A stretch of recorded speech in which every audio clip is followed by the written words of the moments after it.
ತೋನ್ಸೆ ಸಾಂಸ್ಕೃತಿಕ ತರಬೇತಿ ಕೇಂದ್ರ ಕೊಲ್ಯ ಸೋಮೇಶ್ವರ ಇವರು ನಡೆಸ್ತಾ ಇರುವಂತಹ ಕನ್ನಡ ಕಾವ್ಯ ಕಮ್ಮಟಕ್ಕೆ ಆಗಮಿಸಿರುವಂತಹ ಎಲ್ಲ ಬಂಧುಗಳನ್ನು ನಾವು ಪ್ರೀತಿಪೂರ್ವಕವಾಗಿ ಬರಮಾಡಿಕೊಳ್ತಾ ಇದ್ದೇವೆ. ಇವತ್ತಿನ ಕಾರ್ಯಕ್ರಮದ ಉದ್ಘಾಟನೆಯನ್ನು ಅಲೆಮಾರಿ ಮತ್ತು ಅರೆ ಅಲೆಮಾರಿ ಅಭಿವೃದ್ಧಿ ನಿಗಮ ಕರ್ನಾಟಕ ಸರ್ಕಾರ ಇದರ ಅಧ್ಯಕ್ಷರಾಗಿರುವಂತಹ ಶ್ರೀಯುತ ರವೀಂದ್ರ ಶೆಟ್ಟಿ ಉಳಿದೊಟ್ಟು ಇವರು ಕಾರ್ಯಕ್ರಮದ ಉದ್ಘಾಟನೆಯನ್ನು ಮಾಡುವುದಕ್ಕಿದ್ದಾರೆ. ಕಾರ್ಯಕ್ರಮದ ಅಧ್ಯಕ್ಷತೆಯನ್ನು ವಹಿಸುವುದಕ್ಕಿದ್ದಾರೆ ದಕ್ಷಿಣ ಕನ್ನಡ ಜಿಲ್ಲಾ ಕನ್ನಡ ಸಾಹಿತ್ಯ ಪರಿಷತ್ನ ಅಧ್ಯಕ್ಷರಾಗಿರುವ ಶ್ರೀಯುತ ಪ್ರದೀಪ್ ಕುಮಾರ್ ಕಲ್ಕುರ ಇವರು. ನಮ್ಮ ಜೊತೆಗೆ ಅಭ್ಯಾಗತರಾಗಿದ್ದಾರೆ ರೋಟರಿ ಕ್ಲಬ್ ರಳಕಟ ಇದರ ಅಧ್ಯಕ್ಷರಾಗಿರುವ ರೂಪಾ ಆರ್ ಶೆಟ್ಟಿ ಮತ್ತು ವಿಜಯ ಬ್ಯಾಂಕ್ನ ನಿವೃತ್ತ ಮುಖ್ಯ ಮ್ಯಾನೇಜರ್ ಆಗಿರುವಂತಹ ಶ್ರೀಯುತ ಸುಂದರ್ ಶೆಟ್ಟಿ ಬೆಟ್ಟಂಪಾಡಿ ಇವರು. 4 ಜನ ಬಂಧುಗಳನ್ನು ಪ್ರೀತಿಪೂರ್ವಕವಾಗಿ ವೇದಿಕೆಗೆ ಬರಮಾಡಿಕೊಳ್ತಾ ಇದ್ದೇವೆ. ತೋನ್ಸೆ ಸಾಂಸ್ಕೃತಿಕ ತರಬೇತಿ ಕೇಂದ್ರದ ನಿರ್ದೇಶಕರಾಗಿರುವಂತಹ ತೋನ್ಸೆ ಪುಷ್ಕಳ್ ಕುಮಾರ್ ಇವರು ಈ 4 ಜನ ಬಂಧುಗಳನ್ನು ವೇದಿಕೆಗೆ ಬರಮಾಡಿಕೊಳ್ಳಬೇಕು ಅಂತ ವಿನಂತಿಸಿಕೊಳ್ತಾ ಇದ್ದೇವೆ.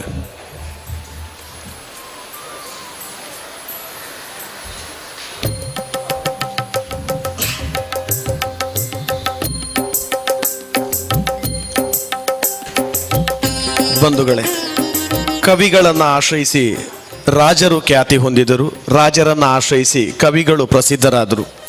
ರಾಜನಂಥ ಪರೋಪಕಾರಿ ಕವಿಗೆ ಬೇರೆ ಇಲ್ಲ, ರಾಜನಿಗೂ ಕವಿಯಂಥ ಸಹಾಯಕ ಬೇರೆ ಇಲ್ಲ. ಕನ್ನಡದ ಆದಿಕವಿ ಎನಿಸಿದಂತಹ ಪಂಪ ಒಂದು ಸಂದರ್ಭದಲ್ಲಿ ಹೇಳಿದ ಮಾತು ಇದು.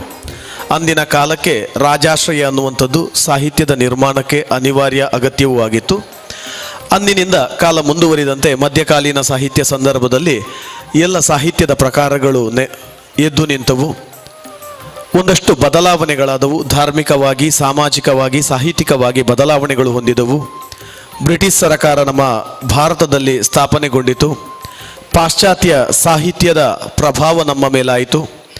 ಮೊದಲಾಗಿ ನಾವು ನೋಡುವಂತಹ BM ಶ್ರೀಯವರು ಅನುವಾದಿಸಿದ ಇಂಗ್ಲಿಷ್ ಗೀತಗಳು ಎನ್ನುವಂತಹ ಆಧುನಿಕ ಕನ್ನಡ ಕವಿತೆಯ ಮೊದಲ ನಾಂದಿ ಇದು. ಆದರೆ ಶ್ರೀಮಂತರು ನಾರಾಯಣ ಶೆಟ್ಟರು ಗುರುತಿಸುವಂತೆ ಇಂಗ್ಲಿಷ್ ಗೀತಗಳಲ್ಲಿರುವ ಲಯವನ್ನು ನಮ್ಮ ದೇಸಿ ಸಾಹಿತ್ಯದಲ್ಲೂ ಕೂಡ ಗುರುತಿಸುವುದಕ್ಕೆ ಸಾಧ್ಯ ಇದೆ. ಶ್ರೀಮಂತರು ನಾರಾಯಣ ಶೆಟ್ಟರು ಕೃಷಿ ಮಾಡಿರುವಂತಹ ಯಕ್ಷಗಾನ ಸಾಹಿತ್ಯದಲ್ಲಿ ಆಧುನಿಕ ಕವಿತೆಯ ಲಯವಿದೆ ಅಂತ ಹೇಳ್ತಾರೆ. ಅದರ ಜೊತೆಗೆ ಕೀರ್ತನೆಗಳಲ್ಲೂ ದೇಸಿಯ ಅನೇಕ ವಿವಿಧ ಸಾಹಿತ್ಯಗಳಲ್ಲಿ ನಾವು ಇವತ್ತು ಪಾಶ್ಚಾತ್ಯರಿಂದ ತೆಗೆದುಕೊಂಡಿರುವಂಥದ್ದಿರ್ಬೋದು ಅಥವಾ ಇತ್ತೀಚೆಗೆ ಬೆಳೆದಿರುವಂತಹ ಸಾಹಿತ್ಯದ ಲಯಗಳಿರ್ಬೋದು, ಇದೆಲ್ಲವೂ ಕೂಡ ಮೊದಲೇ ನಮ್ಮ ದೇಸಿ ಸಾಹಿತ್ಯದಲ್ಲಿತ್ತು. ಆದರೆ ಇದನ್ನು ಗುರುತಿಸುವಂತಹ ಪ್ರಯತ್ನ ಮಾಡಿದ ಮನಸ್ಸುಗಳು ಕಡಿಮೆ ಅನ್ನುವಂಥದ್ದು ವಿಷಾದನೀಯ.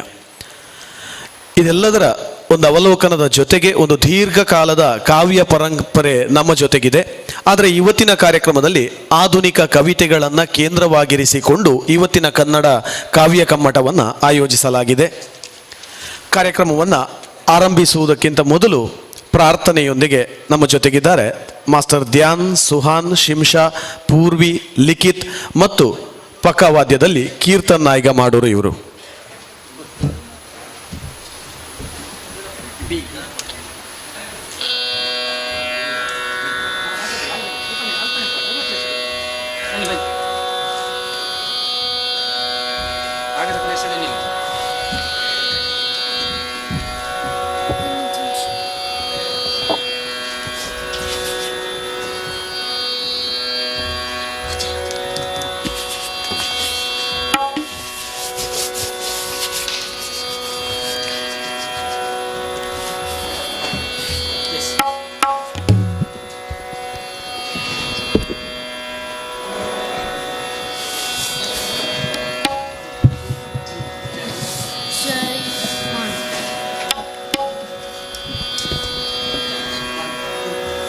जय भारत जननीय तनु जाते, जय हे कर्नाटक माते, जय सुंदर नदी वलಗಳ ನಾಡೆ, जय हे रस ಋಷಿಗಳ ಬೀಡೆ, ಭೂದೇವಿಯ ಮಗುಟದ ನವಮಣಿಯೇ, ಗಂಧದ ಚಂದದ ಹೊನ್ನಿನ ಗಣಿಯೇ, ರಾಘವ ಮಧುಸೂದನರವತರಿಸಿದ ಭಾರತ ಜನನಿಯ ತನು ಜಾತೆ, ಜಯ ಹೇ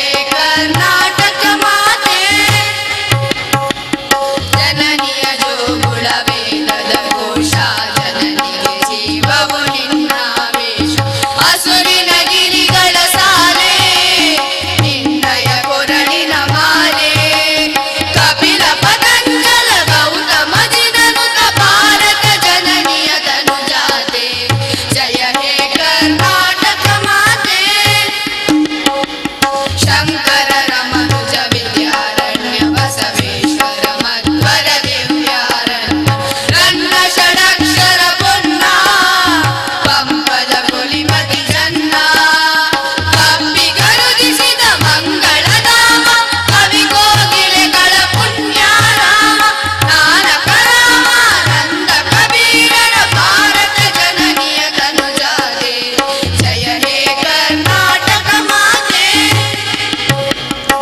ತೈಲಪ ಹೊಯ್ಸಳರಾಡಿದ ನಾಡೇಡಂಬಳ ಜಕಣರ ನೆಚ್ಚಿನ ಬೇಡಿ ಕೃಷ್ಣ ಶರಾವತಿ ತುಂಗಾ ಕಾವೇರಿಯ ವರರಂಗ ಚೈತನ್ಯ ಪರಮಹಂಸ ವಿವೇಕರ ಭಾರತ ಜನನಿಯ ತನುಜಾತೆ ಜಯ ಹೇ ಕರ್ನಾಟಕ ಮಾತೆ ಸರ್ವ ಜನಾಂಗದ ಶಾಂತಿಯ ತೋಟ ರಸಿಕರ ಕಂಗಳ ಸೆಳೆಯುವ ನೋಟ ಹಿಂದೂ ಕ್ರೈಸ್ತ ಮುಸಲ್ಮಾನ ಪಾರಸಿಕ ಜೈನರುದ್ಯಾನ ಜನಕನ ಹೋಲುವ ದೊರೆಗಳ ಧಾಮ ಗಾಯಕ ವೈಣಿಕರ ರಾಮ ಕನ್ನಡ ನುಡಿ ಕುಣಿದಾಡುವ ಗೇಹ ಕನ್ನಡ ತಾಯಿಯ ಮಕ್ಕಳ ದೇಹ ಭಾರತ ಜನನಿಯ ತನುಜಾತೆ ಜಯ ಹೇ ಕರ್ನಾಟಕ ಮಾತೆ ಜಯ ಸುಂದರ ನದಿವನಗಳ ನಾಡೆ ಜಯ ಹೇ ರಸ ಋಷಿಗಳ ಬೀಡೆ ಜಯ ಭಾರತ ಜನನಿಯ ತನುಜಾತೆ ಜಯ ಹೇ ಕರ್ನಾಟಕ ಮಾತೆ ಜಯ ಹೇ ಕರ್ನಾಟಕ ಮಾತೆ ಜಯ ಹೇ ಕರ್ನಾಟಕ ಮಾತೆ.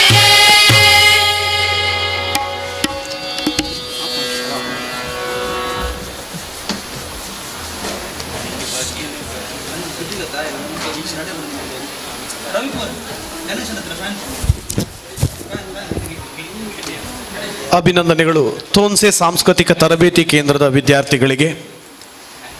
ಈ ನಾಡಗೀತೆಯ ಸಂಗೀತ ಸಂಯೋಜನೆಯನ್ನು ಮಾಡಿರುವವರು ನಿರ್ದೇಶಕರಾಗಿರುವಂತಹ ತೋನ್ಸೆ ಪುಷ್ಕಳ್ ಕುಮಾರ್ ಇವರು.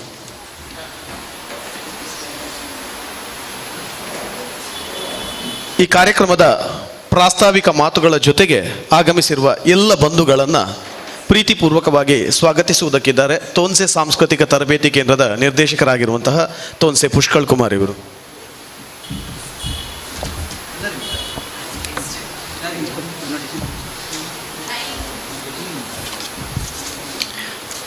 ಎಲ್ರಿಗೂ ನಮಸ್ಕಾರ. ಇದೊಂದು ಕೋವಿಡ್-19 ಮಧ್ಯ ಬಹಳ ಅದರ ಒಂದು ಲಾಕ್ಡೌನ್ ಸ್ವಲ್ಪ ಸಡಿಲಗೊಳ್ಳುತ್ತಿರುವಂಥ ಸಂದರ್ಭದಲ್ಲಿ ಕರ್ನಾಟಕ ಸರ್ಕಾರದ ಕನ್ನಡ ಅಭಿವೃದ್ಧಿ ಪ್ರಾಧಿಕಾರದವರು ಒಂದು ಅವಕಾಶವನ್ನು ನೀಡಿದಂಥ ಒಂದು ಕಾರ್ಯಕ್ರಮ. ಅದು ಕೂಡ ಮೊನ್ನೆ ಆದಿತ್ಯವಾರ ಆಗಬೇಕಿದ್ದು ನಮ್ಮ ಜಿಲ್ಲೆಯ ಒಂದು ವಿಶೇಷವಾಗಿರ್ತಕ್ಕಂಥ ಕರ್ಫ್ಯೂ ನಿಮಿತ್ತ ನಾವು ಸ್ವಲ್ಪ ಮುಂದುವರಿಸಿದ್ದೇವೆ. ಅಂತೂ ಇದಕ್ಕೆ ವಿಶೇಷವಾಗಿರ್ತಕ್ಕಂಥ ಸಾಹಿತ್ಯ ಅಭಿಮಾನಿಗಳನ್ನು ಕರೆದು ಒಂದು ಪ್ರೇಕ್ಷಕರನ್ನಾಗಿ ಮಾಡುವಂಥ ಉದ್ದೇಶ ಮತ್ತು ಅದಕ್ಕೆ ಅವಕಾಶವೂ ಕೂಡ ಸರ್ಕಾರದ ಆದೇಶ ಮತ್ತು ಕಾನೂನಿನಲ್ಲಿ ಇರುವುದಿಲ್ಲ. ಆ ಕಾರಣಕ್ಕೆ ನಾವು ಇದನ್ನು ಅಂತರ್ಜಾಲ ಮೂಲಕವಾಗಿ ಫೇಸ್ಬುಕ್ ಲೈವ್ ಮತ್ತು ಯೂಟ್ಯೂಬ್ ಮೂಲಕವಾಗಿ ಪ್ರಸಾರಗೊಳಿಸುವ ರೀತಿಯಲ್ಲಿ ಈ ಕರ್ತವ್ಯವನ್ನು ಮಾಡ್ತಾ ಇದ್ದೇವೆ. ಇದು ಕನ್ನಡ ಅಭಿವೃದ್ಧಿ ಪ್ರಾಧಿಕಾರದ ಒಂದು ಸಲಹೆ ಮೇರೆಗೆ. ಹಾಗಾಗಿ ಇವತ್ತಿನ ಈ ಕಾರ್ಯಕ್ರಮವನ್ನು ಬಹಳ ಒಂದು ಸಂಕ್ಷಿಪ್ತ ಸಭಾ ಒಂದು ವೇದಿಕೆಯಲ್ಲಿ ಕೂಡ ಸಭೆ ಸಮಾರಂಭಗಳನ್ನು ಮಾಡಬಾರದು ಎಂಬ ದೃಷ್ಟಿಯಲ್ಲಿ ನಾವು ಗೌರವಪೂರ್ಣವಾಗಿ ಈ ಒಂದು ಕನ್ನಡ ಕಾವ್ಯ ಕಮ್ಮಟಕ್ಕೆ ಒಂದು ರೀತಿಯ ವಿಶೇಷವಾದಂಥ ಮಾನ್ಯತೆ ಸಿಗಬೇಕೆಂಬ ದೃಷ್ಟಿಯಲ್ಲಿ ಇದನ್ನು ಒಂದು ಉದ್ಘಾಟನೆ, ಅಧ್ಯಕ್ಷತೆ, ಹಾಗೆ ಸಮಾರೋಪ ಇತ್ಯಾದಿಗಳ ಮೂಲಕವಾಗಿ ಮತ್ತು ಇದಕ್ಕೆ ಸಂಬಂಧಪಟ್ಟ ಹಾಗೆ ಎರಡು ವಿಷಯಗಳು ಏನುಂಟೋ ಅದರ ಮೇಲೆ ಒಂದು ರೀತಿಯ ಉಪನ್ಯಾಸವನ್ನು ಕೊಡುವಂಥ ರೀತಿಯಲ್ಲಿ ಬಹಳ ಸುಂದರ ರೀತಿಯಲ್ಲಿ ನಾವು ಸಂಯೋಜನೆ ಮಾಡಿದ್ದೇವೆ. ಮಧ್ಯಾಹ್ನ ಗೀತಾ ಗಾಯನ ಕಾರ್ಯಕ್ರಮವೂ ಕೂಡ ಪ್ರಸಿದ್ಧ ಕಲಾವಿದರ ಮೂಲಕ ನಡೀತದೆ. ಈಗ ಬೆಳಗ್ಗಿನ ಈ ಉದ್ಘಾಟನಾ ಸಮಾರಂಭಕ್ಕೆ ಆಗಮಿಸಿರುವವರು ಅಂದರೆ ಅವರು ಆಗಮಿಸಿದ್ದಂತೆ ಹೇಳುವುದಕ್ಕಿಂತಲೂ ಇಲ್ಲೇ ಈ ಒಂದು ಸಂಸ್ಥೆಯ ಅಧ್ಯಕ್ಷರೇ ಆಗಿದ್ದಾರೆ. ಅಲ್ಲದೆ ನಮ್ಮ ಕರ್ನಾಟಕ ಸರ್ಕಾರದ ಅಲೆಮಾರಿ ಮತ್ತು ಅರೆ ಅಲೆಮಾರಿ ಅಭಿವೃದ್ಧಿ ನಿಗಮದ ಅಧ್ಯಕ್ಷರು ಕೂಡ ಆಗಿದ್ದಾರೆ. ಅದಕ್ಕಿಂತ ಮೊದಲು ಕೂಡ ಎಲ್ಲೆಂದರಲ್ಲಿ ಸಾಹಿತ್ಯ, ಧಾರ್ಮಿಕ, ಸಾಂಸ್ಕೃತಿಕ ಸಂಘಟನೆಗಳಿಗೆ ಸದಾ ಪ್ರೋತ್ಸಾಹವನ್ನು ಕೊಡುತ್ತಿರತಕ್ಕಂಥ ನಮ್ಮ ರವೀಂದ್ರ ಶೆಟ್ಟರು ಇಲ್ಲಿನ ರೋಟರಿಯ ಅಧ್ಯಕ್ಷರು ಕೂಡ ಆಗಿದ್ದವರು, ಮತ್ತು ಎಲ್ಲ ರೀತಿಯಲ್ಲಿಯೂ ಈ ಶಾಲೆಯ ಕಾರ್ಯಕ್ರಮವನ್ನು ಸಾಂಸ್ಕೃತಿಕವಾಗಿ ಸಾಹಿತ್ಯಿಕವಾಗಿ ಬೆಳಗಿದವರು, ಮತ್ತು ನಮ್ಮ ಜೊತೆಗೆ ಹಿತೈಷಿಗಳಾಗಿ ಇರತಕ್ಕಂಥವ್ರು. ಅವರನ್ನೇ ನಾವು ಉದ್ಘಾಟನೆ ಮಾಡಿಗಳು ಕೇಳಿಕೊಂಡಿದ್ದೇವೆ. ಬೆಂಗಳೂರಿನಲ್ಲಿ ಹಲವು ಒತ್ತಡಗಳ ಮಧ್ಯೆಯೂ ಕೂಡ ಅವರು ನಿನ್ನೆ ರಾತ್ರಿ ಹೊರಟು ಈ ಕಾರ್ಯಕ್ರಮಕ್ಕೋಸ್ಕರ ಇವತ್ತು ಆಗಮಿಸಿದ್ದಾರೆ. ಅವರಿಗೆ ಹೃತ್ಪೂರ್ವಕವಾದಂಥ ಸ್ವಾಗತವನ್ನು ನಾನು ಬಯಸ್ತಾ ಇದ್ದೇನೆ. ಅವರಿಗೆ ನಾನು ಈಗ ಶಾಲು ಮತ್ತು ಪುಷ್ಪದ ಮೂಲಕ ಸ್ವಾಗತಿಸಲಿಕ್ಕೂ ಇಷ್ಟಪಡ್ತಾ ಇದ್ದೇನೆ.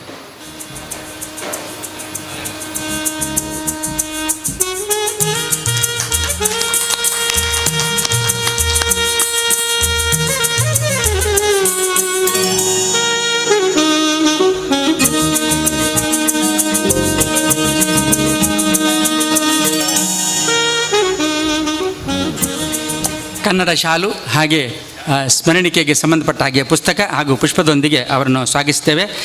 ಅದೇ ರೀತಿ ನಮ್ಮ ಈ ಒಂದು ಕಾರ್ಯಕ್ರಮಕ್ಕೆ ಸಂಬಂಧಪಟ್ಟ ಹಾಗೆ ಅಧ್ಯಕ್ಷತೆಯನ್ನು ವಹಿಸಲಿಕ್ಕೆ ಆಗಮಿಸಿದವರು ಶ್ರೀಯುತ ಪ್ರದೀಪ್ ಕುಮಾರ್ ಕಲ್ಕೂರ್ ಅವರು, ಅಧ್ಯಕ್ಷರು ದಕ್ಷಿಣ ಕನ್ನಡ ಜಿಲ್ಲಾ ಕನ್ನಡ ಸಾಹಿತ್ಯ ಪರಿಷತ್. ಅದಕ್ಕಿಂತಲೂ ಹೆಚ್ಚಿಗೆ ಇವರು ಕೂಡ ಹಾಗೆ ನಿರಂತರವಾಗಿ ಚುರುಕುತನದಿಂದ ನಮ್ಮ ಇಡೀ ಜಿಲ್ಲೆಯ ಒಂದು ಸಾಂಸ್ಕೃತಿಕ ಪರಂಪರೆಯನ್ನು ಒಂದು ರೀತಿಯಲ್ಲಿ ಬೆಳಗಿಸಿದವರು, ಮತ್ತು ಎಲ್ಲ ರೀತಿಯ ಸಾಹಿತ್ಯ ಇರ್ಬೋದು, ಸಂಗೀತ ಇರ್ಬೋದು, ಯಕ್ಷಗಾನ ಇರ್ಬೋದು, ನೃತ್ಯ ಇರ್ಬೋದು, ಎಲ್ಲ ವಲಯದ ಸಾಂಸ್ಕೃತಿಕ ಕಾರ್ಯಕ್ರಮಗಳಿಗೆ ಮತ್ತು ಸಾಹಿತ್ಯಿಕ ಕಾರ್ಯಕ್ರಮಗಳಿಗೆ ಪ್ರೋತ್ಸಾಹವನ್ನು ನೀಡಬೇಕೆಂಬ ಉದ್ದೇಶದಲ್ಲೇ ಕಾರ್ಯಕ್ರಮವನ್ನು ಸಂಘಟಿಸುವಂಥ ಒಂದು ತುಂಬ ಹಿರಿತನವನ್ನು ಹೊಂದಿದ್ದಾರೆ. ಹಾಗಾಗಿ ಪ್ರದೀಪ್ ಕುಮಾರ್ ಕಲ್ಕೂರ್ ಅವರು ನಮ್ಮ ಈ ಕಾರ್ಯಕ್ರಮಕ್ಕೆ ಒಪ್ಪಿ ಈ ಒಂದು ಅಂತರ್ಜಾಲ ಕಾರ್ಯಕ್ರಮದಲ್ಲಿ ಭಾಗವಹಿಸಲು ಮಂಗಳೂರಿನಿಂದ ಇಲ್ಲಿವರೆಗೆ ಬಂದು ಆಗಮಿಸಿದ್ದಾರೆ. ಅವರಿಗೆ ನಮ್ಮ ಎಲ್ಲರ ಪರವಾಗಿ, ನಮ್ಮ ಎರಡು ಸಂಸ್ಥೆಗಳ ಪರವಾಗಿ ಹೃತ್ಪೂರ್ವಕವಾದಂಥ ಸ್ವಾಗತವನ್ನು ಬಯಸ್ತಾ ಇದ್ದೇನೆ. ಅವರಿಗೆ ನಮ್ಮ ವಿದ್ಯಾಧರ ಶೆಟ್ಟರವರು ದಯವಿಟ್ಟು ಬಂದು ಕನ್ನಡ ಶಾಲು ಹಾಗೂ ಸ್ಮರಣಿಕೆಯೊಂದಿಗೆ ಸ್ವಾಗತಿಸಬೇಕಂತ ಕೇಳ್ಕೊಳ್ತಾ ಇದ್ದೇನೆ.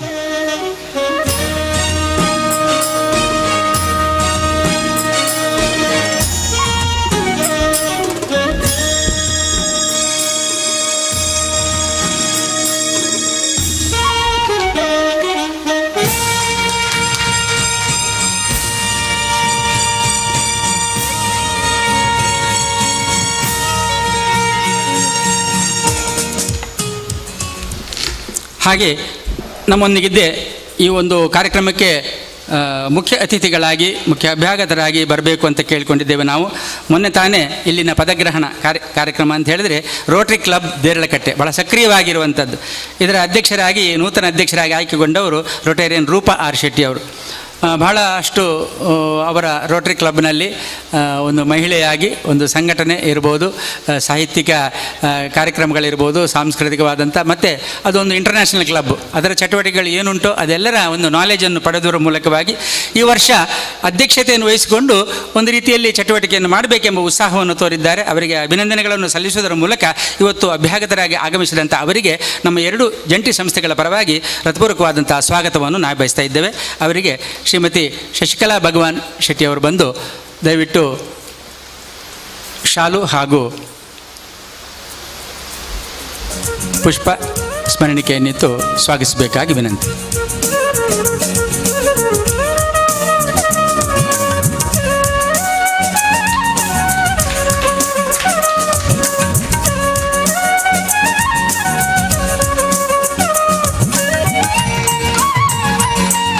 ಹಾಗೆ ನಮ್ಮೊಂದಿಗೆ ಇನ್ನೋರ್ವರು ಮುಖ್ಯ ಅತಿಥಿಯಾಗಿ ಇರುವಂಥವರು ಶ್ರೀಯುತ ಸುಂದರ್ ಶೆಟ್ಟಿ ಬೆಟ್ಟಂಪಾಡಿ, ನಿವೃತ್ತ ಚೀಫ್ ಮ್ಯಾನೇಜರ್ ವಿಜಯ ಬ್ಯಾಂಕ್. ಇವರು ನಮ್ಮೊಂದಿಗೆ ಯಾವಾಗಲೂ ಸ್ನೇಹಿತರಾಗಿ ಇರುವಂಥವರು, ಅತ್ಯಂತ ಹಿರಿಯರಾದರೂ ಕೂಡ ಬಹಳ ಒಂದು ಪಾದರಸದಂತೆ ಚಟುವಟಿಕೆಗಳನ್ನು ಮಾಡ್ತಾ ಇದ್ದಾರೆ. ಬೆಟ್ಟಂಪಾಡಿ ಅವರ ಒಂದು ತಂದೆಯವರ ಹೆಸರಿನಲ್ಲಿ ಒಂದು ಬೆಟ್ಟಂಪಾಡಿ ಬಾಳಪ್ಪ ಶೆಟ್ಟಿ ಸ್ಮಾರಕ ಒಂದು ಪ್ರತಿಷ್ಠಾನವನ್ನು ಕಟ್ಟುವುದರ ಮೂಲಕವಾಗಿ ಅಲ್ಲಿಂದ ಪುತ್ತೂರಿಂದ ಹಿಡಿದು ಮಂಗಳೂರುವರೆಗೆ ಅನೇಕ ಚಟುವಟಿಕೆಗಳನ್ನು ಯಕ್ಷಗಾನದ ಮೂಲಕವಾಗಿ ನಡೆಸಿಕೊಡುವಂಥ ಒಂದು ಉತ್ಸಾಹಿಯಾಗಿದ್ದಾರೆ. ಅದರ ಜೊತೆಗೆ ಸ್ವತಃ ಅವರು ಹವ್ಯಾಸಿ ಅರ್ಥಧಾರಿ ವೇಷಧಾರಿಯಾಗಿ ಕೂಡ ಕೆಲಸ ಮಾಡಿದವರು. 2 ಗಂಡು ಮಕ್ಕಳಿಗೆ ಕೂಡ ಇತ್ತೀಚೆಗೆ ಒಬ್ಬರಿಗೆ ಕಳೆದ ವರ್ಷ, ಮತ್ತೊಬ್ಬರಿಗೆ ಈ ವರ್ಷ ವಿವಾಹ ಸಮಾರಂಭವನ್ನು ಬಹಳ ಈ ಕೋವಿಡ್ ನಡುವೆ ಕೂಡ ಮಾಡಿ ಅದನ್ನು ಬಹಳ ತಮ್ಮ ಒಂದು ಋಣವನ್ನು ತೀರಿಸಿದ್ದಾರೆ. ಅದರ ಜೊತೆಗೆ ನಮ್ಮೊಂದಿಗೆ ಸದಾ ಸ್ನೇಹಿತರಾಗಿ ಇದ್ದುಕೊಂಡು ಬಹಳ ಒಳ್ಳೆಯ ರೀತಿಯಲ್ಲಿ ಪ್ರೋತ್ಸಾಹವನ್ನು, ಕಾರ್ಯಕ್ರಮ ಒಳ್ಳೆಯದು ಯಾರು ಮಾಡ್ತಾರೆ ಅವರಿಗೆ ನನ್ನ ಪ್ರೋತ್ಸಾಹ ಇದೆ ಅಂತ ಹೇಳಿಕೊಂಡು ಮಂಗಳೂರಿನಿಂದ ಇಲ್ಲಿವರೆಗೆ ಬಂದಿದ್ದಾರೆ ಸುಂದರ್ ಶೆಟ್ಟಿಯವರು. ಕೇವಲ ಬ್ಯಾಂಕ್ ನಿವೃತ್ತಿ ಆದ ಮೇಲೂ ಕೂಡ ಸಾಹಿತ್ಯಿಕ, ಧಾರ್ಮಿಕ, ಯಕ್ಷಗಾನ, ಬೇರೆ ಬೇರೆ ಸಾಂಸ್ಕೃತಿಕ ಸಂಘಟನೆಗಳಿಗೆ ಸದಾ ಪ್ರೋತ್ಸಾಹವನ್ನು ಕೊಡುವಂಥವರಾಗಿದ್ದಾರೆ. ಇವತ್ತು ನಮ್ಮ ಮೇಲಿನ ಪ್ರೀತಿಯಿಂದ ಬಂದದ್ದಕ್ಕೆ ಅವರಿಗೆ ಎರಡೂ ಸಂಸ್ಥೆಗಳ ಪರವಾಗಿ ನಾನು ಸ್ವಾಗತವನ್ನು ಬಯಸ್ತಾ ಇದ್ದೇನೆ. ಅವರಿಗೆ ನಮ್ಮ ಲಕ್ಷ್ಮೀನಾರಾಯಣ್ ಶೆಟ್ಟಿ ಹರೇಕಳ ಬಂದು ದಯವಿಟ್ಟು ಸ್ವಾಗತವನ್ನು ಮಾಡಬೇಕಾಗಿ ವಿನಂತಿ.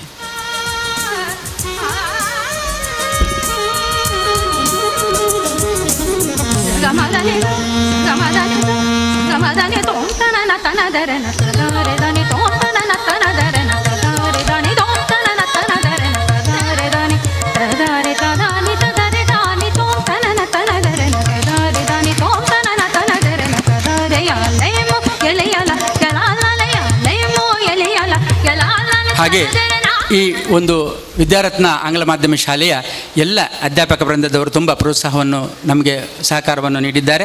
HM ಸಹಿತ ಎಲ್ಲ ಅಧ್ಯಾಪಕ ವೃಂದದವರಿಗೆ ನನ್ನ ಹೃತ್ಪೂರ್ವಕವಾದಂಥ ಸ್ವಾಗತ. ಹಾಗೆ ಮಾಧ್ಯಮ ಬಂಧುಗಳಿಗೆ ಸುಸ್ವಾಗತ. ಹಾಗೆ ಈ ಅಂತರ್ಜಾಲ ಕಾರ್ಯಕ್ರಮ ನೆರವೇರಿಸಿಕೊಡುವಂಥ ವಿದ್ಯಾಧರ ಶೆಟ್ಟಿ ಮತ್ತು ಬಳಗ ಪಸಕುರಲ್ ಈ ಚಾನಲ್ನವರಿಗೂ ಕೂಡ ಹೃತ್ಪೂರ್ವಕವಾದಂಥ ಸ್ವಾಗತವನ್ನು ಬಯಸ್ತಾ ಇದ್ದೇನೆ. ಅದರ ಜೊತೆಗೆ ನಮ್ಮ ಈ ಒಂದು ಕಾರ್ಯಕ್ರಮಕ್ಕೆ ಬೇರೆ ಬೇರೆ ರೀತಿಯಲ್ಲಿ ಮನೆಯಲ್ಲೇ ಕೂತು ಬೆಂಗಳೂರು, ಮುಂಬೈ ಮತ್ತು ಇಲ್ಲಿ ನಮ್ಮ ಮಂಗಳೂರು ಕಡೆಯಿಂದಲೂ ಕೂಡ ಚಿಕ್ಕ ಚಿಕ್ಕ ಸ್ವಾಗತ, ಪ್ರೋತ್ಸಾಹವನ್ನು ಅವರು ತಮ್ಮ ಮಾತಿನ ಮೂಲಕ ಮತ್ತು ಬೇರೆ ಬೇರೆ ರೀತಿಯಲ್ಲಿ ಸಹಕಾರವನ್ನು ಕೊಟ್ಟಿದ್ದಾರೆ. ಅವರಿಗೂ ಕೂಡ ನಮ್ಮ ಈ ಕನ್ನಡ ಅಭಿವೃದ್ಧಿ ಪ್ರಾಧಿಕಾರ, ಕರ್ನಾಟಕ ಸರ್ಕಾರ ಮತ್ತು ತೋನ್ಸೆ ಸಾಂಸ್ಕೃತಿಕ ತರಬೇತಿ ಕೇಂದ್ರದ ವತಿಯಿಂದ ಈ ಸಂದರ್ಭದಲ್ಲಿ ನಾವು ಹೃದಯಪೂರ್ವಕವಾದಂಥ ಸ್ವಾಗತವನ್ನು ಬಯಸುತ್ತಾ, ಅದೇ ರೀತಿ ಮಧ್ಯಾಹ್ನ 2ರಿಂದ 3:30 ತನಕ ಗೀತಾಗಾಯನ ನಡೀಲಿಕ್ಕಿದೆ. ಇದರಲ್ಲಿ ರವೀಂದ್ರ ಪ್ರಭು, ಮಾಲಿನಿ ಕೇಶವ ಪ್ರಸಾದ್, ಸತೀಶ್ ಸುರತ್ಕಲ್, ದೀಪಕ್ ರಾಜ್, ದೇವರಾಜ್, ನವಗಿರಿ ಗಣೇಶ್ ಇವರೆಲ್ಲ ಭಾಗವಹಿಸ್ತಾರೆ. ಇದೊಂದು ಒಳ್ಳೆಯ ಕಾರ್ಯಕ್ರಮ. ಅದರ ಜೊತೆಗೆ ಈಗ 11 ಗಂಟೆಯಿಂದ ಕವಿತೆಯ ಆಂಗಿಕ ಗುಣಲಕ್ಷಣಗಳು ಮತ್ತು ಕವಿತೆಯ ಛಂದಸ್ಸು ಮತ್ತು ಪ್ರಾಸ ಈ 2 ವಿಷಯಗಳ ಪರವಾಗಿ ಡಾಕ್ಟರ್ ಅರುಣ್ ಉಳ್ಳಾಲ್ ಉಪನ್ಯಾಸಕರು, ಕೆನರಾ ಕಾಲೇಜು, ಹಾಗೆ ಡಾಕ್ಟರ್ ದಿನಕರ್ ಪಚ್ಚನಾಡು ಪ್ರಾಧ್ಯಾಪಕರು, ಶ್ರೀ ಧವಲ ಮಹಾವಿದ್ಯಾಲಯ ಇವರು ಭಾಗವಹಿಸಲಿಕ್ಕಿದ್ದಾರೆ. ಈ ಎಲ್ಲ ಕಾರ್ಯಕ್ರಮಕ್ಕೂ ಕೂಡ ಎಲ್ಲ ವೀಕ್ಷಕರಿಗೆ ಸ್ವಾಗತವನ್ನು ಬಯಸುತ್ತಾ ಪ್ರಸ್ತಾವನೆ ಹಾಗೂ ಸ್ವಾಗತದ ಮಾತುಗಳನ್ನು ನಾನು ಮುಗಿಸ್ತಾ ಇದ್ದೇನೆ. ಮುಂದುವರಿಸಲು ನಾನು ಸುನಿಲ್ ಪಲ್ಲಮಜುಲ್ ಅವರಿಗೆ ಬಿಟ್ಟುಕೊಡ್ತಾ ಇದ್ದೇನೆ. ಇದೀಗ ಕಾರ್ಯಕ್ರಮದ ಉದ್ಘಾಟನೆ. ಈ ಉದ್ಘಾಟನೆಯನ್ನು ನಡೆಸಿಕೊಡಬೇಕು ಅಂತ ಶ್ರೀಯುತ ರವೀಂದ್ರ ಶೆಟ್ಟಿ ಉಳಿದಟ್ಟು ಇವರಲ್ಲಿ ವಿನಂತಿಸಿಕೊಳ್ತಾ ಇದ್ದೇನೆ. ವೇದಿಕೆಯಲ್ಲಿ ಅಭ್ಯಾಗತರಿರುವ ಎಲ್ಲ ಬಂಧುಗಳು ಈ ಕಾರ್ಯಕ್ರಮದಲ್ಲಿ ಕೈ ಜೋಡಿಸಬೇಕಾಗಿಯೂ ವಿನಂತಿಸ್ತಾ ಇದ್ದೇನೆ.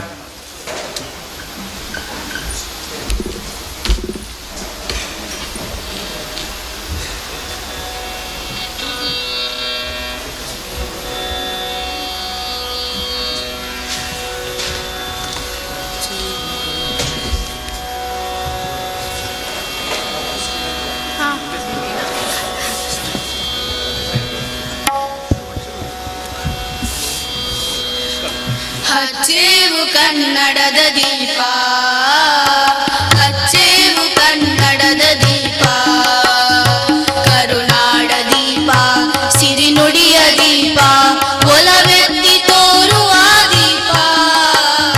ಹಚ್ಚೇವು ಕನ್ನಡದ ದೀಪ, ಹಚ್ಚೇವು ಕನ್ನಡದ ದೀಪ. ಬಹುದಿನಗಳಿಂದ ಮೈಮರೆವೆಯಿಂದ ಕೊಳೆಯ ಮುಚ್ಚೇವು, ಎಲ್ಲೆಲ್ಲಿ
ವಂದನೆಗಳು.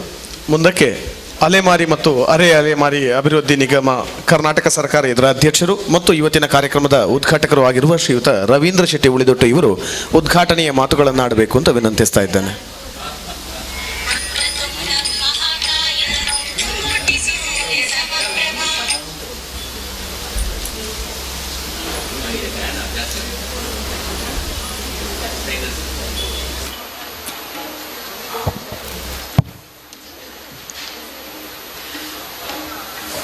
ನಾನು ನಂಬುವಂಥ ಎಲ್ಲ ದೇವದೇವರನ್ನು ಮನಸ್ಸು ಸ್ಮರಿಸುತ್ತಾ ನನ್ನ ತಂದೆ ತಾಯಿಯವರ ಆಶೀರ್ವಾದವನ್ನು ಬೇಡುತ್ತಾ ನನ್ನೆಲ್ಲ ಗುರು ಹಿರಿಯರಿಗೆ ವಂದಿಸುತ್ತಾ ನಮ್ಮ ವಿದ್ಯಾರತ್ನ ಆಂಗ್ಲ ಮಾಧ್ಯಮ ಶಾಲೆಯಲ್ಲಿ ನಡೆಯುತ್ತಿರುವಂತಹ ಈ ಒಂದು ಕನ್ನಡ ಅಭಿವೃದ್ಧಿ ಪ್ರಾಧಿಕಾರ ಕರ್ನಾಟಕ ಸರ್ಕಾರ ಇವರ ಸಹಯೋಗದಲ್ಲಿ ನಮ್ಮ ತೋನ್ಸೆ ಸಾಂಸ್ಕೃತಿಕ ತರಬೇತಿ ಕೇಂದ್ರ ಇವರು ನಡೆಸುತ್ತಿರುವಂಥ ಕನ್ನಡ ಕಾವ್ಯ ಕಮ್ಮಟ ಇದರ ಈ ಒಂದು ಸಭೆಯ ಉದ್ಘಾಟನಾ ಸಮಾರಂಭದ ಅಧ್ಯಕ್ಷತೆಯನ್ನು ವಹಿಸಿದಂಥ ನಮ್ಮ ದಕ್ಷಿಣ ಕನ್ನಡ ಜಿಲ್ಲಾ ಸಾಹಿತ್ಯ ಪರಿಷತ್ತಿನ ಅಧ್ಯಕ್ಷರು ನಮ್ಮೆಲ್ಲ ಕಾರ್ಯಕ್ರಮದಲ್ಲಿ ಬಂದು ಸಹಕಾರವನ್ನು ಕೊಟ್ಟು ನಮ್ಮನ್ನು ಪ್ರೋತ್ಸಾಹಿಸುವಂಥ ಸನ್ಮಾನ್ಯ ಶ್ರೀ ಪ್ರದೀಪ್ ಕುಮಾರ್ ಕಲ್ಕೂರ್ರವರೇ, ನಮ್ಮ ಈ ಒಂದು ಸಭೆಯಲ್ಲಿ ಮುಖ್ಯ ಅತಿಥಿಗಳಾಗಿ ನಮ್ಮ ರೋಟರಿ ಕ್ಲಬ್ ದೇರಳಕಟ್ಟೆಯ ಈಗಿನ ಅಧ್ಯಕ್ಷರಾಗಿ ನಮ್ಮ 300 ಗ್ರಾಮ ಪಂಚಾಯತಿನ ಮಾಜಿ ಅಧ್ಯಕ್ಷೆಯಾಗಿ ನಮ್ಮ ರೋಟರಿ ಕ್ಲಬ್ ದೇರಳಕಟ್ಟೆಯ ಎಲ್ಲ ಕಾರ್ಯಕ್ರಮಗಳನ್ನು ಕೂಡ ಬಹಳ ಯಶಸ್ವಿಯಾಗಿ ನಡೆಸಲಿಕ್ಕೆ ಸಹಕಾರ ಕೊಡುತ್ತಿರುವಂಥ ರೋಟೇರಿಯನ್ ರೂಪಾ ಆರ್ ಶೆಟ್ಟಿ ಅವರೇ,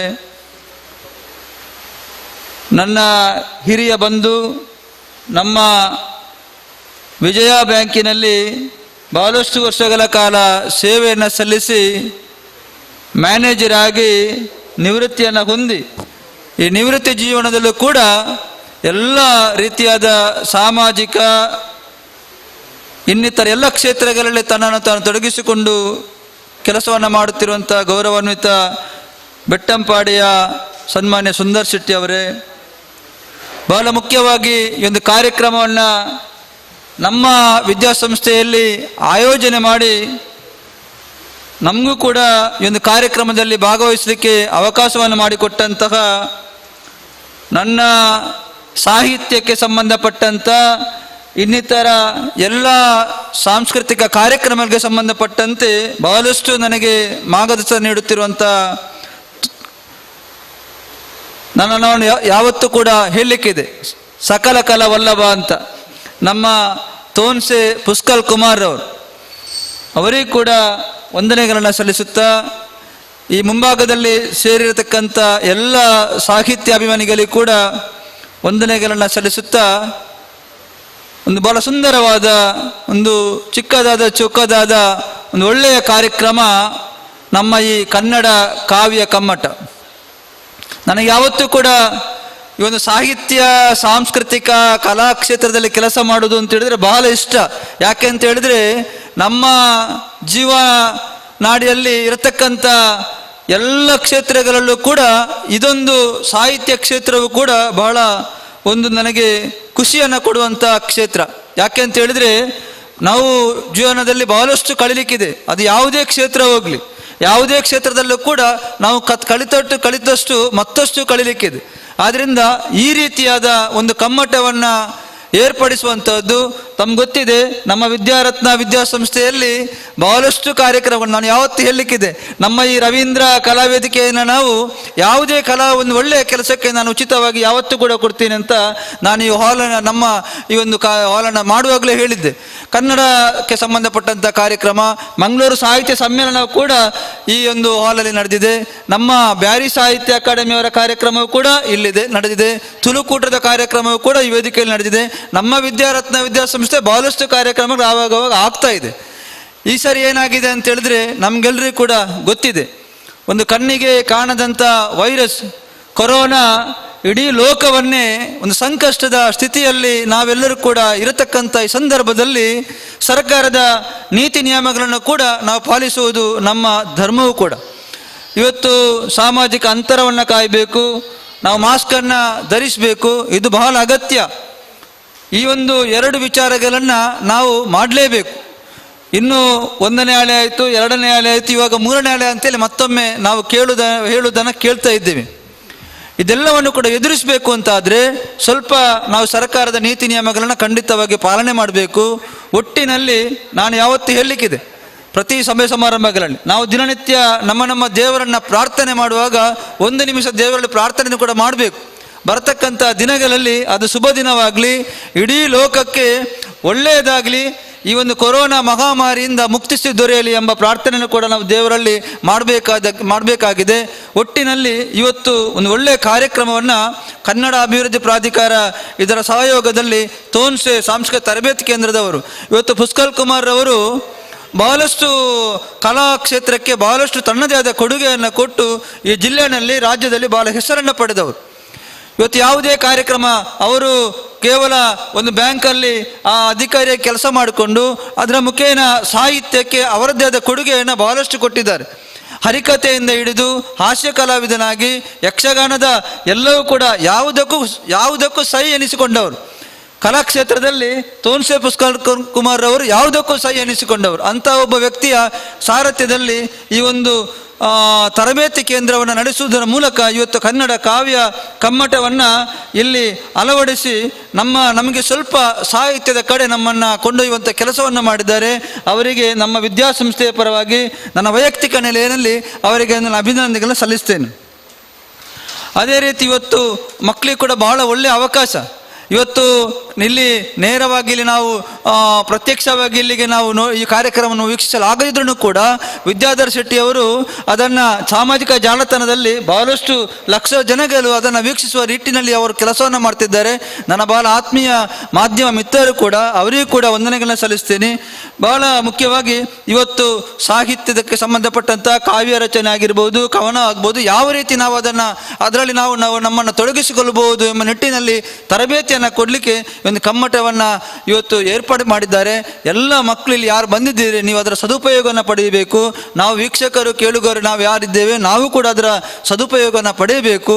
ಬೆಳಗ್ಗಿನಿಂದ ಸಂಜೆವರೆಗೆ ನಡೆಯುವಂಥ ಈ ಕಾರ್ಯಕ್ರಮ ಸುಸೂತ್ರವಾಗಿ ಯಾವುದೇ ರೀತಿಯಾದ ತೊಂದರೆ ಇಲ್ಲದ ರೀತಿಯಲ್ಲಿ ಕಾರ್ಯಕ್ರಮ ನಡೆಯಲಿ ಅಂತೇಳಿ ಕಾರ್ಯಕ್ರಮಕ್ಕೆ ಶುಭವನ್ನು ಕೋರುತ್ತಾ ಇನ್ನೂ ಹೆಚ್ಚಿನ ಆದಷ್ಟು ಬೇಗ ಈ ಕೊರೋನಾದಿಂದ ನಾವು ಮುಕ್ತರಾಗಿ ನನ್ನ ಕೂಡ 2 ವರ್ಷ ಆಯಿತು ಸಮ್ಮೇಳನ ಇಲ್ಲದೆ ಎಲ್ಲರೂ ಕೂಡ ಬಹಳಷ್ಟು ನಾವು ಯಾವ ರೀತಿ ಇದ್ವಿ ಅಂತ ಹೇಳಿದ್ರೆ ಒಂದು ಕಳೆದ 20 ಮಾರ್ಚ್ 20ರ ಹಿಂದೆ ನಾವು ನೋಡಿದಾಗ ಎಷ್ಟು ಕಾರ್ಯಕ್ರಮ, ಎಷ್ಟು ಸಭಾ ಕಾರ್ಯಕ್ರಮ, ಎಷ್ಟು ಮದುವೆ, ಅದು ಎಲ್ಲವೂ ಕೂಡ ಇವತ್ತು ಏನಾಗಿದೆ ಅಂತ ಹೇಳಿದ್ರೆ ಕೊರೋನಾದಿಂದ ಸ್ವಲ್ಪ ಶಿಸ್ತು ಕೂಡ ಬಂದಿದೆ, ಸ್ವಲ್ಪ ಖರ್ಚು ವೆಚ್ಚ ಕೂಡ ಕಡಿಮೆಯಾಗಿದೆ.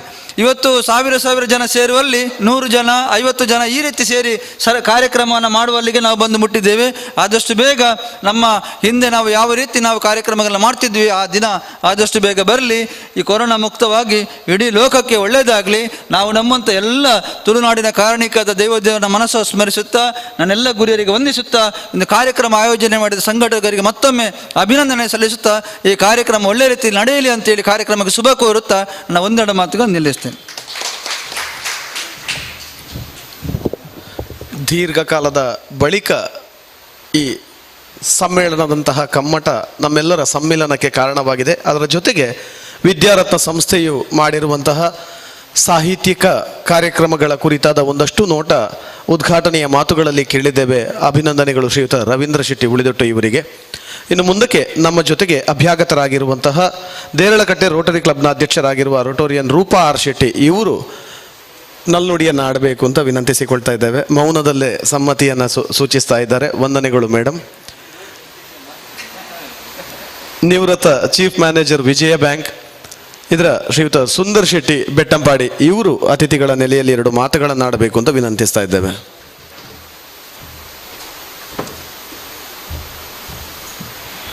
ಬಹುಶಃ ಭಾಷಣಕ್ಕೆ ಇದು ಸೂಕ್ತವಾದ ಸಂದರ್ಭ ಅಲ್ಲ, ಯಾಕೆಂದರೆ ಇನ್ನು ತುಂಬ ಒಂದು ಚಟುವಟಿಕೆಗಳು ಆರಂಭವಾಗಲಿಕ್ಕೆ ಇದೆ. ಆದ್ರೂ 2 ಮಾತು. ಕನ್ನಡ ಅಭಿವೃದ್ಧಿ ಪ್ರಾಧಿಕಾರ ಕರ್ನಾಟಕ ಘನ ಸರ್ಕಾರದ ಒಂದು ಅಂಗಸಂಸ್ಥೆ. ಇದರ ಆಶ್ರಯದಲ್ಲಿ ತೋನ್ಸೆ ಸಾಂಸ್ಕೃತಿಕ ಈ ತರಬೇತಿ ಕೇಂದ್ರ ಹಮ್ಮಿಕೊಂಡಿರುವಂತಹ ಈ ಸಾಹಿತ್ಯದ ನವ್ಯ ಕವನ ಆಧುನಿಕ ಕಾವ್ಯ ನಿರ್ಮಾಣದ ಒಂದು ಕಮ್ಮಟದ ಈ ಕಾರ್ಯಕ್ರಮದಲ್ಲಿ ಅತಿಥಿಯಾಗಿ ಭಾಗವಹಿಸುವ ಒಂದು ಅವಕಾಶವನ್ನು ಸಂಘಟಕರು ನೀಡಿದ್ದಾರೆ. ಮೊದಲಾಗಿ ಈ ಕಾರ್ಯಕ್ರಮದ ಅಧ್ಯಕ್ಷತೆಯನ್ನು ವಹಿಸಿರತಕ್ಕಂಥ ಕನ್ನಡ ಸಾಹಿತ್ಯ ಪರಿಷತ್ತಿನ ದಕ್ಷಿಣ ಕನ್ನಡ ಜಿಲ್ಲಾ ಘಟಕದ ಅಧ್ಯಕ್ಷರು, ಹಲವಾರು ಸಾಂಸ್ಕೃತಿಕ ಕಲಾ ಸಾಹಿತ್ಯಿಕ ವೇದಿಕೆಯನ್ನು ಕೊಡುವಂಥ ಹಿರಿಯರು ಆದ ಕಲ್ಕೂರ್ರವರು, ಅವರನ್ನು ನಾನು ಅವರಿಗೆ ನಮಸ್ಕರಿಸ್ತಾ, ಯಾಕೆಂದರೆ ಈಗ ಒಂದು ಮಾತು ಹೇಳ್ತಾ ಇದ್ದೇನೆ, ಅವರು ಶೀಘ್ರದಲ್ಲೇ ತಮ್ಮ ಈ ಘಟಕದ ಮೇಲ್ವಿಚಾರ ಹುದ್ದೆಯನ್ನು ಬಿಟ್ಟುಕೊಡುವವರು. ಆದರೂ ಕೂಡ ನಮ್ಮಂಥವರಿಗೆ ಅವಿಭಜಿತ ಅಥವಾ ದಕ್ಷಿಣ ಕನ್ನಡ ಜಿಲ್ಲೆಯಲ್ಲಿ ಎಲ್ಲ ಸಾಹಿತ್ಯಿಕ ಕೇಂದ್ರಕ್ಕೆ ಮುಂದೆ ಅವರು ಅಧಿಕಾರ ಇಲ್ಲದಿದ್ದರೂ ಕೂಡ ಅವರೇ ಒಂದು ಕೇಂದ್ರ ಬಿಂದು ಆಗಿರುತ್ತಾರೆ. ಅವರಿಗೆ ನಮಸ್ಕರಿಸ್ತಾ, ಕರ್ನಾಟಕ ಘನ ಸರ್ಕಾರದ ಅಲೆಮಾರಿ ಅರೆ ಅಲೆಮಾರಿ ನಿಗಮದ ಅಧ್ಯಕ್ಷರು ಆದ ನಮ್ಮ ಆತ್ಮೀಯರು ರವೀಂದ್ರಣ್ಣ ಅವರಿಗೆ ಕೂಡ ವಂದಿಸ್ತಾ, ಯಾಕೆಂದರೆ ಒಂದು ರಾಜಕೀಯ ಕ್ರಮದಲ್ಲೇ ಅಧಿಕಾರ ಬರುತ್ತದೆ, ಅಧಿಕಾರ ಹೋಗುತ್ತದೆ. ಆದರೆ ನಮ್ಮ ರವೀಂದ್ರ ಶೆಟ್ಟಿಯವರು ಇದರ ಹೊರತಾಗಿ ಮಂಗಳೂರು ಮತ್ತು ಸುತ್ತಮುತ್ತ ಈ ಉಳ್ಳಾಲ ದೇರ್ಲಕಟ್ಟೆ ಪರಿಸರದಲ್ಲಿ ಮನೆ ಮಾತಾಗಿರುವಂತಹ ಒಂದು ವ್ಯಕ್ತಿ. ಅದು ಧಾರ್ಮಿಕ ಕಾರ್ಯಕ್ರಮ, ಸಾಮಾಜಿಕ ಕಾರ್ಯಕ್ರಮ ಇರ್ಬೋದು, ಸಾಹಿತ್ಯ ಇರ್ಬೋದು, ಯಕ್ಷಗಾನವಿರ್ಬೋದು. ಇದಕ್ಕಿಂತ ಹೆಚ್ಚಾಗಿ ರತ್ನಶ್ರೀ ವಿದ್ಯಾಸಂಸ್ಥೆಯ ಅಂದರೆ ಒಂದು ವಿದ್ಯಾದೇವಿಯ ಮಂದಿರವನ್ನು ಸಂಯೋಜನೆ ಮಾಡಿ ವ್ಯವಸ್ಥಿತವಾಗಿ ನಡೆಸಿಕೊಂಡು ಬಂದಿರುವಂತಹ ವ್ಯಕ್ತಿ. ಅವರ ಉಪಸ್ಥಿತಿಯಲ್ಲಿ ಕಾರ್ಯಕ್ರಮ ಉದ್ಘಾಟನೆಗೊಂಡಿದೆ. ಅದೇ ರೀತಿ ಇನ್ನೂರು ಮುಖ್ಯ ಅತಿಥಿಯಾಗಿ ಬಂದಿರುವಂತಹ ರೂಪಾ ಶೆಟ್ಟಿಯವರೇ, ಇವರನ್ನೆಲ್ಲ ಕೇಂದ್ರೀಕರಿಸಿ ನಾನು ಒಂದೇ ಒಂದು ಮಾತುಗಳಂದರೆ ಶುಭಾಶಯ. ಈ ಶುಭಾಶಯ ಹೇಳೋದು ನಾವು ಈ ಸಂಸ್ಥೆಗೆ ಹೇಳುವಾಗ ನಮ್ಮ ಪುಷ್ಕಲ್ ಕುಮಾರ್ರವರಿಗೆ, ಈಗಾಗಲೇ ರವೀಂದ್ರ ಹೇಳಿದರು, ಇವರ ಅಭಿಮಾನಿಗಳು ಇವರಿಗೆ ಸಕಲ ಕಲಾ ವಲ್ಲಭ ಅಂತ ಒಂದು ಬಿರುದನ್ನು ನೀಡಿದ್ದೇವೆ. ಬಹುಶಃ ಅವರಿಗೆ ನೀಡಿದ ಎಲ್ಲ ಬಿರುದು ಬಾವಳಿಗಳಿಂದ ಈ ಒಂದು ಬಿರುದು ಅತ್ಯಂತ ಸೂಕ್ತವಾಗುವಂಥದ್ದು. ನಮ್ಮ ತೋನ್ಸೆ ಅವರು ಎಲ್ಲಿ ಇರ್ತಾರೋ ಅವರ ಚಟುವಟಿಕೆಯಲ್ಲಿ ನಾವು ಕೂಡ ಅವರ ಹಿಂದೆ ನಿಂತು ಭಾಗವಹಿಸಿ ಬೆಂಬಲಿಸಿಕೊಂಡು ಬಂದಂಥವರು. ಕೊಲ್ಲಿಯ ಶಾರದಾ ಮಂದಿರ ಇರ್ಬೋದು, ಹರಿಕಥಾ ಪರಿಷತ್ತಿದ್ದಿರ್ಬೋದು, ಸಂಗೀತ ಪರಿಷತ್ ಇರ್ಬೋದು, ಅದೇ ರೀತಿ ಅವರ ಇದು ತರಬೇತಿ ಕೇಂದ್ರ. ಹೆಚ್ಚಾಗಿ ಇವರು ಯಕ್ಷಾಂಗಣ ಮಂಗಳೂರಿನ ಒಬ್ಬ ಸಕ್ರಿಯ ನೇತಾರ ಅಂತ ಹೇಳಲಿಕ್ಕೆ ನಾನು ಇಚ್ಛಿಸ್ತಾ ಇದ್ದೇನೆ. ಶ್ರೀಯುತ ತೋನ್ಸೆ ಅವರ ಏನು ಕಲಾ ಚಟುವಟಿಕೆಗಳಿದೆ ಅದನ್ನು ರವೀಂದ್ರನಾಥ್ ಗುರುತಿಸಿ ಹೇಳಿದ್ದಾರೆ.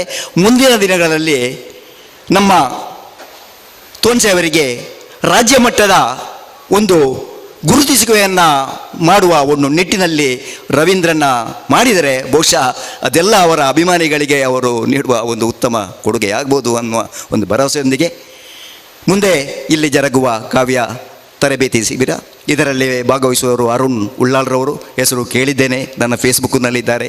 ಇತ್ತೀಚೆಗೆ ಜಾನಪದ ಅಕಾಡೆಮಿಯ ಒಂದು ಕಾರ್ಯಕ್ರಮದ ಬಗ್ಗೆ ನಾನು ಮಾತಾಡಿದೆ. ಯಾಕೆಂದರೆ ನಾನು ಡಾಕ್ಟರ್ HL ನಾಗೇಗೌಡ ಅವರು ಕರ್ನಾಟಕ ಜಾನಪದ ಪರಿಷತ್ತಿನ ಆರಂಭ ಮಾಡಿದಂಥವರು, ಇವಾಗ ತಿಮ್ಮೇಗೌಡರು ಅದರ ನೇತೃತ್ವ ವಹಿಸಿದ್ದಾರೆ.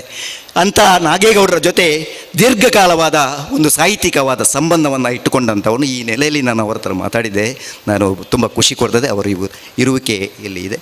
ಅದೇ ರೀತಿ ನಮ್ಮ ದಿನಕರ ಪಚ್ಚನಾಡಿಯವರು ನಿರಂತರ ಯಕ್ಷಗಾನ ಕಲಾ ಕೇಂದ್ರದಲ್ಲಿ ಕಲಾ ಚಟುವಟಿಕೆಗಳಲ್ಲಿ ಭಾಗವಹಿಸುವಂಥ ಒಂದು ಅಧ್ಯಾಪಕರು. ಇವರ ನೇತೃತ್ವದಲ್ಲಿ ಈ ಕಾರ್ಯಕ್ರಮ ಅತಿ ಸುಂದರವಾಗಿ ಮೂಡಿಬರಲಿ.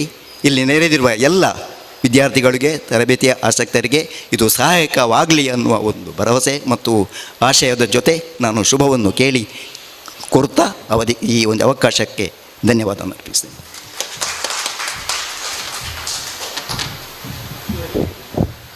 ಇಂದಿನ ಕಾರ್ಯಕ್ರಮದ ಅಧ್ಯಕ್ಷತೆಯನ್ನು ವಹಿಸಿರುವ ದಕ್ಷಿಣ ಕನ್ನಡ ಜಿಲ್ಲಾ ಸಾಹಿತ್ಯ ಪರಿಷತ್ನ ಅಧ್ಯಕ್ಷರಾಗಿರುವ ಪ್ರದೀಪ್ ಕುಮಾರ್ ಕಲ್ಕುರ ಇವರು ಅಧ್ಯಕ್ಷೀಯ ಮಾತುಗಳನ್ನು ಆಡಬೇಕು ಅಂತ ವಿನಂತಿಸಿಕೊಳ್ತಾ ಇದ್ದಾನೆ.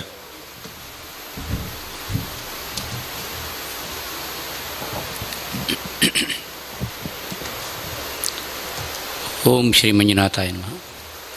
ವಸುದೇವಸುತಂ ದೇವಂ ಕಂಸಚಾಣೂರಮರ್ಧನಂ ದೇವಕೀ ಪರಮಾನಂದಂ ಕೃಷ್ಣ ಮುಂದೆ ಜಗದ್ಗುರು ಶ್ರೀ ಗುರುಭ್ಯೋ ನಮಃ. ತುಳುನಾಡ ಸುಂದರ ಪರಿಸರದ ಸುಖಾನುಭವದ ಹಿನ್ನೆಲೆಯ ನಡುವೆ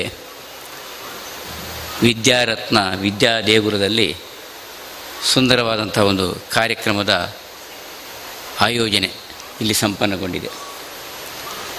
ಸಂಸ್ಥೆಯ ಅಧ್ಯಕ್ಷರು ಯಾವತ್ತೂ ಕಲೆ, ಸಾಹಿತ್ಯ, ಧಾರ್ಮಿಕ ಎಲ್ಲ ಚಟುವಟಿಕೆಗಳಲ್ಲಿ ಯಾವತ್ತೂ ತೊಡಗಿಸಿಕೊಂಡಿರುವಂಥ ಶ್ರೀಯುತ ರವೀಂದ್ರ ಶೆಟ್ಟಿಯವರು ಕಾರ್ಯಕ್ರಮವನ್ನು ಉದ್ಘಾಟನೆ ಮಾಡಿದ್ದಾರೆ. ನಮಗೇನು ಈ ಪರಿಸರ ಅಥವಾ ಈ ವಿದ್ಯಾಸಂಸ್ಥೆ ಹೊಸತಲ್ಲ. ಪ್ರತಿ ವರ್ಷ ವಿದ್ಯಾರತ್ನ ಪ್ರಶಸ್ತಿ, ಸಾಹಿತ್ಯ ಸಮ್ಮೇಳನ, ಇಲ್ಲಿಯ ಹಬ್ಬಕ್ಕ ಉತ್ಸವ ಇರ್ಬೋದು, ಇಲ್ಲ ಸೋಮೇಶ್ವರ ದೇವಸ್ಥಾನದ ಬ್ರಹ್ಮಕಲಶದಿಂದ ಮೊದಲುಗೊಂಡು ನಾಗಮಂಡಲ ತನಕ, ಇಲ್ಲ ತುಳು ಉತ್ಸವದಿಂದ ಮೊದಲುಗೊಂಡು ಎಲ್ಲ ನೆಲೆಗಳಲ್ಲಿ, ಬಹುಶಃ ರಾಜಕೀಯವಾಗಿ ನಾನು ಅವರನ್ನು ಕಂಡುಕೊಂಡದ್ದು ಬಹಳ ಕಡಿಮೆ, ತೊಡಗಿಸಿಕೊಂಡಿರುವಂಥ ಒಂದು ಶಕ್ತಿ ಕೇಂದ್ರ ಇದು. ಈ ವಿದ್ಯಾಸಂಸ್ಥೆಯು ಅವರ ಶ್ರೀಮತಿಯವರ ನೇತೃತ್ವದಲ್ಲಿ ಬಹಳ ಶಿಸ್ತುಬದ್ಧವಾಗಿ ಎಲ್ಲ ಅಧ್ಯಾಪಕ ಬಂಧುಗಳನ್ನು ಒಡಗೂಡಿ ನಡೀತಾ ಇರುವಂಥದ ಅನುಭವವನ್ನು ನಾವು ಪಡೆದಿದ್ದೇವೆ ಸಮ್ಮೇಳನ ಸಮಯ ಮತ್ತು ಉಳಿದ ಸಮಯಗಳಲ್ಲಿ.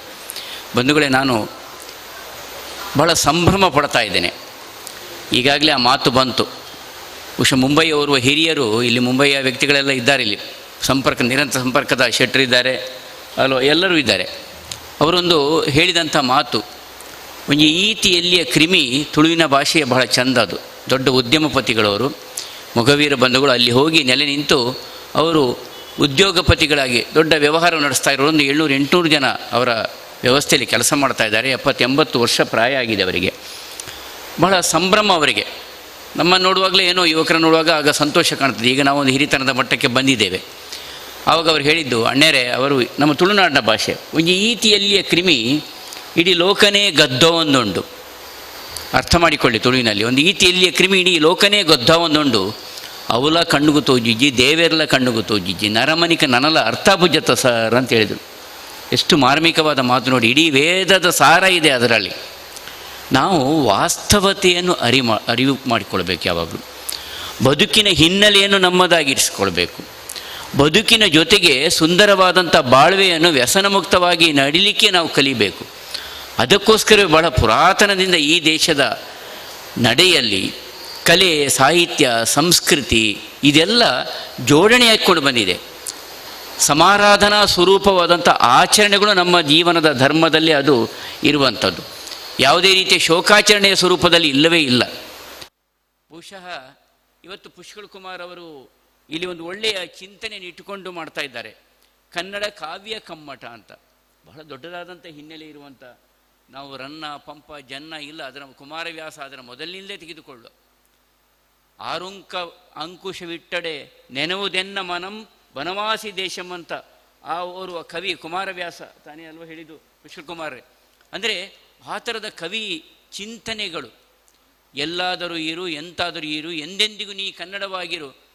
2 ಮಾತು, ಕುವೆಂಪು ಅವರ ಮಾತು, ಅದು ಎಷ್ಟು ಸುಂದರ ನೋಡಿ. ಐಕ್ಯ ಒಂದೇ ಮಂತ್ರ, ಐಕ್ಯದಿಂದಲೇ ಸ್ವತಂತ್ರ, ಐಕ್ಯ ಗಾನದಿ ರಾಷ್ಟ್ರ ತೇಲುತೆರೆ ಕವಿ ಕಯ್ಯಾರರ ನುಡಿ ಅದು ಮಾರ್ದನಿಸ್ತಾ ಇತ್ತು ವಿಧಾನಸೌಧದೊಳಗೆ. ಶ್ರೀಯುತ ಅವರ ನಂತರದ ನಾನು ಭಾಳ ಬೇಸರಪಟ್ಟದ್ದು, ಸಂಸಾರದ ವಿಕೃತ ವ್ಯಕ್ತಿಗಳು ಮಾಡಿದಂಥ ವಿಕೃತ ವ್ಯವಸ್ಥೆಗೆ ಸಾಧಕನ ಚಿತ್ರಣವನ್ನು ತೋರಿಸುವಂಥದ್ದಲ್ಲ ಮಾಧ್ಯಮ ವ್ಯವಸ್ಥೆಯಲ್ಲಿ. ಬಹಳ ದೊಡ್ಡದಾದಂಥ ತಪ್ಪು ಮಾಡ್ತಾ ಇದೆ ನಮ್ಮ ಮಾಧ್ಯಮ ವ್ಯವಸ್ಥೆ. ಯಾರು ಕಳ್ಳ ಇದ್ದಾನೆ, ಯಾರು ವಿಕೃತ ಮಾಡಿದ್ದಾನೆ ಆತನನ್ನು ನಾವು ತೋರಿಸುವ. ಕನ್ನಡಕ್ಕೆ ಶಕ್ತಿ ಕೊಟ್ಟವರವರು, ಅವರು ಕೈಯಾರರ ಚಿಂತನೆ, ಅದು ಎಷ್ಟು ಸುಂದರವಾದಂಥ ಕಾವ್ಯ. ಬಂಧುಗಳೇ, ನಾನು ಹೆಚ್ಚು ಮಾತನ್ನು ಬೆಳೆಸಲಿಕ್ಕೆ ಹೋಗದೆ, ಕಲೆ, ಸಾಹಿತ್ಯ, ಕವನ, ಇವತ್ತು ಯಕ್ಷಗಾನದ ಸಾಧಕ ಶ್ರೇಷ್ಠಗಳು ಭಾಗವತರಿಂದ ಮೊದಲುಗೊಂಡು ಅವರು ಬಹಳ ಹೆಮ್ಮೆಯಿಂದ ಹೇಳ್ತಾರೆ, ಸರ್ ಎನ್ನ ಜೋಕ್ಲ ಬಾರಿ ಪೂರ ಭಾಗವತಿಗೆ ಮದ್ದಲೆ ಪೂರ ಕಲ್ತಿರೋದು. ನಮ್ಮ ರೋಟರಿ ಅಧ್ಯಕ್ಷರಿದ್ದಾರೆ, ಪಂಚಾಯತ್ ಅಧ್ಯಕ್ಷರಾಗಿದ್ದವರು ಇಲ್ಲಿ. ನಾನು ಇಷ್ಟೇ ಹೇಳಲಿಕ್ಕೆ ಬಯಸುವಂಥದ್ದು, ಈ ಎಲ್ಲ ವ್ಯವಸ್ಥೆಗಳು ಒಂದರ್ಥದ ವ್ಯಾಪಾರೀಕರಣದ ರೂಪದಲ್ಲಿ, ವ್ಯಾವಹಾರಿಕವಾದಂಥ ಸ್ವರೂಪದಲ್ಲಿ, ಇಲ್ಲ ನಾಟಕೀಯ ಸ್ವರೂಪದಲ್ಲಿ ಅದು ನಮ್ಮೊಳಗೂ ಅಂತರ್ಗತವಾಗಬಾರ್ದು, ಸಮಾಜಕ್ಕೂ ನಾವು ಅದನ್ನು ಕೂಡ ಮಾಡಬಾರ್ದು.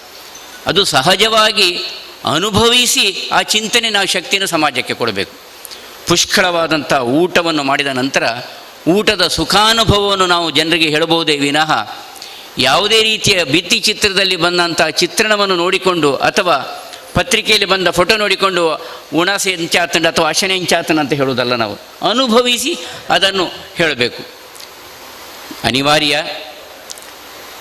ಇವತ್ತಿನ ಸ್ಥಿತಿಯಲ್ಲಿ ಫೋಟೋ ಫ್ರೇಮಿನ ಒಳಗೆ ಇರುವಂಥ ಚಿತ್ರಣವನ್ನು ನೋಡಿ ಅನುಭವಿಸುವ ಸ್ವರೂಪದಲ್ಲಿ ಈ ಎಲ್ಲ ಸಂಭ್ರಮಗಳನ್ನು ಇವತ್ತಿನ ದೃಶ್ಯ ಮಾಧ್ಯಮ, ಇವತ್ತಿನ ಆಧುನಿಕ ತಂತ್ರಜ್ಞಾನದ ಒಳಗೆ ಹಿಡಿದಿಟ್ಟು ನಾವು ನೋಡುವಂಥ ಒಂದು ಸಂದರ್ಭ ಭಗವಂತ ಇವತ್ತು ನಮಗೆ ಸಂಕಲ್ಪಿಸಿದ್ದಾನೆ. ಅದು ಸರಿಯೋ ತಪ್ಪೋ, ಬಹುಶಃ ಭಗವಂತ ನಮಗೆ ಇನ್ನೊಂದು ದೃಷ್ಟಿಯಿಂದ ಇಲ್ಲ ನಿಮ್ಮದೆಲ್ಲ ಅತಿರೇಕವಾಯಿತು, ಸರ್ವಸ್ವ ನೀವೇ ಅಂತ ತಿಳಿದುಕೊಂಡಿದ್ದೀರಿ, ಇಲ್ಲ ಹಾಗಲ್ಲ, ಸ್ವಲ್ಪ ಜಾಗ್ರತೆಯಿಂದ ಬದುಕಲಿಕ್ಕೆ ಕಲಿಯಿರಿ ಅಂತ ಹೇಳುವಂಥದ್ದಕ್ಕೆ ಅವನು ಈ ಸನ್ನಿವೇಶವನ್ನು ಸೃಷ್ಟಿ ಮಾಡಿದ್ದೇನೋ ಗೊತ್ತಿಲ್ಲ. ಆದರೆ ತಂತ್ರಜ್ಞಾನವನ್ನು ಉಪಯೋಗಿಸಿ ವಿದ್ಯಾಭ್ಯಾಸದ ವ್ಯವಸ್ಥೆಯು ನಡೀತಾ ಇದೆ, ಇಂತಹ ಕಲೆ ಸಾಹಿತ್ಯ ಸಂಸ್ಕೃತಿಯ ಪ್ರಸರಣಗಳು ನಡೀತಾ ಇದೆ. ಮಾಧ್ಯಮ ಬಂಧುಗಳು ಮತ್ತು ದೃಶ್ಯ ಮಾಧ್ಯಮದ ವ್ಯವಸ್ಥೆಯ ಬಂಧುಗಳು ಅರ್ನಿಶಿ ಈ ನೆಲೆಯಲ್ಲಿ ದುಡಿತಾ ಇದ್ದಾರೆ, ಕಲಿತಾ ಇದ್ದಾರೆ. ನಾನು ಇತ್ತೀಚೆಗೆ ನಮ್ಮ ಸ್ಥಳೀಯವಾದಂಥ ಒಂದು ಚಾನಲಲ್ಲಿ ಅಥವಾ ದೂರದರ್ಶನ ಚಾನಲಲ್ಲಿ ಒಂದು ಸಂಗೀತದ ಕಾರ್ಯಕ್ರಮ ಬರ್ತದೆ ಗುರುರಾಜ್ ಅವರ ನಿರ್ವಹಣೆಯಲ್ಲಿ. ನಮ್ಮ ಸ್ಥಳೀಯ ಟಿ ವಿ ಚಾನಲ್ನಲ್ಲಿ ನಮ್ಮದೇ ಆದಂಥ ಗುರುಕಿರಣ್, ಮಣಿಕಾಂತ್ ಇವರದೆಲ್ಲರ ಸಂದರ್ಶನದಲ್ಲಿ ಒಂದು ಕಾರ್ಯಕ್ರಮ ನಡೀತಾ ಇದೆ. ಬಹುಶಃ ಪುಷ್ಕಳ್ ಕುಮಾರ್ ಅವರಿಗೆಲ್ಲ ಬಹಳ ಚೆನ್ನಾಗಿ ಗೊತ್ತು. ಅವರಲ್ಲಿ ಒಂದು ಬಂದಂಥ ಮಾತು, ಓರ್ವ ಸಂಗೀತ ಸಾಧಕ ಆತ ಸಂಗೀತದ ಸಾಧನೆಯನ್ನು, ಅದು ಯಕ್ಷಗಾನ ಇರ್ಬೋದು, ಯಾವುದೇ ಕಲೆ ಸಾಹಿತ್ಯ ನೃತ್ಯ ಇರಬಹುದು, ಪ್ರಸ್ತುತಪಡಿಸುವಾಗ ಉತ್ತಮವಾಗಿ ಹಾಡಿರ್ತಾನೆ. ಅವರು ಒಂದು 2-3 ಬಹುಶಃ ಬಾಲಸುಬ್ರಹ್ಮಣ್ಯಂ ಅವರು, ನಾವು SP ಅವರನ್ನು ನಾವು ನೆನೆಸಬೇಕು. ಅವರು ಹೇಳ್ತಾ ಇದ್ದ ಮಾತು ಕಟ್ಟಕಡೆಗೆ, ಅಮ್ಮ ಸಂಗೀತಾಭ್ಯಾಸ ಮಾಡ್ತಾ ಇದ್ದೀರಾ ನೀವು ಶಾಸ್ತ್ರೀಯವಾದ ನೆಲೆಯಲ್ಲಿ, ಅರ್ಥಾತ್ ಅಕಾಡೆಮಿಕ್ ಆಗಿ ಅಧ್ಯಯನ ಮಾಡ್ತಾ ಇದ್ದೀರಾ. ಇದು ಯಾಕೆ ಈ ಮಾತನ್ನು ಹೇಳ್ತೇನೆ ಅಂತೇಳಿದರೆ, ಈ ಕನ್ನಡ ಕಾವ್ಯ ಕಮ್ಮಟ ಎನ್ನುವಂಥ ಚಿಂತನೆ, ಕವನ ಬರಿಬೇಕಂತೇಳುವಂಥ ಆಶೆ ಎಲ್ಲರದು. ಆದರೆ ಕೈಯಾರರ ಚಿಂತನೆ ತೆಗೆದುಕೊಳ್ಳಿ ನೀವು. ಬೆಂಕಿ ಬಿದ್ದಿದೆ ಮನೆಗೆ ಓ ಎನ್ನ ಬಾಂಧವರೇ, ಯಾವಾಗ ಬರೋದು, ಯಾವ ಸಂದರ್ಭದಲ್ಲಿ? ಭಾಷಾವಾರು ಪ್ರಾಂತ್ಯ ವಿಂಗಡಣೆ ಸಂದಾಗ ಕನ್ನಡದ ಈ ಧ್ವನಿಗೆ ಧಕ್ಕೆ ಬಂದಾಗ ಅಂತರಾಳದಿಂದ ಬಂದಂತಹ ಒಡಲಿನ ಧ್ವನಿ ಅದು, ಅರ್ಥಾತ್ ಅನುಭವಿಸಿ ಹೇಳಿದಂತಹ ಮಾತು. ಐಕ್ಯ ಒಂದೇ ಮಂತ್ರ, ಐಕ್ಯದಿಂದಲೇ ಸ್ವತಂತ್ರ, ಐಕ್ಯಗಾನದ ರಾಷ್ಟ್ರ ತಿಳಿದರೆ ಹೇಗೆ ಮೂಡಿ ಬಂತು? ಬೇಡ, ಚೊಕ್ಕಾಡಿಯವರ ಮುನಿಸು ತರುವೆ ಮುಗುದೆ ಹಿತವಾಗಿ ನಗಲು ಬಾರದೆ ಹೇಗೆ ಮೂಡಿ ಬಂತು? ಅನುಭವದಿಂದ ಕಾವ್ಯ ಹೊರಹೊಮ್ಮಬೇಕು. ಈ ದೇರಳೆಕಟ್ಟೆಯ ಸುತ್ತಮುತ್ತ ನೀವು ಈ ಕಟ್ಟಡದ ಮೇಲ್ಗಡೆ ನಿಂತಾಗ ಸುತ್ತ ಕಣ್ಣು ಹಾಯಿಸಿ ನೀವು ತೆಂಗಿನ ತೋಟದ ನಡುವೆ ಹೋದಾಗ ಆಗುವ ಅನುಭವ ಬೇರೆ, ಇಲ್ಲಿಂದ ನೀವು ನೋಡಿದಾಗ ಹಕ್ಕಿಯಂತೆ ಕಾಣುವಂಥ ಸ್ವರೂಪದ ಅನುಭವ ಬೇರೆ, ಸುಖಾನುಭವ ಬೇರೆ. ಅದರ ಒಳಗೆ ಹೋದಾಗ ಕೋಗಿಲೆ ನಿನಾದ ಇರ್ತದೆ, ಕುಪ್ಳು ಪಕ್ಷಿಯ ಶಬ್ದಗಳು ಇರ್ತದೆ, ಕಪ್ಪೆಯ ಒಟಕೊಟ್ಟುವಿಕೆ ಇರುತ್ತೆ. ಇದೆಲ್ಲ ಆದಾಗದ ಅನುಭವದಿಂದ ನಿಮ್ಮ ಮಾತು ಬರುವಂಥದ್ದೇ ಬೇರೆ, ಕವನ ಹೃದಯ. ಹಾಗಾಗಿ ನಾನು ಇಷ್ಟೇ ಒಂದು ಸೂಕ್ಷ್ಮವಾಗಿ ಹೇಳುವಂಥದ್ದು, ಕವನ ಬರಿಬೇಕು ಎನ್ನುವಂಥ ಸುಖಾಶಯ ಅಥವಾ ಆ ಒಂದು ಅಭಿಪ್ರಾಯ ನಿಮ್ಮೆಲ್ಲರಿಗೂ ನಮ್ಮೆಲ್ಲರಿಗೂ ಇದೆ. ಪ್ರತಿಯೊಬ್ಬನಿಗೂ ಕವಿ ಹೃದಯ ಇದೆ. ಮನೆಯಲ್ಲಿ ಮಗು ಹುಟ್ಟಿದಾಗ ತಾಯಿಗೆ ತನ್ನಷ್ಟಕ್ಕೆ ಜೋಗುಳ ಹಾಡು ಬಾಯಿಂದ ಬಂದೇ ಬರ್ತದೆ ಅಲ್ವಮ್ಮ, ಬಂದೇ ಬರ್ತದೆ. ತಂದೆಯಾದವನಿಗೂ ಮಗುವಿನ ಜೊತೆಗೆ, ಶ್ರೀಮತಿಯ ಜೊತೆಗೆ ಮಲಗಿರುವಾಗ ಮಗುವನ್ನು ನಿದ್ರಿಸಬೇಕಾದ್ರೆ ತನ್ನಷ್ಟಕ್ಕೆ ಒಳ್ಳೆಯ ಮಾತು, ಅಮ್ಮಿ ಬಾಲೆ, ಮುದ್ದು ಬಾಲೆ, ಎನ್ನ ಬಾಲೆ, ಪುಟ್ಟ ಬಾಲೆ ಬಂದೇ ಬರ್ತದೆ. ಸಹಜ ಪ್ರಕ್ರಿಯೆ. ಆ ಸಹಜ ಪ್ರಕ್ರಿಯೆಯ ಜೊತೆಗೆ ನಮ್ಮ ಒಳಗಿನ ಅಂತರಾಳದ ಕವನದ ಧ್ವನಿ ಬರಬೇಕು. ಆ ಧ್ವನಿಗೆ ಒಂದು ರೂಪುರೇಷೆ. ಅವ್ರು ಹೇಳಿದ್ರಲ್ಲ, ಗುರುಕಿರಣ ಇವರು ಯಾರು ಹೇಳಿದ್ರಲ್ಲ, ಸಂಗೀತ ಅಭ್ಯಾಸ ಮಾಡಿದ್ದೀರಾ ಅಂತ. ಅದಕ್ಕೊಂದು ಚೌಕಟ್ಟು, ಶಾಸ್ತ್ರೀಯ ಚೌಕಟ್ಟು, ಸ್ವರಜ್ಞಾನ, ಲಯ, ಮಾತ್ರೆ. ಶ್ರೀಮಂತೂರು ನಾರಾಯಣ ಶೆಟ್ಟರು ಯಾವಾಗಲೂ ಅದರ ಬಗ್ಗೆ ಗಂಭೀರವಾಗಿದ್ದಂಥ ಜನ ನಮ್ಮ ಈ ಪ್ರದೇಶದಲ್ಲಿ.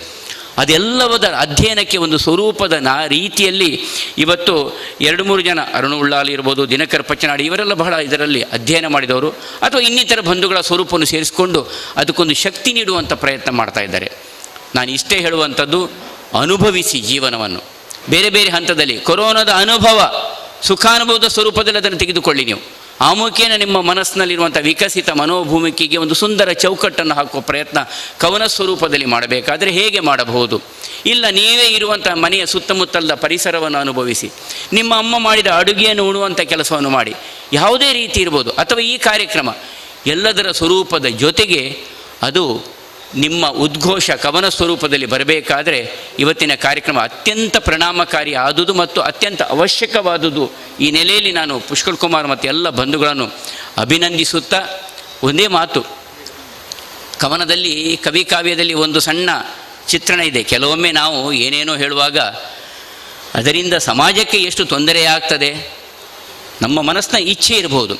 ಇತ್ತೀಚೆಗಿನ ದಿನಗಳಲ್ಲಿ ಬಂದಂಥ ಮಾತು ಕಾವ್ಯ, ಹಾರ, ತುರಾಯಿ, ಹೂವು ಯಾವುದು ಬೇಡ ಅಂತ. ನಾನು ಅದನ್ನು ಐಷಾರಾಮ ಅಂತ ತಿಳಿದುಕೊಳ್ಳುವುದಿಲ್ಲ. ಒಂದು ಊರಿನಲ್ಲಿ ಒಂದು ಬ್ರಹ್ಮಕಲಶ ಆದರೆ, ಒಂದು ಮನೆಯಲ್ಲಿ ಒಂದು ಮದುವೆ ಸಮಾರಂಭ ಇದ್ದರೆ, ಹೌದು ಕೆಲವೊಮ್ಮೆ ಆಡಂಬರ ಅನ್ನಿಸ್ಬೋದು. ಆದರೆ ಈ ಉಳ್ಳವನ ಧನ ಸಂಪತ್ತು ಅಥವಾ ಉಳ್ಳವನ ಜನಸಂಪತ್ತು ಅದು ಎಷ್ಟು ಜನರಿಗೆ ವಿತರಣೆ ಆಗ್ತದೆ ಯೋಚನೆ ಮಾಡಿ. ಕದ್ರಿ ದೇವಸ್ಥಾನದಲ್ಲಿ ಬ್ರಹ್ಮಕಲಶ ಆದರೆ ಅದಕ್ಕೆ ಸೇವಂತಿಗೆ ಹೂ ಬರುವಂಥದ್ದು ಯಾವುದೋ ಕುಣಿಗಲ್ಲಿಂದ, ಯಾವುದೋ ಕೋಲಾರದಿಂದ, ಯಾವುದೋ ಪ್ರದೇಶದಿಂದ. ಅದು ಬರ್ತಾ ಬರ್ತಾ ಅಲ್ಲಿಯ ಬೆಳೆಗಾರನಿಗೆ ಸಹಿತವಾಗಿ ನಮ್ಮ ಜನರ ಸಂಪತ್ತು ಅಲ್ಲಿ ಅವನಿಗೆ ತಲುಪುತ್ತದೆ. ಅಲ್ಲಿಂದ ನಂತರ ಅದು ವಾಹನದಲ್ಲಿ ಬರುವಾಗ ವಾಹನದ ಚಾಲಕನಿಂದ ಮೊದಲುಗೊಂಡು ಎಲ್ಲರಿಗೂ ಅದು ಒಂದಷ್ಟು ಅನ್ನವನ್ನು ಕೊಡುತ್ತದೆ. ಮಂಗಳೂರು ನಗರಕ್ಕೆ ಬಂದಾಗ ಕೆಳಗಡೆ ಇಳಿದಾಗ ಅದು ರಿಕ್ಷಾ, ನಾನು ಬಹಳ ಸಹಜವಾದ ರೀತಿಯಲ್ಲಿ ಮಾತನಾಡ್ತಾ ಇದ್ದೀನಿ, ದೊಡ್ಡ ಗಂಭೀರ ರೀತಿಯಲ್ಲಿ ಮಾತನಾಡ್ತಾ ಇಲ್ಲ. ಅದು ರಿಕ್ಷಾದಿಂದ ಹಿಡಿದು, ರಿಕ್ಷಾ ಚಾಲಕನಿಂದ ಹಿಡಿದು ಹೂ ಕಟ್ಟುವವನ ತನಕ ಅವನಿಗೆ ಬದುಕನ್ನು ಕೊಡ್ತದೆ. ತದನಂತರ ದೇವಾಲಯದಲ್ಲಿ ಅಲಂಕಾರ ಮಾಡೋ ವ್ಯಕ್ತಿಗೆ ಅದು ಬದುಕನ್ನು ಕೊಡ್ತದೆ. ತದನಂತರ ನಮ್ಮ ಬದುಕಿಗೆ ಒಂದು ಸುಂದರವಾದಂಥ ಆ ಪ್ರದೇಶಕ್ಕೆ ಸುಂದರ ಚಿತ್ರಣವನ್ನು ನೀಡುತ್ತದೆ. ನಮಗೆ ಅನಿಸ್ಬೋದು ಒಂದರ್ಥದ ಆಧುನಿಕದ ಭಾಷೆಯಲ್ಲಿ ಇದೆಲ್ಲ ವೇಸ್ಟ್ ಅಲ್ಲ ಸರ್, ತಿನ್ನುವುದು ವೇಸ್ಟೇ ಸ್ವಾಮಿ. ಆದರೆ ಯಾವ ರೀತಿ ತಿನ್ನಬೇಕು, ಇದರಿಂದ ಏನು ಸಮಾಜಕ್ಕೆ ಉಪಯೋಗ? ನಾನು ಹೇಳುವಂಥದ್ದು ಇಷ್ಟೇ, ಎಲ್ಲವೂ ಬೇಕು, ಆದರೆ ಅತಿರೇಕ ಯಾವುದೂ ಆಗಬಾರ್ದು. ಬಹುಶಃ ಆ ನೆಲೆಯಲ್ಲಿ ಇವತ್ತಿನ ನಮ್ಮ ಧುರೀಣರು ಅದನ್ನು ತೆಗೆದುಕೊಂಡಿದ್ದಾರೆ ಕಾಣ್ತದೆ. ಪುಸ್ತಕದ ಹಾರ ಅಂತ ನಾವು ಪರಿಷತ್ತಿನಲ್ಲಿ ಯಾವತ್ತೂ ಇಟ್ಕೊಳ್ತಾ ಇದ್ದೇವೆ. ನಮ್ಮ ಜಿಲ್ಲೆಯಲ್ಲಿ ವಿಶೇಷವಾಗಿ ಪುಸ್ತಕದ ಹಾರ, ಒಂದು ಪುಸ್ತಕ, ಅದರ ಜೊತೆಗೆ ಒಂದು ಹೂವು, ಆ ವ್ಯವಸ್ಥೆಗೆ ಗೌರವ ಕೊಡೋಣ. ಶಾಲು ಬೇಕು, ಈ ಶಾಲು ಮಾಡುವವನಿಗೂ ಇದರಿಂದ ಏನೋ ಒಂದಷ್ಟು, ಅಂದರೆ ಎಲ್ಲವೂ ಇತಿಮಿತಿಯೊಳಗೆ ಇರಲಿ. ಮಲ್ಲಿಗೆ ಗಿಡದಲ್ಲಿ ಅರಳುತ್ತಾ ಅದು ಬಯಸ್ತದಂತೆ. ಕವಿ ಬರೆದಿದ್ದಾನೆ, ಅರಳು ಮಲ್ಲಿಗೆ ಅರಳಿ ಪರಿಮಳವ ಬೀರಲು, ಅರಳು ಮಲ್ಲಿಗೆ ಅರಳಿ ಪರಿಮಳವ ಬೀರಲು. ಹಾಗೆ ಆತ ಬರಿತಾನೆ, ಅರಳು ಮಲ್ಲಿಗೆ ಬಿರಿದು ಹರಿಪಾದ ಸೇರಲು ಅಂತ. ಅದರ ಬಯಕೆ ಹರಿಪಾದವನ್ನು ಸೇರುವಂಥದ್ದು, ಒಂದು ಯೋಗ್ಯ ಸ್ಥಳವನ್ನು ತಲುಪುವಂಥದ್ದು. ನಮ್ಮ ಮಕ್ಕಳು ಹಾಗೆ ತಾನೆ, ನಮ್ಮ ಮಕ್ಕಳು ನಾಡಿನ ಬೆಳಕು, ಅವರು ಅರಳಬೇಕು, ಪರಿಮಳವ ಬೀರಬೇಕು. ಸಾಧನೆಯ ಉತ್ತುಂಗದಲ್ಲಿ ಸಾನ್ನಿಧ್ಯದ ಆ ಸಾಧನಾ ಕ್ಷೇತ್ರಕ್ಕೆ ಸಣ್ಣ ಸಣ್ಣ ಮಟ್ಟದಲ್ಲಿ ನಾವು ಮೆಟ್ಟಲು ಏರಬೇಕು. ಇವತ್ತು ರವೀಂದ್ರ ಶೆಟ್ಟರು ಸಾಧನೆಯೊಂದಿಗೆ ಅಧ್ಯಕ್ಷ ಸ್ಥಾನ ಅವರಿಗೆ ಲಭಿಸಿದ್ದು ಸುಮ್ಮನೆ ಅಲ್ಲ. ಅಂದರೆ ಎಲ್ಲವೂ ವಿನಿಯೋಗ ಆಗಬೇಕು. ಅದು ಆ ಮಲ್ಲಿಗೆ ಗಿಡದಲ್ಲೇ ಇದ್ದರೆ ಅಲ್ಲಿಯೇ ತಿರುಚಿ ಅದು ಗಿಡದಲ್ಲಿ ಕೆಳಗಡೆ ಬೀಳ್ತಾನೆ, ಪ್ರಸರಣವಾಗಬೇಕು. ಆ ಪ್ರಸರಣಕ್ಕೆ ಒಂದು ಸುಂದರ ಸ್ವರೂಪದ ಬದುಕಿನ ಲಾಲಿತ್ಯದ ಕಲ್ಪನೆಗೆ ಸಾಕ್ಷಾತ್ಕಾರ ಒದಗುವ ರೀತಿಯಲ್ಲಿ ಕವನವೂ ಒಂದು, ಕಾವ್ಯ ಒಂದು ಭಾಗ. ಅದಕ್ಕೆ ಒಂದು ಸಂವಿಧಾನಿಕ ಅಥವಾ ಅದಕ್ಕೊಂದು ಶೈಕ್ಷಣಿಕ ರೀತಿಯ ಚೌಕಟ್ಟಿನ ನೆಲೆಯಲ್ಲಿ ಇವತ್ತಿನ ಕಾರ್ಯಕ್ರಮ ಇವತ್ತು ಭಾಳ ಸುಂದರವಾಗಿ ಆಯೋಜನೆ ಆಗಿದೆ. ನಮ್ಮ ಉದ್ಘಾಟಕರು ಭಾಳ ಸುಂದರವಾಗಿ ಅದರ ವಿಶ್ಲೇಷಣೆಯನ್ನು ಮಾಡಿದ್ದಾರೆ. ವಿಶೇಷವಾಗಿ ಶ್ರೀಯುತ ಸುಂದರ ಶೆಟ್ಟರು, ನಾವಿಬ್ಬರು ಕದ್ರಿ ಕಂಬಳದ ನಿವಾಸಿಗಳು, ಅವರು ಪುತ್ತೂರಿನವರಾಗಿರ್ಬೋದು, ಸದ್ಯ ಇವತ್ತು ಮಂಗಳೂರಿನಲ್ಲಿ ಮಂಜುನಾಥ ದೇವರ ಕ್ಷೇತ್ರದ ಪಕ್ಕದಲ್ಲಿ ಇದ್ದಾರೆ. ನಾವೆಲ್ಲ ಜೊತೆಯಾಗಿ ಇಲ್ಲಿ ಬಂದಿದ್ದೇವೆ. ಆಶ್ರಿತ ರೋಟರಿ ಅಧ್ಯಕ್ಷರು, ಸಾಮಾಜಿಕ ಕ್ಷೇತ್ರದಲ್ಲಿ ರಾಜಕ್ಷೇತ್ರ ವಹಿಸಿಕೊಂಡು ಶ್ರೀಮತಿ ರೂಪಾ ಶೆಟ್ಟಿಯವರು ಇಲ್ಲಿ ಉಪಸ್ಥಿತರಿದ್ದಾರೆ. ನಾನು ಇಷ್ಟೇ ಹೇಳುವಂಥದ್ದು, ಬದುಕಿನ ಎಲ್ಲ ಸ್ತರಗಳಲ್ಲಿ ನಮ್ಮನ್ನು ನಾವು ತೊಡಗಿಸಿಕೊಳ್ಳೋಣ. ಕನ್ನಡ ಅಭಿವೃದ್ಧಿ ಪ್ರಾಧಿಕಾರ ಕನ್ನಡದ ಸಂರಕ್ಷಣೆ ಅರ್ಥಾತ್ ಸ್ಥಳೀಯತೆಯ ಸಂರಕ್ಷಣೆಗೆ ಘನ ಸರ್ಕಾರ ನಿರ್ಮಿಸಲ್ಪಟ್ಟಂಥ ಸಂಸ್ಥೆ. ಇವತ್ತು ನಾಗಾಭರಣ ಅವರ ಅಧ್ಯಕ್ಷತೆಯಲ್ಲಿ ಅದು ಬಹಳ ವ್ಯವಸ್ಥಿತವಾಗಿ ಕೆಲಸ ಮಾಡ್ತಾ ಇದೆ. ಹಿಂದೆ ದಿನಬರು ಅಧ್ಯಕ್ಷರಾಗಿದ್ದರು, ಡಾಕ್ಟರ್ ಸಿದ್ದಲಿಂಗಯ್ಯನವರ ಅಧ್ಯಕ್ಷರಾಗಿದ್ದರು. ಈ ಎಲ್ಲ ಕಾಲದಲ್ಲಿ ನಾನು 2 ಅವಧಿಯಲ್ಲಿ ನಾನು ರಾಜ್ಯ ಮಟ್ಟದಲ್ಲಿ ಎಲ್ಲ ಆ ಸಂದರ್ಭದಲ್ಲಿ ಕೆಲಸ ಮಾಡಿದವ. ಬಹುಶಃ ಈ ಪ್ರದೇಶಕ್ಕೆ ಅದು ಗಡಿ ಅಭಿವೃದ್ಧಿ ಪ್ರಾಧಿಕಾರ ಇರ್ಬೋದು, ಕನ್ನಡ ಅಭಿವೃದ್ಧಿ ಒಂದು ರೀತಿಯ ವಿಶೇಷವಾದಂಥ ಒಂದು ಮಾನ್ಯತೆಗಿಂತಲೂ ಮಾನ್ಯತೆಯೂ ಇದೆ ಅಥವಾ ವಿಶೇಷತೆ ಇದೆ. ಕಾಸರಗೋಡು ಅದು ಕೇರಳ ರಾಜ್ಯದ ಆಡಳಿತಾತ್ಮಕವಾದಂಥ ವ್ಯವಸ್ಥೆಯಲ್ಲಿ ಇದ್ದರೂ ಅಲ್ಲಿಯ ರಾಜ್ಯ ಭಾಷೆ ಮಲಯಾಳವಾಗಿದ್ದರೂ ನಾವು ಅದನ್ನು ಗೌರವಿಸುತ್ತಾ, ಇತರ ಭಾಷೆಗಳಿಗೆ ಕಪ್ಪು ಬಣ್ಣ ಬೆಳೆಯುವಂಥ ಸಂಸ್ಕೃತಿ ನಮ್ಮದಲ್ಲ. ಆದರೆ ಕನ್ನಡ ಲಿಂಗ್ವಿಸ್ಟಿಕ್ ಮೈನಾರಿಟಿ ಅಂದರೆ ಭಾಷಾ ಅಲ್ಪಸಂಖ್ಯಾತ ನೆಲೆಯಲ್ಲಿ ಸಂವಿಧಾನವಾದಂಥ ಒಂದು ಹಕ್ಕಿರುವಂಥ ಏಕೈಕ ಭೂಪ್ರದೇಶ ಅದು ಕಾಸರಗೋಡು. ಏಕೈಕ. ನಾವು ಗಡಿ ಅಥವಾ ಗಡಿ ಪ್ರದೇಶ ಕನ್ನಡದ ಅಭಿವೃದ್ಧಿ ಪ್ರಾಧಿಕಾರಕ್ಕೆ ಗಡಿಯ ಸಂರಕ್ಷಣೆ ಇದರಲ್ಲಿರುವಾಗ ಕಾಸರಗೋಡಿನ ದೃಷ್ಟಿಯನ್ನು ನಾವು ಬೇರೆ ನೆಲೆಯಲ್ಲಿ ನೋಡಬೇಕಾಗ್ತದೆ. ಅಲ್ಲಿಯ ಕನ್ನಡಿಗರ ಯಾವತ್ತೂ ಸಂರಕ್ಷಣೆ, ಅದನ್ನು ನಾವು ವಿರೋಧಿಸುವ ರೀತಿಯಲ್ಲಿ, ಧ್ವಜವನ್ನು ಎತ್ತುವ ರೀತಿಯಲ್ಲಿ ಅಲ್ಲ. ನಮಗೆ ಮಲಯಾಳಿಗಳಾಗಲಿ ಯಾರಾಗಲಿ, ಅಮೃತ ಸೋಮೇಶ್ವರ ಅವರು ಮನೆಯಲ್ಲಿ ಮಾತಾಡೋ ಭಾಷೆ ಯಾವ ಸ್ವಾಮಿ? ಮಲಯಾಳ ತಾನೇ. ಕುಂಬಳೆ ಸುಂದರರಾಯರು ಮನೆಯಲ್ಲಿ ಭಾಷೆ ಮಾತೆ ಮಲಯಾಳ ತಾನೇ. ಅದು ನಮ್ಮ ಮಾತೃ ಸಂಸ್ಕೃತಿ. ಆದರೆ ಕನ್ನಡ ನಮ್ಮ ತಾಯಿ ನುಡಿ ಅಥವಾ ಕನ್ನಡ ನಮ್ಮ ಹೃದಯದ ನುಡಿ, ಮಾತೃಭಾಷೆ ಮತ್ತು ಆಡಳಿತ ಆ ರೀತಿಯ ವಿಶ್ಲೇಷಣೆ ಕನ್ನಡ ನುಡಿ. ಅದರ ಸಂರಕ್ಷಣೆಯ ದೃಷ್ಟಿಯಿಂದಲೂ ಕನ್ನಡ ಅಭಿವೃದ್ಧಿ ಪ್ರಾಧಿಕಾರದ ದೃಷ್ಟಿಯಿಂದಲೂ ನಾವು ಹಲವಾರು ವರ್ಷ ಕೆಲಸ ಮಾಡಿದವರು. ಹಾಗಾಗಿ ನಾನು ಈ ವಿಶೇಷ ಸೂಕ್ಷ್ಮ ಪ್ರದೇಶ ಅಂತ ಹೇಳಲಿಕ್ಕೆ ಹೋಗುವುದಿಲ್ಲ, ವಿಶೇಷವಾದಂಥ ಸ್ವಾಯತ್ತೆಯ ಪ್ರದೇಶ. ಯಾವತ್ತೂ ಈ ಕನ್ನಡದ ಗೌರವವನ್ನು ಉಳಿಸಿಕೊಳ್ಳೋಣ. ಕನ್ನಡ, ತುಳು, ಕೊಂಕಣಿ, ಕೊಡವ, ಬ್ಯಾರಿ, ಮಲಯಾಳ, ತಮಿಳು, ತೆಲುಗು, ಮರಾಠಿ, ಪಾಲಿ ಎಲ್ಲ ಮಾತೃ ಸಂಸ್ಕೃತಿಯವರಾಗಿದ್ದುಕೊಂಡು ನಾವು ತುಳುವರು ಅನುಷ್ಠಾನದಲ್ಲಿ ಗಟ್ಟಿ ಕನ್ನಡಿಗರು. ಅನುಷ್ಠಾನದಲ್ಲಿ ನಾವು ಯಾವತ್ತೂ ಗಟ್ಟಿ ಕನ್ನಡಿಗರು. ಯಕ್ಷಗಾನದ ನುಡಿಯಂತೆ, ಕೈಯಾರರ ಕವಿವಾಣಿಯಂತೆ. ಆದರೆ ರಾಷ್ಟ್ರಾಭಿಮಾನ, ದೇಶಾಭಿಮಾನದಲ್ಲಿ ನಾವ್ಯಾವತ್ತೂ ಅಗ್ರಗಣ್ಯರಾಗಬೇಕಲ್ಲ. ಮುಂದಿನ ಸ್ವಾತಂತ್ರ್ಯೋತ್ಸವದ ದಿನದ ಸ್ಮರಣೆಯನ್ನು ಮನೆಯಲ್ಲೇ ನಾವು ನಾವು ಕೃಷ್ಣವೇಷ ಸ್ಪರ್ಧೆ ಮಾಡ್ತೇವೆ, ರಾಷ್ಟ್ರೀಯ ಕೃಷ್ಣವೇಷ ಸ್ಪರ್ಧೆ. ಈ ಬಾರಿ ನಾವು ಮಂಜುನಾಥ ದೇವರ ರಾಜಾಂಗಣ ನಡೆಯುವುದು. ಏನು ಮಾಡೋದು, ಅನಿವಾರ್ಯತೆ. ಇವತ್ತು ನಾವು ಏನು ಹೇಳ್ತಾ ಇದ್ದೇನೆ ಅಂತ ಹೇಳಿದರೆ, ನಮ್ಮ ಮನೆಯ ಒಳಗೆ ನಾವು ಮಂಜುನಾಥ ದೇವರದ ರಾಜಾಂಗಣವನ್ನು ಇದೇ ಸ್ವರೂಪದಲ್ಲಿ ಸೃಷ್ಟಿ ಮಾಡೋಣ, ನಮ್ಮ ಮನೆ ಅಂಗಳದಲ್ಲಿ. ಇವತ್ತಿನ ದೃಶ್ಯ ಮಾಧ್ಯಮದ ಮುಖಾಂತರ ಇವತ್ತು ಆನ್ಲೈನಲ್ಲಿ ಕೃಷ್ಣವೇ ಸ್ಪರ್ಧೆ 2 ನಿಮಿಷದ ವಿಡಿಯೋ. ಅಂದರೆ ನಮ್ಮ ಮನೆಯ ಅಂಗಳವೇ ಕದ್ರಿಯ ಮಂಜುನಾಥ ದೇವರ ರಾಜಾಂಗಣವಾದರೆ ಅದೇನು ಸಂಭ್ರಮ. ಬಹುಶಃ ಭಗವಂತ ಇದಕ್ಕೆ ಕಾಣುತ್ತದೆ, ನಿಮ್ಮ ಮನೆಯ ಒಳಗೆ ದೇವತಾ ಸಾನ್ನಿಧ್ಯ, ಮಾತೃ ಸಂಸ್ಕೃತಿಯ ಸಾನ್ನಿಧ್ಯ ಅದು ಕುಂಠಿತವಾಗಿದೆ, ಅದನ್ನು ಪ್ರಥಮವಾಗಿ ಉಳಿಸ್ಕೊಳ್ಳಿ ಅಂತ. ಅದೇ ಹಿರಿಯರ ಮಾತು. ಈತಿಯಲ್ಲಿಯ ಕ್ರಿಮಿ ಕಣ್ಣುಗು ತೋಜುಜ್ಜಿ ದೇವೆರ್ಲ ಕಣ್ಣು ತೋಜುಜ್ಜಿ ಕಣ್ಣುಗು ನರಮನಿಕ ನನಲ ಅರ್ಥ ಪೂಜ್ಯ ಸರ್. ಅರ್ಥ ಮಾಡಿಕೊಳ್ಬೇಕು. ಯಾಕಂದರೆ ಮನೆಯೊಳಗೆ ಮಾತೃ ಸಂಸ್ಕೃತಿಯನ್ನು ಉಳಿಸ್ಕೊಂಡು ಸಾರ್ವತ್ರಿಕವಾಗಿ ಎಲ್ಲ ಭಾಷೆ, ಎಲ್ಲ ಸಂಸ್ಕೃತಿಗಳನ್ನು ಗೌರವಿಸಿಕೊಳ್ತಾ ಐಷಾರಾಮದ ಬದುಕು ಇರಲಿ ಒಂದು ಕಡೆಯಲ್ಲಿ. ಆದರೆ ನಮ್ಮ ಹಿರಿಯರು ಕಟ್ಟಿಕೊಟ್ಟಂಥ ನಡೆಯಲ್ಲಿ ಕನಕದಾಸರು ಹೇಳಿದಾರಲ್ಲ, ಹೇಗೆ ಬರೆದಿತ್ತು ಪ್ರಾಚೀನದಲ್ಲಿ ಹಾಗೆ ಇರಬೇಕು ಸಂಸಾರದಲ್ಲಿ, ಹಕ್ಕಿ ಅಂಗಣದಲ್ಲಿ ಬಂದು ಕೂತಂತೆ ಆ ಕ್ಷಣ ಬದುಕೊಂದು ಹೇಳುವಂಥದ್ದು ಕ್ಷಣಿಕ. ಆದರೆ ಹಿಂದಿನ ಸಂಸ್ಕೃತಿಯೊಳಗೆ ಆಧುನಿಕತೆಯನ್ನು ಸಮ್ಮೇಳಿಸಿಕೊಂಡು ನಾವು ನಮ್ಮ ಬದುಕನ್ನು ಕಟ್ಟಿಕೊಳ್ಳೋಣ. ಅದೇ ಸ್ವರೂಪದಲ್ಲಿ ನಮ್ಮ ಕವನ ಕಾವ್ಯಗಳು ಹೊರಹೊಮ್ಮಲಿ. ಇವತ್ತಿನ ಕಾವ್ಯ ಕಮ್ಮಟದ ಮುಖಾಂತರ ಇನ್ನೋರ್ವ ಕೈಯಾರರು ಈ ನಾಡಿನಲ್ಲಿ ಹುಟ್ಟಿ ಬರಲಿ ಎನ್ನುವ ಸದಾಶಯದೊಂದಿಗೆ ಮಗದೊಮ್ಮೆ ಪುಷ್ಕಲ್ ಕುಮಾರ್ ಮತ್ತು ಎಲ್ಲ ಬಂಧುಗಳಿಗೆ ಶುಭಾಶಯ ಹೇಳ್ತಾ ಮಾತಿನಿಂದ ವಿರಮಿಸ್ತಾ ಇದ್ದೇನೆ. ಜೈ ಹಿಂದ್, ಜೈ ಕರ್ನಾಟಕ.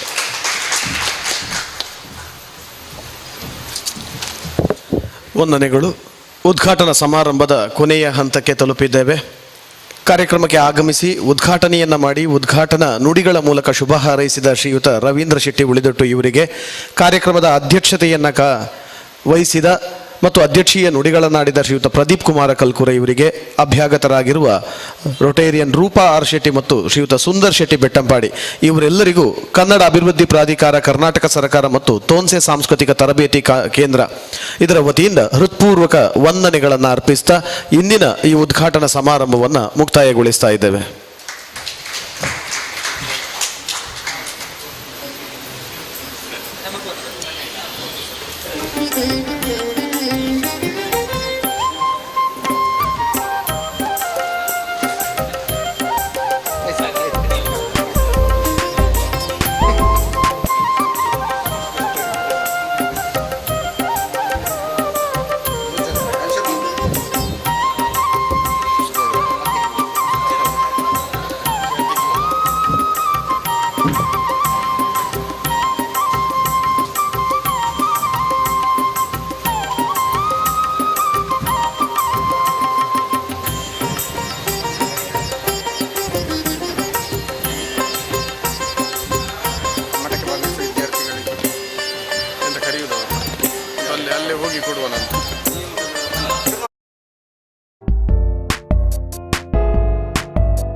ಕನ್ನಡ ಅಭಿವೃದ್ಧಿ ಪ್ರಾಧಿಕಾರ ಕರ್ನಾಟಕ ಸರ್ಕಾರ ಮತ್ತು ತೋನ್ಸೆ ಸಾಂಸ್ಕೃತಿಕ ತರಬೇತಿ ಕೇಂದ್ರ ಜಂಟಿ ಆಶ್ರಯದಲ್ಲಿ ನಡೆಯತಕ್ಕಂಥ ಕನ್ನಡ ಕಾವ್ಯ ಕಮ್ಮಟಕ್ಕೆ ಸಂಬಂಧಪಟ್ಟ ಹಾಗೆ ಇದೀಗ ಕನ್ನಡ ಭಾಷೆಗೆ ಸಂಬಂಧಪಟ್ಟ ಮತ್ತು ಯಾವುದೇ ಒಂದು ಕಾವ್ಯ ಇರ್ಬೋದು, ಕವಿತೆ ಇರ್ಬೋದು, ಇದರಲ್ಲಿರ್ತಕ್ಕಂಥ ಛಂದಸ್ಸು ಮತ್ತು ಪ್ರಾಸದ ಮೇಲೆ ಇದೀಗ ತಮಗೆ ಉಪನ್ಯಾಸ ಮತ್ತು ಕಿರು ಮಾಹಿತಿಯನ್ನು ನೀಡಲಿಕ್ಕಿದ್ದಾರೆ ಡಾಕ್ಟರ್ ದಿನಕರ ಪಚ್ಚನಾಡಿಯವರು.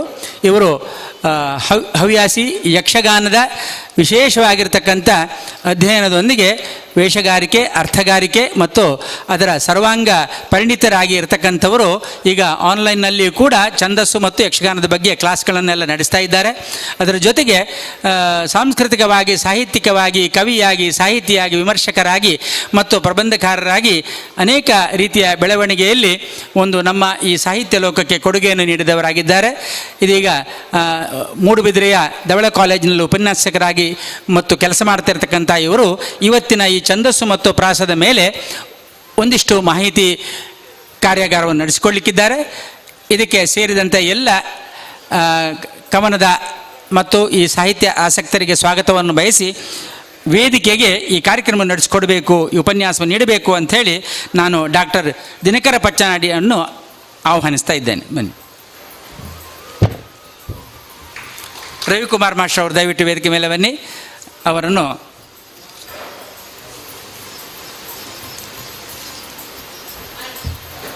ಕನ್ನಡ ಶಾಲು ಹಾಗೂ ಸ್ಮರಣಿಕೆ ಪುಷ್ಪದೊಂದಿಗೆ ಸ್ವಾಗತಿಸಬೇಕು.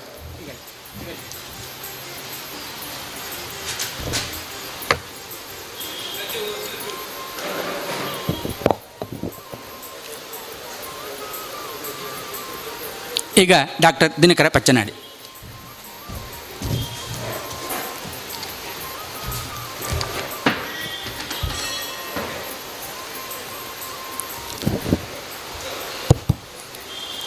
ಎಲ್ಲರಿಗೂ ಆದರಣೀಯ ವಂದನೆಗಳು. ಶಿಬಿರದಲ್ಲಿ ಭಾಗವಹಿಸ್ತಿರುವವರು ಮತ್ತು ಈ ಕಾವ್ಯ ಕಮ್ಮಟದ ಪ್ರಯೋಜನವನ್ನು ಪಡೆಯುವವರು ಇವತ್ತಿನ ನಮ್ಮ ಈ ವಿಚಾರದ ಮುಖ್ಯಾಂಶಗಳನ್ನು ನೀವು ಬರೆದಿಟ್ಕೊಳ್ಬೇಕಾಗಿ ಕೇಳ್ಕೊಳ್ತೇನೆ. ಮತ್ತು ಛಂದಸ್ಸು ಮತ್ತು ಪ್ರಾಸ ಈ ವಿಚಾರವಾಗಿ ನನಗೆ ಮಾತನಾಡಲಿಕ್ಕೆ ಇಲ್ಲಿ ಅವಕಾಶವನ್ನು ಕೊಟ್ಟಿದ್ದಾರೆ. ಮುಖ್ಯವಾಗಿ ಕನ್ನಡ ಅಭಿವೃದ್ಧಿ ಪ್ರಾಧಿಕಾರ ಕರ್ನಾಟಕ ಸರ್ಕಾರ ಮತ್ತು ತೋನ್ಸೆ ಸಾಂಸ್ಕೃತಿಕ ತರಬೇತಿ ಕೇಂದ್ರ ಇವರಿಗೆ ನಾನು ವಂದಿಸ್ತೇನೆ. ಛಂದಸ್ಸಿನ ಅಧ್ಯಯನ ಅದು ಆಳವಾದ ಒಂದು ಅಧ್ಯಯನದ ವಿಷಯವಾಗಿದ್ದು ಅವುಗಳ ಸೂಕ್ಷ್ಮ ವಿಚಾರವನ್ನು ತಿಳಿಯಬೇಕಿದ್ರೆ ಹಲವು ಸಮಯದ ಅವಶ್ಯಕತೆ ಇರುತ್ತದೆ. ಆದರೆ ನಮ್ಮ ಜೀವನದಲ್ಲಿ ನರನಾಡಿಗಳು ಹೇಗಿರ್ತಾವೋ ಹಾಗೆ ಗಾಯನ ಆಸಕ್ತರಾಗಿರುವಂಥ ನಮಗೆ ಛಂದಸ್ಸಿನ ಅಧ್ಯಯನದ ಆಸಕ್ತಿ ಇರಲೇಬೇಕಾಗತ್ತೆ ಮತ್ತು ಛಂದಸ್ಸಿನ ವಿಚಾರವನ್ನು ನಾವು ತಿಳಿಯಲೇಬೇಕಾಗತ್ತೆ. ಬಹಳ ಹಿಂದಿನಿಂದಲೂ ಕನ್ನಡ ಭಾಷೆ ಬೆಳೆದು ಬಂದ ಆ ಕಾಲದಿಂದ, ಸಾಹಿತ್ಯ ಸೃಷ್ಟಿಯಾದ ಆ ಕಾಲದಿಂದ ಅಂದಿನಿಂದ ಇಂದಿನವರೆಗೂ ಕೂಡ ಛಂದಸ್ಸು ಉಳಿದುಕೊಂಡು ಬಂದಿದೆ.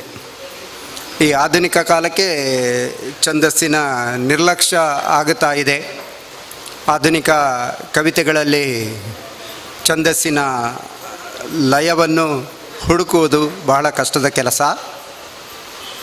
ಆದರೆ ನಿಜವಾಗಿ ಅದು ಹಾಡುವವರಿಗೆ ತೊಂದರೆಯನ್ನುಂಟು ಮಾಡ್ತಾ ಇದೆ. ಕವಿತೆ ಎನ್ನುವುದು ಹಾಡುವುದಕ್ಕೆ ಒಪ್ಪುವಂಥ, ಒಗ್ಗುವಂಥ ಒಂದು ಸಾಹಿತ್ಯ ಎನ್ನುವುದು ಕವಿತೆಯನ್ನು ಬರೆಯುವವರು ಎಲ್ಲರೂ ತಿಳಿದುಕೊಳ್ಬೇಕು. ಹಾಗಾಗಿ ಅದರ ಲಯಜ್ಞಾನದ ಬಗ್ಗೆ ಸ್ಪಷ್ಟವಾಗಿ ತಿಳಿದುಕೊಂಡ್ರೆ ನಾವು ಬರೆದಂಥ ಕವಿತೆಯನ್ನು ಸಂಗೀತಗಾರರು ಸುಗಮವಾಗಿ ಹಾಡುವುದಕ್ಕೆ ಅವಶ್ಯವಾಗುತ್ತೆ. ಆ ಕಾರಣದಿಂದಾಗಿ ನಾವು ಛಂದಸ್ಸಿನ ಬಗ್ಗೆ ಜ್ಞಾನವನ್ನು ತಿಳಿದುಕೊಳ್ಬೇಕು. ಇನ್ನೊಂದು ವಿಚಾರ ಏನೆಂದರೆ, ಛಂದಸ್ಸು ಶಾಸ್ತ್ರ ವೇದಗಳ ಕಾಲದಿಂದಲೇ ಅದು ಬೆಳೆದು ಬಂದದ್ದು.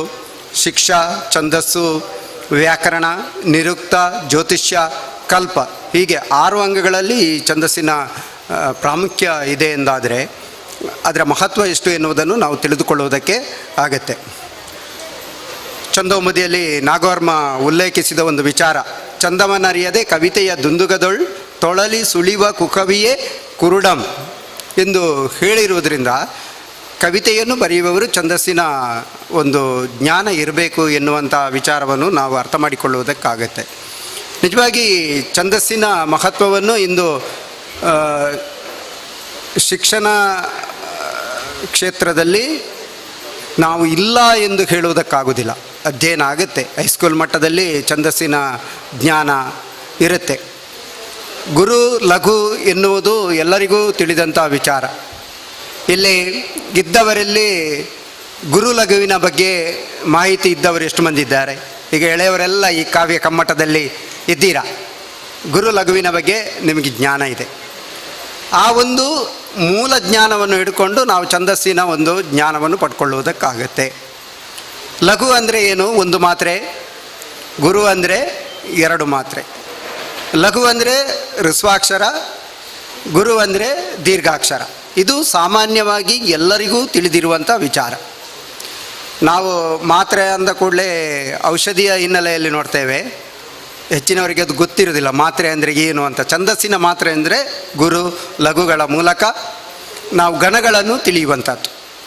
ಈಗ ದೀರ್ಘಾಕ್ಷರ ಮತ್ತು ಹ್ರಸ್ವಾಕ್ಷರಗಳು, ಲಘು ಅಕ್ಷರ ಹ್ರಸ್ವಾಕ್ಷರ, ದೀರ್ಘಾಕ್ಷರ ಗುರು ಅಕ್ಷರ ಗುರು ಆಗತ್ತೆ. ಆಮೇಲೆ ಕೆಲವು ನಿಬಂಧನೆಗಳಿರ್ತವೆ, ಅವುಗಳನ್ನು ತಿಳಿದುಕೊಳ್ಬೇಕು. ಈಗ ದೀರ್ಘ ಸ್ವರಗಳು ಆಯಿತು, ಅದು ಗುರು ಆಯಿತು. ಮತ್ತು ಹ್ರಸ್ವ ಸ್ವರಗಳು ಅದು ಲಘು ಆಯಿತು. ಸಂಧ್ಯಾಕ್ಷರಗಳು ಐ ಮತ್ತು ಔ ಅದು ಗುರು ಆಗುತ್ತೆ, ನೆನಪಿಟ್ಕೊಳ್ಬೇಕು. ಯೋಗವಾಹಗಳು ಅಂ ಮತ್ತು ಅಖ ಅದು ಕೂಡ ಗುರು ಆಗುತ್ತೆ. ಆಮೇಲೆ ದೀರ್ಘ ಸ್ವರವಾದ ವ್ಯಂಜನಗಳು ಗುರುವಾಗತ್ತೆ. ಆಮೇಲೆ ಹ್ರಸ್ವ ಸ್ವರವಾದ ವ್ಯಂಜನಗಳು ಲಘುವಾಗತ್ತೆ. ಗೊತ್ತಾಯ್ತಲ್ಲ? ಕಿಗೆ ಆ ಸೇರಿದಾಗ ಕ ಆಗುತ್ತೆ, ಅದು ಲಘುವಾಗತ್ತೆ. ಕಿಗೆ ಆ ಸೇರಿದಾಗ ಅದು ಕ ಆಗುತ್ತೆ, ಗುರು ಆಗುತ್ತೆ. ಇದು ಸಾಮಾನ್ಯವಾಗಿ ನಿಮಗೆ ಗೊತ್ತಿರಬೇಕಾದಂಥ ವಿಚಾರಗಳು. ಆಮೇಲೆ ಒತ್ತಕ್ಷರದ ಪೂರ್ವಾಕ್ಷರಗಳು ಗುರು ಆಗುತ್ತೆ. ಒತ್ತಕ್ಷರ ಗುರು ಆಗುವುದಿಲ್ಲ, ಒತ್ತಕ್ಷರದ ಹಿಂದೆ ಇರುವಂಥ ಅಕ್ಷರ ಅದು ಗುರು ಆಗುತ್ತೆ. ಮತ್ತು ಸ್ವರ ಲೋಪವಾದಂಥ ವ್ಯಂಜನ ಒಂದು ಅಕ್ಷರದ ಜೊತೆಗೆ ಸೇರಿದಾಗ ಆ ಸ್ವರ ಲೋಪವಾದಂಥ ಅಕ್ಷರಕ್ಕೆ ಅಸ್ತಿತ್ವ ಇಲ್ಲ, ಅದರ ಮೊದಲಿನ ಅಕ್ಷರ ಗುರು ಆಗುತ್ತೆ. ವಳ್ ಅಂತ ಇದ್ದರೆ ಳುಗೆ ಅಲ್ಲಿ ಅಸ್ತಿತ್ವ ಇಲ್ಲ. ವಳ್ ಎನ್ನುವಲ್ಲಿ ಓ ಅಕ್ಷರವನ್ನು ನಾವು ಗುರು ಅಂತ ಪರಿಗಣಿಸುವುದು. ಈ ಅಂಶಗಳನ್ನು ನಾವು ಸರಿಯಾಗಿ ಮನದಟ್ಟು ಮಾಡಿಕೊಳ್ಳುವುದು ಮೊದಲನೆಯದಾಗಿ, ಇದು ತಿಳಿದುಕೊಳ್ಬೇಕಾದಂಥ ಅಂಶ. ಇನ್ನು ಎರಡನೆಯದಾಗಿ ನಾವು ಗಣಗಳು ಹೇಗಿವೆ ಎನ್ನುವುದನ್ನು ತಿಳಿದುಕೊಳ್ಬೇಕು. ವರ್ಣಗಣ ಅಥವಾ ಅಕ್ಷರಗಣ ಅಂತ ಹೇಳ್ತೇವೆ. ಹೆಚ್ಚಿನವರು ಶಾಲಾ ಅಧ್ಯಯನದಲ್ಲಿ ತಿಳ್ಕೊಂಡಿರ್ತಾರೆ, ಯಮಾತ ರಾಜಭಾನ ಸಲಗಂ ಅಂತ ಹೇಳ್ಕೊಂಡು, ಗೊತ್ತಾಯ್ತಲ್ಲ? ಅದನ್ನು ತಿಳಿದುಕೊಂಡ್ರೆ ಅಲ್ಲಿ ನಾವು ಅಕ್ಷರಗಣಗಳನ್ನು ವರ್ಣಗಣಗಳನ್ನು ಗುರುತಿಸುವುದಕ್ಕೆ ಸುಲಭ ಆಗುತ್ತೆ ನಮಗೆ. 8 ಅಕ್ಷರಗಣಗಳಿರ್ತವೆ. ಈಗ ಯಮಾತ ಅಂದರೆ ಅದು ಯಗಣ, ಅಲ್ಲಿ ಏನಿದೆ ಲಘು ಗುರು ಗುರು ಇದೆ. ಮಾತಾರ ಅಂದರೆ 3 ಗುರುಗಳಿವೆ, ಅದು ಮಗಣ ಆಗುತ್ತೆ. ತಾರಾಜ ಅಂದರೆ 2 ಗುರು 1 ಲಘು ಇರ್ತದೆ, ಅದು ತಗಣ ಆಗುತ್ತೆ. ರಾಜಭಾ ಅಂದರೆ ಅದು ರಗಣ ಆಗುತ್ತೆ. ಜಬಾನ ಜಗಣ, ಸಾಮಾನ್ಯವಾಗಿ ಜಗಣ ಕನ್ನಡ ಸಾಹಿತ್ಯದಲ್ಲಿ ಜಗಣದ ಬಳಕೆ ಇರುವುದಿಲ್ಲ, ಜಗಣ ಬರಬಾರ್ದು ಎನ್ನುವಂಥ ನಿಯಮವನ್ನು ನಾವು ತಿಳಿದುಕೊಂಡಿದ್ದೇವೆ. ಜಗಣ ಅಂದರೆ ಮಧ್ಯದಲ್ಲಿ ಗುರು ಇರುವಂಥ ಅಕ್ಷರ, ಅದು ಹಾಡುವವರಿಗೆ ಕಟ್ಟುತ್ತೆ, ಹಾಡುವುದಕ್ಕೆ ಸರಾಗವಾಗಿ ಆಗುವುದಿಲ್ಲ. ಆ ಕಾರಣದಿಂದಾಗಿ ಜಗಣದ ಬಳಕೆ ನಿಷಿದ್ಧವಾಗಿದೆ, ಜಬಾನ ಅಂತ ಹೇಳ್ಕೊಂಡು. ಆಮೇಲೆ ಭಾನಸ ಅದು ಭಗಣ ಆಗುತ್ತೆ. ನಸಲ ಅದು ನಗಣ ಆಗುತ್ತೆ. ಭಾನಸದಲ್ಲಿ ಗುರು 2 ಲಘು ಇರ್ತದೆ, ನಸಲದಲ್ಲಿ 3 ಲಘುಗಳಿರ್ತದೆ. ಸಲಗಂ ಸಗಣ ಆಗುತ್ತೆ, 2 ಲಘು 1 ಗುರು ಆಗುತ್ತೆ. ಹೀಗೆ ಯಮಾತ ರಾಜಭಾನ ಸಲಗಂ ಎನ್ನುವಂಥ ಒಂದು ಆ ಸೂತ್ರವನ್ನು ನಾವು ನೆನಪಿಟ್ಟುಕೊಂಡ್ರೆ 8 ಅಕ್ಷರಗಣಗಳನ್ನು ತಿಳಿಯಲಿಕ್ಕೆ ಆಗುತ್ತೆ. ಈ ಅಕ್ಷರಗಣಗಳನ್ನು ನಾವು ಯಾಕೆ ತಿಳಿಯಬೇಕಂದ್ರೆ, ಕನ್ನಡ ಸಾಹಿತ್ಯದಲ್ಲಿರುವಂಥ ವೃತ್ತಗಳನ್ನು ಅಧ್ಯಯನ ಮಾಡುವುದು ನಾವು ಅಕ್ಷರಗಣಗಳನ್ನು ತಿಳ್ಕೊಂಡಾಗ ಮಾತ್ರ ಆಗುತ್ತೆ. ಇಲ್ಲದಿದ್ದರೆ ನಮಗೆ ವೃತ್ತಗಳ ಲಕ್ಷಣವನ್ನು ತಿಳಿದುಕೊಳ್ಳುವುದಕ್ಕಾಗುವುದಿಲ್ಲ. ಕರ್ನಾಟಕದ ಖ್ಯಾತ ವೃತ್ತಗಳಿದೆ, ಉತ್ಪಲಮಾಲ, ಚಂಪಕಮಾಲ, ಮತ್ತು ಶಾರ್ದೂಲ ವಿಕ್ರೀಡಿತ, ಮತ್ತೇಬ ವಿಕ್ರೀಡಿತ, ಸ್ರಗ್ಧರೆ, ಮಹಾಸ್ರಗ್ಧರೆ, ಹೀಗೆ 6 ಖ್ಯಾತ ವೃತ್ತಗಳು ಪ್ರಚಲಿತವಾಗಿರುವಂಥದ್ದು. ಇದು ಅಧ್ಯಯನಕ್ಕೆ ಬರುತ್ತದೆ ನಮಗೆ ಶಾಲಾ ಪಠ್ಯಗಳಲ್ಲಿ. ಆಮೇಲೆ ಬೇರೆ 106 ವೃತ್ತಗಳಿವೆ. ಇವುಗಳನ್ನೆಲ್ಲ ತಿಳಿಬೇಕಿದ್ರೆ ನಾವು ಅಕ್ಷರಗಣಗಳನ್ನು ತಿಳಿದುಕೊಳ್ಳಬೇಕಾಗತ್ತೆ. ಗೊತ್ತಾಯ್ತಲ್ಲ? ಇನ್ನು ಈ ಅಕ್ಷರಗಣಗಳಿಗೆ ಬೇರೆ ಸೂತ್ರವೂ ಕೂಡ ಇದೆ. ಗುರು ಲಘು 3 ಮನಗಣ ಅಂದರೆ ಮಗಣ ಮತ್ತು ನಗಣ ಆಗುತ್ತೆ. ಗುರು ಲಘು ಮೊದಲಲ್ಲಿ ಬರಲು ಬಗಣ ಯಗಣ ಆಗತ್ತೆ, ಭಯ ಗಣ ಮಕ್ಕುಂ.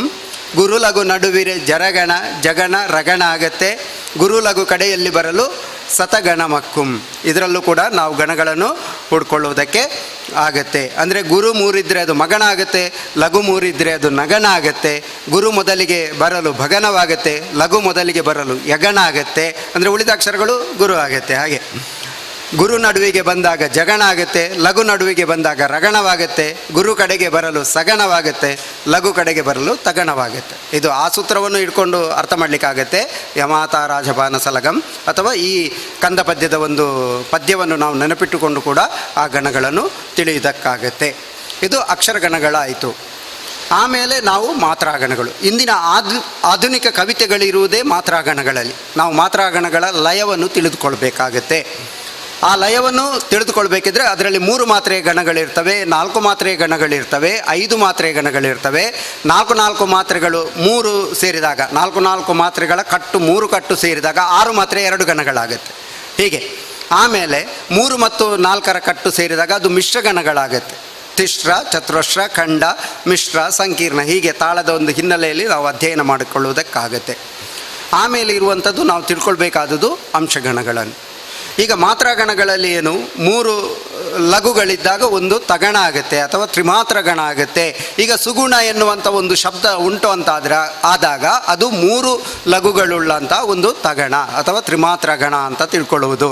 ಒಂದು ಗುರು ಒಂದು ಲಘು ಇದೆ ಅಂತಾದಾಗ ಅದು ಕೂಡ 3 ಮಾತ್ರೆಯ ಗಣ ಆಗುತ್ತೆ. ನಾಗ, ಭಾಗಿ, ಹೀಗೆ ಶಬ್ದಗಳನ್ನೇ ನೋಡಿ ನಾವು ಅರ್ಥ ಮಾಡಿಕೊಳ್ಳುವುದು.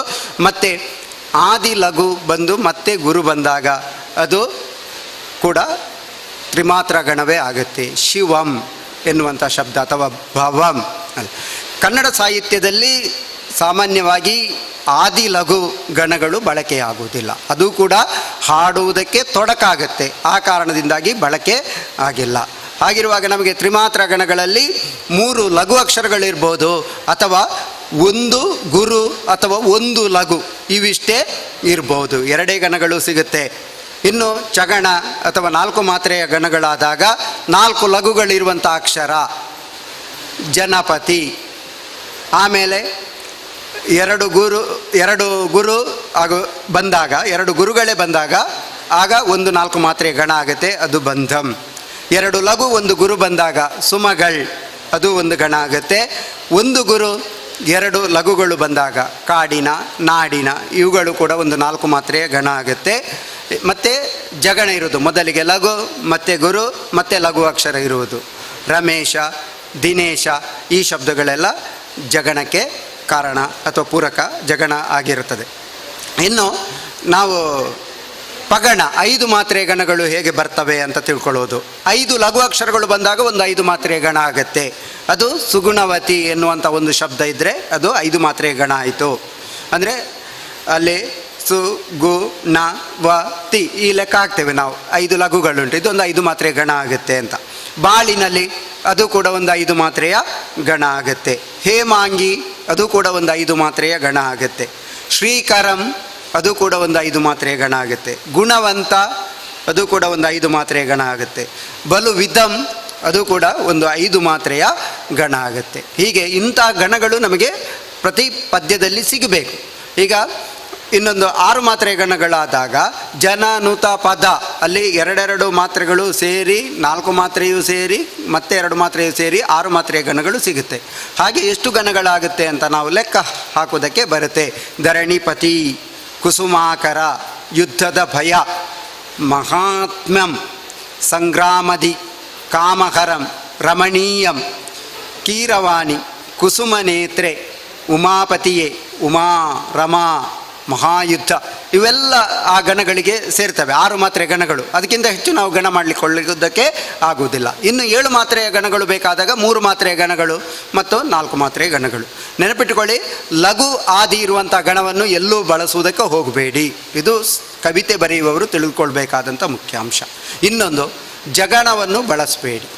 ಈಗ ಕಂದ ಪದ್ಯದಲ್ಲಿ ಜಗಣವನ್ನು ಬಳಸುವಂಥ ನಿಯಮ ಬರುತ್ತೆ, ಅಂದರೆ ಅದರ ಛಂದಸ್ಸಿನ ನಿಯಮದಲ್ಲಿ ಬರುತ್ತೆ. ಕೆಲವೊಮ್ಮೆ ರಂಜನೆಗೋಸ್ಕರ ಜಗಣವನ್ನು ಬಳಸಿ ಪದ್ಯವನ್ನು ರಚಿಸುವುದು ಇದೆ. ಆದರೆ ಅದು ಸಾಮಾನ್ಯವಾಗಿ ಬಳಕೆಯಲ್ಲಿ ಇಲ್ಲ ಎನ್ನುವುದನ್ನು ನಾವು ತಿಳಿದುಕೊಳ್ಬೇಕು. ಇನ್ನು ಅಂಶಗಣಗಳಾಗುವಾಗ ತಿಳಿದುಕೊಳ್ಬೇಕಾದಂಥ ನಿಯಮ. ಅಂಶಗಣಗಳು ಏನಂದರೆ ಬ್ರಹ್ಮಗಣ, ವಿಷ್ಣುಗಣ, ರುದ್ರಗಣಗಳು, ಹೀಗೆ ಅಂಶಗಣಗಳಲ್ಲಿ ಇರುತ್ತದೆ. ಇಂದಿನ ಆಧುನಿಕ ಕವಿತೆಯಲ್ಲಿ ಅಂಶಗಣಗಳ ಪದರಚನೆ ಆಗುತ್ತಾ ಇಲ್ಲ, ಬಹಳ ಕಡಿಮೆ. ತ್ರಿಪದಿ, ಸಾಂಗತ್ಯ ಇವುಗಳೆಲ್ಲ ಅಂಶಲಯದ ಪದ್ಯಗಳು ಆಗಿವೆ. ಈಗ ಬ್ರಹ್ಮಗಣಗಳು ಹೇಗಿರ್ತವೆ ಅಂತ ತಿಳ್ಕೊಳ್ಬೇಕು. ಬ್ರಹ್ಮಗಣಗಳಲ್ಲಿ 3 ಮಾತ್ರೆಯ ಗಣ ಬಂದಾಗ, ಈಗ ತ್ರಿಮಾತ್ರ ಒಂದು ಗಣ ಬಂದಾಗ ಅದು ಬ್ರಹ್ಮಗಣ ಆಗುತ್ತೆ. ಚತುರ್ಮಾತ್ರಾ ಗಣಗಳು 3 ಅಕ್ಷರದೊಳಗೆ ಬಂದಾಗ ಬ್ರಹ್ಮಗಣ ಆಗುತ್ತೆ. 4 ಅಕ್ಷರದೊಳಗೆ ಚತುರ್ಮಾತ್ರಾ ಗಣ ಬಂದರೆ ಬ್ರಹ್ಮಗಣ ಆಗೋದಿಲ್ಲ. ಅದನ್ನು ನಾವು ಹೇಗೆ ತಿಳಿದುಕೊಳ್ಳೋದು? ಈಗ ಅದಕ್ಕೊಂದು ಅಂಶಗಣದ ಒಂದು ನಿಯಮ ಅಂತ ಇದೆ. ಮೊದಲಿಗೆ 2 ಲಘು ಅಕ್ಷರಗಳು ಬರಲೇಬೇಕು. ಲಘು ಆದಿ ಗಣಗಳು ಪದ್ಯದಲ್ಲಿ ಬಳಕೆ ಆಗೋದಿಲ್ಲ. 2 ಲಘು ಅಕ್ಷರಗಳು ಅಥವಾ 1 ಗುರು ಅಕ್ಷರಗಳು ಬಂದರೆ ಅದು ಅಂಶಗಣಗಳ ಮೂಲಾಂಶ ಆಗುತ್ತೆ. ಅಂಶಗಣಗಳ ಮೂಲಾಂಶ ಆಗುತ್ತೆ. ಮತ್ತು ಇನ್ನೊಂದು ಅಂಶ ಬಂದಾಗ ಅಲ್ಲಿ ಲಘು ಅಕ್ಷರವೂ ಇರ್ಬೋದು, ದೀರ್ಘಾಕ್ಷರವೂ ಇರ್ಬೋದು. ಅದಕ್ಕೆ 2 ಮಾತ್ರೆಯ ವ್ಯಾಪ್ತಿ ಇರ್ತದೆ. ಗುರು ಅಕ್ಷರದ ವ್ಯಾಪ್ತಿ ಇರ್ತದೆ. ಲಘು ಅಕ್ಷರ ಇದ್ದರೂ ಕೂಡ ಅದು ಆಲಾಪನೆಯಿಂದ ಪೂರ್ಣವಾಗಿ 2 ಮಾತ್ರೆಯ ವ್ಯಾಪ್ತಿಯನ್ನು ಪಡೆಯುತ್ತೆ. ಹಾಗಾಗಿ ಬ್ರಹ್ಮಗಣ ಅಂತ ತಿಳ್ಕೊಳ್ಳುವಾಗ ನೀವು ಮೂಲಾಂಶವನ್ನು ನೋಡ್ಕೊಳ್ಳಿ. ಅದು ಒಂದು ಗುರು ಆಗಿದ್ದರೆ ಅಲ್ಲಿ 1 ಅಕ್ಷರ ಆಯಿತು. ಇನ್ನೊಂದು ಲಘು ಅಕ್ಷರ ಬರಲಿ, ಗುರು ಅಕ್ಷರ ಬರಲಿ, ಅದು ಬ್ರಹ್ಮಗಣ ಆಯಿತು. ಅಂದರೆ ಬ್ರಹ್ಮಗಣದಲ್ಲಿ 2 ಅಂಶಗಳಿರುವುದು, ಒಂದು ಮೂಲಾಂಶ, ಇನ್ನೊಂದು ವರ್ಣಾಂಶ. ಆಮೇಲೆ ವಿಷ್ಣು ಗಣಕ್ಕಾಗುವಾಗ ಇನ್ನೊಂದು ವರ್ಣಾಂಶ ಹೆಚ್ಚಿಗೆ ಬರುತ್ತೆ. ಮೂಲಾಂಶ ಅದು 2 ಲಘು ಇರ್ಬೋದು, 1 ಗುರು ಇರ್ಬೋದು. ಮತ್ತು ವರ್ಣಾಂಶಗಳು ಗುರು ಅಕ್ಷರವೂ ಇರ್ಬೋದು, ಲಘು ಅಕ್ಷರವೂ ಇರ್ಬೋದು. ಅದು 2 ಮಾತ್ರೆಯ ವ್ಯಾಪ್ತಿಯಲ್ಲಿ ಇರುತ್ತೆ. ಈ 2 ಮಾತ್ರೆಯ ವ್ಯಾಪ್ತಿಯಿಂದಾಗಿ ಬ್ರಹ್ಮಗಣಕ್ಕೆ 4 ಮಾತ್ರೆಯ ವ್ಯಾಪ್ತಿಯ ಹಿಗ್ಗುವಿಕೆ ಇರುತ್ತದೆ. ವಿಷ್ಣುಗಣಕ್ಕೆ 6 ಮಾತ್ರೆಯ ವ್ಯಾಪ್ತಿಯ ಹಿಗ್ಗುವಿಕೆ ಇರುತ್ತದೆ. ಇನ್ನು ರುದ್ರಗಣಕ್ಕಾಗುವಾಗ ಮೂಲಾಂಶ ಆದಮೇಲೆ ಮೂಲಾಂಶ 2 ಲಘು ಇರ್ಬೋದು, 1 ಗುರು ಇರ್ಬೋದು. ಆಮೇಲೆ ವರ್ಣಾಂಶಗಳು 3 ಲಘು ಅಕ್ಷರ ಬಂದರು, 3 ಗುರು ಅಕ್ಷರ ಬಂದರು, ಅದು ರುದ್ರಗಣ ಆಗುತ್ತೆ. ಹೀಗೆ ನಾವು ಬ್ರಹ್ಮಗಣ, ವಿಷ್ಣುಗಣ, ರುದ್ರಗಣಗಳ ಹಿನ್ನೆಲೆಯನ್ನು ತಿಳಿದುಕೊಳ್ಬೇಕು. ಈಗ ಮುಂಗಾರು ಮಳೆರಾಯ ಬಾರಯ್ಯ ಭೂಮಿಗೆ ಇಂಗಿದ ನೆಲವ ನೋಡಯ್ಯ ಅಂತ ಒಂದು ನಾವು ತ್ರಿಪದಿಯನ್ನು ತಗೊಂಡ್ರೆ ಅಲ್ಲಿ ಮುಂಗಾರು ಅದು 5 ಮಾತ್ರೆ ಸಿಗುತ್ತೆ. ಮುಂಗಾರು ಅಂತಾಗುವ ನಮಗೀಗ ಅಂಶಗಣವ ಮಾತ್ರಗಣವ ಅಂತ ಗೊತ್ತಾಗಬೇಕಲ್ಲ. ಮುಂಗಾರು, ಮಳೆರಾಯ 5 ಮಾತ್ರೆ ಸಿಗುತ್ತೆ. ಬಾರಯ್ಯ 5 ಮಾತ್ರೆ ಸಿಗುತ್ತೆ. ಭೂಮಿಗೆ ಅಲ್ಲಿ ಎಷ್ಟು ಸಿಗುತ್ತೆ? ಎಷ್ಟು ಮಾತ್ರೆ ಸಿಗುತ್ತೆ? 4 ಮಾತ್ರೆ ಸಿಗುತ್ತೆ. ಹಾಗಾಗಿ ಅದು 5 ಮಾತ್ರೆಯ ಲಯದ ಮಾತ್ರಾಲಯದ ಪದ್ಯ ಅಲ್ಲ, ಅದು ಅಂಶಗಣದ ಪದ್ಯ ಅಂತ. ಮುಂಗಾರು ಮಳೆರಾಯ ಬಾರಯ್ಯ ಭೂಮಿಗೆ ಅಂತ ಹೇಳುವಲ್ಲಿ ನಾವು ವಿಷ್ಣುಗಣಗಳನ್ನು ಲೆಕ್ಕ ಹಾಕಿದಾಗ ಅದು ಸರಿತೂಗುತ್ತೆ. ಹಾಗೆ ಯಾವ ಲಯದಲ್ಲಿದೆ ಎನ್ನುವುದನ್ನು ತಿಳ್ಕೊಳ್ಳುವಲ್ಲಿ ನಾವು ಅದರ ಚಾಕಚಕ್ಯತೆಯನ್ನು ಪಡ್ಕೊಳ್ಬೇಕು. ಅಷ್ಟು ಪಡ್ಕೊಳ್ಬೇಕಿದ್ರೆ ನೀವು ಇಷ್ಟು ಈ ಗಣಗಳ ಮಾಹಿತಿಯನ್ನು ತಿಳ್ಕೊಳ್ಬೇಕು. ಗುರು ಲಘು ಮಾಹಿತಿ, ಆಮೇಲೆ ಅಕ್ಷರಗಣಗಳು ಮತ್ತು ಮಾತ್ರಾಗಣಗಳು, ಆಮೇಲೆ ಅಂಶಗಣಗಳು. ಇವುಗಳನ್ನು ನೀವು ಮೂಲವಾಗಿ ಛಂದಸ್ಸಿನ ಅಧ್ಯಯನ ಮಾಡುವವರು ತಿಳಿದುಕೊಳ್ಳಲೇಬೇಕಾಗುತ್ತೆ. ಇವತ್ತಿನ ನಮ್ಮ ಉಪನ್ಯಾಸದಲ್ಲಿ ನಿಮಗೆ ನೇರವಾಗಿ ಅರ್ಥವಾಗುತ್ತದೆ ಅಂತ ನಾನು ಒಪ್ಪಿಕೊಳ್ಳುವುದಿಲ್ಲ, ಅಥವಾ ಒಪ್ಪಿಕೊಳ್ಳೋದಕ್ಕೂ ಸಾಧ್ಯವಿಲ್ಲ. ಅದರ ಬಗ್ಗೆ ಮಾಹಿತಿ ಇದ್ದವರಿಗೆ ಮಾತ್ರ ಅರ್ಥ ಆಗುತ್ತೆ. ಏನಾದರೂ ಅರ್ಥ ಆಗದಿದ್ದರೆ ನೀವು ಮುಂದೆ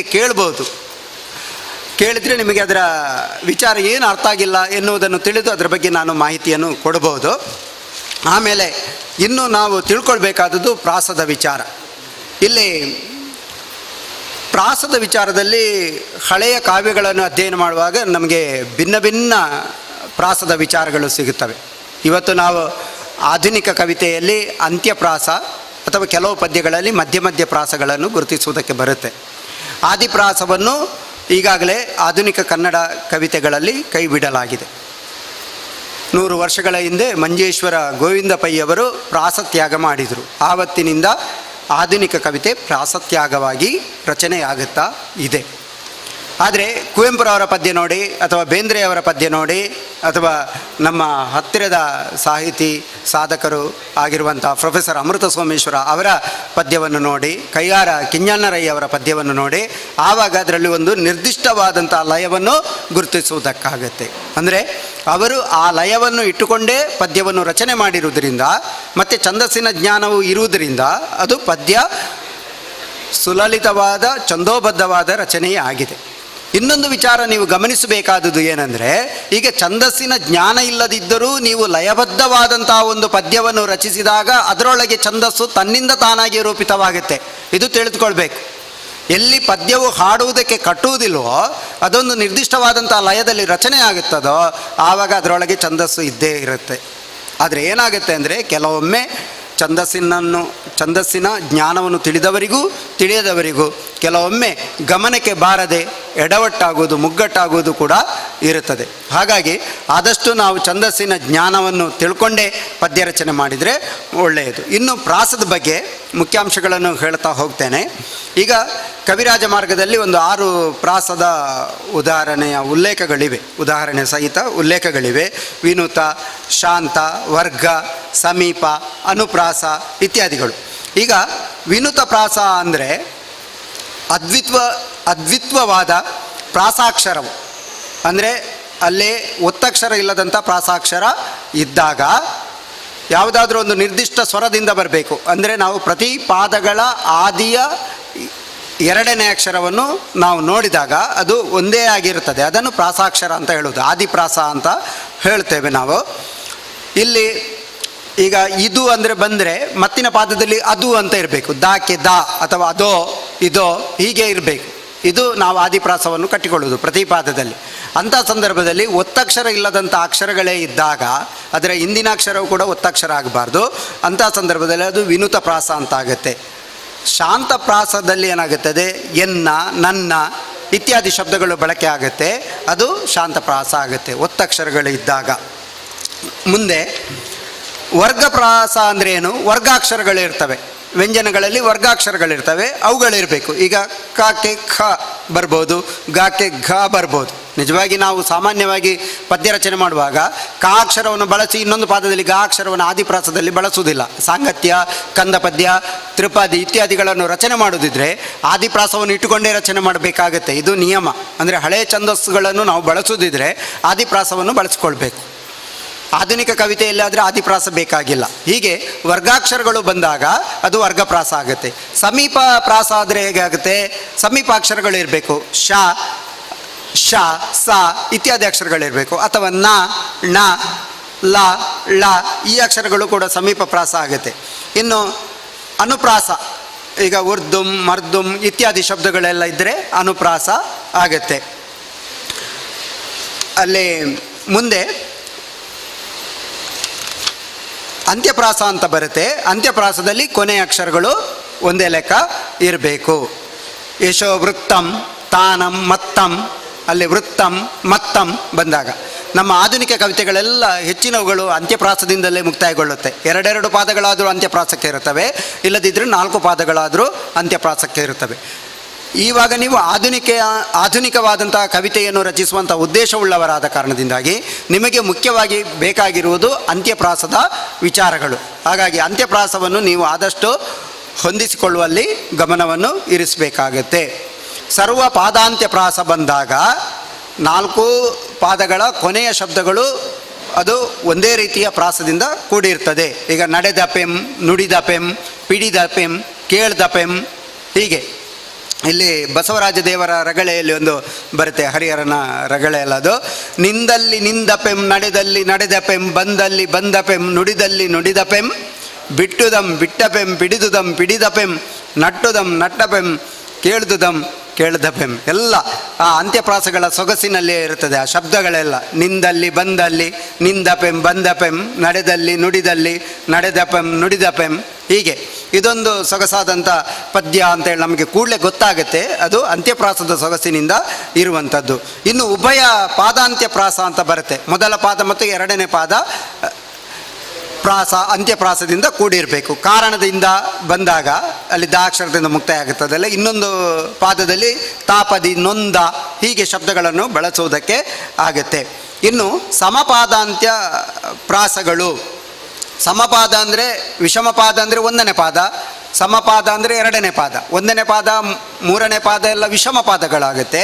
2ನೇ ಪಾದ 4ನೇ ಪಾದಗಳೆಲ್ಲ ಸಮಪಾದಗಳಾಗುತ್ತೆ. ಈಗ ವೀರ ಸೇನಾಚಾರ್ಯರ್ ಅಂತ 2ನೇ ಪಾದದಲ್ಲಿ ಬಂದರೆ 4ನೇ ಪಾದದಲ್ಲಿ ಕುಂದಾಚಾರ್ಯರ್ ಹಾಗೆ ಆ ಶಬ್ದಗಳ ಮೈತ್ರಿ ಬರುತ್ತದೆ. ಮತ್ತು ವಿಷಮ ಪಾದಾಂತ್ಯ ಪ್ರಾಸ ಅಂದರೆ ಅದೇ ಸಮಪಾದಾಂತ್ಯ 2 ಮತ್ತು ಸಮಪಾದಾಂತ್ಯ ಪ್ರಾಸ 2 ಮತ್ತು 4ಗೆ ಆಯಿತು. ವಿಷಮ ಪಾದಾಂತ್ಯ ಪ್ರಾಸ ಅದು 1 ಮತ್ತು 3ನೇ ಪಾದಗಳು ಇರಬೇಕು. ಕೋಡಂಗಂಗಳ್ ಬಂದರೆ ಎಳನೀರ್ಗಳ್ ಅಲ್ಲಿ ಗಳ್ ಹಾಗೆ ನಾವು ಶಬ್ದವನ್ನು ಮೈತ್ರಿ ಮಾಡಿಕೊಳ್ಳುವುದಕ್ಕೆ ಆಗತ್ತೆ. ಇನ್ನು ಪರ್ಯಾಯ ಪಾದಾಂತ್ಯ ಪ್ರಾಸ ಅಂದರೆ 1ನೇ ಪಾದಕ್ಕೆ 3ನೇ ಪಾದ, 2ನೇ ಪಾದಕ್ಕೆ 4ನೇ ಪಾದ. ಈಗ ದಿಬ್ಬಣವನ್ನೇ ಕೌರವರಾಯನ ದಿಬ್ಬಣವನ್ನೇ ಬಂದರೆ 1 ಪಾದ ಆಯಿತು. ಮಾಯದಿ ನಿಲ್ಲಿಸುವೇನು ಇದು 2ನೇ ಪಾದ. ಅಂದರೆ 3ನೇ ಪಾದಕ್ಕೆ ಶೂರ ನಿಮ್ಮಣ್ಣನ ನಿಜ ಸುತೆಯನ್ನೇ ಅಲ್ಲಿ ದಿಬ್ಬಣವನ್ನೇ ನಿಜ ಸುತೆಯನ್ನೇ ಬಂದರೆ ಜಾರಿಸಿ ಅಡಗಿಪೇನು ನಿಲ್ಲಿಸುವೇನು. ಹೀಗೆ ಪರ್ಯಾಯ ಪಾದಾಂತ್ಯ ಪ್ರಾಸಗಳು ಬರುತ್ತವೆ. ಮತ್ತು ವಿಶಿಷ್ಟ ಪಾದಾಂತ್ಯ ಪ್ರಾಸಗಳಿರ್ತವೆ. ವರ್ಣ ಇದ್ದಾಗ ಈ ವರ್ಣ ಎನ್ನುವುದು ಬರುತ್ತದೆ. ಮೊದಲ ಪಾದ ಮುಗಿದಲ್ಲಿಗೆ ವರ್ಣ ಬರುತ್ತೆ, ಆ ನಂತರ 2ನೇ ಪಾದ ಬರ್ತದೆ. ಮೊದಲ ಪಾದದಲ್ಲಿ ಪಾದ ಮುಗಿದ ಮೇಲೆ ವರ್ಣ ಬೇರೆ ಇರುತ್ತದೆ, ಆ ಪಾದದ ಮುಕ್ತಾಯಕ್ಕೆ ಅಂತ್ಯಪ್ರಾಸ ಬರುತ್ತೆ. ಮತ್ತು ಕೊನೆಯ ಪಾದ 2ನೇ ಪಾದದಲ್ಲಿ ಮತ್ತೆ ಅಂತ್ಯಪ್ರಾಸ ಬರುತ್ತದೆ. ಜಯ ವೇಣುತಲೆ ಸುರರಿಂತು ಅಲ್ಲಿ ತು ಅಕ್ಷರ ಬಂತಲ್ಲ, ದೇವಿಯ ಮುಂಗಡೆಯಲ್ಲಿ ನಿಂತು ಅಲ್ಲಿ ಸುರರಿಂತು ಮಧ್ಯದಲ್ಲಿ ಪ್ರಾಸ ಮುಕ್ತಾಯ ಆಗಿದೆ. ಮತ್ತೆ ವರ್ಣ ಬರ್ತದೆ ದೇ ಎನ್ನುವುದು, ದೇವಿಯ ಎನ್ನುವುದರ ಆ ದೇ ದಗಣ 2 ಮಾತ್ರೆ 1 ಗಣ ಬರುತ್ತೆ. ಹೀಗೆ ಅಲ್ಲಿ ವಿಶಿಷ್ಟ ಪಾದಾಂತ್ಯ ಪ್ರಾಸವನ್ನು ನಾವು ಗುರುತಿಸುವುದಕ್ಕೆ ಆಗತ್ತೆ. ಇನ್ನು ಆದಿ ಮಧ್ಯ ಅಂತ್ಯ ಪ್ರಾಸ ವೈವಿಧ್ಯಗಳನ್ನು ಕೂಡ ನಾವು ಗಮನಿಸುವುದಕ್ಕಾಗತ್ತೆ. ಬಾರೆನ್ನ ಸುಕುಮಾರ ಕುಮಾರ ಸಮೀರ ಬಲಾನ್ವಿತ ಸುಂದರ ವೀರ ಉದಾರ ಮಯೂರ ಸಂದನ ಸುಧಾರಸ ನಿಧಿಗುಣ ಚಂದಿರ. ಇಲ್ಲಿ ನೋಡಿ ಸುಕುಮಾರ ಕುಮಾರ ಹೀಗೆ ಮಧ್ಯ ಮಧ್ಯ ಪ್ರಾಸ ಕೂಡ ಬಾರೆನ್ನ ಸುಕುಮಾರ ಕುಮಾರ ಹೀಗೆ ಮಧ್ಯಪ್ರಾಸಗಳು ಕೂಡ ಬರುತ್ತವೆ. ಇನ್ನು ಯಕ್ಷಗಾನ ಛಂದೋಂಬುದ್ಧಿ ಅಲ್ಲ, ನಾಗವರ್ಮನ ಛಂದೋಂಬುದ್ಧಿಯಲ್ಲಿ ಅದರ ಉಲ್ಲೇಖ ಇದೆ. ಈ ಸಿಂಹಪ್ರಾಸ ಮತ್ತು ಗಜಪ್ರಾಸ, ವೃಷಭಪ್ರಾಸ ಮತ್ತು ಅಜಪ್ರಾಸ, ಶರಭಪ್ರಾಸ, ಹಯಪ್ರಾಸ ಇತ್ಯಾದಿಗಳು ಇವೆ.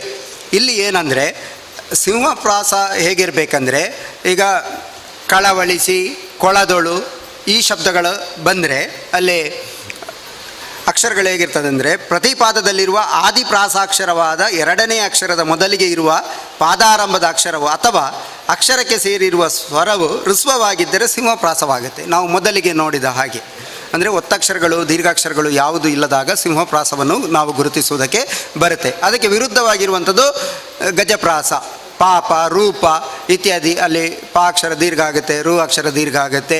ಇಂಥ ಸಂದರ್ಭದಲ್ಲಿ ಗುರುತಿಸುವುದಕ್ಕಾಗತ್ತೆ. ವೃಷಭ ಪ್ರಾಸ ಅಂದರೆ ಅದು ಆದಿಪ್ರಾಸದ ಮೊದಲ ಅಕ್ಷರ ಅಥವಾ ಪಾದಾರಂಭದ ಅಕ್ಷರ ಅನುಸ್ವರದಿಂದ ಕೂಡಿದ್ದಾಗ, ನಾಂದಿ ವೃಂದಾರಕರು ಬಂದಾಗ ಅಲ್ಲಿ ಅಕ್ಷರ ಸೇರಿಕೊಳ್ಳುತ್ತೆ, ಸ್ವರಾಕ್ಷರ ಸೇರಿಕೊಳ್ಳುತ್ತೆ. ಇಂಥ ಸಂದರ್ಭದಲ್ಲಿ ಮತ್ತು ಅಜಪ್ರಾಸ ವಿಸರ್ಗದಿಂದ ಕೂಡಿದಾಗ ಆಗುತ್ತೆ. ದುಃಖ ಶಬ್ದವೇ ಬಂದರೆ ಮತ್ತೆ ಮತ್ತೆ ಪಾದದ ಆರಂಭದಲ್ಲಿ ಬಂದರೆ ಅದು ಅಜಪ್ರಾಸ ಅನಿಸ್ತದೆ. ಶರಭಪ್ರಾಸ ಅಂತ ಇದೆ, ಅದು ಒತ್ತಕ್ಷರ ಬರ್ತದೆ. ಮುಕ್ತ, ಯುಕ್ತ, ಯುಕ್ತಿ ಇತ್ಯಾದಿಗಳನ್ನು ನಾವು ಗುರುತಿಸಿಕೊಳ್ಬೇಕು. ಪದ್ಯದಲ್ಲಿ ಶಬ್ದಗಳು ಆದಿಗೆ ಹಾಗೆ ಬಂದರೆ ಅದು ಶರಭಪ್ರಾಸ ಅಂತ ಆಗುತ್ತೆ. ಹಯಪ್ರಾಸ ಮೆಚ್ಚಿರೆ ಬೆಚ್ಚಿರೆ ಇದು ಕೂಡ ಸಜಾತಿಯ ಸಂಯುಕ್ತಾಕ್ಷರ ಇರಬೇಕು. ಚಕ್ಕೆ ಚ ಒತ್ತಕ್ಷರ ಇದ್ದಾಗ ಅದು ಹಯಪ್ರಾಸ ಎನಿಸ್ತದೆ. ಹೀಗೆ ಪ್ರಾಸಗಳಲ್ಲಿ ಬೇರೆ ಬೇರೆ ವೈವಿಧ್ಯಗಳನ್ನು ನಾವು ಗಮನಿಸ್ತಾ ಹೋಗ್ಬೋದು. ಇನ್ನೂ ಕೂಡ ಇದೆ ಅಲ್ಪಪ್ರಾಣ ಪ್ರಾಸ, ಮಹಾಪ್ರಾಣ ಪ್ರಾಸ ಅಂತ. ಅಲ್ಪಪ್ರಾಣ ಪ್ರಾಸ ಆದರೆ ತನು, ಧನ, ಮನ ಆ ನಕಾರಗಳೆಲ್ಲ ಅಲ್ಪಪ್ರಾಣದಲ್ಲಿರ್ತದೆ. ಅಭಯ, ವಿಭುಧರು ಇಂಥ ಶಬ್ದಗಳನ್ನು ಬಳಸಿದಾಗ ಭಾ ಅಕ್ಷರ ಅಲ್ಲಿ ಮಹಾಪ್ರಾಣ ಆಯಿತು, ಅದು ಮಹಾಪ್ರಾಣ ಪ್ರಾಸ ಆಗುತ್ತೆ. ಇನ್ನು ಮಿತ್ರಾಕ್ಷರ ಪ್ರಾಸ, ಸಮೀಪಾಕ್ಷರ ಪ್ರಾಸಗಳು ಆಗುತ್ತೆ. ಲಕಾರಕ್ಕೆ ಲಕಾರ ಬಂದಾಗ, ನಕಾರಕ್ಕೆ ನಕಾರ ಬಂದಾಗ, ಮತ್ತು ಶ ಶ ಸ ಈ ಅಕ್ಷರಗಳು ಬಂದಾಗ ಹೆಚ್ಚಾಗಿ ಮಿತ್ರಾಕ್ಷರ ಪ್ರಾಸ ಆಗತ್ತೆ. ಇನ್ನು ಯುಗ್ಮವರ್ಣ ಪ್ರಾಸ ಅಂತ ಇರ್ತದೆ, ಅಂದರೆ ಎರಡೆರಡು ಅಕ್ಷರಗಳು ಪ್ರಾಸ ಬರೋದು. ಸಾಧಿಸು, ಸಾಧಿಸು, ಬಾಧಿಸು, ಆರಾಧಿಸು ಇತ್ಯಾದಿಗಳು ಬಂದಾಗ ನಾವಲ್ಲಿ ಏನಾಗುತ್ತೆ, ಸಾಧಿಸು, ಸಾಧಿಸು, ಬಾಧಿಸು, ಬಾಧಿಸು ಇತ್ಯಾದಿಗಳನ್ನು ಬಳಸುವಾಗ ಎರಡೆರಡು ಅಕ್ಷರಗಳ ಪ್ರಾಸ ಸಿಗುತ್ತೆ. ಇದು ಯುಗ್ಮವರ್ಣ ಪ್ರಾಸ ಆಗುತ್ತೆ. ಹಾಗೆ ತ್ರಯಕ್ಷರ ಪ್ರಾಸಗಳನ್ನು ಕೂಡ ಬಳಸಿದಂಥ ಕಾವ್ಯಗಳು ಸಿಗುತ್ತೆ. ಶ್ರೀಯುತನೊಳ್ ಉದಾರತೆ ಬಂದಾಗ, ಮತ್ತು ವಾಕ್ ಶ್ರೀಯುತನೊಳ್ ಅಮತ್ಸರ ತ್ವ ಬಂದಾಗ ಅಲ್ಲಿ ನೋಡಿ ಯು ತ ನ ಅಕ್ಷರಗಳು ಮತ್ತು ಳ ಅಕ್ಷರಗಳು ಪ್ರಾಸಗಳಾಗಿ ಬರ್ತವೆ. ಮೂರು ಅಕ್ಷರಗಳು ಪ್ರಾಸವಾಗಿ ಬರುತ್ತೆ. ಹೀಗೆ ಪ್ರಾಸದ ವೈವಿಧ್ಯಗಳನ್ನೆಲ್ಲ ನಾವು ಗುರುತಿಸುವುದಕ್ಕಾಗತ್ತೆ. ನೀವು ಸಾಮಾನ್ಯವಾಗಿ ಈ ಕವಿತೆಯನ್ನು ರಚನೆ ಮಾಡುವಾಗ ಹೇಗಿರಬೇಕಂದ್ರೆ, ನಾವು ಒಂದು ಅಂತ್ಯಪ್ರಾಸವನ್ನಿಟ್ಟುಕೊಂಡು ಚಂದವಾದಂಥ ಮಧುರವಾದಂಥ ಲಯಬದ್ಧವಾದಂಥ ಪದ್ಯವನ್ನು ರಚಿಸಬೇಕಿದ್ದರೆ ಆ ಗಣಗಳ ಲೆಕ್ಕಾಚಾರ ಸರಿ ಇದ್ದರೆ ಒಂದು ಸುಗಮವಾದ ಕವಿತೆ ಆಗುತ್ತೆ. ಮತ್ತೊಂದು ವಿಚಾರ ನೆನಪಿಟ್ಟುಕೊಳ್ಬೇಕು, ಕೇವಲ ಛಂದಸ್ಸಿನ ಅಧ್ಯಯನ ಮಾಡಿದ ಕೂಡಲೇ ನಾವು ಪದ್ಯ ರಚಿಸ್ತೇವೆ ಎನ್ನುವಂಥ ಭಾವನೆ ತಪ್ಪದು.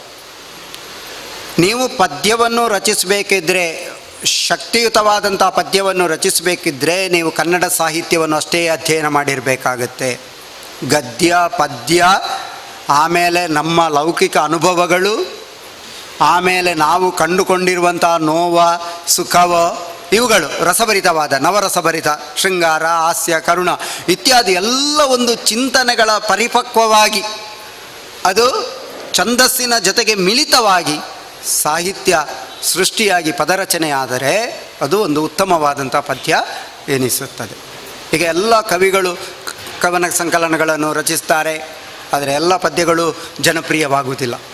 ಕೆಲವು ಪದ್ಯಗಳು ಜನಪ್ರಿಯವಾಗುತ್ತೆ. ಯಾಕೆಂದರೆ ಅದು ಜನರಿಗೆ ಮುಟ್ಟುವ ಅಲ್ಲಿ ಏನು ಪರಿಣಾಮವನ್ನು ಕೊಡ್ತದೆ, ಅದರ ಲಯದ ಮಧುರತೆ, ಲಯ ಮಾಧುರ್ಯ, ಆಮೇಲೆ ಬಳಸಿದಂಥ ಆ ಶಬ್ದಗಳು, ಅದರ ಒಂದು ಲಾಲಿತ್ಯ, ಆಮೇಲೆ ಆ ಭಾಷೆಯಲ್ಲಿ ಇರುವಂಥ ಚಿಂತನಾ ವಿಚಾರಗಳು, ಆ ಸಾಹಿತ್ಯದಲ್ಲಿ ಆ ಪದ್ಯದಲ್ಲಿರುವಂಥ ಚಿಂತನಾ ವಿಚಾರಗಳು, ಇವು ಮೂರು ಮುಖ್ಯವಾಗಿದ್ದುಕೊಂಡು ನಾವು ಪದ್ಯವನ್ನು ರಚಿಸಿದಾಗ ಅದು ಹೆಚ್ಚಿನ ಪರಿಣಾಮವನ್ನು ಕೊಡುತ್ತದೆ. ಹಾಗಾಗಿ ನೀವು ಪದ್ಯವನ್ನು ರಚಿಸಿ, ಅದು ಛಂದಸ್ಸಿನ ದೋಷ ಇದ್ದರೂ ಕೂಡ ಅದು ಪದ್ಯ ಅಲ್ಲ ಅಂತ ಹೇಳಿ ನಾಗವರ್ಮ ಹೇಳಿದ್ದಾನೆ. ನೀವು ಉತ್ತಮವಾದಂಥ ಪದ್ಯವನ್ನು ರಚಿಸಿದರೂ ಕೂಡ ಅಲ್ಲಿ ಛಂದಸ್ಸಿನ ಎಡವಟ್ಟಿದ್ದರೆ ಸಂಗೀತಗಾರರಿಗೆ ಹಾಡುವುದಕ್ಕೆ ಇಷ್ಟವಾಗುವುದಿಲ್ಲ. ಅವರು ಹೇಳ್ತಾರೆ ಇದೆಂತ ಇಲ್ಲಿ ಮುಗ್ಗಟ್ಟಾಗುತ್ತೆ, ಮತ್ತೇನೋ ಸೇರಿಸ್ಕೊಂಡು ಪದ್ಯ ಹಾಡ್ತಾರೆ, ಅದು ಬೇರೆ ವಿಷಯ. ಯಕ್ಷಗಾನದಲ್ಲಾದರೆ ಆ ಛಂದೋಬದ್ಧತೆ ಇದ್ದರೆ ಮಾತ್ರ ಹಾಡೋದಕ್ಕಾಗುತ್ತೆ, ಇಲ್ಲದಿದ್ದರೆ ಆಗೋದಿಲ್ಲ ಅಂತ ಹೇಳ್ತಾರೆ, ನೇರ ಹೇಳ್ತಾರೆ. ಯಕ್ಷಗಾನದಲ್ಲಿ ಇವತ್ತಿಗೂ ಆದಿಪ್ರಾಸ ಉಳ್ಕೊಂಡು ಬಂದಿದೆ, ಅಂತ್ಯಪ್ರಾಸ ಉಳ್ಕೊಂಡು ಬಂದಿದೆ, ಛಂದೋಬದ್ಧತೆ ಉಳಿದಿದೆ. ಕನ್ನಡ ಸಾಹಿತ್ಯದ ಆ ಕಾಲದಿಂದ ಈ ಕಾಲದ ತನಕ ಏನು ಛಂದೋವೈವಿಧ್ಯಗಳಾಗಿವೆ ಅವೆಲ್ಲ ಯಕ್ಷಗಾನದಲ್ಲಿದೆ.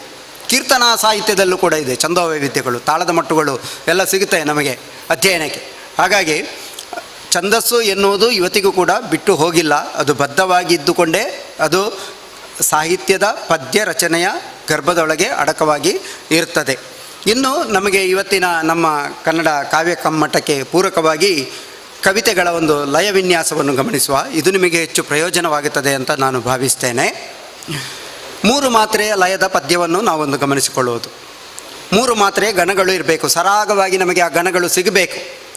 ಪ್ರೇಮ ಜಲ ತರಂಗದಲ್ಲಿ, ಈಗ ಅದು ಹೀಗೆ ಹೇಳುವಾಗ ಒಂದು ಶಬ್ದ ಪ್ರೇಮ ಜಲ ತರಂಗದಲ್ಲಿ ಅಂತ ಹೇಳ್ತೇವೆ. ಅಲ್ಲಿ ಎಷ್ಟು ಗಣಗಳಿದೆ? ಪ್ರೇಮ 3 ಮಾತ್ರೆ ಗಣ ಸಿಗುತ್ತೆ. ಜಲ ತರಂಗ ಎನ್ನುವಲ್ಲಿ ಜಲತ ಅಲ್ಲಿ 3 ಮಾತ್ರೆ ಗಣ ಆಗುತ್ತೆ, ರಂಗ ಪ್ರತ್ಯೇಕ ಆಗುತ್ತೆ, ದಲ್ಲಿ ಪ್ರತ್ಯೇಕ ಆಗುತ್ತೆ, ಆಗ 3 ಮಾತ್ರೆಯ ಗಣಗಳು ಸಿಗುತ್ತೆ. ಪ್ರೇಮ ಜಲತ ರಂಗದಲ್ಲಿ 3 ಮಾತ್ರೆಯ ಗಣಗಳು ಸಿಗುತ್ತೆ. ಅದರ ಲವಿತ ಭಾವ ಭಾವ ನೆಯಲಿ, ಭಾವಿ ಸಿರ್ಪ ಎದೆಯ ತಳದಿ, ರಾಜ್ಯ ಕಟ್ಟಿ ನೆಲೆಸಿಹೇ. ಅಲ್ಲಿ ಹೇ ಎನ್ನುವುದು ದೀರ್ಘ ಆಗುತ್ತೆ, ಆಲಾಪನೆಯಲ್ಲಿ ಅದು ಗೀತಮೋಕ್ಷ ಸ್ಥಾನ ಅಂತ ಹೇಳ್ತಾರೆ, ಅಥವಾ ಮುಡಿ ಅಂತಲೂ ಹೇಳ್ತಾರೆ. ಆಲಾಪನೆಯ ಸ್ಥಾನ, ಅಲ್ಲಿ ಆಲಾಪನೆ ವೃದ್ಧಿ ಆಗುತ್ತೆ. ಇದು ನಾಡೋಜ ಕೈಯಾರ ಕಿಂಜಣ್ಣರಯ್ಯವರ ನೀನು ನನ್ನ ಭಾವನೆಯಲ್ಲಿ ಎನ್ನುವ ಕವಿತೆಯ ಮೊದಲ 4 ಸಾಲುಗಳು. ತ್ರಿಮಾತ್ರಾಲಯ ಗೊತ್ತಾಯಿತು ತಾನೇ? ಪ್ರೇಮ ಜಲತ ರಂಗದಲ್ಲಿ, ಅದರೊಳವಿತ ಭಾವ ಭಾವನೆಯಲ್ಲಿ, ಭಾವಿ ಸಿರ್ಪ ಎದೆಯ ತಳದಿ, ರಾಜ್ಯ ಕಟ್ಟಿ ನೆಲೆಸಿ ಹೇ. ಹೇ ಅಕ್ಷರ ಪ್ರತ್ಯೇಕ ಆಗುತ್ತೆ, ಅದು ಗುರು ಅಕ್ಷರ, ಅದು 3 ಮಾತ್ರೆ ಗಣದ ವ್ಯಾಪ್ತಿಗೆ ಹೊಂದಿಕೊಳ್ಳುತ್ತದೆ. ಆಲಾಪನೆಯಲ್ಲಿ ಅದು ಮತ್ತಷ್ಟು ದೀರ್ಘ ಆಗುತ್ತೆ. ಈಗ 3 ಮಾತ್ರೆ ಗಣಗಳು ಇದ್ದು ರಚಿಸಿರುವಂಥ ಪದ್ಯ ಯಾವುದಕ್ಕೆ ಸೇರಿಕೊಳ್ಳುತ್ತದೆ? ಅದು ಏಕತಾಳಕ್ಕೆ ಹಾಡುವುದಕ್ಕೆ ಬರುತ್ತೆ, ರೂಪಕ ತಾಳಕ್ಕೆ ಹಾಡುವುದಕ್ಕೆ ಬರುತ್ತೆ, ಅಷ್ಟತಾಳಕ್ಕೆ ಹಾಡುವುದಕ್ಕೆ ಬರುತ್ತೆ. ಇದನ್ನು ನೀವು ತಿಳಿದುಕೊಳ್ಬೇಕು. ಆದಿತಾಳಕ್ಕೂ ಹಾಡುವುದಕ್ಕೆ ಆಗತ್ತೆ. ಇನ್ನು 4 ಮಾತ್ರೆಯ ಲಯಕ್ಕೆ ಇನ್ನೊಂದು ಪದ್ಯವನ್ನು ಗಮನಿಸೋಣ. ನೀವು ಹೆಚ್ಚಾಗಿ ಶಾಲೆಯಲ್ಲಿ ಓದಿದ ಹಾಡಿದ ಪದ್ಯವೇ. ಬಾರಿಸು ಕನ್ನಡ ಡಿಂಡಿಮವ ಕೂಡಲೇ ಗೊತ್ತಾಗುತ್ತೆ ನಿಮಗೆ ಏನು ಬಾರಿಸು ಕನ್ನಡ ಡಿಂಡಿಮವ. ಎಷ್ಟೆಷ್ಟು ಮಾತ್ರೆಗಳಿದೆ ಅಲ್ಲಿ, ಎಷ್ಟೆಷ್ಟು ಮಾತ್ರೆ ಗಣಗಳಿರ್ತವೆ. ಬಾರಿಸು 4 ಮಾತ್ರೆ, ಕನ್ನಡ 4 ಮಾತ್ರೆ, ಡಿಂಡಿಮ 4 ಮಾತ್ರೆ, ಮತ್ತೆ ಒಂದು ಅಕ್ಷರ ಪ್ರತ್ಯೇಕ ಆಗುತ್ತೆ. ಅದು 4 ಮಾತ್ರೆಯ ಹಿಗ್ಗುವಿಕೆಯನ್ನು ಹೊಂದಿರ್ತದೆ, ಆಲಾಪನೆಗೆ ಸೇರಿರ್ತದೆ. ಬಾರಿಸು ಕನ್ನಡ ಡಿಂಡಿಮವಾ ಅಂತ ಹೇಳುವಾಗ ಅಲ್ಲಿ 4 ಮಾತ್ರೆಯ ಗಣದ ಒಂದು ಪ್ರಸ್ತಾರ ಅಥವಾ ಪ್ರತ್ಯೇಕತೆ ನಮಗೆ ಗೊತ್ತಾಗುತ್ತೆ ಆಲಾಪನೆಯಲ್ಲಿ. ಮತ್ತು ಓ ಕರ್ನಾಟಕ ಹೃದಯ ಶಿವ, ಓ ಕರ್ನ್ ಅಲ್ಲಿ 4 ಮಾತ್ರೆ ಸಿಗುತ್ತೆ ನಮಗೆ. ಒತ್ತಕ್ಷರದ ಹಿಂದಿನ ಅಕ್ಷರ ಕರ್ನಾಟಕ, ಅದರ ಕ ಅಕ್ಷರ ಒತ್ತಕ್ಷರ, ಅದು ಗುರು ಆಗುತ್ತೆ. ಓ ಕರ್ನಾಟಕ ಹೃದಯ ಶಿವ ಅಂತ ಹೇಳುವಲ್ಲಿ ಓ ಕರ್ನ್ ಅಲ್ಲಿ 4 ಮಾತ್ರೆ ಸಿಗುತ್ತೆ. ನಾಟಕ ಅಲ್ಲಿ 4 ಮಾತ್ರೆ, ಹೃದಯ ಶಿ ಅಲ್ಲಿ 4 ಮಾತ್ರೆ, ವಾ ಪ್ರತ್ಯೇಕ ಆಗುತ್ತೆ. ನೋಡಿ, ಮೊದಲ ಪಾದವು 4 ಮಾತ್ರೆ, 3 ಗಣಗಳು ಮತ್ತು 1 ಗುರು ಇರ್ತದೆ. ಎರಡನೇ ಪಾದದಲ್ಲಿ 4 ಮಾತ್ರೆಯ 3 ಗಣಗಳಿರ್ತದೆ, 1 ಗುರು ಇರ್ತದೆ. ನಿಮಗೆ ಆ ಪ್ರತ್ಯೇಕತೆ ಕೂಡಲೇ ಗೊತ್ತಾಗುತ್ತೆ. ಇದು ಸಾಮಾನ್ಯವಾಗಿ ಛಂದಸ್ಸಿನ ಜ್ಞಾನ ಇಲ್ಲದವರಿಗೂ ಅದರಲ್ಲಿ ಒಂದು ನಿರ್ದಿಷ್ಟವಾದಂಥ ಲಯ ಇದೆ, ಅದು ಹಾಡುವಾಗ ಎಷ್ಟು ಸುಂದರವಾಗಿ ವ್ಯಕ್ತವಾಗುತ್ತೆ, ಅದನ್ನೆಲ್ಲ ನೀವು ಅನುಭವಿಸಿದ್ದೀರಾ. ಮುಂದೆ ನೋಡೋಣ. ಮತ್ತೆ ಆ ಪಲ್ಲವಿಯಲ್ಲಿ ಹೇಗಿರ್ತದೆ ಅಂದರೆ ಬಾರಿಸು ಕನ್ನಡ ಡಿಂಡಿಮವ ಮತ್ತೆ ಬರ್ತದೆ. ಅಂದರೆ ಬಾರಿಸು ಕನ್ನಡ ಡಿಂಡಿಮವ, ಓ ಕರ್ನಾಟಕ ಹೃದಯ ಶಿವ, ಬಾರಿಸು ಕನ್ನಡ ಡಿಂಡಿಮವ. ಇದು ಪಲ್ಲವಿ ಆಯಿತು. ಪ್ರತಿ ಚರಣದ ಮಧ್ಯೆ ಮಧ್ಯೆ ಪಲ್ಲವಿಯನ್ನು ಹಾಡುವಂಥ ಕ್ರಮ ಇರುತ್ತದೆ. ಇನ್ನು ಸತ್ತಂತಿಗರನ್ನು ಬಡಿದೆಚ್ಚರಿಸು, ಕಚ್ಚಾಡುವವರನ್ನು ಕೂಡಿಸಿ ಒಲಿಸು.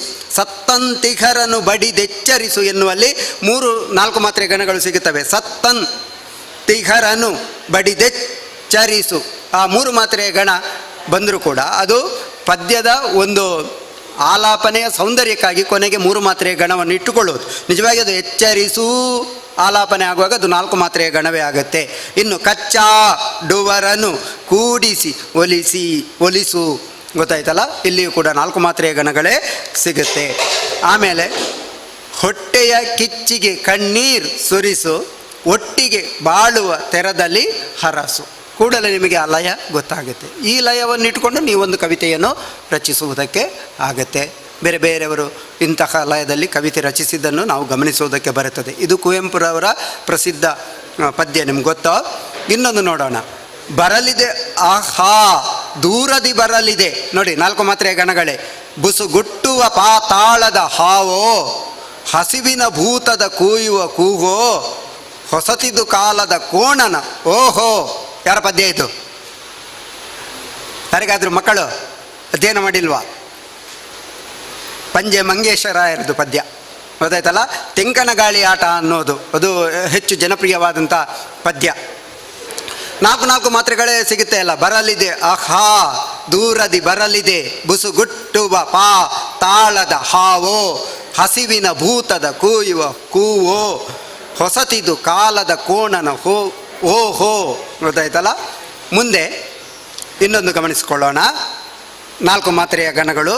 ಚಿನ್ನದ ಬಿಂದಿಗೆ ಬೆಳಕನ್ನು ಸುರಿಯಿತು ಮೂಡಲ ದೆಸೆಯಿಂದ, ದ ಅಕ್ಷರ ಮತ್ತೆ ಉಳಿಯುತ್ತೆ, ಅದು ಗುರು ಅಕ್ಷರ ಆಗುತ್ತೆ. 4 ಮಾತ್ರೆಯ ವ್ಯಾಪ್ತಿ ಇದೆ. ಚಿನ್ನದ ಬಿಂದಿಗೆ ಬೆಳಕನ್ನು ಸುರಿಯಿತು ಮೂಡಲ ದೆಸೆಯಿಂದ, ಮಂಜಿನ ಹನಿಗಳ ನೆಸೆಯುತ್ತ ಬಂದಿತು ಗಾಳಿ ಬೊಗಸೆಯಿಂದ, ಗಾಳಿ ಬೊಗಸೆಯಿಂದ ಅಲ್ಲಿ ಗಣಗಳು ಪ್ರತ್ಯೇಕ ಆಗುತ್ತೆ.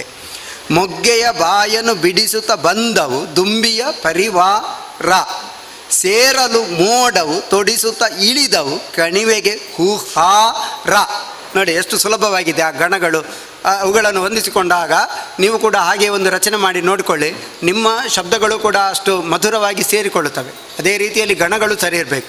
ಎಲ್ಲಿ ನೀವು ಸೇರಿಕೊಳ್ಳೋದಿಲ್ವೋ ಅಲ್ಲಿ ನಿಮ್ಮ ಗಣದೋಷ ಇದೆ ಅಂತಲೇ ಲೆಕ್ಕ. ಅದು ಕಟ್ಟಿಕೊಂಡು ಹಾಡುವುದಕ್ಕೆ ಕಟ್ಟಿಕೊಂಡ್ರೆ ಆವಾಗ ಗಣದೋಷ ಇದೆ ಅಂತ ಕೂಡಲೇ ಗೊತ್ತಾಗತ್ತೆ.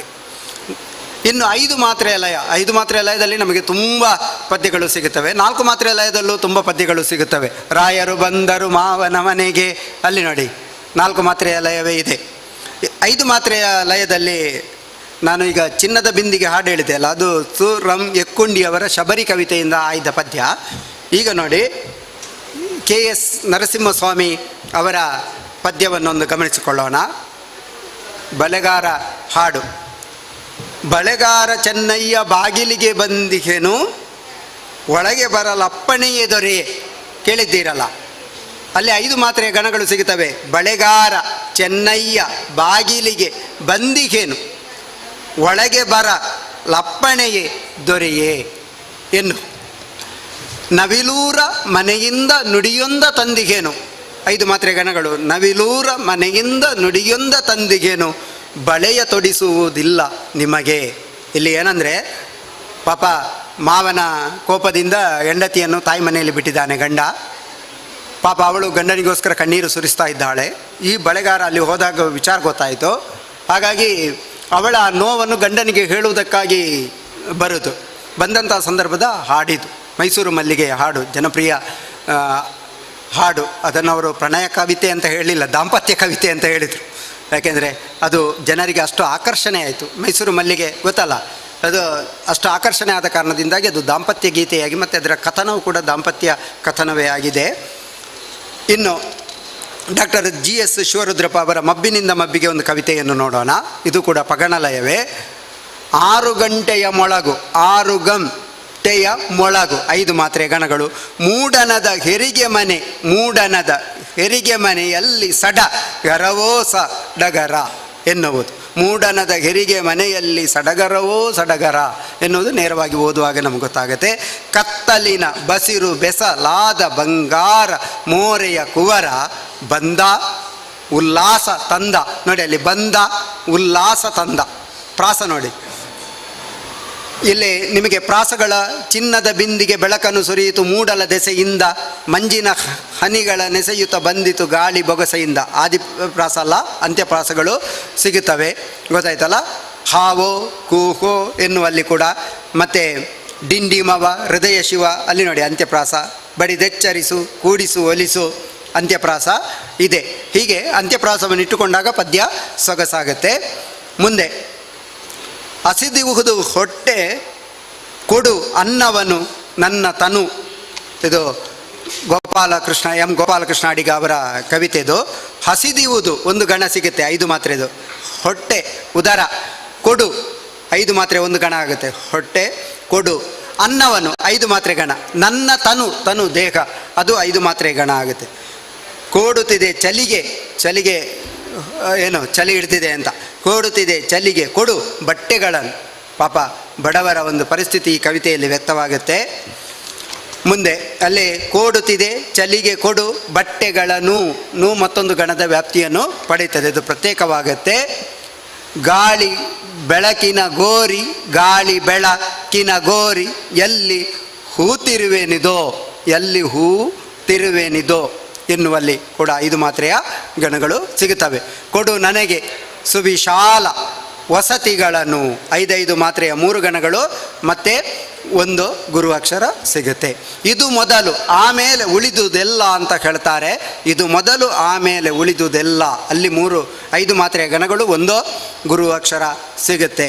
ಅದುವರೆಗೆ ಉಳಿದೆಲ್ಲ ಮಾತು ಹೊಲ್ಲ ಎನ್ನುವಲ್ಲೂ ಕೂಡ ಒಂದೇ ಲೆಕ್ಕ 5 ಮಾತ್ರೆ 3 ಗಣಗಳು ಮತ್ತು 1 ಗುರುವಾಕ್ಷರ ಸಿಗುತ್ತೆ. ಹೀಗೆ ಲಯಬದ್ಧತೆ ಇರುವುದನ್ನು ನಾವು ಗಮನಿಸುವುದಕ್ಕೆ ಆಗುತ್ತೆ. ಇನ್ನು ಡಾಕ್ಟರ್ ಸಿದ್ಧಲಿಂಗಯ್ಯ ಅವರ ಒಂದು ಕವಿತೆಯನ್ನು ಗಮನಿಸಿಕೊಳ್ಳೋಣ. 100 ಹಾವುಗಳು ಊರೆಲ್ಲ ನೋವುಗಳು, ಸಂಪಿಗೆಯ ಮರದಲ್ಲಿ ಸಾವಿನಾಟ. 5 ಮಾತ್ರೆಯ ಗಣಗಳು. 100 ಹಾವುಗಳು ಊರೆಲ್ಲ ನೋವುಗಳು, ಹಾವುಗಳಂದರೆ ವಿಷ ಜಂತುಗಳು, ಊರೆಲ್ಲ ಇದ್ದಾರೆ ಅಂದರೆ ಪರಿಸ್ಥಿತಿ ನೋಡಿ ಹೇಗಿದೆ ಅಂತ. ಸಂಪಿಗೆಯ ಮರದಲ್ಲಿ ಸಾವಿನಾಟ, 5 ಮಾತ್ರೆಯ ಗಣಗಳು ಮತ್ತು 1 ಗುರುವಾಕ್ಷರ ಪ್ರತ್ಯೇಕ ಮಾಡಿದರು. ಕೊಂಬೆಯ ಕೆಳಗೆ ಮಸೆದ ಕತ್ತಿಯ ಸಾಲು, 5 ಮಾತ್ರೆಯ ಗಣಗಳು. ಕೊಂಬೆಯ ಕೆಳಗೆ ಮಸೆದ ಕತ್ತಿಯ ಸಾಲು, ಹೆಣಗಳು ಯಾಲೆಯಲ್ಲಿ ಮರದ ಕುಣಿತ, ಅಲ್ಲಿ 5 ಮಾತ್ರೆಯ ಗಣಗಳ ಲಯ ವಿನ್ಯಾಸ ಇದೆ. ಡಾಕ್ಟರ್ ಸಿದ್ಧಲಿಂಗಯ್ಯರವರ ಪದ್ಯಗಳು ಹಾಗೆ. ದಲಿತರು ಬರುವರು ದಾರಿ ಬಿಡಿ, ದೇಶವನ್ನು ಆಳುವರವರ ಕವಿತೆಗಳೆಲ್ಲ ಹಾಗೆ. ಮುಂದೆ ವೆಂಕಟರಾಜ ಪುಣಿಚಿತ್ತಾಯರ ಕವಿತೆಯೊಂದನ್ನು ಗಮನಿಸೋಣ. ಮಿಶ್ರಲಯದೊಂದು ಗಮನಿಸಿಕೊಳ್ಳೋಣ. 6 ಮಾತ್ರೆಗೆ 4 ಮಾತ್ರೆಯ ನೀವು 3 ಗಣಗಳನ್ನು ಸೇರಿಸಿದರೆ ಅದು 6 ಮಾತ್ರೆಗೆ ಸೇರಿಕೊಳ್ಳುತ್ತದೆ. ರೂಪಕ ತಾಳಕ ಆಡುವುದಕ್ಕಾಗತ್ತೆ. ಇಲ್ಲಿ ಪ್ರತ್ಯೇಕ ಅದನ್ನು ನಾನು ಪದ್ಯವಾಗಿ ಇಲ್ಲಿ ಗುರುತಿಸಲಿಲ್ಲ. ಮಿಶ್ರಲಯಕ್ಕೆ 3 ಮತ್ತು 4 ಮಾತ್ರೆಯ ಗಣಗಳಾಗಿ ನೋಡಿ. ವೆಂಕಟರಾಜ ಪುಣಿಚಿತ್ತಾಯರ ಆಲದ ಮರದ ಕವಿತೆ. ಪೂರ್ವ ಕಾಲದ ಆಲ ಮರವಿದು, ಆಲದ ಮರವಿದು ಅಂತ ಅಲ್ಲಿ ಇದೆ, ಅದು ಮಾತ್ರೆಯ ಲೈಕೆ ನೋಡಿ. ಪೂರ್ವ ಕಾಲದ ಆಲ ಮರವಿದು ಜೋತು ಬಿದ್ದಿದೆ ಬೀಳಲಿನ ತುದಿಯಲ್ಲಿ ಜೋಗುಳ ಆಡುತ್ತಿರುವರು ಮಕ್ಕಳು ಎನ್ನುವಲ್ಲಿ. ಮರದ ಪೊಟರೆಯ ನಡುವೆ ಹಕ್ಕಿಯ ಜೋಡಿಯಾಗಿದೆ ಒಕ್ಕಲು, ಪ್ರೇಮ ಕೇಳಿಯ ನಡುವೆ ಕೇಳಿದೆ ಸಾವು ನೋವಿನ ಕತೆಗಳು. ಗೊತ್ತಾಯ್ತಲ್ಲ, ಧರಣಿ ಮಂಡಲ ಮಧ್ಯದೊಳಗೆ ಎನ್ನುವುದು ನೋಡಿ, 3 4 3 4. ವೇದ ಪುರುಷನ ಸುತನ ಸುತನ ಸಹೋದರನ ಹೆಮ್ಮಗನ 3 4 3 4ರ ಲಯ ಸಿಗುತ್ತೆ. ಇದು ತ್ರಿವುಡೆ ತಾಳಕ್ಕೆ ಹಾಡುವುದಕ್ಕೆ ಬರುತ್ತೆ. ಅಷ್ಟತಾಳಕ್ಕೆ ಮತ್ತು ಏಕತಾಳಕ್ಕೂ ಹಾಡುವಂಥ ಕ್ರಮ ಇದೆ. ಪ್ರೊಫೆಸರ್ ಅಮೃತ ಸೋಮೇಶ್ವರ್ ಅವರ ತುಳು ಮತ್ತು ಕನ್ನಡಕ್ಕೆ ಅನುವಾದಿಸಿದಂಥ ಒಂದು ಕವಿತೆ ಮುಸುಕು ತೆಗೆದೆಸೆ ಎನ್ನುವುದನ್ನು ಒಂದು ಗಮನಿಸಿಕೊಳ್ಳೋಣ. ಇದು ಕೂಡ 3 ಮತ್ತು 4ರ ಲಯ ಸಿಗುತ್ತೆ. ಮುಸುಕ ತೆಗೆದೆಸೆ ನಸುಕು ಅರಿದಿದೆ, ಮಸಗುತ್ತಿದೆ ಮುನ್ನೇಸರು, ಸೂರ್ಯನ ಬೆಳಗಾಗುತ್ತಾ ಇದೆ ಅಂತ. ಜಗವೇ ಮೈ ಮುರಿದು ಏಳುತ್ತಿದೆ ಕಳೆ, ಸೂರ್ಯನಿಂದ ಕಳೆ ಏರುತ್ತಿದೆ. ಇನ್ನು ಜಗವೇ ಮೈ ಮುರಿದು ಏಳುತ್ತಿದೆ ಕಳೆಯುತ್ತ ಇಂಧನ ಬೇಸರು, ನಾವು ಕಳೆಯುತ್ತಾ ಇಂಧನದ ಇದನ್ನು ಏನು ನೋವುಗಳು ನೆನಪುಗಳು ಅಥವಾ ಇಂಧನದ ವಿಚಾರಗಳನ್ನು ಕಳೆಯುತ್ತಾ ಮುಂದೆ ಏನು ಎನ್ನುವುದು. ಸೂರ್ಯ ನಮ್ಮನ್ನು ವೃದ್ಧಿಸುವವ, ಬೆಳಗಿಸುವವ, ಧೀಶಕ್ತಿಯನ್ನು ಬೆಳಗುವವ. ನಾವು ಸೂರ್ಯೋದಯಕ್ಕೆ ಮೊದಲು ಎದ್ದು ಧ್ಯಾನ, ಯೋಗ ಇತ್ಯಾದಿಗಳನ್ನೆಲ್ಲ ಮಾಡಬೇಕು. ಆಗ ನಮ್ಮ ಈ ಮಾನಸಿಕ ಶಕ್ತಿ ಮತ್ತೊಂದು ರೀತಿಯಲ್ಲಿ ಪ್ರಚೋದಿತವಾಗುತ್ತೆ. ನಾವು ಆಕಾಶದಲ್ಲಿರುವಂಥ ನಕ್ಷತ್ರಗಳನ್ನಾದರೂ ಒಂದು ಕ್ಷಣಕ್ಕೆ ಲೆಕ್ಕ ಹಾಕ್ಬೋದಂತೆ, ಲೆಕ್ಕ ಹಾಕಲಿಕ್ಕೆ ಆಗೋದಿಲ್ಲ. ಆದರೆ ಚಿತ್ತಾಕಾಶ ಎನ್ನುವಲ್ಲಿರುವಂಥ ನಮ್ಮ ಯೋಚನೆಗಳು ಎಷ್ಟಿದೆ, ಎಷ್ಟು ಬರುತ್ತವೆ, ಹೇಗೆ ಸಾಧನೆ ಆಗುತ್ತೆ ಎನ್ನುವುದನ್ನು ಹೇಳುವುದಕ್ಕೇ ಸಾಧ್ಯ ಇಲ್ಲ. ನಾವು ಇವತ್ತು ಹೀಗೆ ಸರಳವಾಗಿದ್ದರೆ ನಾಳೆ ಹೇಗೋ ಇರ್ಬೋದು, ಹೇಳುವುದಕ್ಕಾಗುವುದಿಲ್ಲ. ಹಾಗಾಗಿ ನಮ್ಮ ಶಕ್ತಿತ್ರಯಗಳು ಅಂತ ಇರ್ತದೆ. ಮೊದಲಿಗೆ ಇಚ್ಛೆ ಬೇಕು, ಇಚ್ಛೆಗೆ ತಕ್ಕ ನಾವು ಜ್ಞಾನ ಬೇಕು, ಜ್ಞಾನಕ್ಕೆ ತಕ್ಕ ನಮ್ಮ ಕ್ರಿಯೆ ಇರಬೇಕು. ಹೀಗೆ ಶಕ್ತಿತ್ರಯಗಳನ್ನು ನಾವು ವೃದ್ಧಿಸಿಕೊಳ್ಬೇಕು. ಪ್ರತಿಯೊಬ್ಬ ವ್ಯಕ್ತಿಯು ತನ್ನ ಶಕ್ತಿತ್ರಯವನ್ನು ವೃದ್ಧಿಸಿದರೆ ಖಂಡಿತ ಆತ ಯಶಸ್ಸನ್ನು ಮುಟ್ಟುತ್ತಾನೆ. ಹೀಗೆ ಹೇಳುತ್ತಾ ನನ್ನ ವಿಷಯದ ಮುಕ್ತಾಯ ಭಾಗಕ್ಕೆ ಬರುತ್ತೇನೆ. ಒಂದು ಅರ್ಧ ಗಂಟೆ ಹೆಚ್ಚು ಮಾತಾಡ್ಬೋದಿತ್ತು. ಇವತ್ತು ಸಮಯದ ಒಂದು ಚೌಕಟ್ಟು ಮತ್ತು ಊಟದ ಸಮಯದ ಹೊತ್ತಿಗೆ ಸರಿಯಾಗಿ ನಾವು ಇನ್ನೊಂದು ಉಪನ್ಯಾಸ ಇರುವ ಕಾರಣದಿಂದಾಗಿ ಇನ್ನೊಂದು 5 ನಿಮಿಷ ನನ್ನ ಕವಿತೆಗಳ ಬಗ್ಗೆ ನಾನು ಹೇಳುವ ಅಂತ ಅನಿಸ್ತೆ. ಯಾಕೆಂದರೆ ಇಷ್ಟು ಛಂದಸ್ಸಿನ ಅಧ್ಯಯನ ಮಾಡಿಕೊಂಡು, ಇಷ್ಟು ಕವಿತೆಗಳೆಲ್ಲ ವಿಚಾರವನ್ನೆಲ್ಲ ವಿಮರ್ಶೆ ಮಾಡಿಕೊಂಡು ಇವರೇನು ಮಾಡಿದ್ದಾರೆ ಅಂತ ನಿಮಗೊಂದು ಜಿಜ್ಞಾಸೆ ಬರಬಾರ್ದಲ್ಲ. ಅದಕ್ಕಾಗಿ ನಾನಿವತ್ತು ತೋನ್ಸೆ ಪುಷ್ಕಳ್ ಕುಮಾರ್ ಹತ್ರ ಹಾಡಬೇಕು ಅಂತ ಹೇಳಿದ್ದೇನೆ. ಕವಿತೆಯನ್ನು ಹಾಡಬೇಕು, ಇವತ್ತು ಮಂಡನೆ ಮಾಡಿದ ಕವಿತೆ ಅಂತ. ಒಂದು ಕನ್ನಡ ಭಾಷೆಯ ಬಗ್ಗೆ, ಇವತ್ತಿನ ಪರಿಸ್ಥಿತಿಯ ಬಗ್ಗೆ ಒಂದು ಗಮನಿಸಿಕೊಂಡು ಬರೆದಂಥ ಕವಿತೆ. ಕನ್ನಡ ಭಾಷೆಯ ಸವಿ ಹೆಜ್ಜೇನನ್ನು ಸವಿದಂತೆ. ಕನ್ನಡ ಭಾಷೆ ಎನ್ನುವುದು ಅದನ್ನು ಸವಿಬೇಕು. ಹಳೆಗನ್ನಡ, ನಡುಗನ್ನಡ, ಹೊಸಗನ್ನಡ ಇದನ್ನು ಸವಿಬೇಕು. ಹೆಜ್ಜೇನು ಸವಿದಂತೆ, ಜೇನಿನ ತುಪ್ಪವನ್ನು ಸವಿದಂತೆ. ಮರೆಯದಿರು ಕನ್ನಡಿಗ ಮರೆಯದಿರು, ನಾಡಿನ ಭಾಷೆಯು ನಮ್ಮಿ ಜೀವದ ನಾಡಿಯು. ಆಡು ನುಡಿಯ ಸೊಗಸೇನದು, ಉಳಿಸುವ ಗುಣವಿರಲಿ ಬೆಳೆಸುವ ಮನವಿರಲಿ. ಒಂದು ಚರಣ ಮುಗಿಯುತ್ತೆ. ಚಂಪು ಕವಿಗಳ ಇಂಪಿನ ಕಾವ್ಯವು ಹಳೆಗನ್ನಡ, ಶರಣರ ವಚನದ ತತ್ವವೇ ಶ್ರಾವ್ಯವು ನಡುಗನ್ನಡ. ರಗಳೆಯು ಬಂಧುರ ಷಟ್ಪದಿ ಮಧುರವು, ಕೀರ್ತನೆ ಯಕ್ಷಗಾನದ ಮನನವು. ಇದು ಇನ್ನೊಂದು ಚರಣ. ಕನ್ನಡ ವಾಹಿನಿ ಜೀವನದಿ, ಕತೆ ಕಾದಂಬರಿ ನವರಸದಿ, ಹೊಸ ಬಗೆ ಹೊಸಗನ್ನಡ ಸ್ವಾದ, ನವೋದಯ ನವ್ಯ ಸುನಾದ. ಇನ್ನೊಂದು ಚರಣ. ನವ್ಯೋತ್ತರ ಮುಂಬಗೆ ಸಾಗಿ, ಭಾಷೆಗೆ ಭಾಷೆಯು ಬಲ ಹೋಗಿ. ಇವತ್ತೆಲ್ಲ ಭಾಷೆಗೆ ಭಾಷೆ ಒಟ್ಟು ಸೇರಿಸಿದ್ದೇವೆ. ನಿಜವಾದಂಥ ಭಾಷೆಯ ಬಲ ಕ್ಷೀಣಿಸ್ತಾ ಇದೆ ಎನ್ನುವಂಥ ಆಶಯದಲ್ಲಿ ಬರೆದಿರೋದು. ತನ್ನನ್ನೇ ಮರೆಯುವ ಈ ಕಾಲ, ಋಣವನ್ನು ಉಳಿಸುವ 100 ಕಾಲ. ನಾವು 100 ಕಾಲ ಋಣವನ್ನು ಉಳಿಸುವ. ಯಾಕೆಂದರೆ ಕನ್ನಡ ನೆಲದಲ್ಲಿ ನಾವಿದ್ದೇವೆ. ಕನ್ನಡ ನಮ್ಮ ನಾಡಭಾಷೆ, ಆಡಳಿತ ಭಾಷೆ. ಅದರ ಋಣವನ್ನು ನಾವು ತೀರಿಸಬೇಕಿದ್ರೆ ಕನ್ನಡದ ಸತ್ವವನ್ನು ನಾವು ಅರಿತುಕೊಳ್ಬೇಕು. ನಮ್ಮ ದೇಹದ ನರನಾಡಿಗಳಲ್ಲಿ ಕರಗತವಾಗಬೇಕು. ನಾವು ಮತ್ತೆ ಅದನ್ನು ಪ್ರಜ್ವಲಿಸಬೇಕು. ನಮ್ಮ ಸುತ್ತಮುತ್ತಲಿನವರು ಬೆಳೆಯುವಂತೆ ಮಾಡಬೇಕು. ಹಿಂದಿನವರಿಂದ ಬಂದಂಥ ಆ ವಿದ್ವತ್ತೇನಿದೆ ಅದನ್ನು ಮುಂದಿನವರಿಗೆ ಒಪ್ಪಿಸುವಂಥ ಹೊಣೆಗಾರಿಕೆ ನಮಗಿದೆ. ಅದಕ್ಕಾಗಿ ನಾವು ಆ ಋಣವನ್ನು ತೀರಿಸಬೇಕು ಎನ್ನುವಂಥ ಆಶಯದಲ್ಲಿ ಇನ್ನೊಂದು ಕವಿತೆ, ಮಳೆಯ ಸೊಗಸಿನ ಬಗ್ಗೆ. ಅದರಲ್ಲಿ ಸ್ವಲ್ಪ ಚಿಂತನೆ ಇದೆ. ಸೊಬಗಿನ ಸೋನೆಯು ಸುರಿಯಿತು ನೀರೆ. ಇದೆಲ್ಲ 4 ಮಾತ್ರೆಯ ಲಯ ಸಿಗುತ್ತೆ ನಿಮಗೆ. ಸೊಬಗನ್ನು ನೋಡಲು ಬೇಗನೆ ಬಾರೆ, ಸೊಬಗಿನ ಸೋನೆಯು ಸುರಿಯಿತು ನೀರೆ. ಸೊಬಗಿನ ಸೋನೆ ಅಂದರೆ ಮಳೆ, ಸುರಿಯಿತು ನೀರೆ. ಸೊಬಗನ್ನು ನೋಡಲು ಬೇಗನೆ ಬಾರೆ. ನೀರೇ 2 ಅರ್ಥ. ಒಂದು ಅಲ್ಲಿದೆ ನೀರು, ಆ ಸೊಬಗನ್ನು ನೋಡೋದಕ್ಕೆ ನೀನು ಬಾ ಅಂತ. ಇನ್ನೊಂದು ನೀರೇ, ಪ್ರೀತಿಗೆ ಪಾತ್ರಳಾದವಳೆ ಹೆಂಡತಿ ಇರ್ಬೋದು. ಗೊತ್ತಾಯ್ತಲ್ಲ, ಮನೆಯಲ್ಲಿ ಒಳಗೆ ಪ್ರೀತಿಗೆ ಪಾತ್ರಳಾದಂಥ ಹೆಂಡತಿಯನ್ನು ಕರೆದು ಹೇಳ್ಬೋದು, ಬಾ ನೀನು ನೋಡೇ. ಮುಂದೆ ಒಮ್ಮೆಲೆ ಬೆಳಗಿತು ಮಿಂಚಿನ ತಳಕ, ಜುಮ್ಮೆಂದಿತು ನರನಾಡಿಗೆ ಚಳಕ. ಚಿತ್ತದ ಬಾನಲಿ ಹರಿಯಲಿ ಮಿಂಚು, ಬತ್ತದೆ ಮೆರೆಯಲಿ ಚುರುಕಿನ ಸಂಚು. ಅಲ್ಲೇನು ಮಿಂಚು ಹೊಳೆಯುತ್ತೆ, ಅದೇ ನಮ್ಮ ಚಿತ್ತದಲ್ಲಿ, ನಮ್ಮ ಚಿತ್ತ ಎನ್ನುವ ಆಕಾಶದಲ್ಲಿ ಆ ಮಿಂಚು ಹೊಳೆಬೇಕು. ಪ್ರತಿಭೆ, ಪ್ರಜ್ಞಾ ನವೋನ್ಮೇಷ ಶಾಲಿನಿ ಬುದ್ಧಿ ಪ್ರತಿಭಾ ಅಂತ ಹೇಳ್ತೇವೆ ನಾವು. ನಮಗೆ ಪ್ರಜ್ಞೆ ಇರಬೇಕು, ಹೊಸತನ್ನು ಕಾಣುವಂಥ ಮನೋಧರ್ಮ ಇರಬೇಕು. ಆವಾಗ ನಮ್ಮಲ್ಲಿ ಅಂತಹ ಮಿಂಚು ಹೊಳೆಯುತ್ತೆ, ಅದು ಪ್ರಜ್ವಲಿಸುತ್ತೆ. ಇನ್ನು ಗುಡುಗಿತು ಸಿಡಿಲಿನ ಶಬ್ದವು ಕಿವಿಗೆ, ನಡುಗಿತು ತನುಮನ ಸ್ತಂಭನ ನಡಿಗೆ. ಒಮ್ಮೆಗೆ ನಾವು ನಿಂತು ಬಿಡ್ತೇವೆ, ಒಮ್ಮೆಗೆ ಹೆದರಿ ಬಿಡ್ತೇವೆ ಗುಡುಗು ಹತ್ತಿರದಲ್ಲಿ ಹೊಡೆದ್ರೆ. ಮೋಸದ ನಾಶಕ್ಕೆ ಗುಡುಗಲಿ ನ್ಯಾಯ. ಆ ಗುಡುಗು ನಮ್ಮಲ್ಲಿ ಹೇಗೆ ಗುಡುಗಲಿ, ಮೋಸ ಅನ್ಯಾಯ ಇತ್ಯಾದಿಗಳ ನಾಶಕ್ಕೆ ಮೊಳಗಲಿ ಅದು ಅಂತ ಗುಡುಗು ಇರಬೇಕು ನಮ್ಮಲ್ಲಿ. ಸೋಸಲಿ ಧರ್ಮವು ಬೆಳಗಲಿ ಕಾಯ, ನಮ್ಮ ದೇಹ ಬೆಳಗಲಿ, ಗೊತ್ತಾಯ್ತಲ್ಲ, ಧರ್ಮವನ್ನು ಕಾಯಬೇಕು ಎನ್ನುವುದು. ಮಳೆಯೊಡ ಸುಳಿಯುವ ಗಾಳಿಯು ಮೊರೆಯೇ, ಬೆಳೆದಿಯ ಮರಗಳು ಬಾಗುವ ಪರಿಯೇ.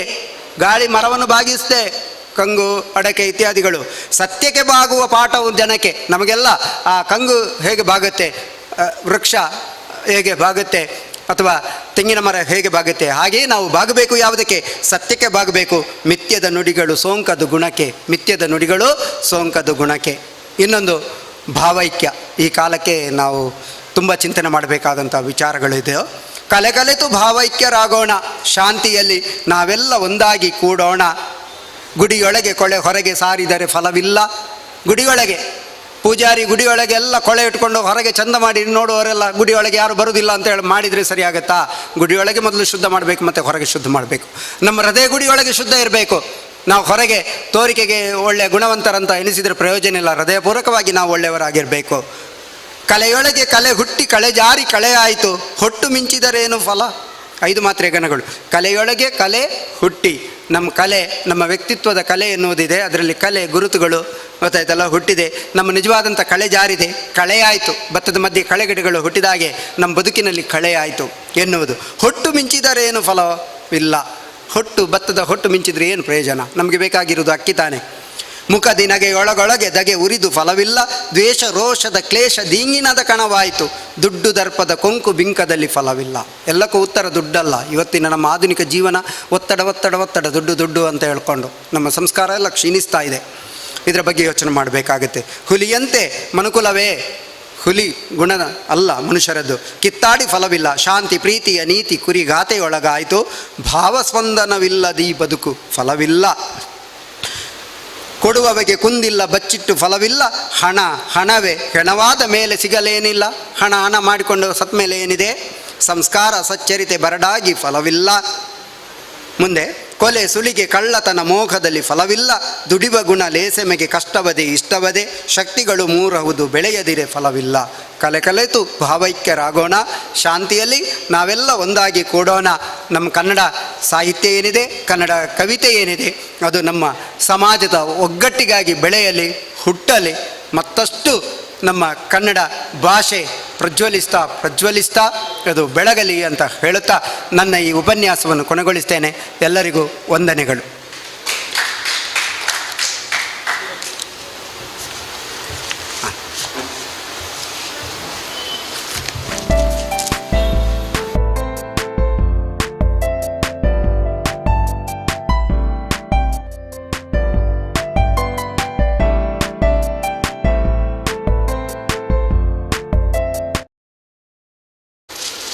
ಈವರೆಗೆ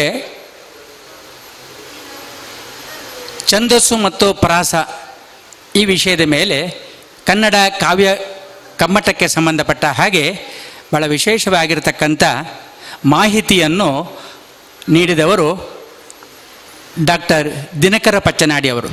ಇವರು ಮೂಡುಬಿದಿರೆ ದಬಳ ಕಾಲೇಜಿನ ಪ್ರಾಧ್ಯಾಪಕರಾಗಿದ್ದಾರೆ. ಕನ್ನಡ ಭಾಷೆಯ ಮೇಲೆ ಶ್ರೀಮಂತೂರು ನಾರಾಯಣ್ ಶೆಟ್ಟರವರಲ್ಲಿ ಛಂದಸ್ಸಿನ ಬಗ್ಗೆ ಡಾಕ್ಟರೇಟನ್ನು ಮಾಡಿದವರು. ಭಾಳ ವಿಶೇಷವಾಗಿರ್ತಕ್ಕಂಥ ಮಾಹಿತಿಗಳನ್ನು ಸಂಕ್ಷಿಪ್ತವಾದಂಥ ಅವಧಿಯಲ್ಲಿ ಭಾಳ ಫಾಸ್ಟಾಗಿ ಭಾಳ ತ್ವರಿತವಾಗಿ ಕೊಟ್ಟಿದ್ದಾರೆ. ಅವರಿಗೆ ಪೇಪರ್ ವ್ಯಾಲ್ಯೂಯೇಷನ್ ಕೂಡ ಇದೆ. ಈಗ ಅವರು ನಮ್ಮ ಯೂನಿವರ್ಸಿಟಿ ಕಾಲೇಜಿಗೆ ಹೋಗಬೇಕಾಗಿದೆ. ಆ ಕಾರಣಕ್ಕೆ ಅವರು ಇನ್ನು ಉಳಿದ ಸಮಯವನ್ನು ನಮ್ಮ ಡಾಕ್ಟರ್ ಅರುಣ್ ಉಳ್ಳಾಲ್ ಅವರಿಗೆ ಕೊಟ್ಟಿದ್ದಾರೆ.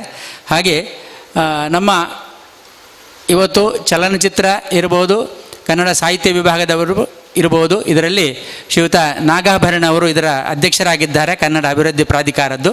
ಹಾಗೆ ಶ್ರೀಯುತ ಸಂತೋಷ್ ಹಾನಗಲ್ ಅವರು ಕಾರ್ಯದರ್ಶಿಯಾಗಿ ಕೆಲಸ ಮಾಡ್ತಾ ಇದ್ದಾರೆ ಕನ್ನಡ ಅಭಿವೃದ್ಧಿ ಪ್ರಾಧಿಕಾರದಲ್ಲಿ. ಅವರನ್ನು ಈ ಸಂದರ್ಭದಲ್ಲಿ ನಾವು ಅಭಿವಂದಿಸಿ ಈ ಒಂದು ಕಾರ್ಯಕ್ರಮಕ್ಕೆ ಅವಕಾಶ ಕೊಟ್ಟದ ಬಗ್ಗೆ ವಿಶೇಷವಾದಂಥ ಅವರಿಗೆ ನಮ್ಮ ಧನ್ಯವಾದಗಳನ್ನು ಈ ಸಂದರ್ಭದಲ್ಲಿ ನಾವು ಅರ್ಪಿಸ್ತಾ ಇದ್ದೇವೆ. ಯಾಕಂದರೆ ಇಂತಹ ಒಂದು ಕಾರ್ಯಕ್ರಮವನ್ನು ನಾವು ಮಾಡಬೇಕಿದ್ರೆ ಅದು ಕೂಡ ಅಂತರ್ಜಾಲದಲ್ಲಿ ಇಲ್ಲಿ ಬಂದು ಕೂತವರುಗಿಂತಲೂ ಅದೆಷ್ಟೋ ಸಾವಿರ ಮಂದಿ ಈ ಅನುಭವಗಳನ್ನೆಲ್ಲ ಪಡೀಲಿಕ್ಕೆ ಸಾಧ್ಯ ಇದೆ. ಹಾಗಾಗಿ ಇಂಥ ಒಂದು ಕನ್ನಡ ಕಾವ್ಯ ಕಮ್ಮಟದ ಕಾರ್ಯಕ್ರಮದ ಮುಂದಿನ ಈ ಭಾಗ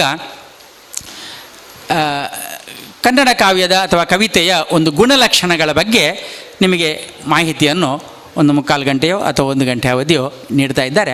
ಡಾಕ್ಟರ್ ಅರುಣ್ ಉಳ್ಳಾಲ್ ಅವರು. ಇವರು ಕೆನರಾ ಕಾಲೇಜಿನ ಉಪನ್ಯಾಸಕರಾಗಿ, ಹಾಗೆ ಇಲ್ಲಿ ತೊಕ್ಕೊಟ್ಟಿನ ನಮ್ಮ ಒಂದು ಸೈಂಟ್ ಸೆಬಾಸ್ಟಿಯನ್ ಕಾಲೇಜಿನಲ್ಲಿ ಕೂಡ ಉಪನ್ಯಾಸಕರಾಗಿ ಎಲ್ಲ ಕೆಲಸ ಮಾಡ್ತಾ ಇದ್ದಾರೆ. ಹಾಗೆ ಅಲ್ಲಿ ಇರುವಂಥ ಸಂದರ್ಭದಲ್ಲಿ ವಿಶೇಷವಾಗಿ ಕನ್ನಡ ಅಧ್ಯಯನವನ್ನೇ ಜಾಸ್ತಿ ಮಾಡಿದ್ರಿಂದ ಅದರಲ್ಲೇ MA ಪಡೆದುಕೊಂಡು ಆಮೇಲೆ ಭಗವತಿ ಆರಾಧನೆಯ ಮೇಲೆ ಅವರು ಡಾಕ್ಟರೇಟನ್ನು PhD ಮಾಡೋದರ ಮೂಲಕವಾಗಿ ಒಂದು ಸಂಶೋಧನಾತ್ಮಕವಾದಂಥ ಅನುಭವವನ್ನು ಪಡೆದಿದ್ದಾರೆ. ಆ ನೆಲೆಯಲ್ಲಿ ಕನ್ನಡದ ಮೇಲೆ ಬಹಳಷ್ಟು ಹಿಡಿತವನ್ನು ಮೊದಲಿಂದಲೂ ಕೂಡ ಇಟ್ಟುಕೊಂಡವರಿಂದ ಅವರು ಕವಿಯಾಗಿ ಅನೇಕ ಕವಿತೆಗಳನ್ನು ಕವನಗಳನ್ನು ಬರೆಯುವುದರ ಮೂಲಕ ಕವಿಗೋಷ್ಠಿಗಳಲ್ಲಿ ಭಾಗವಹಿಸಿದಂಥ ಅನುಭವ ಅವರಿಗಿದೆ. ಅದರ ಜೊತೆಗೆ ಇನ್ನು ಯಾವುದೇ ರೀತಿಯ ಉಪನ್ಯಾಸ ಇರಬಹುದು, ಅದರ ಬಗ್ಗೆ ಒಂದು ಕಾಳಜಿಯಿಂದ ಸಂಶೋಧನೆ ಮಾಡಿ ಅಧ್ಯಯನ ಮಾಡಿ ಆ ಮೂಲಕವಾಗಿ ಭಜನಾ ಕಮ್ಮಟ ಇರಬಹುದು, ಇನ್ನು ನಮ್ಮ ಆಚರಣೆಗಳ ಬಗ್ಗೆ ಅಥವಾ ಯಾವುದೇ ಆಧ್ಯಾತ್ಮಿಕ ಮತ್ತು ಧಾರ್ಮಿಕ ಚಿಂತನೆಗಳ ಬಗ್ಗೆ ಹಲವಾರು ವಿಚಾರ ಬಗ್ಗೆ ಅವರು ಮಾತನಾಡಬಲ್ಲಂಥ ಒಬ್ಬ ವಿಶೇಷ ವಿದ್ವಾಂಸರು. ಹಾಗೆ ಡಾಕ್ಟರ್ ಅರುಣ್ ಉಳ್ಳಾಲ್ ಅವರು ಇವತ್ತು ನಮ್ಮ ಈ ಕಾರ್ಯಕ್ರಮಕ್ಕೆ ಬಂದಿದ್ದಾರೆ. ಅವರನ್ನು ಅತ್ಯಂತ ಆತ್ಮೀಯವಾಗಿ ನಾನು ವೇದಿಕೆಗೆ ಕವಿತೆಯ ಗುಣಲಕ್ಷಣಗಳ ಬಗ್ಗೆ ಮಾತನಾಡಲಿಕ್ಕೆ ನಾನು ಸ್ವಾಗತಿಸ್ತಾ ಇದ್ದೇನೆ. ಅವರು ದಯವಿಟ್ಟು ವೇದಿಕೆ ಮೇಲೆ ಬರಬೇಕಾಗಿ ವಿನಂತಿ ಮಾಡ್ಕೊಳ್ತೇನೆ. ಡಾಕ್ಟರ್ ಅರುಣ್ ಉಳ್ಳಾಲ್ ಅವರು.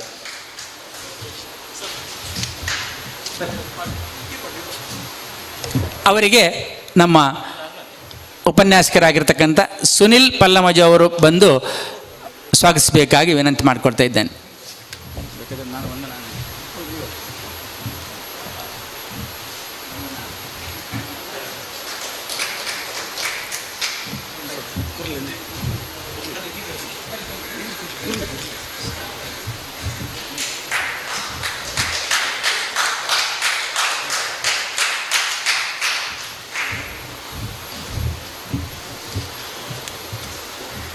ಡಾಕ್ಟರ್ ದಿನಕರ ಪಚ್ಚನಾಡಿ ಅವರಿಗೆ ಧನ್ಯವಾದ. ಹಾಗೆ ಡಾಕ್ಟರ್ ಅರುಣ್ ಉಳ್ಳಾಲ್ ಅವರಿಗೆ ಸ್ವಾಗತ.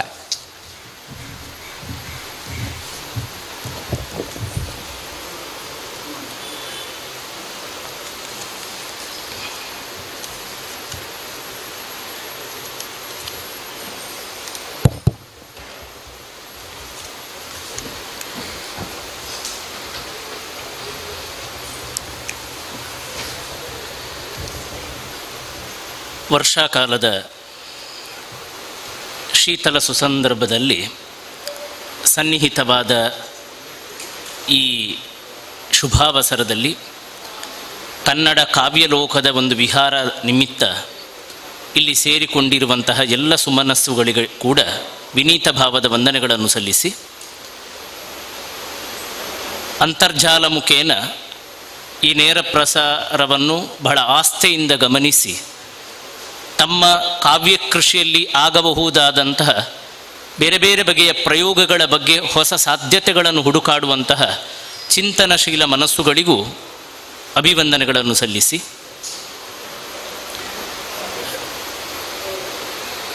ಈ ಸಂಯೋಜನೆಯನ್ನು ಮಾಡಿ ಕಾವ್ಯ ಮತ್ತು ಕಾವ್ಯ ಮುಖೇನದ ಲೋಕದೃಷ್ಟಿಯ ಕಡೆಗೆ ಒಂದು ಅಂತರ್ಗತವಾದಂತಹ ಭಾವವನ್ನು ಹೇಗೆ ಸೂಚಿಸಬೇಕೆನ್ನುವುದರ ಬಗ್ಗೆ ಒಂದು ಒಳ್ಳೆಯ ಕಲ್ಪನೆಯನ್ನಿಟ್ಟುಕೊಂಡಂತಹ ಸಂಯೋಜಕರಿಗೂ ಕನ್ನಡ ಅಭಿವೃದ್ಧಿ ಪ್ರಾಧಿಕಾರಕ್ಕೂ ತೋನ್ಸೆ ಸಾಂಸ್ಕೃತಿಕ ತರಬೇತಿ ಕೇಂದ್ರಕ್ಕೂ ಕೂಡ ವಂದನೆಗಳನ್ನು ಸಲ್ಲಿಸಿ, ಸ್ನೇಹಿತರೆ, ಇದೊಂದು ಕಮ್ಮಟ ಆದ ಕಾರಣ ಇಲ್ಲಿ ವೇದಿಕೆ ಮತ್ತು ಸಭೆ ಎನ್ನುವಂತಹ ಆಶ್ರಯವಾದ ಏನು ಔಪಚಾರಿಕತೆ ಇದೆ ಅದನ್ನು ರೂಢಿಯಾಗಿ ಅಥವಾ ಬಹಳ ಗಂಭೀರವಾಗಿ ಪಾಲಿಸಿದರೆ ಕಮ್ಮಟದ ಉದ್ದೇಶ ಎಂಬುದು ಬಹಳ ಸಾರ್ಥಕ್ಯ ಅನಿಸ್ತದೆ ಅಂತ ನನಗನಿಸುವುದಿಲ್ಲ. ಬದಲಾಗಿ ಇಲ್ಲಿ ಹೇಳುವಂಥ ವಿಚಾರಕ್ಕೂ ಕೇಳುವಂತಹ ಕಿವಿಗಳಿಗೂ ಒಂದು ಆತ್ಮೀಯತೆ ಮತ್ತು ಆಪ್ತತೆ ಎಂಬುದು ಬೇಕು.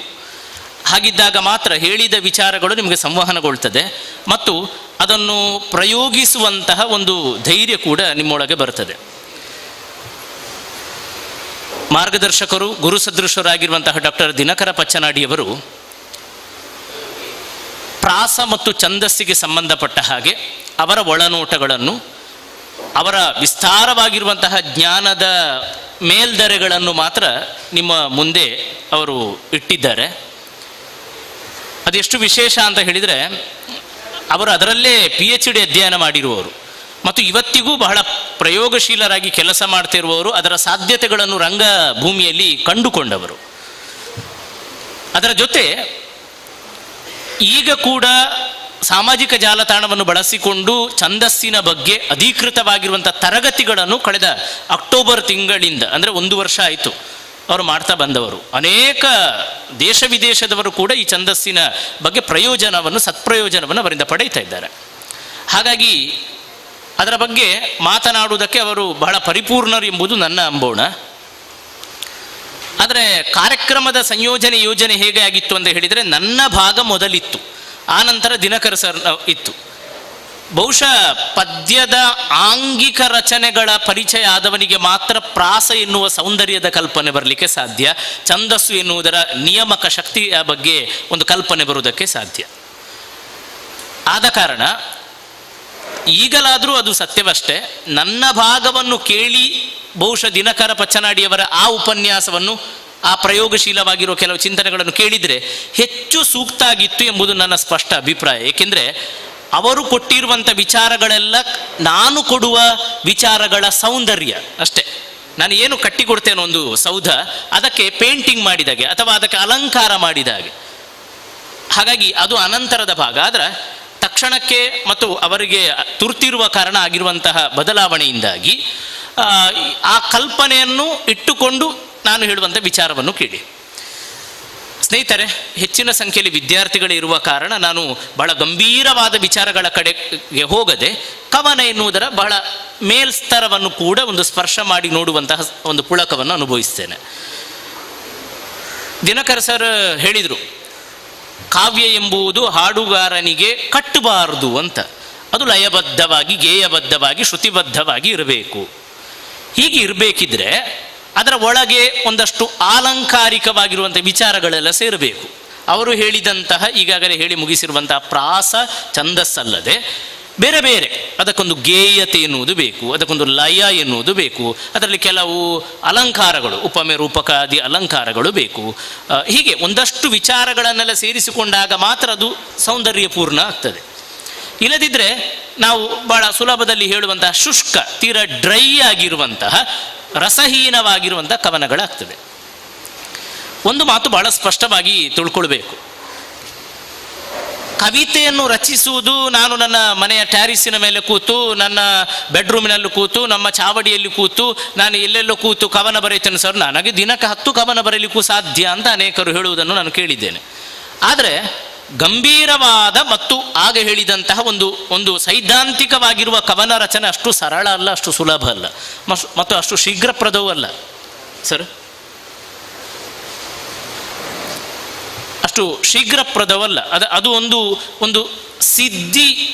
ಆ ಸಿದ್ಧಿ ಆಗಬೇಕಿದ್ರೆ ತಪಸ್ಸು ಎನ್ನುವುದು ಬೇಕು. ಇದನ್ನು ಸರಿಯಾಗಿ ನಾವು ತಿಳ್ಕೊಳ್ಬೇಕು. ಕಾವ್ಯವನ್ನು ತಪೋಸದೃಶವಾಗಿ ಮಾಡಿದಾಗ ಮಾತ್ರ ಕವನ ಎನ್ನುವ ಸಿದ್ಧಿ ಸಿಗ್ತದೆ. ಎಲ್ಲಾದರೂ ತಪಸ್ಸನ್ನು 1-2-3 ಗಳಿಗೆಯಲ್ಲಿ ಮಾಡೋದು ನೀವು ನೋಡಿದ್ದೀರಾ? ಇಲ್ಲ, ಸುದೀರ್ಘವಾಗಿರಬೇಕು. ಹಾಗಾಗಿ ಒಂದು ರಚನೆಗೂ ಮತ್ತು ರಚನೆಯ ನಂತರವೂ ಕವನ ಎನ್ನುವುದಕ್ಕೆ ಒಂದು ಚಿಕಿತ್ಸಕ ಶಕ್ತಿ ಬೇಕು ಎಂಬುದು ನಾವು ಸ್ಪಷ್ಟವಾಗಿ ತಿಳಿದುಕೊಳ್ಬೇಕು. ಹಾಗೆ ನೋಡಿದರೆ ಈಗ ಕವನ ಬರೆಯುವ ಬಹುತೇಕರ ಕವನಗಳನ್ನು, ಈಗ ನನಗೆ ಅನೇಕರ ಕವನಗಳನ್ನು ತಿದ್ದುವುದಕ್ಕೆ ಸಹೃದಯರು ಕಳಿಸ್ತಾರೆ ಬಹಳ ಪ್ರೀತಿಯಿಂದ. ಅನೇಕರ ಕವನಗಳು ಇನ್ನೂ ಪಕ್ವಗೊಳ್ಳುವಂತಹ ಅಗತ್ಯ ಇದೆ. ಕಾರಣ ಏನಂತ ಹೇಳಿದರೆ, ಅವರಿಗೆ ಆ ಕವನ ರಚನೆಗೆ ಅಗತ್ಯವಾಗಿ ಬೇಕಿರುವಂತಹ ಕಾವ್ಯಶಾಸ್ತ್ರದ ಪರಿಚಯ ಇಲ್ಲ. ನೋಡಿ, ಒಂದು ಯಕ್ಷಗಾನ ಮಾಡುವುದಕ್ಕೆ, ಈಗ ಯಕ್ಷಗಾನ ಕಲಾವಿದರಲ್ಲಿ ಇದ್ದಾರೆ ಇಲ್ಲಿ, ಯಕ್ಷಗಾನ ಮಾಡುವುದಕ್ಕೆ ಸರ್ ನಾನು ಕಾಲೇಜಿನ ಸ್ಕೂಲ್ ಡೇಯಲ್ಲಿ ಕಾಲೇಜ್ ಡೇಯಲ್ಲಿ ನಾನು ಬೇಕಾದಷ್ಟು ಸಲ ಯಕ್ಷಗಾನ ವೇಷ ಹಾಕಿ ಕುಣಿದವ ಎಂಬುದೊಂದೇ ಮಾನದಂಡ ಅಲ್ಲ. ಅದು ನಿನಗೆ ಧೈರ್ಯ ಇದೆ, ಸಭಾಕಂಪನೆ ಇಲ್ಲದೆ ಆ ಪಾತ್ರವನ್ನು ನಿಭಾಯಿಸುವಂತಹ ಶಕ್ತಿ ಇದೆ ಎಂಬುದನ್ನು ಮಾತ್ರ ತೋರ್ಪಡಿಸ್ತದೆ ಹೊರತು 10 ಅಲ್ಲ 20 ರಾಷ್ಟ್ರೀಯ ವೇದಿಕೆಯಲ್ಲಿ ಯಕ್ಷಗಾನದ ವೇಷವನ್ನು ಹಾಕಿ ಕುಣಿದ್ರೂ ಕೂಡ ಯಕ್ಷಗಾನವನ್ನು ಶಾಸ್ತ್ರಬದ್ಧವಾಗಿ ಅದರ ಆಂಗಿಕವಾಗಿರುವಂಥದ್ದು, ಆಹಾರ್ಯವಾಗಿರುವಂಥದ್ದು, ವಾಚಿಕವಾಗಿರುವಂಥದ್ದು, ಅದರ ಲಯಗತಿಗಳು ಅಥವಾ ಹೆಜ್ಜೆಗಾರಿಕೆಯೋ ತಾಳಬದ್ಧ ರೇಖಾಬದ್ಧವಾಗಿರುವಂಥ ಕುಣಿತಗಳು ಇವುಗಳ ನೇರ ಪರಿಚಯ ಅಥವಾ ಅಧ್ಯಯನಶೀಲತೆ ಇಲ್ಲದೆ ಅವನು ಎಷ್ಟು ಮಾಡಿದರೂ ಅದು ಅಷ್ಟಕ್ಕಷ್ಟೇ. ಅದಕ್ಕೊಂದು ಮಿತಿ ಇದೆ. ಅದು ಹೇಗಿರ್ತದೆ ಅಂತ ಹೇಳಿದರೆ, ಒಂದು ರಿಯಾಲಿಟಿ ಶೋಗೋಸ್ಕರ ಒಂದು ಸಂಗೀತ ಮಾಸ್ಟರ್ ಹತ್ರ ಹೋಗಿ ಒಂದು ಗೀತೆಯನ್ನು ಬಾಯ್ಹಾಟ ಮಾಡಿದ ಹಾಗೆ. ಅದರ ಮಿತಿ ಅಷ್ಟೇ, ಅದರ ಒಳಗೆ ಮಾತ್ರ ಇರ್ತದೆ, ಅಷ್ಟನ್ನು ಮಾತ್ರ ಕಲ್ತಿರೋದು. ಅದರ ಆಚೆ ಈಚೆ ಸರ್ ಹೇಳಿಕೊಡ್ತಾರೆ, ನೋಡಪ್ಪ ಅಲ್ಲಿ ಎದೆ ತುಂಬಿ ಹಾಡುವೆನಿಗೆ ಹೋದಾಗ SP ಬಾಲಸುಬ್ರಹ್ಮಣ್ಯಂ ಒಂದು ವೇಳೆ ಕೇಳಿದರೆ ಅದು ಯಾವ ರಾಗ ಅಂತ ಹೇಳಿದರೆ ಇದನ್ನು ಹೇಳಬೇಕು, ಅದು ಯಾವ ತಾಳದಲ್ಲಿ ಉಂಟು ಅಂತ ಹೇಳಿದರೆ ಇದನ್ನು ಹೇಳಬೇಕು, ಅಷ್ಟನ್ನು ಮಾತ್ರ ಅವನು ಕಂಠಪಾಠ ಮಾಡಿರ್ತಾನೆ. ನೋಡು ನೀನು ಈಗ ಹಾಡಿದ ಗೀತೆ ಅದೇ ರಾಗದಲ್ಲಿ ಇನ್ನೊಂದು ಗೀತೆಯನ್ನು ಹಾಡು ಅಂತ ಹೇಳಿದರೆ ಅವನಿಗೆ ಗೊತ್ತಿಲ್ಲ. ಅಂದರೆ ಅದರ ಪೂರ್ವಾಪರಗಳು, ಅದರ ಆಚೆ ಈಚೆ ಸುತ್ತಮುತ್ತವನ್ನು ತಿಳಿದುಕೊಳ್ಳದಂತಹ ಶಾಸ್ತ್ರೀಯವಾಗಿರುವ ಅಧ್ಯಯನದ ಕೊರತೆ. ಹಾಗಾಗಿ ಕಾವ್ಯ ರಚನೆ, ಕವನ ಎಂಬುದು ನಾನು ಬಹಳ ಸುಲಭದಲ್ಲಿ ಅನೇಕ ವೇದಿಕೆಯಲ್ಲಿ ಹೇಳಿದ್ದಿದೆ. ಇವತ್ತು ಹೇಗಾಗಿದೆ ಅಂತ ಹೇಳಿದರೆ ಕವನ, ನಾನು ಬಹಳ ಗಂಭೀರವಾಗಿ ಇದನ್ನು ಹೇಳ್ತೇನೆ, ಅನೇಕರು ಅದನ್ನು ಕ್ಷುಲ್ಲಕವಾಗಿ ತೆಕೊಂಡ ಕಾರಣ ನಾನು ಈ ಮಾತನ್ನು ಇಲ್ಲಿ ಹೇಳಬೇಕಾಗ್ತದೆ. ಇವತ್ತು ಕವನ ಅಂತ ಹೇಳಿದರೆ ಉದ್ದಕ್ಕೆ ಬರೆಯುವುದು, ಗದ್ಯ ಅಂತ ಹೇಳಿದರೆ ಅಡ್ಡಕ್ಕೆ ಬರೆಯುವುದು ಅಂತ ಆಗಿದೆ. ಉದಾಕ್ಕೆ ಬರ್ಕೊಂಡು ಹೋದರೆ ಗೆರೆ ತುಂಬಿಸಿ ಪುಟ ತುಂಬಿಸಿದರೆ ಅದು ಗದ್ಯ. ಪಾಠ, ನಾವು ಈಗ ಸರಳವಾಗಿ ಹೇಳೋದು ಪಾಠ ಆಗಿದೆ. ಪಾಠ ಬಿಟ್ಟು ನಮಗೆ ಎರಡನೇ ಭಾಗ ಬರೋದು ಪದ್ಯ, ಅದು ಉದ್ದಕ್ಕೆ. ಎಷ್ಟೋ ಸಲ ಹೇಗಿರುತ್ತೆ ಅಂತ ಹೇಳಿದರೆ, ಆ ಅಡ್ಡಕ್ಕೆ ಬರೆದದೇನಿದೆ ಅದನ್ನೇ ಉದ್ದಕ್ಕೆ ಬರೆದ್ರೆ ಪದ್ಯ ಆಗ್ತದೆ. ಅದರಲ್ಲಿ ಪದ್ಯಕ್ಕೂ ಲಯಕ್ಕೂ ಇರುವಂತಹ ಸ್ವರೂಪ ಕೂಡ ಅವರಿಗೆ ಗೊತ್ತಿರುವುದಿಲ್ಲ. ಹಾಗಾಗಿ ಇದು ದಿನಕರ್ ಸರೋ ಅಥವಾ ನಾನು ಈಗ ಹೇಳಿದ ಮಾತ್ರಕ್ಕೆ ಒಮ್ಮಿಂದೊಮ್ಮೆಗೆ ವಿದ್ಯಾರತ್ನ ಶಾಲೆಯಿಂದ ಹೊರಗಡೆ ಹೋದ ತಕ್ಷಣ ನೀವು ಕವಿಗಳಾಗಿ ಮಾರ್ಪಾಟಾಗುವುದಿಲ್ಲ. ನಾನು ಆಗಲೇ ಹೇಳಿದ ಹಾಗೆ ಅದೊಂದು ಸಿದ್ಧಿ, ಬಹುದಿನಗಳ ಅಧ್ಯಯನಶೀಲತೆ ಇದಕ್ಕೆ ಬೇಕು. ಮತ್ತು ಕಾವ್ಯಶಾಸ್ತ್ರಗಳ ಗಂಭೀರವಾದ ಅಧ್ಯಯನ ಖಂಡಿತವಾಗಿಯೂ ಬೇಕು. ಇಲ್ಲದಿದ್ದರೆ ನಾನು ಹಾಗೆ ಹೇಳಿಕೊಟ್ಟ ಹಾಗೆ ರಿಯಾಲಿಟಿ ಶೋಗೆ ಸಿದ್ಧವಾಗುವಂತಹ ಪ್ರತಿಭೆಗಳಾಗ್ತೀರಿ ನೀವು.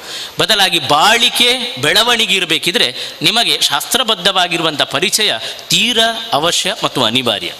ಆ ಕಾರಣಕ್ಕೆ ನಾನು ಕೆಲವು ಅಂಶಗಳನ್ನು ಒಂದು ಪ್ರವೇಶಿಕೆಯಾಗಿ ಮಾತ್ರ ಇಲ್ಲಿ ಹೇಳ್ತೇನೆ. ನನ್ನ ಸರ್ ನೀವು ಹೇಳಿದ್ದನ್ನೆಲ್ಲ ನಾನು ಪಾಲಿಸಿದ್ದೇನೆ, ನನ್ನದೊಂದು ಸರಿ ಕವನ ಆಗಲಿಲ್ಲ ಅಂತ ಟೀಚರ್ ಹೇಳಿದರು ಅಂತ ಕೇಳಬಾರದು. ಪ್ರವೇಶಿಕೆ ಮಾತ್ರ, ಅದರ ಒಳಗೆ ನೀವು ಹೋಗಬೇಕು.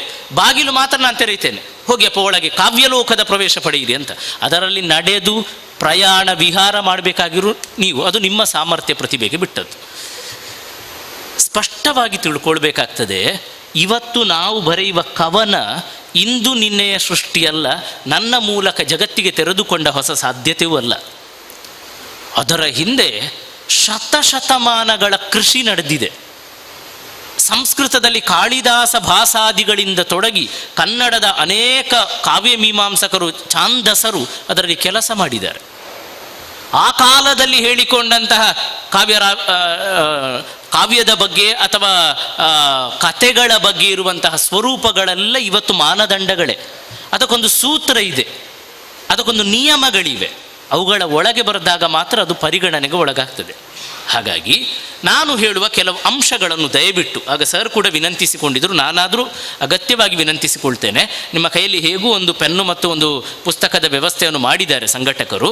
ಹಾಗಾಗಿ ಅದರ ಸೈಡ್ ಪಾಯಿಂಟ್ಗಳನ್ನಾದರೂ, ಸೈಡ್ ಹೆಡ್ಡಿಂಗ್ಗಳನ್ನಾದರೂ ನೀವು ಅಗತ್ಯವಾಗಿ ಬರೆದು ತಗೊಳ್ಬೇಕು. ಏಕೆಂದರೆ ಬೆಳಗಿನಿಂದ ಈ ದಿನ ಒಂದು ಸಂಜೆ ತನಕ ಇಲ್ಲಿದ್ದು ಏನಪ್ಪ ಲಾಭ ಅಂತ ಮನೆಯಲ್ಲಿ ಒಮ್ಮೆ ಪುನರಾವಲೋಕನ, ಸಿಂಹಾವಲೋಕನವನ್ನು ನೀವು ಮಾಡುವುದಾದರೆ ನಿಮಗೆ ಆ ಪಾಯಿಂಟ್ಸ್ಗಳಾದರೂ ಲಾಭ ಅಂತ ಕಾಣಬೇಕಾಗ್ತದೆ. ಅದಕ್ಕೋಸ್ಕರ ಒಂದನೆಯದ್ದು, ಒಂದು ಕವನ ರಚನೆ ಮಾಡಬೇಕಿದ್ರೆ ಅಗತ್ಯವಾಗಿ ಬೇಕಿರುವುದು ಏನು ಅಂತ ಕೇಳಿದರೆ ಬಹಳ ಸ್ಪಷ್ಟವಾಗಿ ನಾನು ಹೇಳ್ತೇನೆ, ಅಧ್ಯಯನಶೀಲತೆ. ಬರೀರಿ, ಅಧ್ಯಯನಶೀಲತೆ, ಪ್ರಿಪರೇಷನ್ ಅಥವಾ ಅದರ ಪ್ರೀ ಸ್ಟಡಿ, ಪ್ರಾರಂಭಿಕ ಅಧ್ಯಯನಶೀಲತೆ. ಇದನ್ನು ಬಹಳ ಸ್ಪಷ್ಟವಾಗಿ ಕಾವ್ಯ ಮೀಮಾಂಸಕಾರರು ಹೇಗೆ ಕರೆದಿದ್ದಾರೆ ಅಂತ ಹೇಳಿದರೆ ವ್ಯುತ್ಪತ್ತಿ ಅಂತ ಕರೆದಿದ್ದಾರೆ. ಉತ್ಪತ್ತಿ ಅಲ್ಲ, ವ್ಯುತ್ಪತ್ತಿ ಅಂತ. ಇದು ಒಬ್ಬನ ಒಳಗಿರುವಂತಹ ಸಾಮರ್ಥ್ಯವನ್ನು ಹೆಚ್ಚಿಸುವಂಥದ್ದು, ಪಕ್ವಗೊಳಿಸುವಂಥದ್ದು. ನೋಡಿ, ಒಂದು ಒಳ್ಳೆಯ ಉದಾಹರಣೆ ನಾನು ಕೊಡಬಲ್ಲೆ. ಈಗ ಇಲ್ಲಿ ಸರ್ ಇಲ್ಲಿ ಟ್ಯಾಪ್ ತಿರುಗಿಸ್ತಾರೆ, ಅಲ್ಲಿ ಕೈ ತೊಳೆಯುವ ಟ್ಯಾಪ್ ತಿರುಗಿಸಿದಷ್ಟು ನೀರೇ ಬರುವುದಿಲ್ಲ, ಎಷ್ಟು ತಿರುಗಿಸಿದ್ರೂ ನೀರು ಬರುವುದಿಲ್ಲ. ಬೇರೆ ಬೇರೆ ಸಾಧ್ಯತೆ ಏನಾಗಿದೆಪ್ಪ ಟ್ಯಾಪ್ ಹಾಳಾಗಿದೆ ಅಂತ ಹೇಳುವಾಗ ತಕ್ಷಣ ಅವರ ತಲೆಗೆ ಹೋಗುವಂಥ ಮೊದಲ ಆಲೋಚನೆ ಮೇಲೆ ಇರುವ ಈ ಕಟ್ಟಡದ ಮೇಲಿರುವ ಟ್ಯಾಂಕಲ್ಲಿ ನೀರಿದೆಯೋ ಎಂಬುದು. ಮೊದಲು ಅದನ್ನು ನೋಡ್ತಾರೆ. ಆ ನಂತರ ಅಲ್ಲಿ ನೀರಿದೆ ಎಂದ ಮಾತ್ರಕ್ಕೆ ಮತ್ತೇನು ಏಕೇನು ತಾಂತ್ರಿಕವಾದ ಸಮಸ್ಯೆಗಳಾಗಿದೆಯೋ, ಪೈಪಿನಲ್ಲಿ ಏನಾದರೂ ಸಮಸ್ಯೆ ಆಗಿದೆಯೋ, ಏನೋ ಕಸ ಸಿಲುಕಿಕೊಂಡಿದ್ದು, ಇಂಥದ್ದೆಲ್ಲ ಆಲೋಚನೆ. ಪ್ರಾಥಮಿಕವಾಗಿ ತಿಳಿದುಕೊಳ್ಳುವುದು ಮತ್ತು ನೀರು ಬರಬೇಕಿದ್ರೆ ಅಗತ್ಯವಾಗಿ ಬೇಕಿರುವಂತಹ ಶೇಖರಣೆ, ಸಂಗ್ರಹ ಅದು ಮೇಲಿನ ಟ್ಯಾಂಕಲ್ಲಿ. ಇದು ಟ್ಯಾಂಕ್, ನೀವು ಸರಿಯಾಗಿ ಅರ್ಥ ಮಾಡಿಕೊಳ್ಳಿ. ಇದು ಟ್ಯಾಂಕ್, ಇದು ಪೈಪ್. ಓಕೆ, ನಾನು ಕೊಡುವಂಥ ಈ ಲೌಕಿಕ ಉದಾಹರಣೆಯಿಂದ ನಿಮಗೆ ಅರ್ಥ ಆಗ್ತದೆ ಅಂತ ಅಂದುಕೊಳ್ತೇನೆ. ಇದು ಪೈಪು. ವೇದಿಕೆಯಲ್ಲಿ ನಾನು ಚಂದ ಮಾತಾಡಬೇಕು ಸರ್, ಬೇರೆಯವರ ಭಾಷಣ ಕೇಳಲಿಕ್ಕೆ ನಾನು ಸಿದ್ಧ ಇಲ್ಲ ಅಂತ ಹೇಳಿದರೆ ಆಗುವುದಿಲ್ಲ. ನೀವು ಇನ್ನೊಬ್ಬರ ಉಪನ್ಯಾಸಗಳನ್ನು, ಇನ್ನೊಬ್ಬರ ಭಾಷಣಗಳನ್ನು, ನಿರೂಪಣೆಯನ್ನು ಕೇಳಿದಾಗ ಮಾತ್ರ ನೀವು ಪಕ್ವವಾಗಿ, ಅಥವಾ ನಿಮ್ಮ ಹಿಂದೆ ಒಂದಷ್ಟು ಓದಿದ್ರೆ ಮಾತ್ರ ನೀವು ಪಕ್ವವಾಗಿ ಮಾತಾಡಲಿಕ್ಕೆ ಸಾಧ್ಯ. ಹಾಗೆ ನೀವು ಅಧ್ಯಯನಶೀಲರಾಗಬೇಕು. ನಿಮ್ಮ ತಲೆ ಎಂಬ ಟ್ಯಾಂಕಿನೊಳಗೆ ವ್ಯುತ್ಪತ್ತಿಯ ಜ್ಞಾನ ಇದ್ದರೆ ಮಾತ್ರ, ಪರಿಜ್ಞಾನ ಇದ್ದರೆ ಮಾತ್ರ, ಕಲ್ಪನಾ ಶಕ್ತಿ ಇದ್ದರೆ ಮಾತ್ರ ನಿಮಗೆ ಈ ಪೈಪಿನಲ್ಲಿ ಎಷ್ಟು ನೀರನ್ನು ತೆಗಿಬಹುದು. ಇಲ್ಲೇ ಇಲ್ಲದೆ ಇಲ್ಲಿ ಬಯಸುವುದು ಯಾವ ಹೇಳಿ? ಮತ್ತೆ ಸರ್ ಅನ್ನು ದೂರಿ ಪ್ರಯೋಜನ ಉಂಟು ಟ್ಯಾಪಲ್ಲಿ ನೀರು ಬರದಿದ್ದಾಗ? ಹೌದಲ್ವೇ?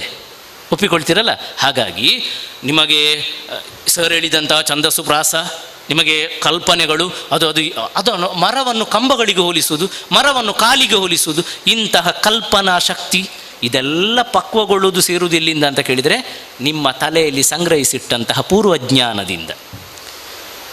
ನಾವು ಇವತ್ತು ಜಗತ್ತಿನಲ್ಲಿ ಇನ್ನೊಬ್ಬನಿಲ್ಲ ಎನ್ನುವ ಹೆಗ್ಗಳಿಕೆಯಲ್ಲಿ ಪರಿಗಣಿಸಿದಂತಹ ಪಂಪಾದಿ ಕವಿಗಳು ಕೂಡ, ಕನ್ನಡದ ಅಗ್ರಕವಿ, ಶ್ರೇಷ್ಠ ಕವಿ ಎಂದೆನಿಸಿರುವಂತಹ, ಕನ್ನಡಕ್ಕೊಬ್ಬನೇ ಪಂಪ ಅಂತ ಎನಿಸಿರುವಂತಹ ಪಂಪನು ಕೂಡ ತನ್ನ ಕಾವ್ಯ ಆರಂಭದಲ್ಲಿ ಪೂರ್ವ ಕವಿಗಳ ಸ್ಮೃತಿ ಮಾಡಿದ್ದಾನೆ. ಈ ಹಿಂದೆ ಯಾರೆಲ್ಲ ಬಂದು ಹೋಗಿದ್ದಾರೋ ಅವರೆಲ್ಲರನ್ನು ನೆನೆಸಿಕೊಂಡಿದ್ದಾರೆ. ಅಂದರೆ ಅವರದ ಎಲ್ಲರನ್ನು ಸುಮ್ಮನೆ ನೆನೆಸಿಕೊಂಡಿದ್ದಾರೆ, ಅವರದ್ದು ಎಲ್ಲದನ್ನು ಓದಿದ್ದಾನೆ ಅಂತ ಅರ್ಥ. ಎಷ್ಟು ಜ್ಞಾನ ಇತ್ತು, ಎಂತಹ ಅಧಿಕೃತವಾಗಿರುವಂತಹ ಜ್ಞಾನ ಇತ್ತು. ಹಾಗಾಗಿ ಎಲ್ಲ ಕವಿಗಳು ಇವತ್ತು ನಮಗೆ ಮಾದರಿ ಆದರ್ಶಗಳೆನಿಸಿಕೊಂಡ ಕವಿಗಳು ಕೂಡ ಅವರ ಹಿಂದೆ ಬಂದಂಥ ಎಲ್ಲ ಸಾಹಿತ್ಯದ ಅಧ್ಯಯನ ಮಾಡಿರುವರು. ಹಾಗಾಗಿ ನೀವು ಒಳ್ಳೆಯ ಕವನವನ್ನು ಬರೆಯಬೇಕಿದ್ರೆ, ಬಹಳ ಸರಳವಾಗಿ ಇಷ್ಟು ಮಾತಿನ ಸ್ವಾರಸ್ಯವನ್ನು ಹೇಳಬೇಕಿದ್ರೆ, ನೀವು ಒಳ್ಳೆಯ ಕವನವನ್ನು ಬರೆಯಬೇಕಿದ್ರೆ ನೀವು ಒಳ್ಳೆಯ ಕವನಗಳನ್ನು ಓದಬೇಕು ಅಷ್ಟೇ. ಒಳ್ಳೆಯ ಕವನಗಳನ್ನು ಓದಬೇಕು. ಅದು ಹೇಗೆ ಓದುವುದು ಅದು ಮತ್ತೆ ಮಾತು, ಅದು ಸರಿಗೆ ಸಂಬಂಧಪಟ್ಟ ಮಾತು. ಆ ಲಯಬದ್ಧವಾಗಿ ಓದಬೇಕು, ಒಳ್ಳೆಯ ಕವನಗಳನ್ನು ಓದಬೇಕು. ನೀವು ಆ ಶ್ರೀರಾಮಾಯಣಂ ದರ್ಶನಂ ಭಾರತ ಸಿಂಧು ರಶ್ಮಿಯನ್ನು ಹಿಡ್ಕೊಂಡು ಕೂತ್ಕೊಳ್ಬೇಕಂತ ನಾನು ಹೇಳೋದಿಲ್ಲ. ಈಗ ಎಷ್ಟು ಸುಲಲಿತವಾಗಿ ಬರೆಯಬಲ್ಲಂತಹ ಕವಿಗಳಿದ್ದಾರೆ, ಯುವ ಕವಿಗಳಿದ್ದಾರೆ. ಪತ್ರಿಕೆಯಲ್ಲಿ ಕವನಗಳು ಬರ್ತದೆ, ಅದನ್ನು ಹಿಡ್ಕೊಂಡು ಬಹಳ ಸುಂದರ ಅದರ ಕಲ್ಪನೆಗಳನ್ನು ನಿಧಾನವಾಗಿ ಅರ್ಥ ಮಾಡಿಕೊಳ್ಳುವಂತಹ ಸಾಮರ್ಥ್ಯವನ್ನು ಪಡೆದುಕೊಳ್ಬೇಕು. ನೀವು ಅವರ ಒಳಗಿನ ಅಂತರ್ಗುರುತುಗಳನ್ನು, ಅಂತರ್ಶಕ್ತಿಗಳನ್ನು, ಅವರ ಒಳನೋಟಗಳನ್ನು ಗುರುತಿಸಲಿಕ್ಕೆ ನಿಮಗೆ ಸಾಧ್ಯ ಆದರೆ ನಿಮಗದನ್ನು ನಿಮ್ಮ ಕವನದಲ್ಲಿ ತರಲಿಕ್ಕೆ ಸಾಧ್ಯ ಆಗ್ತದೆ. ಹೌದಾ? ಒಬ್ಬನ ಒಳಗಿನ ಒಳ್ಳೆಯ ಗುಣವನ್ನು ಗುರುತಿಸಲಿಕ್ಕೆ ನಮಗೆ ಸಾಧ್ಯ ಇದ್ರಲ್ಲ ನಾವು ಆ ಒಳ್ಳೆಯ ಗುಣಗಳನ್ನು ನಮ್ಮೊಳಗೆ ಅಳವಡಿಸಿಕೊಳ್ಳುವುದು. ಹಾಗೆ ಕೆಟ್ಟದನ್ನು ಗುರುತಿಸುವುದು ಸಾಧ್ಯ ಆಗ್ತದೆ. ಯಾವುದು ಬೇಕು ಯಾವುದು ಬೇಡ. ಆ ಕಾರಣಕ್ಕೋಸ್ಕರ ಅಧ್ಯಯನಶೀಲತೆ ಬಹಳ ಮುಖ್ಯ. ಒಂದನೇ ಪಾಯಿಂಟ್ ನಿಮಗೆ ಸ್ಪಷ್ಟ ಆಯಿತು.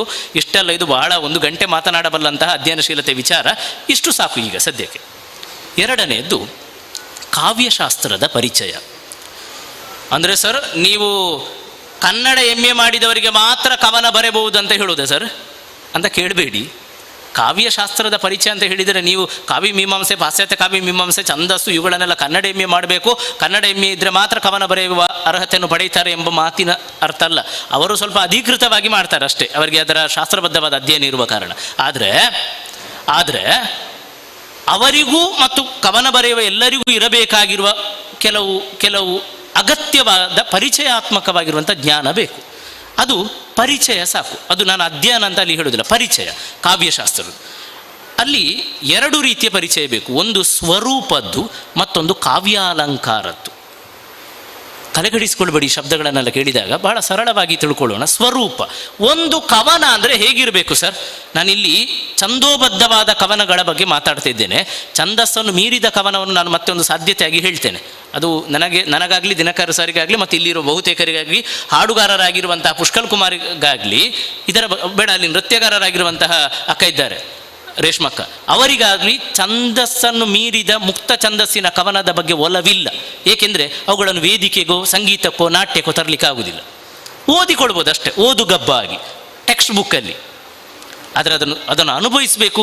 ಇವತ್ತು ನಮ್ಮ ನಾಲಗೆಯಲ್ಲಿ ನೋಡಿ ಸುಮ್ಮನೆ ಪ್ರೈಮರಿ ಕ್ಲಾಸಿನ ಪದ್ಯಗಳೆಲ್ಲ ಬರುವುದಾದರೆ ಅದು ಛಂದಸ್ಸಿರುವುದೇ.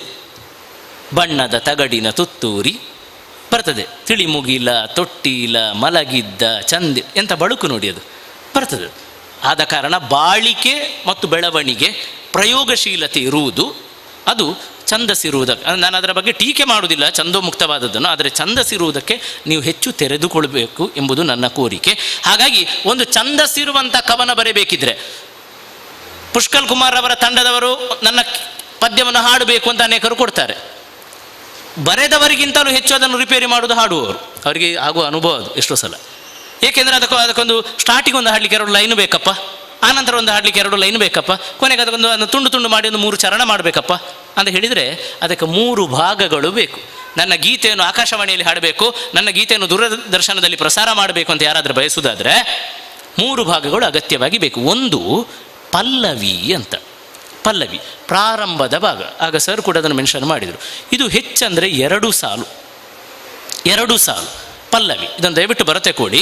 3 ಭಾಗಗಳು ಪಲ್ಲವಿ, ಆನಂತರದ 2 ಸಾಲು ಅಥವಾ 1 ಸಾಲು ಅನುಪಲ್ಲವಿ, ಮತ್ತೆ ನಿರ್ದಿಷ್ಟ ಸಂಖ್ಯೆಯ ಚರಣಗಳು. ಪಲ್ಲವಿ, ಅನುಪಲ್ಲವಿ, ಚರಣ. ಒಂದು ಛಂದಸ್ಸಿನ ಕವನಕ್ಕೆ ಎಷ್ಟು ಬೇಕು. ಅದರಲ್ಲಿ ವಿನಾಯಿತಿ ರಿಯಾಯಿತಿ ಇರುವುದು ಅನುಪಲ್ಲವಿಗೆ ಮಾತ್ರ. ಅನುಪಲ್ಲವಿ ಇಲ್ಲದಿದ್ದರೂ ನಡೀತದೆ, ಆದರೆ ಪಲ್ಲವಿ ಮತ್ತು ಚರಣ ಇಲ್ಲದಿದ್ದರೆ ಒಂದು ಕವನ ಆಗಲಿಕ್ಕೆ ಸಾಧ್ಯ ಇಲ್ಲ. ಇದು ನಿಮಗೆ ಗೊತ್ತಿರಲಿ, ಇದು ಭಾಳ ದೊಡ್ಡ ಶಾಸ್ತ್ರ ವಿಚಾರ. ನಾನು ಭಾಳ ಸರಳವಾಗಿ ಹೇಳ್ತಾ ಇದ್ದೇನೆ ಅಷ್ಟೇ. ಪಲ್ಲವಿ ಬೇಕು ಸ್ಟಾರ್ಟಿಂಗಲ್ಲಿ. ಎಲ್ಲ ಚರಣ ಆದಮೇಲೆ ಅದನ್ನು ಹಾಡ್ತಾರೆ ನೋಡಿ, ಎಲ್ಲ ಚರಣ. ಸಿನಿಮಾ ಗೀತೆಗಳಲ್ಲಿ ಕೂಡ ನಾವು ಅಗ್ಗದ ಸಾಹಿತ್ಯ ಅಂತ ಏನು ಅಂದುಕೊಳ್ತಾ ಇದ್ದೇವೆ, ಅದನ್ನು ಕೂಡ ಅಲ್ಲ, ಅದು ಶ್ರೇಷ್ಠ ಎಂದೆನಿಸಿಕೊಳ್ಳುವುದು ಕೂಡ ಈ ಶಾಸ್ತ್ರವನ್ನು ಪಾಲನೆ ಮಾಡಿದಾಗ ಮಾತ್ರ. ನನಗೆ ಆಲ್ಬಮ್ ಸಾಂಗ್ ಬರಬೇಕು ಸರ್, ಯೂಟ್ಯೂಬಲ್ಲಿ ಈಗ ಭಾಳ ಪ್ರಚಲಿತ ಇರುವಂಥ ಆಲ್ಬಮ್ ಸಾಂಗ್, ಅದು ಈಗ ಹೇಳ್ತಾರೆ ನನಗೆ ಮಂತ್ರದೇವತೆಯ ಬಗ್ಗೆ ಬರೆಯಬೇಕು, ನನಗೆ ಕೊರಗಜ್ಜನ ಬಗ್ಗೆ ಬರೆಯಬೇಕು ಅಂತ ಅನೇಕರಿದ್ದಾರೆ ಉತ್ಸಾಹಿಗಳು.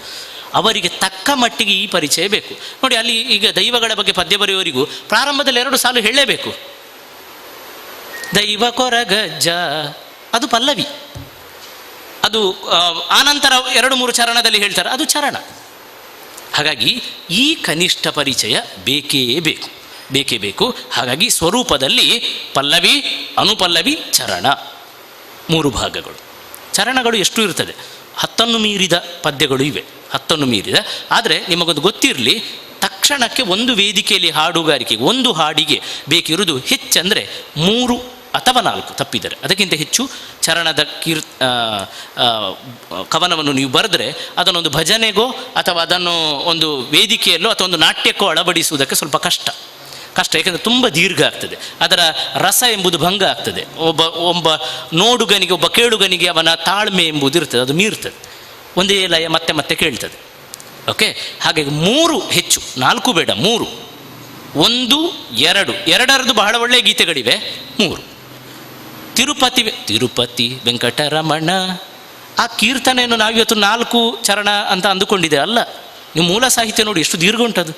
ಪಿಳ್ಳಂಗೋವಿಯ ಎಷ್ಟು ದೀರ್ಘವಾಗಿರುವಂಥ ಪದ್ಯ ಅದು. ನಾವು ಅದರಲ್ಲಿ 2 ಚರಣ ಹಾಡೋದು, ಹೌದಲ್ಲ?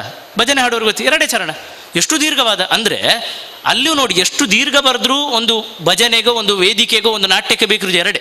ನೀವು ಎಷ್ಟು ದೀರ್ಘ ಬರೆದ್ರೂ ಅಲ್ಲಿ ಆಯ್ಕೆ ಮಾಡೋದು 2. ಹಾಗಾಗಿ ನೀವು ಬರೆಯುವಾಗಲೇ ಬಹಳ ದೊಡ್ಡ ಆಶಯವನ್ನು ಇಟ್ಟುಕೊಂಡ್ರೆ ಅಥವಾ ಒಂದು ಅಭಿನಂದನಾ ಗೀತೆಯನ್ನು ಬರೆಯುವುದಾದರೆ ಅದು ಬಹಳ ದೀರ್ಘ ಇರಲಿ, ಪರವಾಗಿಲ್ಲ. ಆದರೆ 2 ಅಥವಾ 3 ಚರಣದ ಒಳಗಿದ್ರೆ ಒಳ್ಳೆಯದು. ಕಾವ್ಯ ಅಲಂಕಾರಗಳು ನಾನು ಈಗಾಗಲೇ ಗುರುತಿಸಿದೆ. ಒಂದು ಗೇಯತೆ ಬೇಕು, ಒಂದು ಲಯ ಬೇಕು, ಹಾಡುವುದಕ್ಕೆ ಲಯ ಬೇಕು. ನೀವು ಅದರೊಳಗೆ ಒಂದು ಪ್ರವೇಶ ಪಡೆಯಬೇಕು, ಅದಕ್ಕೆ ಛಂದಸ್ಸಿನ ಜ್ಞಾನ ಬೇಕಾಗ್ತದೆ. ಲಯ ಬೇಕು. ಲಯ ಎಂಬುದು ಒಂದು ನಿಲುಗಡೆ. ಲಯ ಎಂಬುದು ಉಸಿರ್ದಾಣಂ ಅಂತ ಹೇಳಿದ್ದಾರೆ. ಅದು ಉಸಿರು ಬಿಡುವುದಕ್ಕೆ ಇರುವಂಥ ಒಂದು ಅವಕಾಶ. ಮತ್ತು ಪ್ರಾಸ ಬೇಕು, ರೈಮಿಂಗ್ ವರ್ಡ್ಸ್. ನೀವು 2 ಮಾರ್ಕಿಗೆ ಏನೋ ಇಂಗ್ಲೀಷ್ ಕ್ವಶನ್ ಪೇಪರಲ್ಲಿ ಬರ್ತದೆ ರೈಮಿಂಗ್ ವರ್ಡ್ಸನ್ನು ಬರೆಯಿರಿ ಅಂತ. ನಮಗೆ ಅದು ಗೊತ್ತಾಗ್ತದೆ, ಕನ್ನಡದಲ್ಲಿ ಪ್ರಾಸ ಬರೆಯಿರಿ ಅಂತ ಹೇಳೋ ಗೊತ್ತಾಗೋದಿಲ್ಲ. ಅದು ಈಗಿನ ಶಿಕ್ಷಣದ ಅವಸ್ಥೆ ಬಿಡಿ.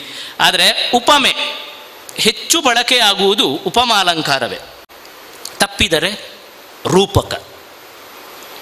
ಅಲ್ಲಿ ಲಕ್ಷ್ಮೀಶ ಎನ್ನುವ ಉಪಮಲೋಲ ಅಂತ ಕರೆಸಿಕೊಳ್ತಾನೆ ಉಪಮೆಯನ್ನು ಬಳಸಿದ ಕಾರಣ. ಕುಮಾರವ್ಯಾಸ ರೂಪಕ ಸಾಮ್ರಾಜ್ಯ ಚಕ್ರವರ್ತಿ ಅಂತ ಕರೆಸಿಕೊಳ್ತಾನೆ ರೂಪಕವನ್ನು ಹೆಚ್ಚು ಬಳಸಿದ ಕಾರಣ. ಹಾಗಾಗಿ ಉಳಿದ ಅನೇಕ ಅಲಂಕಾರ, ಶಬ್ದಾಲಂಕಾರ, ಅರ್ಥಾಲಂಕಾರಗಳೆಲ್ಲ ಇವೆ. ಆದರೆ ನಿಮಗೆ ಗೊತ್ತಿರುವುದು ಉಪಮೆ ಮತ್ತು ರೂಪಕ. ನಮ್ಮ ಶಾಲೆಯಲ್ಲಿ ಕೊಟ್ಟ ಉದಾಹರಣೆ, ಸೀತೆಯ ಮುಖ ಚಂದ್ರನಂತೆ, ಅಂತೆ, ಹಾಗೆ, ಓಲ್, ತೆರದಿ, ಅಂದದಿ ಎಲ್ಲ ಬರುವುದು ಅದು ಉಪಮೆ.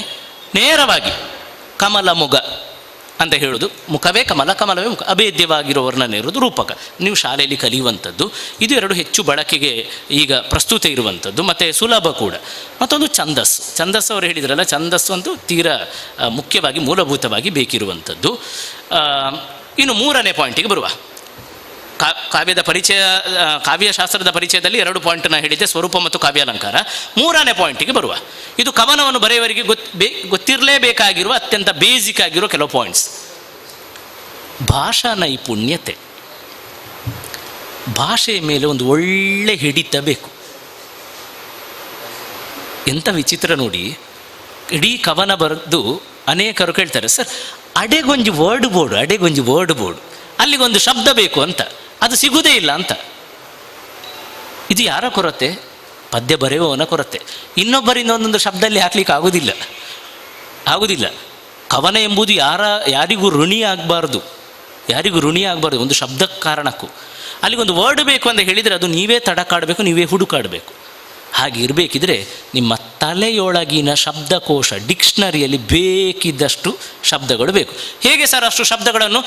ಆಯಿತು, ಇವತ್ತು ರಾತ್ರಿಯಿಂದ ನಾವು ಡಿಕ್ಷನರಿಯಲ್ಲಿ ಒಂದು 2 ಪುಟವನ್ನು ಬಾಯ್ಹಾಟ ಮಾಡುವುದಂತವ? ಖಂಡಿತ ಹಾಗೆ ಮಾಡಿದರೆ ಅದು ಜ್ಞಾನ ತುಂಬ ದಿವಸಕ್ಕೆ ಬರುವುದಿಲ್ಲ. ಇದು ಹೇಗೆ ಸಾಧ್ಯ ಗೊತ್ತಾ? ನಾನು ಫಸ್ಟ್ ಹೇಳಿದ ಪಾಯಿಂಟ್, ನಾನು ಇದೆಲ್ಲ ಹೇಳುವ ಪಾಯಿಂಟ್, ಫಸ್ಟ್ ಹೇಳಿದ ಪಾಯಿಂಟ್ಗೆ ಲಿಂಕ್ ಯಾವುದು? ಅಧ್ಯಯನಶೀಲತೆ.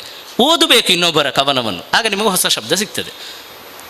ಸರ್ ನನಗೆ ಭೂಮಿ ಎಂಬುದು ಗೊತ್ತಿದೆ, ನಿಮಗೆ ಅಲ್ಲಿ ಒಂದು 3 ಮಾತ್ರೆ ತರಬೇಕಿದ್ರೆ ಭೂಮಿ ಓಕೆ, ಅದನ್ನು 3 ಗುರುವಾಗಿ ತರಬೇಕಿದ್ರೆ ಎಳೆಯು, ಧರಣಿ, ಅದೇ 3 ಮಾತ್ರೆ ಬರುವಂಥದ್ದು. ಆದ ಕಾರಣಕ್ಕೆ ಭೂಮಿ ಎನ್ನುವುದಕ್ಕೆ ಇರುವಂಥ ಎಲ್ಲ ಪರ್ಯಾಯ ಪದಗಳು ಬೇಕು. ಅದಕ್ಕೆ ನಾನು ಕೊಡುವ ಸುಲಭ ಸಲಹೆ ಏನು ಗೊತ್ತಾ? ನಾವು ಸಣ್ಣದಿರುವಾಗ ಮಾಡಿರುವುದನ್ನೇ ನಾನು ನಿಮಗೆ ಹೇಳುವಂಥದ್ದು. ನೀವು ನನ್ನ ಇಂಗ್ಲೀಷ್ ಟೆಕ್ಸ್ಟ್ ಬುಕ್ಕಿನ ಒಳಗೆ, ನನ್ನ ಕನ್ನಡ ಟೆಕ್ಸ್ಟ್ ಬುಕ್ಕಿನ ಒಳಗೆ, ನನ್ನ ಹಿಂದಿ ಟೆಕ್ಸ್ಟ್ ಬುಕ್ಕಿನ 3 ಭಾಷಾ ಟೆಕ್ಸ್ಟ್ ಬುಕ್ಕಿನ ಒಳಗೆ ನಾನು ಕಲಿಯುವ ಕಾಲಕ್ಕೆ, ಇವನ್ MA ತನಕ ಕಲಿಯುವ ಕಾಲಕ್ಕೂ ಒಂದು 4 ಹಾಳೆಗಳಿತ್ತು ಪೇಪರ್ಸ್. ಅದರಲ್ಲಿ ನಾನು ಹೊಸ ಶಬ್ದ ಕೇಳಿದ ತಕ್ಷಣ ಅದರಲ್ಲಿ ಬರೆದಿಡು. ಪ್ರೊಫೆಸರ್ಗಳು ಪಾಠ ಮಾಡುವಾಗ, ಟೀಚರ್ನವರು ಪಾಠ ಮಾಡುವಾಗ ಯಾವುದಾದ್ರೂ ಒಂದು ಹೊಸ ಶಬ್ದ ಹೇಳಿದರೆ ಬರೆಯೋದು. ಇವತ್ತಿಗೂ ಒಂದು ಭಾಷಣ, ಒಂದು ವಿದ್ವಜ್ಜನರ ಹತ್ರ ಮಾತನಾಡುವಾಗ ಹೊಸ ಶಬ್ದ ಕೇಳಿದರೆ ನನಗೆ ಬರೆದಿಡುವ ಹವ್ಯಾಸ ಇದೆ. ಅಷ್ಟೇ ಅಲ್ಲ, ಬರೆದಿಟ್ಟದನ್ನು ನಂತರದ ಮಾತಿನಲ್ಲಿ ನಾನು ಪ್ರಯೋಗ ಮಾಡ್ತೇನೆ. ಅದು ಸಕ್ಸಸ್ ಆಯಿತು ಅಂತ ಹೇಳಿದರೆ ಅದು ನನ್ನೊಳಗೆ ರೂಢಿಯಾಗಿ ಹೋಯಿತು. ಭಾಷೆ ಎಂಬುದು ಶ್ರೀಮಂತ ಆಗುವುದು ಹೀಗೆ. ಸಂಗ್ರಹ ಬುದ್ಧಿ ಬೇಕು, ಹೊಸ ಶಬ್ದವನ್ನು ಕೇಳುವಂತಹ ಒಂದು ಆಸಕ್ತಿ ಬೇಕು, ಶಬ್ದದ ಬಗ್ಗೆ ಒಂದು ಕುತೂಹಲದ ಕಣ್ಣು ಬೇಕು. ಹಾಗಾಗಿ ಇದು ಹೇಳಿದಷ್ಟು ಸುಲಭ ಅಲ್ಲ, ಸ್ವಲ್ಪ ಕೆಲಸ ಉಂಟು ಇದರ ಹಿಂದೆ. ಹಾಗಾಗಿ ಭಾಷಾ ನೈಪುಣ್ಯತೆ ಬೇಕು. ಒಂದು ಶಬ್ದಕ್ಕೆ ಇರುವ ಪರ್ಯಾಯ ಶಬ್ದ ನಿಮಗೆ ಗೊತ್ತಿರಬೇಕು, ಸಂವಾದಿ ಶಬ್ದ. ಸೂರ್ಯನಿಗೆ ನೇಸರು ಎಂಬುದು ಗೊತ್ತಿರಬೇಕು, ಚಂದ್ರನಿಗೆ ಶಶಿ ಎನ್ನುವುದು ಗೊತ್ತಿರಬೇಕು. ನನಗೆ ಚಂದ್ರ ಎಂಬುದೇ ಗೊತ್ತಿದೆ ಅಂತ ಹೇಳಿದರೆ ಕೆಲವು ಕಡೆ ಆಗುವುದಿಲ್ಲ ಅದು ಪ್ರಯೋಗ. ಮತ್ತೆ ಪುನರುಚ್ಚಾರ ಇಲ್ಲದ ಹಾಗೆ ನೋಡಿಕೊಳ್ಬೇಕು. ಒಂದು ಶಬ್ದ ಒಂದು ಕವನದಲ್ಲಿ ಒಮ್ಮೆ ಮಾತ್ರ ಬರುವಂತೆ ನೋಡಿಕೊಳ್ಬೇಕು. 2ನೇ ಸಲ ಬರುವುದಾದರೆ ಆ ಶಬ್ದಕ್ಕಿರುವ ಇನ್ನೊಂದು ಶಬ್ದವನ್ನು ಬರೆಯಬೇಕು ನೀವು, ಅಂದರೆ ಸಂವಾದಿ ಪದವನ್ನು ಬರೆಯಬೇಕು.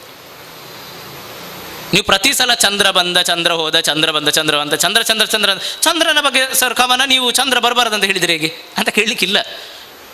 ನೀವು ಎಲ್ಲ ಶಬ್ದಗಳನ್ನು ತರುವಂತಹ ಬುದ್ಧಿವಂತಿಕೆ ಅದರಲ್ಲಿ ಸಾಧ್ಯ. ಅದಕ್ಕೋಸ್ಕರ ಭಾಷಾ ನೈಪುಣ್ಯತೆ ಮತ್ತು ಪರ್ಯಾಯ ಪದಗಳ ಜ್ಞಾನ ನಿಮಗೆ ತೀರಾ ಅಗತ್ಯ. ಇನ್ನು ಇನ್ನೊಂದು ಪಾಯಿಂಟ್ ಬರ್ಕೊಳ್ಳಿ,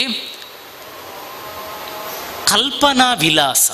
ನೀವು ಅಷ್ಟು ಬರ್ಕೊಳ್ಳಿ, ನಾನು ಅದನ್ನು ವಿವರಿಸ್ತೇನೆ. ಕಲ್ಪನಾ ವಿಲಾಸ.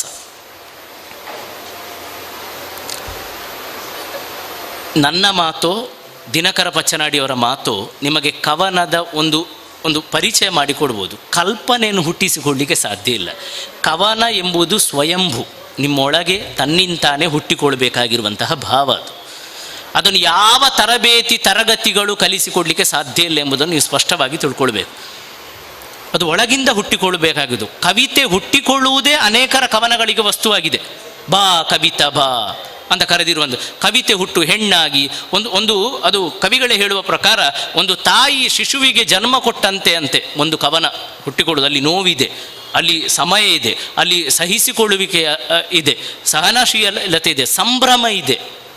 ಇಷ್ಟೆಲ್ಲ ಭಾವಗಳು ಸಮ್ಮಿಲಿತಗೊಳ್ಳಬೇಕು ಒಂದು ಕವನದ ಸೃಷ್ಟಿಯಲ್ಲಿ. ಅದಕ್ಕೋಸ್ಕರ ಅನನ್ಯವಾಗಿರುವಂತಹ ಕಲ್ಪನಾ ವಿಲಾಸ ಎಂಬುದು ಬೇಕು. ಹೇಗೆ ಅಂತ ಕೇಳಿದರೆ ನೋಡಿ, ಇವತ್ತಿನ ಅನೇಕರು ಕವನಗಳನ್ನು ಬರೆಯುವುದೇ ನಮಗೆ ಸಾಮಾನ್ಯರಿಗೆ ಹೇಗೆ ಕಾಣ್ತದೋ ಅದನ್ನೇ ಬರೀತಾರೆ. ನನಗೆ ಅದರ ಬಗ್ಗೆ ಸಮಾಧಾನ ಇಲ್ಲ ಅಂತ ನಾನು ಹೇಳೋದು. ನಮಗೆ ಹೇಗೆ ಕಾಣ್ತದೆ ಅದನ್ನೇ ನೀವು ಬರೆದ್ರೆ ಅದು ನಮಗೂ ಬರೆಯಬಹುದಲ್ಲ, ಕವಿ ಎಕ್ಕಿಬೇಕದಕ್ಕೆ. ಅದು ಕವನ ಹೇಗೆ ಆಗ್ತದೆ? ಈಗ ಉದಾಹರಣೆಗೆ ಈ ಹಾಲ್ ಅನ್ನೊಂದು ತೆಕ್ಕೊಳ್ಳುವ. ದೊಡ್ಡದಾದ ಸಭಾಂಗಣ, ಹಿಂದೆ ಕೆಂಪು ಕುರ್ಚಿಗಳು, ಅಲ್ಲಲ್ಲಿ ತಿರುಗುವ ಈಗಿನ ಕವನಗಳನ್ನು ನಾನು ಹೇಳೋದು, ಅಲ್ಲಲ್ಲಿ ತಿರುಗುವ ಫ್ಯಾನುಗಳು, ಪಕ್ಕದಲ್ಲಿ ಪತ್ರಿಕೆಯವರು, ಅಲ್ಲಿ ಅಧ್ಯಕ್ಷರು, ವೇದಿಕೆಯಲ್ಲಿ ಹೂ, ಹಿಂದೆ ಕಟ್ಟಿದ ಬ್ಯಾನರು, ಹೊರಗಡೆ ತಂಪಿನ ವಾತಾವರಣ, ಇಂದು ಮಧ್ಯಾಹ್ನದ ಊಟ. ನೋಡಿ ಜೋಡಿಸಿ ನೋಡುವುದಕ್ಕ ಇದನ್ನು ನಾನು ಉದ್ದಕ್ಕೆ ಒಂದು ಹೀಗೆ ಓದಿದರೆ ಅದು ಕವನ, ಅದನ್ನು ಅಡ್ಡಕ್ಕೆ ಬರೆದರೆ ಅದು ಗದ್ಯ ಪ್ರಬಂಧ. ಅನೇಕ ಇವತ್ತಿನ ಕವನಗಳು ಹೀಗೆ ಇದೆ. ನನ್ನ ಟೀಕೆ ಅಲ್ಲ, ಆಲೋಚನೆ ಮಾಡಬೇಕಾಗಿರೋ ವಿಚಾರ ಇದೆಲ್ಲ. ಅದರಲ್ಲಿ ಹೇಳಿರುವ ಕೆಂಪು ಕುರ್ಚಿಗಳು, ತಿರುಗುವ ಫ್ಯಾನು ಎಲ್ಲ ನನ್ನ ಕಣ್ಣಿಗೆ ಎದುರಿಗೆ ಕಾಣಿದೆ. ಕವಿ ಏಕೆ ಬೇಕು ಅಂತ ನಾನು ಕೇಳೋದು. ಆಹಾ, ನಿಮ್ಮದಾಗಬೇಕಿದ್ರೆ ಅದು ಬೇರೆ ಆಗಬೇಕು. ರವಿ ಕಾಣದ್ದನ್ನು ಕವಿ ಕಂಡ ಅಂತ ಒಂದು ಮಾತಿದೆ. ಸೂರ್ಯನಿಗೆ ಪ್ರಭೆ ಈಯಲು ಸಾಧ್ಯವಾಗದಂಥ ಸ್ಥಳವೆಲ್ಲ ಕಡಲಿನ ಅಂತರ್ಧಾನ ಸ್ಥಳದಲ್ಲಿ ಮಾತ್ರಂತೆ ಸೂರ್ಯನ ಕಿರಣ ತಲುಪದ್ದು. ಜಗತ್ತಿನ ಎಲ್ಲ ಮೂಲೆಗೂ ಸೂರ್ಯನ ಕಿರಣ ತಲುಪ್ತದೆ. ಅಂಥ ಸೂರ್ಯನಿಗೂ ಕಾಣದ್ದು ಕವಿಗೆ ಕಾಣಬೇಕಿದ್ರೆ ಸೂರ್ಯನಿಗೆ ಸಾಮಾನ್ಯರಿಗೆ ಕಾಣದ್ದು ಕವಿಗೆ ಕಾಣಬೇಕು. ಅದಕ್ಕೆ ನಾನು ಅನನ್ಯ ಕಲ್ಪನಾ ವಿಲಾಸ ಅಂತ ಹೇಳಿದ್ದು. ನಿಮ್ಮ ಕಲ್ಪನೆ ಎಂಬುದು ಇತರರಿಗಿಂತ ಭಿನ್ನವಾಗಿರಲೇಬೇಕು, ಆಗ ಮಾತ್ರ ಅದು ಕವನ. ಇತರರಿಗೆ ಕಾಣದ್ದು ನಿಮಗೆ ಕಾಣಬೇಕು, ಇತರರು ಬರೆಯದ್ದು ನೀವು ಬರೆಯಬೇಕು, ಇತರರು ಈ ಹಿಂದೆ ಏನೇನು ಆಲೋಚನೆ ಮಾಡಿದರೆ ಅದರ ಭಿನ್ನವಾಗಿ ಆಲೋಚನೆ ಮಾಡಬೇಕು. ಹಾಗಿದ್ರೆ ಮಾತ್ರ ಅದು ಕವನ ಆಗ್ತದೆ. ಉದಾಹರಣೆಗೆ ನೋಡೋಣ, ನಿಮಗದು ಸ್ಪಷ್ಟ ಆಗಬೇಕಿದ್ರೆ. ಈಗ ಹೊರಗಡೆ ಇಣುಕಿದಾಗ ಒಂದಷ್ಟು ಹಕ್ಕಿಗಳು ಹಾರುತ್ತದೆ. ನಮಗೆ ಆಕಾಶದಲ್ಲಿ ಹಕ್ಕಿಗಳು ಹಾರುತ್ತಿದೆ, ಎತ್ತ ಹಾರುತ್ತಿದೆ ಗೊತ್ತಿಲ್ಲ, ನಾನು ಹೊರಗಿಂದ ನೋಡುತ್ತಿದ್ದೇನೆ, ಇದು ಈಗಿನ ಕವನಗಳು.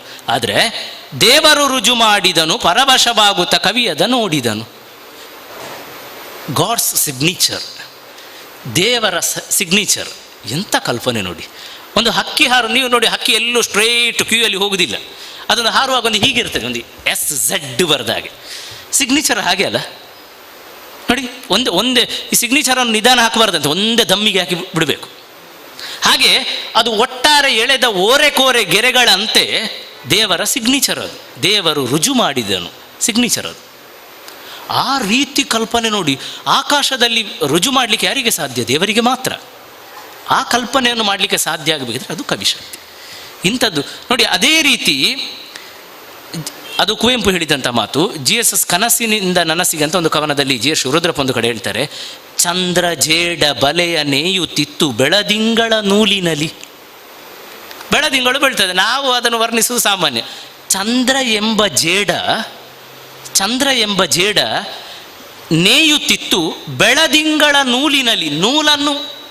ನೂಲನ್ನಾಗಿಟ್ಟುಕೊಂಡದ್ದು ಬೆಳದಿಂಗಳನ್ನು, ಹೆಣೆದಂತಹ ಜೇಡ ಚಂದ್ರ. ಎಂಥ ಕಲ್ಪನೆ ನೋಡಿ.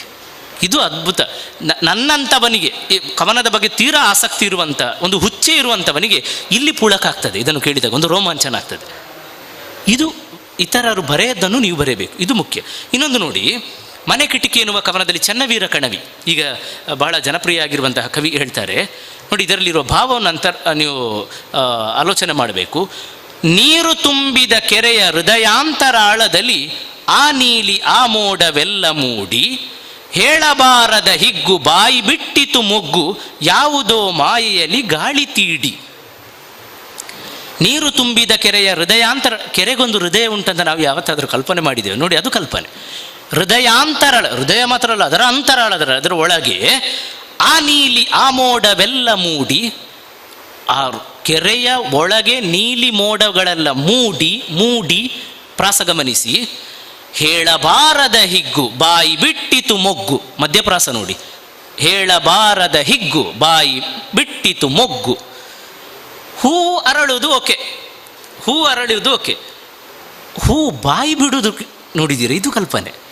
ಬಾಯಿ ಬಿಟ್ಟಿತು ಮೊಗ್ಗು, ಹೂ ಅರಳಿತು ಅಂತ ಹೇಳ್ಬೋದಿತ್ತು, ನಾವೆಲ್ಲ ಹಾಗೆ ಹೇಳ್ತಿದ್ದೇವೇನೋ.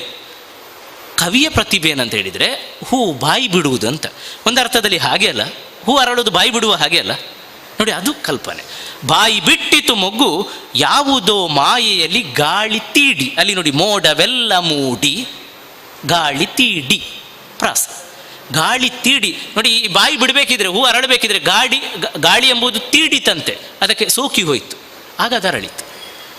ಒಂದು ಪ್ರೇರಣೆ ಬೇಕು ಅದಕ್ಕೆ ನೋಡಿ.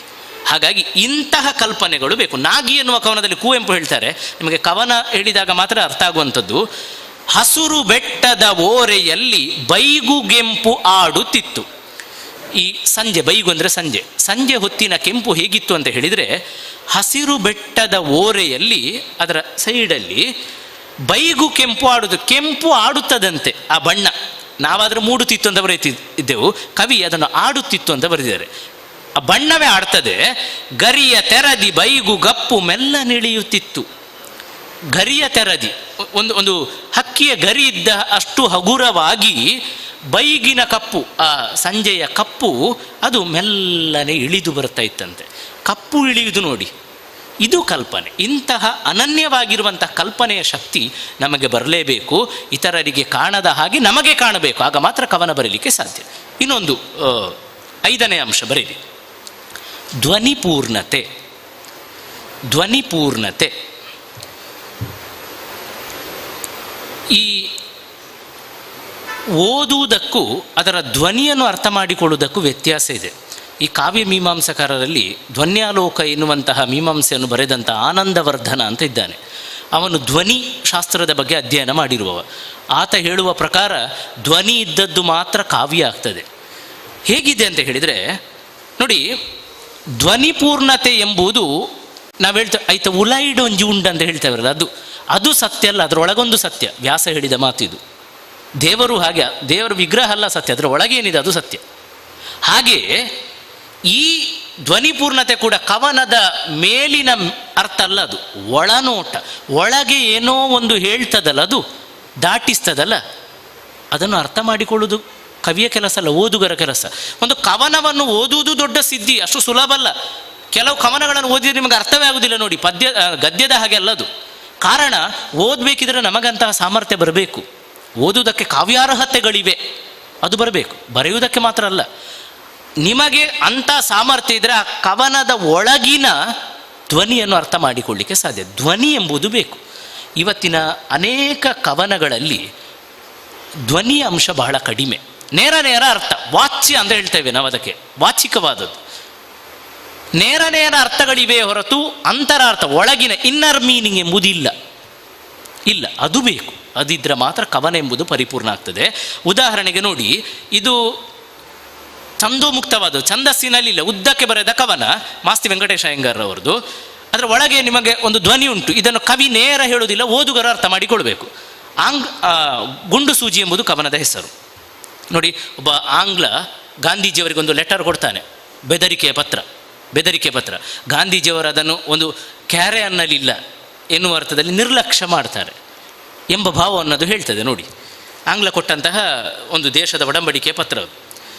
ಮಾರನೇ ದಿವಸ ಅದೇ ಹೊತ್ತು, ಕೊನೆಯ ಭಾಗ ನಾನು ಹೇಳ್ತಾ ಇದ್ದೇನೆ, ಮಾರನೇ ದಿವಸ ಅದೇ ಹೊತ್ತು ಗಾಂಧೀಜಿ ತಮ್ಮ ಮೂಲೆಯಲ್ಲಿ ಮೇಜಿನ ಮುಂದೆ ಗಾಂಧೀಜಿ ತಮ್ಮ ಮೂಲೆಯಲ್ಲಿ ಮೇಜಿನ ಮುಂದೆ ಕುಳಿತಿಹರು.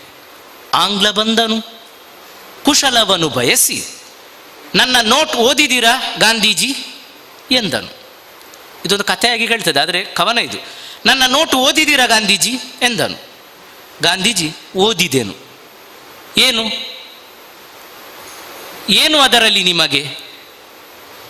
ಆಂಗ್ಲ ಕೇಳುತ್ತಾನೆ, ಏನಾದರೂ ಬೆಲೆಯ ವಸ್ತು ಇದ್ದೀತೋ ಇಕೋ, ಅದನ್ನು ತೆಗೆದಿರಿಸಿಕೊಂಡಿಹೇನು. ಅದನ್ನು ತೆಗೆದಿರಿಸಿಕೊಂಡಿಹೇನು. ಇದೇ ಅವರು ಗಾಂಧೀಜಿ ಹೇಳುವ ಮಾತು. ಇಂತೆಂದವರು ಗಾಂಧೀಜಿ ಮೇಜಿ ಮೇಲಿನ ಪಿನ್ ಕುಶನ್ ಕಡೆಗೆ ಕೈ ಚಾಚಿ ಒಂದು ಹೊಸ ಗುಂಡು ಸೂಜಿಯ ಸೆಳೆದು ಅವನ ಎದುರಿಗೆ ಹಿಡಿದು ಮೆಲ್ಲನೆ ನಕ್ಕರು.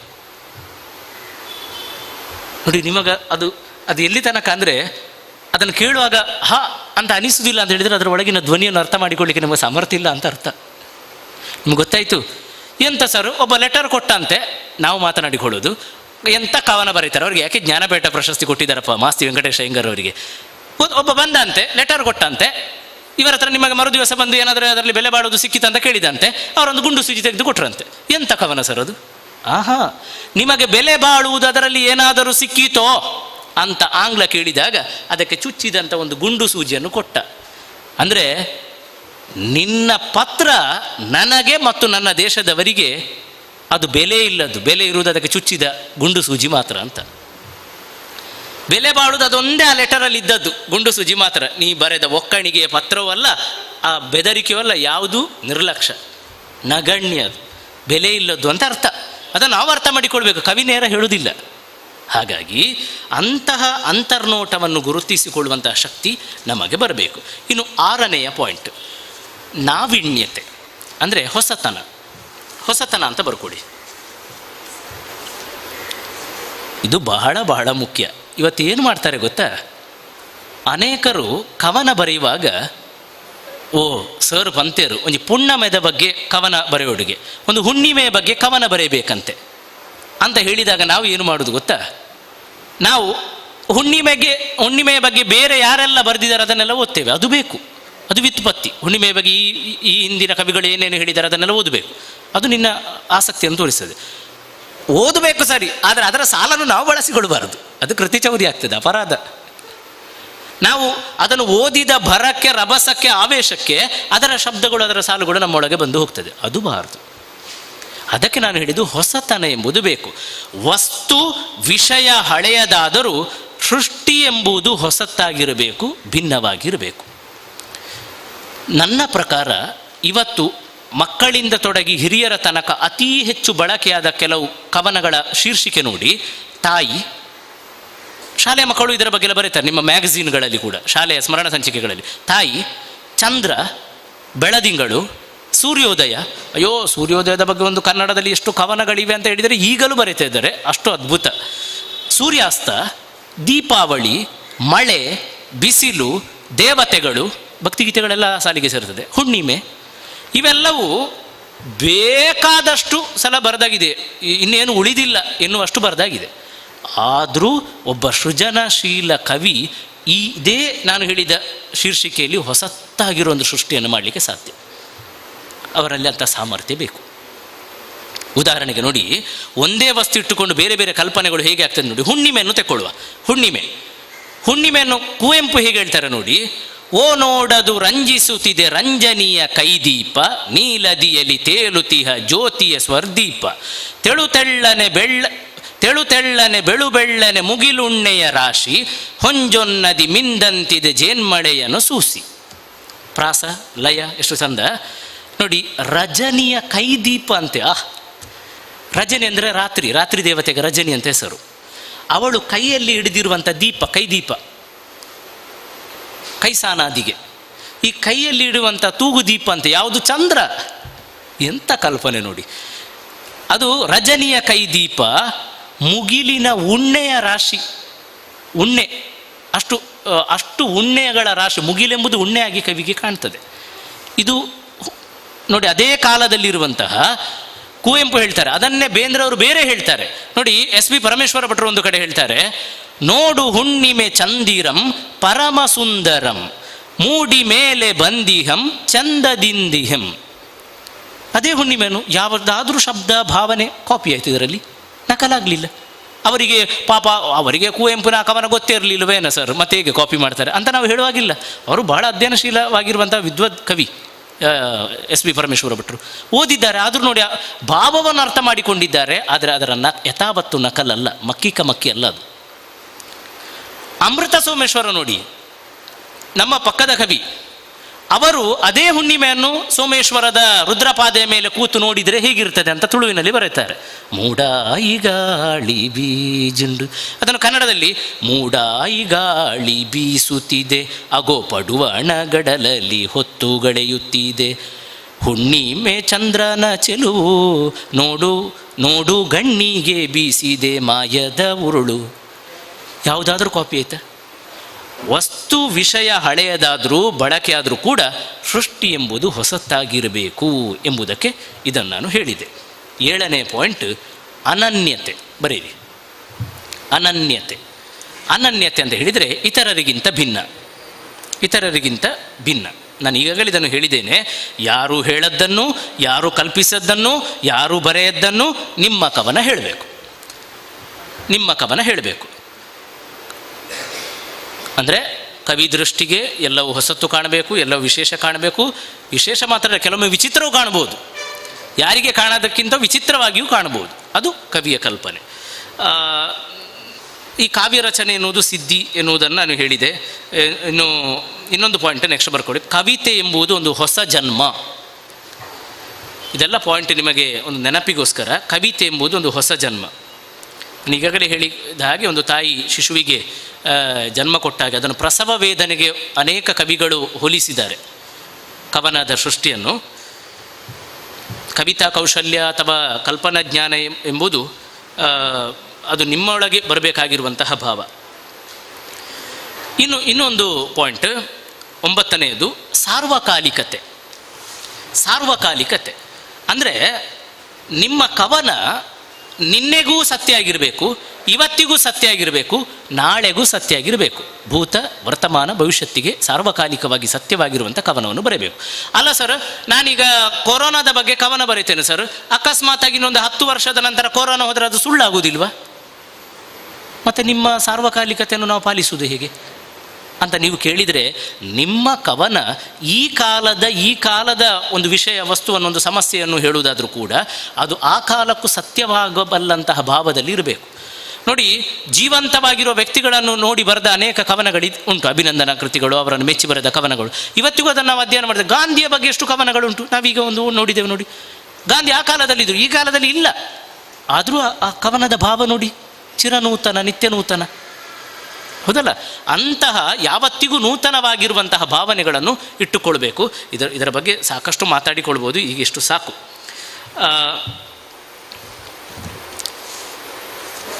ಒಂದು ಕವನಕ್ಕೆ ಬೇಕಿರುವಂಥದ್ದು ನೆಕ್ಸ್ಟ್ ಪಾಯಿಂಟ್ 10ನೇದು ಪರಿಪಕ್ವತೆ. ನಾನು ಬೇಕಂತಲೇ ಅದರ ಶಿಷ್ಟ ಭಾಷೆಗಳನ್ನೇ ಬಳಸ್ತಾ ಇದ್ದೇನೆ. ಪರಿಪಕ್ವತೆ ಅಂದರೆ ಒಂದು ಕವನ ಎಂಬುದು ತಕ್ಷಣದ ಸೃಷ್ಟಿಯಲ್ಲ. ಅದು ಒಂದು ಕಾಯಿ ಹಣ್ಣಾದ ಹಾಗೆ. ಎಲ್ಲಾದರೂ ಕಾಯಿ ಒಮ್ಮೆಲೆ ಹಣ್ಣಾಗ್ತದೆ. ನೀವೇನಾದ್ರು ಕಾಯಿ ರಪ್ಪ ಹಣ್ಣಾಗಬೇಕಿದ್ರೆ, ಕಾಯಿ ಕೂಡ ಹಣ್ಣಾಗಬೇಕಿದ್ರೆ ನೀವು ಇಂಜೆಕ್ಟ್ ಮಾಡಬೇಕು ಅದಕ್ಕೆ. ಈಗೆಲ್ಲ ಬರೋ ಮಾವಿನ ಹಣ್ಣು, ಸೇಬು, ಮೂಸುಂಬಿ ಎಲ್ಲ ಹಾಗೆ ಅಲ್ಲ. ನೋಡಿ, ಹೊರಗೆ ಎಷ್ಟು ಚಂದ, ಎಂಥ ಬಣ್ಣ. ಇವತ್ತಿನ ಕವನವು ಹಾಗೆ, ಎಂಥ ಬಣ್ಣ, ಎಂಥ ಬಣ್ಣ. ಅದನ್ನು ಬೇಕಿದ್ರೆ ನಾವು ಇಂಥ ಸಭೆ ಸಮಾರಂಭಗಳಲ್ಲಿ ವೇದಿಕೆಯಲ್ಲೆಲ್ಲ ಕೊಡ್ಬೋದು. ಆ ಮೂಸುಂಬಿಯ ಆ್ಯಪಲ್ಗಳನ್ನೆಲ್ಲ ಕೊಡ್ಬೋದು, ಸೇಬು ಹಣ್ಣನ್ನೆಲ್ಲ. ನೋಡೋದಕ್ಕೆ ಭಾಳ ಚಂದ. ಕವನಗಳು ಕೂಡ ಭಾಳ ಚಂದ. ಅವರಿಗೆ ಮಾನ್ಯತೆ, ಪ್ರಶಸ್ತಿ ಎಲ್ಲಿ ತನಕ ಅಂದರೆ ಕವನ ಬರೆದ ಡಾಕ್ಟರೇಟ್ ಕೂಡ ಕೆಲವು ಕಡೆಗೆ ಸಿಕ್ಕಿದ್ದಿದೆ. ಓಕೆ, ಎಲ್ಲ ಸಿಗ್ತದೆ. ಆದರೆ ಅದನ್ನೊಂದು ಈಗ ತುಂಡು ಮಾಡಿದರ ರಸವನ್ನು ಸವಿದಾಗ ಗೊತ್ತಾಗ್ತದೆ ಇದು ನಿಜವಾಗಿ ಹಣ್ಣಾಗಿದೆಯಾ ಅಂತ. ಆಗ ಸಿಕ್ಕಿದ ಫಲಕಗಳೆಲ್ಲ ವೇಸ್ಟ್ ಅಂತ ಗೊತ್ತಾಗೋದು. ಅಂದರೆ ಒಳಗಿನ ರಸ ಅಗತ್ಯವಾಗಿ ಬೇಕು. ಅದು ಒಂದು ಕಾಯಿ ನಿಜವಾಗಿ ನ್ಯಾಚುರಲ್ ಆಗಿ ಹಣ್ಣಾಗಬೇಕು, ಒರಿಜಿನಲ್ ಆಗಿರುವಂಥ ಟೇಸ್ಟ್ ಬೇಕು ಅದಕ್ಕೆ. ಅದು ಸಹಜವಾಗಿ ಹಣ್ಣಾಗುವಂಥದ್ದಾಗಬೇಕು, ತಕ್ಷಣಕ್ಕೆ ಬಯಸುವಂಥದ್ದಲ್ಲ. ಒಂದು ಕವನ ರಚನೆ ಆದ ನಂತರ ಕೂಡ ನನ್ನ ಗುರುಗಳಾದ ಅಮೃತ ಸೋಮೇಶ್ವರ ಹೇಳ್ತಾರೆ, ಅದಕ್ಕೆ ಆಗಾಗ ಟ್ರೀಟ್ಮೆಂಟ್ ಕೊಡು ಅಂತ. ಚಿಕಿತ್ಸೆ ಕೊಡಬೇಕು, ಚಿಕಿತ್ಸೆ. ನಿಮಗದು ಅದ್ಭುತವಾಗಿ ಕಾಣಬೇಕು.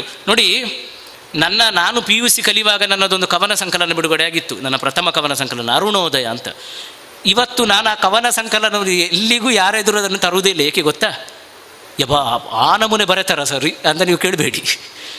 ಆ ನಮೂನೆ ಬರುತ್ತೆ ಅಂತ ನನಗನಿಸ್ಬೇಕು, ನಿಮಗಲ್ಲ. ನಿಮ್ಮ 5 ವರ್ಷದ ಹಿಂದಿನ ಕವನ ಈಗಲೂ ನೋಡುವಾಗ ಆಗ್ಬೋದು ಮರ, ಆ ಕಾಲದಲ್ಲಿ ನಾನು ಎಷ್ಟು ಚಂದ ಬರೆದಿದ್ದೇನೆ ಅಂತ ಅನಿಸಿದರೆ ನೀವು ಬೆಳೆಯಲೇ ಇಲ್ಲ ಅಂತ ಅರ್ಥ. ಆಗಿನ ಕವನ ಈಗ ಯಬಾ ಎಂಥದ್ದು ಮಾರ್ರೆ ಬರೆದಿದ್ದು ಇದಕ್ಕೆ ಇದನ್ನು ಹೀಗೆ ಮಾಡ್ಬೋದು ಇತ್ತಲ್ಲ ಅಂತ ಈಗ ಅನಿಸ್ಬೇಕು. ಅಂದರೆ ನೀವು ಅಷ್ಟು ಬೆಳೆದಿದ್ದೀರಂತ ಅರ್ಥ. ಹಳೆಯದ್ದೆಲ್ಲವೂ ಈಗವೂ ಸೊಗೈಸಿಯೇ ಕಾಣುವುದಾದರೆ ನೀವು ಅದೇ ಮಟ್ಟದಲ್ಲಿ ಅದೇ ಲೆವೆಲಲ್ಲಿ ಇದ್ದೀರಂತ ಅರ್ಥ. ನೀವು SSLC ಆಲೋಚನೆ ಮಾಡೋದೇ PUC ಆಗಬಾರ್ದು, ಅಲ್ಲಿ ಬೆಳೆಬೇಕು. ಮನಸ್ಥಿತಿ ಮನೋಧರ್ಮಗಳು ಆಲೋಚನಾ ಕ್ರಮಗಳು ಬೆಳೆಬೇಕು, ಆಗ ಮಾತ್ರ ಬೆಳವಣಿಗೆ. ಹಾಗಾಗಿ ಅಂತಹ ಪಕ್ವತೆ ನಿಮ್ಮಲ್ಲಿ ಬರಬೇಕಿದ್ರೆ ನೀವು ಟ್ರೀಟ್ಮೆಂಟ್ಗಳನ್ನು ಕೊಡ್ತಾ ಇರಬೇಕು. ಆ ಕವನಗಳನ್ನು ಮತ್ತೆ ಮತ್ತೆ ಚಂದ ಚಂದ ಇದಕ್ಕಿಂತಲೂ ಇದು ಚಂದ, ಇದಕ್ಕಿಂತಲೂ ಈ ಅತೃಪ್ತಿ ಬೇಕು, ಅದರಲ್ಲಿ ಅತೃಪ್ತಿ ಆಗಿದ್ರೆ ಮಾತ್ರ ಅದರಲ್ಲಿ ಒಳ್ಳೆಯ ಒಂದು ಅಂಶವನ್ನು ನಾವು ನಿರೀಕ್ಷೆ ಮಾಡ್ಬೋದು. ಇನ್ನು ಕೊನೆಯದಾಗಿ ಕವನಕ್ಕೆ ಒಂದು ಒಳ್ಳೆಯ ಪ್ರಾರಂಭ ಮತ್ತು ಒಳ್ಳೆಯ ಅಂತ್ಯ ಬರೀರಿ. ಕುತೂಹಲಕಾರಿ ಪ್ರಾರಂಭ ಮತ್ತು ಅಂತ್ಯ, ಕುತೂಹಲಕಾರಿ ಪ್ರಾರಂಭ ಮತ್ತು ಅಂತ್ಯ. ಓದುವಾಗಲೇ ನೋಡಿ, ಕೆಲವು ಕವನಗಳು ದಿಢೀರ್ ಆರಂಭ ಆಗ್ತದೆ, ಅದೊಂದು ಚಾಕಚಕ್ಯತೆ. ಅದು ದಿಢೀರ್ ಆರಂಭ ಆಗ್ತದೆ ಎಲ್ಲೋ ಒಂದು ಮಧ್ಯದಲ್ಲಿ. ಅದಕ್ಕೆ ಪೂರ್ವಪರ ಎಲ್ಲ ಆನಂತರ ಹೇಳಬೇಕಷ್ಟೇ. ಅನೇಕ ಈ ಮಾಸ್ತಿಯವರ ಕಥೆಗಳನ್ನೆಲ್ಲ ಓದಿದರೆ ಹಾಗೆ ಎಲ್ಲೋ ಒಂದು ಪ್ರಾರಂಭ ಆಗಿ ಅದು ಆನಂತರ ಅದರ ಪೂರ್ವಪರಗಳನ್ನೆಲ್ಲ ಹೇಳುವಂಥದ್ದು, ಅದು ಎಲ್ಲಿ ಯಾರು ಹೇಗೆ ಅಂತ. ಹಾಗೆ ಕವನ ಕೂಡ ಹಾಗೆ ದಿಢೀರ್ ಆರಂಭ ಆದರೂ, ಬಹಳ ಸೂಕ್ಷ್ಮ ಮತಿಯನ್ನಿಟ್ಟುಕೊಂಡು ಆರಂಭ ಆದರೂ ಕೂಡ ಅಲ್ಲಿ ಒಂದು ಕುತೂಹಲದ ಆರಂಭ ಬೇಕು. ಒಂದು ಏನೋ ಒಂದು ಸಂದೇಶವನ್ನು, ಏನೋ ಒಂದು ಭಾವನೆಯನ್ನು ದಾಟಿಸಿದಂತಹ ಅಂತ್ಯ ಬೇಕು. ಅದರ ಸತ್ವ ತತ್ವಗಳಿರುವುದು ಕೊನೆಯಲ್ಲಿ. ಹಾಗಾಗಿ ಕೊನೆ ಕೂಡ ಬಹಳ ಮುಖ್ಯ. ನೀವು ಕೊನೆ ಎಲ್ಲ ಕವನಗಳು ಸಂದೇಶಗಳು, ಇವತ್ತು ಟೀಚರ್ನವರು ಏನು ಹೇಳ್ತಾರೆ ಅಂತ ಹೇಳಿದರೆ, ನಿಮ್ಮ ಕವನದಲ್ಲಿ ಒಂದು ಸಂದೇಶ ಬೇಕು ಅಂತ. ನಾನು ಅದನ್ನು ನಿರೀಕ್ಷೆ ಮಾಡೋದಿಲ್ಲ. ಎಲ್ಲ ಕವನಗಳು ಸಂದೇಶಕಾರಿಯಾಗಿ ಇರಬೇಕಂತ ಏನಿಲ್ಲ, ಸಂದೇಶವನ್ನು ದಾಟಿಸಬೇಕಂತಿಲ್ಲ, ಭಾವನೆಯನ್ನು ದಾಟಿಸಿದರೆ ಸಾಕು. ಎಲ್ಲ ಕೊನೆಯಲ್ಲಿ ದೇಶದ ಎಲ್ಲ ಒಂದಾಗೋಣ, ಧರ್ಮ ಭೇದ ಬರೆಯೋಣ ಅಂತೆಲ್ಲ ಹೇಳಬೇಕಂತಿಲ್ಲ. ಸ್ವಾತಂತ್ರ್ಯಕ್ಕೆ ಯಾರಿಗೆ ಬಂತು, ಎಲ್ಲಿಗೆ ಬಂತು, 47ರ ಸ್ವಾತಂತ್ರ್ಯ ಅಂತ ಸಿದ್ಧಲಿಂಗಯ್ಯವರು ಬರೆದದ್ದು, ಅಲ್ಲಿ ನಿಮಗೆ ನಾವೆಲ್ಲ ಒಂದಾಗೋಣ ಅಂತ ಏನು ಆಶೆ ಇಲ್ಲ. ಇದ್ದ ವಾಸ್ತವ ಸ್ಥಿತಿಯನ್ನು ಇದ್ದ ಹಾಗೆ ಹೇಳ್ಬೋದು. ನೋಡಿ, ನಿಮಗೆ ಎಷ್ಟು ಒಳ್ಳೆಯ ಒಂದು ವಿಷಯವನ್ನು ಹೇಳ್ತೇನೆ. ನಾಳೆದು 15ಕ್ಕೆ ಸ್ವಾತಂತ್ರ್ಯ. ಜಿಲ್ಲಾಧಿಕಾರಿ ಆದೇಶ ಪ್ರಕಾರ ವೀಕೆಂಡ್ ಲಾಕ್ಡೌನ್ ಉಂಟು, ಹೌದಾ? ಶನಿವಾರ ಲಾಕ್ಡೌನು, ಆದಿತ್ಯವಾರದ ಬಗ್ಗೆ ಇನ್ನೂ ಗೊತ್ತಾಗಬೇಕಷ್ಟೇ. ನ್ಯಾಯವಾಗಿ ನೋಡಿದರೆ ಲಾಕ್ಡೌನ್ ಎಂಬುದು ಸ್ವಾತಂತ್ರ್ಯ ಅಲ್ಲ. ಲಾಕ್ಡೌನ್ ಎಂಬುದರಲ್ಲಿ ಬಂದಿಯಾಗಿ ಈ ವರ್ಷದ ಸ್ವಾತಂತ್ರ್ಯ. ಎಂಥ ವಿಚಿತ್ರ ಕಲ್ಪನೆ ನೋಡಿ ಅದು. ನಿಮಗೆ ಒಳ್ಳೆ ಕವನಕ್ಕೆ ವಸ್ತು ಇದು. ಬಂದಿಯಾಗಿ ಸ್ವಾತಂತ್ರ್ಯ ಏನು ಬಂಧನದಿಂದ ಮುಕ್ತತೆ ಅಂತಲ್ಲ ಅರ್ಥ, ಬಿಡುಗಡೆ ಅದು. ಈ ಮತ್ತೆ ಬಂಧನಕ್ಕೊಳಗಾಗಿ, ಅಂದರೆ ಕಾಲಕ್ಕೆ ಬಂದಂತಹ ಒಂದು ವ್ಯಾಧಿಯಿಂದಾಗಿ ಬಂಧನಕ್ಕೆ ಒಳಗಾಗಿ ಈ ವರ್ಷದ ಸ್ವಾತಂತ್ರ್ಯವನ್ನು ಹೇಗೆ ನೋಡ್ಬೋದು? ಎಷ್ಟು ಅದ್ಭುತವಾದ ಕಲ್ಪನೆ ನೋಡಿ. ಇದು ಈ ಕಾಲದಿಂದ ಹೆಕ್ಕಿದ ವಸ್ತು ನೋಡಿ. ಕೊರೋನಾ, ಎಷ್ಟು ಅದ್ಭುತವಾಗಿ ಕೊರೋನಾದ ಬಗ್ಗೆ ಬರೆಯಬಹುದು. ಇಂತಹ ಆಲೋಚನಾ ಕ್ರಮಗಳು ಬೇಕು. ಹಾಗಾಗಿ ಅಂತ್ಯ ಮತ್ತು ಪ್ರಾರಂಭ ಬಹಳ ಕುತೂಹಲಕಾರಿ. ಇನ್ನು ಕಮ್ಮಟ ಅಂತ ಇಲ್ಲಿ ಹೆಸರು ಕೊಟ್ಟಿದ್ದಾರೆ. ದಿನಕರ್ ಸರ್ ಅವರಿಗೆ ಬಹುಶಃ ಅವರಿಗೆ ಹೋಗುವಂಥ ತುರ್ತಿರುವ ಕಾರಣ ಅವರು ಅದನ್ನು ಪ್ರಯೋಗಶೀಲವಾಗಿ ಬಳಸಲಿಲ್ಲ. ಆದರೆ ನಾನು, ನೀವು ವಿದ್ಯಾರ್ಥಿಗಳಿರುವ ಕಾರಣ 1-2 ಪ್ರಾತ್ಯಕ್ಷಿಕೆಗಳನ್ನು ಬಯಸುವುದಕ್ಕೆ ಅನುಮತಿ ಕೇಳ್ತಾ ಇದ್ದೇನೆ. ಭಾಳ ಸುಲಭವಾಗಿ ಅವರು ಹೇಳಿದ ಛಂದೋಜ್ಞಾನ ಮತ್ತು ಇಟ್ಟುಕೊಂಡು ನೀವು ಈಗ ನಾನು ಇಷ್ಟೆಲ್ಲ ಹೇಳಿದೆ, ಇದನ್ನು ಇಟ್ಟುಕೊಂಡು ನೀವೀಗ ಕವನ ಬರಬೇಕು. ಕಮ್ಮಟ ಅಂದರೆ ವರ್ಕ್ಶಾಪ್ ಅಲ್ಲ, ಅದನ್ನು ನೀವು ಬರೀಲೇಬೇಕು. ನೀವು ಕೇಳಿ ಹೋಗೋದಕ್ಕೆ ಇದು ಸೆಮಿನಾರ್ ಅಲ್ಲ, ನೀವಿಲ್ಲಿ ವರ್ಕ್ ಮಾಡಬೇಕು. ಒಂದು ಪ್ರಯೋಗ ಮಾಡು. ದಯವಿಟ್ಟು ಸರ್ ನಿಮ್ಮ ಭಾಷಣ ಕೇಳಿ ನನಗೆ ಬರೀಬೇಕಂತ ಅನಿಸಿದ್ದು ಅಂತ ನೀವು ಹೇಳೋದಾದರೂ, ಈ ತನಕ ಜೀವಮಾನದಲ್ಲಿ ಒಮ್ಮೆ ಕೂಡ ಕವನವನ್ನು ಓದಿ ಗೊತ್ತಿಲ್ಲ ಸರ್, ಬರೆದು ಗೊತ್ತಿಲ್ಲ ಅಂತ ಹೇಳೋದಾದರೂ ಕೂಡ, ಇಲ್ಲ ಹಿಂದೆ ಬೇಕಾದಷ್ಟು ಬರೀತೇನೆ ನನಗಿದು ಯಾವ ಲೆಕ್ಕ ಸರ್ ಅಂತ ಹೇಳೋದಾದರೂ ಕೂಡ, ನೀವು ಅದನ್ನೆಲ್ಲವನ್ನು ಬದಿಗಿಟ್ಟು ಹೊಸ ಮನಸ್ಸಿನಲ್ಲಿ ನಾನು ಕೇಳಿದಂಥ ನಿಮ್ಮ ಪ್ರೇರಣೆಯನ್ನು ಪಡೆದು ಒಂದು ಕವನವನ್ನು ಬರೆಯಬೇಕು. ಏನು ವಿಷಯ ಗೊತ್ತಾ? ಏನು ವಿಷಯ? ಭಾಳ ಸುಲಭ. ಪ್ರತಿಯೊಬ್ಬರಿಗೂ ನಾನು ಪರಿಚಯ ಮಾಡಿಕೊಡುವ ಅಗತ್ಯವಿಲ್ಲದ ಹೂವು ಫ್ಲವರ್, ಪುರ್ಪ, ಹೂವು ಎನ್ನುವುದಕ್ಕೆ ಈಗ ಕನ್ನಡದಲ್ಲಿ ನೀವು ನಿಮ್ಮ ಕೈಯಲ್ಲೆಲ್ಲ ಉಂಟಲ್ಲ, ಬರೆಯಬೇಕು. ಓಕೆ, ನೋಡಿ, ಅಷ್ಟು ನಿರ್ಬಂಧಗಳನ್ನು ನಾನು ಹೇಳಿದ ಮಾತಿನ ಆಧಾರದಲ್ಲಿ ಹೇಳಿಬಿಡ್ತೇನೆ. ನೀವು ನೋಡುವ ಹೂವು ಇತರರಿಗೆ ಕಾಣುವ ಹಾಗೆ ಕಾಣಬಾರದು. ನಿಮಗೆ ಇದನ್ನು ಪಾಲಿಸಬೇಕು ನಿಮ್ಮ ಕವನದಲ್ಲಿ. ಇತರರಿಗೆ ಕಾಣುವ ಹಾಗೆ ಕಾಣಬಾರದು. ಅದು ಆಗ ಮಾತ್ರ ಅದು ಕವನ ಆಗ್ತದೆ. ಇತರರು ಈ ಹಿಂದೆ ಬರೆಯದ್ದನ್ನು ನೀವು ಬರೆಯಬೇಕು, ಅದು ನಿಯಮ. ಇತರರು ಈ ಹಿಂದೆ ಬರೆಯದ್ದನ್ನು ಬರೆಯಬೇಕು. ಇಂತಹ ನಿಯಮಗಳನ್ನು ಪಾಲಿಸಿಕೊಂಡು ಈಗ ಹೂ ಎನ್ನುವುದನ್ನು ನಿಮ್ಮದೇ ಕಲ್ಪನೆಯಲ್ಲಿ 4 ಸಾಲು ಬರೆಯಿರಿ ಸಾಕು. ಕವನದ ರೂಪದಲ್ಲಿರಿ, 4 ಸಾಲು. ನನಗೆ ಇದರಲ್ಲಿ ಮುಖ್ಯವಾಗುವುದು ನೀವು ಇತರರಿಗಿಂತ ಏನು ವಿಶೇಷವಾಗಿ ಭಿನ್ನವಾಗಿ ನೋಡಿದಿರಿ ಎಂಬುದು ಮಾತ್ರ. ಹೂವನ್ನು ಏನಾದರೂ ಒಂದು ಆಲೋಚನೆ ಮಾಡಿ ಬರೀರಿ. ಸ್ವಲ್ಪ ಹೊತ್ತು ಸಮಯ ಕೊಡ್ತೇನೆ.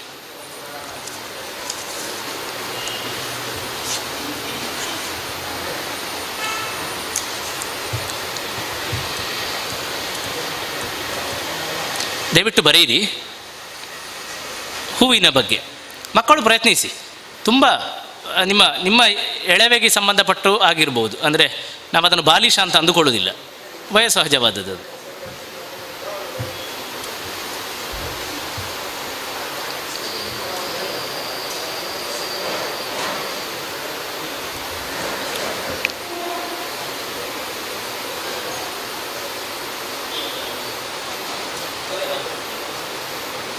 4 ಸಾಧ್ಯ ಆಗದಿದ್ದರೆ ಕನಿಷ್ಠ ಪಕ್ಷ 2 ಸಾಲ ಆದರೂ, ಒಂದು ಸಾಲನ್ನು ಕವನ ಅಂತ ಪರಿಗಣಿಸಲಿಕ್ಕೆ ಆಗುವುದಿಲ್ಲ, 2 ಸಾಲ ಆದರೂ.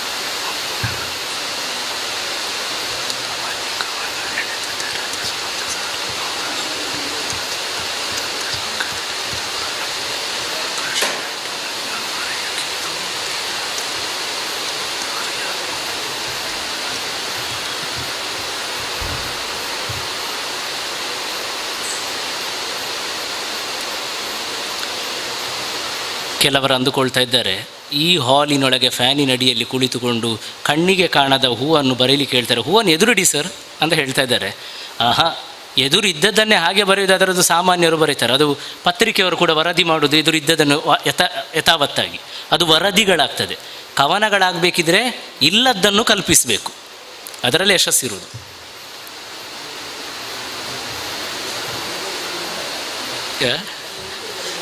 ಅದನ್ನು ತೋರಿಸಿದರೆ ಮತ್ತೆ ಅದರ ಬಗ್ಗೆ ಬರೀತಾರೆ, ಬೇರೆ ಹೂವಿನ ಕಲ್ಪನೆ ಬರುವುದಿಲ್ಲ.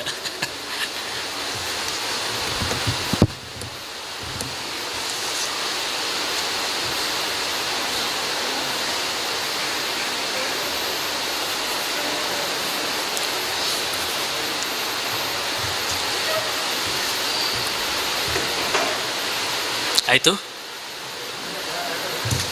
ಆಯಿತು ಓಕೆ ಆಯ್ತಲ್ಲ. ಎಲ್ಲರಿಗೂ ಸಾಧ್ಯ ಇಲ್ಲ, 1 ಗಂಟೆ ಕಳೆಯಿತು. ಒಂದು 5 ಮಂದಿಗೆ ಅವಕಾಶ ಕೊಡುವ, ತಕ್ಷಣಕ್ಕೆ ಇಲ್ಲಿ ಬಂದು ಒಂದು ಓದುವಂಥದ್ದು. ಬನ್ನಿ ಅಣ್ಣ, ಬನ್ನಿ. ತುಂಬ ದೀರ್ಘ ಬೇಡ, ಮೊದಲೇ ಹೇಳಿದೆ.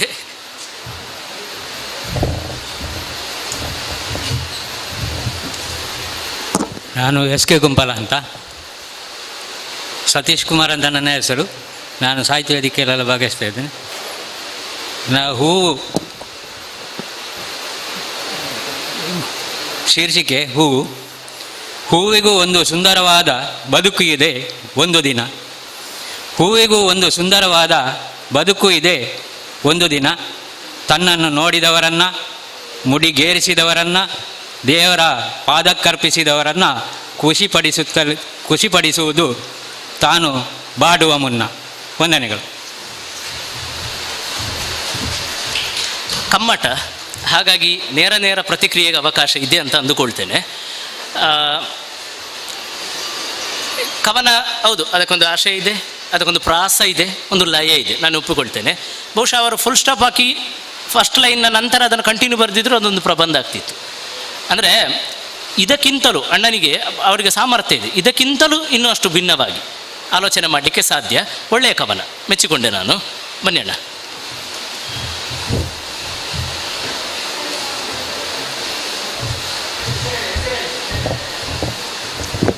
ರವಿಕುಮಾರ್, ಒಂದು ಚಿಕ್ಕ ಕವನ. ಪುಷ್ಪವೊಂದು ಲಾಸ್ಯವಾಡುತ್ತಿದೆ ಕಂಪು ತಂಪಿನ ತೋಟದಲ್ಲಿ, ದುಂಬಿಯೊಂದು ಹೀರುತ್ತಿದೆ ಮಧುವ, ಬಣ್ಣ ಬಣ್ಣದ ಹೂವಿನ ನೋಟ, ಆಹಾ ನಿಸರ್ಗದ ವಿನೂತನ ಪಾಠ. ಪುಷ್ಪವೊಂದು ಲಾಸ್ಯವಾಡುತ್ತಿದೆ ಕಂಪು ತಂಪಿನ ತೋಟದಲ್ಲಿ. ವಂದನೆಗಳು. ನನಗೆ ಇಷ್ಟ ಆಯಿತು ಕವನ. ಅದರಲ್ಲಿ ಬಹಳ ಮುಖ್ಯ ಆದದ್ದು ಮತ್ತು ನಾನು ಹೇಳಿದ ಮಾತುಗಳಿಗೆ ತುಂಬ ಹತ್ತಿರದದ್ದು ಫಸ್ಟ್ ಲೈನ್. ಪುಷ್ಪ ಒಂದು ಲಾಸ್ಯವಾಡುತ್ತಿದೆ. ಹೂ ಲಾಸ್ಯ ಅಂದರೆ ನಾಟ್ಯ ಅಂತ ಅರ್ಥ.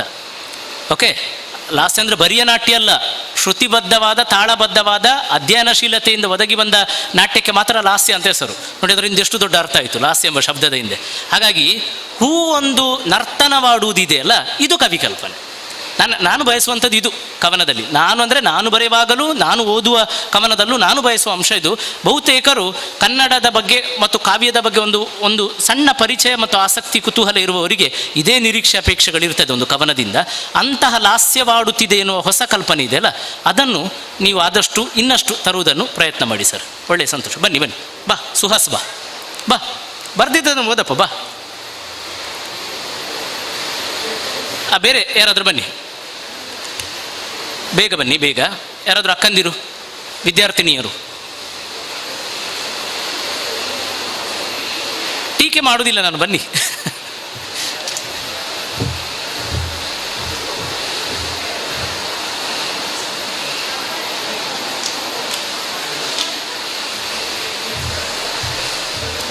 ಸುಹಾಸ್, ನಿನ್ನ ಸುಹಾಸವನ್ನು ಬೀರು, ಬಾ.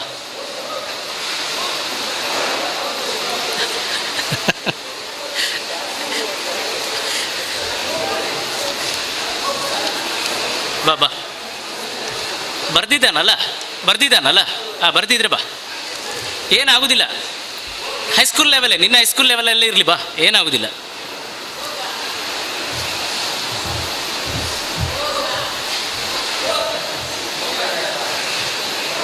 ಅಲ್ಲಿ ತನಕ ಹೊರಗೆ ಹೋಗ್ತಾರೆ, ಅಲ್ಲಿ ದೇವರು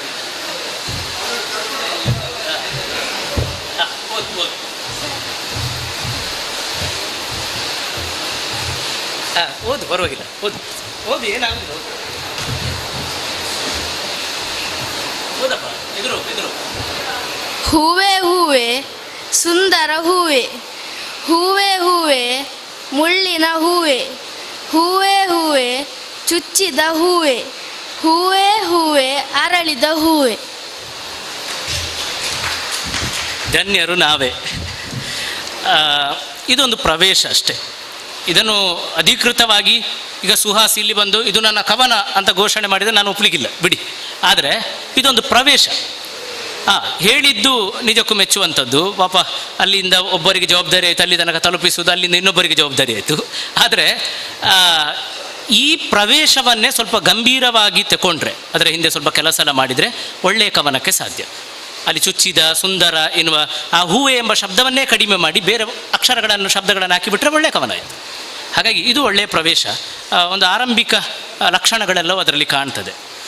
ನೋಡಿ, ಒಂದು ಕಲ್ಪನೆ ಪ್ರಕಾರ ಹೂವನ್ನೇ ಭಾಳ ಸರಳವಾದ ಭಾಷೆಯಲ್ಲಿ ನಾನು ಹೇಳ್ತೇನೆ. ನೋಡಿ, ಮೂರು ಮಾತ್ರೆಯ, ಅವರು ಹೇಳಿದ ಮೂರು ಮಾತ್ರೆಯ ಲಯದಲ್ಲಿ ಬರೆದಿರುವಂಥ ಇದು ನನ್ನ ರಚನೆ. ಒಂದು ತೊಟ್ಟಿಗೈದು ದಳವು, 5 ಮಾತ್ರ, 3 ಮಾತ್ರ ನೋಡಿ. ಒಂದು ತೊಟ್ಟಿಗೈದು ದಳವು ಕೈಯೊಳಿರುವ 5 ಬೆರಳು. ಒಂದು ಕೈಯನ್ನು ಇಟ್ಟಾಗ 5 ಬೆರಳು ಹೇಗೆ ಕಾಣ್ತದೋ ಹಾಗೆ ಒಂದು ದಳ ಅಂತ ಇದು ಇದರಲ್ಲಿ ಕೂಳಿತ ಹಾಗೆ. ಒಂದು ತೊಟ್ಟಿಗೈದು ದಳವು ಕೈಯೊಳಿರುವ 5 ಬೆರಳು. ಬೆರಳು ಎಂಬುದು ಪ್ರಾಸ.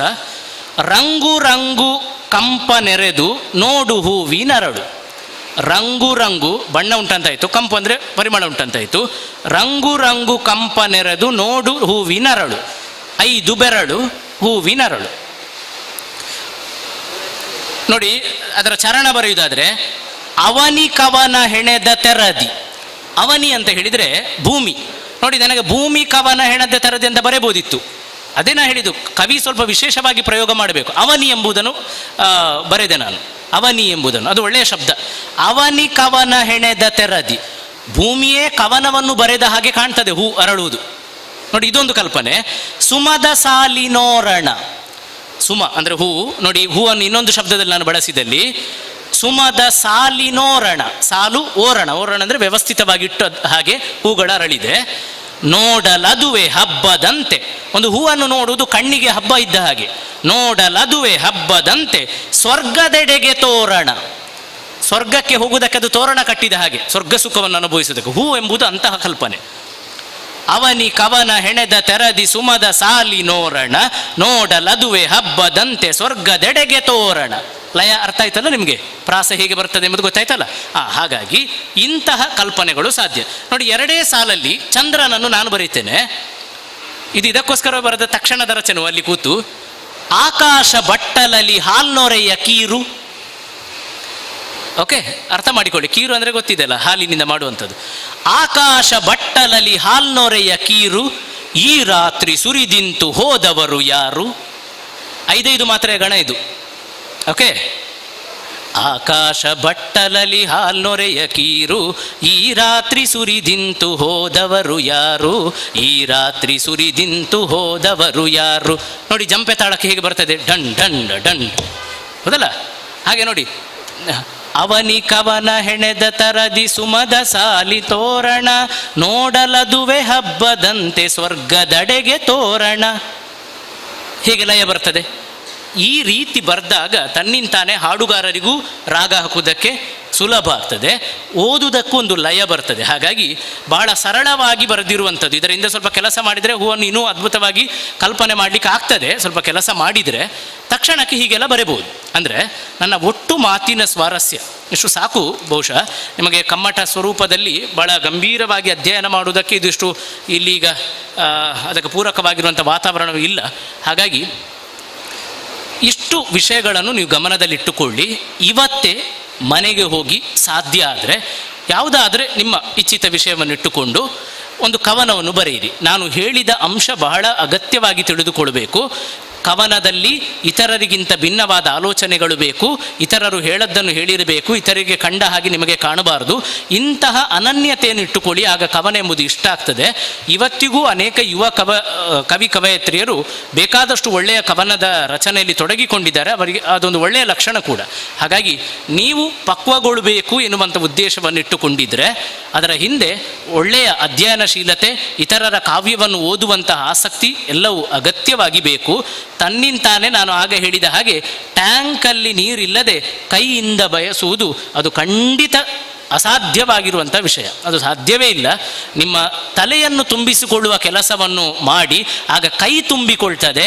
ಕೈ ತುಂಬಿಕೊಂಡಾಗ ಎದುರಿರುವ ಹಾಳೆ ತುಂಬಿಕೊಳ್ತದೆ ಎಂಬ ಆಶಯದೊಂದಿಗೆ ಈ ದಿನ ತಕ್ಕ ಮಟ್ಟಿಗೆ ಒಂದು ಕವನ ಪ್ರವೇಶದ ಒಂದು ಪ್ರವೇಶಿಕೆಯನ್ನು ಪಡೆಯುವುದಕ್ಕೆ ಒಂದಷ್ಟು ಪ್ರಾಥಮಿಕ ವಿಚಾರಗಳನ್ನು ಹೇಳುವುದಕ್ಕೆ ಅವಕಾಶ ಮಾಡಿಕೊಟ್ಟ ಸಂಘಟಕರಿಗೆ ಒಲವಿನ ವಂದನೆಗಳನ್ನು ಸೂಚಿಸ್ತಾ ಇದ್ದೇನೆ. ಸರ್, ನಿಮ್ಮ ಅನುಮತಿ ಇದ್ದರೆ ಇಲ್ಲಿ ಇಷ್ಟು ಮಂದಿ ನನ್ನ ಮಾತುಗಳನ್ನು ಕೇಳಿದ್ದೀರಿ. ಮುಖ್ಯವಾಗಿ ಇದರ ಬಗ್ಗೆ ಆಸಕ್ತಿ ಇರುವವರು, ನಿಮಗೇನಾದರೂ ಸಂದೇಹಗಳಿದ್ದರೆ ಒಂದು ಇರುವರಿಗೆ ನಾನು ಅವಕಾಶ ಕೊಡ್ತೇನೆ ಸಂಘಟಕರ ಅನುಮತಿ ಮೇರೆಗೆ. ನಿಮಗೆ ನೀವು ಬರೆಯುತ್ತಾ ಇರುವ ಕವನ ಅಥವಾ ಈಗ ನಾನು ಹೇಳಿದ ವಿಚಾರದ ಬಗ್ಗೆ ಏನಾದರೂ ಸಂದೇಹಗಳಿದ್ದರೆ ಹೇಳ್ಬೋದು. ಕೆಲವರು ಕೇಳುವ ಒಂದು ಸಂದೇಶ, ಸರ್ ಆಗ ದಿನಕರ್ ಸರ್ ಹೇಳಿದ ಹಾಗೆ ಛಂದಸ್ಸಿನಲ್ಲೇ ಕವನ ಬರೀಬೇಕಾ? ಅದು ಗೊತ್ತಿಲ್ಲದಿರಾದರೆ ಬರಬಾರ್ದ? ನೀವೆಂತ ಪ್ರಾಸ ಬೇಕೇ ಇಂಥದ್ದು ಕೇಳುವುದಾದರೆ, ಒಂದು ನಿಮಿಷ ಸರ್, ಒಂದು ನಿಮಿಷ. ಇಂಥದ್ದು ಕೇಳುವುದಾದರೆ ಛಂದಸ್ಸಿಲ್ಲದಿದ್ದರೂ ಗೋವಿಂದ ಬೈಗಳ ಕಾಲದಿಂದ ಮುಕ್ತ ಛಂದಸ್ಸಿನಲ್ಲಿ ಬರೀಲಿಕ್ಕೆ ಸಾಧ್ಯ. ಆದರೆ ಮುಕ್ತ ಛಂದಸ್ಸಿನಲ್ಲಿ ಬರೆದ ಕವನಗಳು ವಾಚ್ಯ ಆಗಬಾರ್ದು, ಧ್ವನಿಪೂರ್ಣ ಆಗಿರಬೇಕು. ನಾನು ಆಗ ಹೇಳಿದ ಹಾಗೆ ಅದು ನೇರ ಓದಿಗೆ ಅರ್ಥ ಆಗುವ ಹಾಗೆಲ್ಲ ಒಳಗಿನ ಧ್ವನಿ ಬಹಳ ಮುಖ್ಯ. ಕೇಳಿ ಸರ್.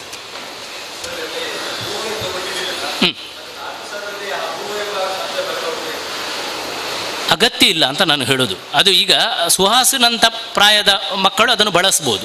ಆದರೆ ಸ್ವಲ್ಪ ಹಿರಿಯರೆನಿಸಿಕೊಂಡವರು ಪ್ರತಿ ಬಾರಿ ಹೂ ಹೂ ಎಂಬುದನ್ನು ಬಳಸುವ ಅಗತ್ಯ ಇಲ್ಲ. ನೋಡಿ, ಪಂಪನಂತಹ ಕವಿಯೆಲ್ಲ ಒಂದೇ ಶಬ್ದವನ್ನು ಸಾಕಷ್ಟು ಸಲ, ಈಗ ಕರ್ಣ ಎನ್ನುವ ಶಬ್ದವನ್ನು ಸಾಕಷ್ಟು ಸಲ ಬಳಸಿದ್ದಾರೆ. ಆದರೆ ಆ ಕರ್ಣ ಎನ್ನುವುದನ್ನು ಬೇರೆ ಬೇರೆ ಅರ್ಥದಲ್ಲಿ ಬಳಸಿದ್ದಾರೆ. ಅದು ಗೊತ್ತಿರಬೇಕು, ಕನ್ನಡ ಮೇಜರ್ ಕಲಿತವರಿಗೆ ಗೊತ್ತಿರ್ತದೆ. ಕರ್ಣ ರಸಾಯನ ಮಲ್ತೆ ಭಾರತಂ, ಕರ್ಣ ಎಂಬುದನ್ನು ಕಿವಿ ಎನ್ನುವ ಅರ್ಥದಲ್ಲಿ, ಕರ್ಣ ಎನ್ನುವುದು ಬದಿ ಎನ್ನುವ ಅರ್ಥದಲ್ಲಿ, ಕರ್ಣ ಎಂಬ ವ್ಯಕ್ತಿ ಎನ್ನುವ ಅರ್ಥದಲ್ಲಿ. ಆ ರೀತಿಯೆಲ್ಲ ಬೇರೆ ಬೇರೆ ಅರ್ಥದಲ್ಲಿ ಬಳಸಬಹುದೇ ಹೊರತು ಒಂದೇ ಶಬ್ದವನ್ನು ಮತ್ತೆ ಮತ್ತೆ ಬಳಸಿದರೆ ಅದು ಕೇಳುಗನಿಗೂ ಹಾಡುವನಿಗೂ ಒಂಥರ ಬೋರ್ ಅನ್ನಿಸ್ತದೆ.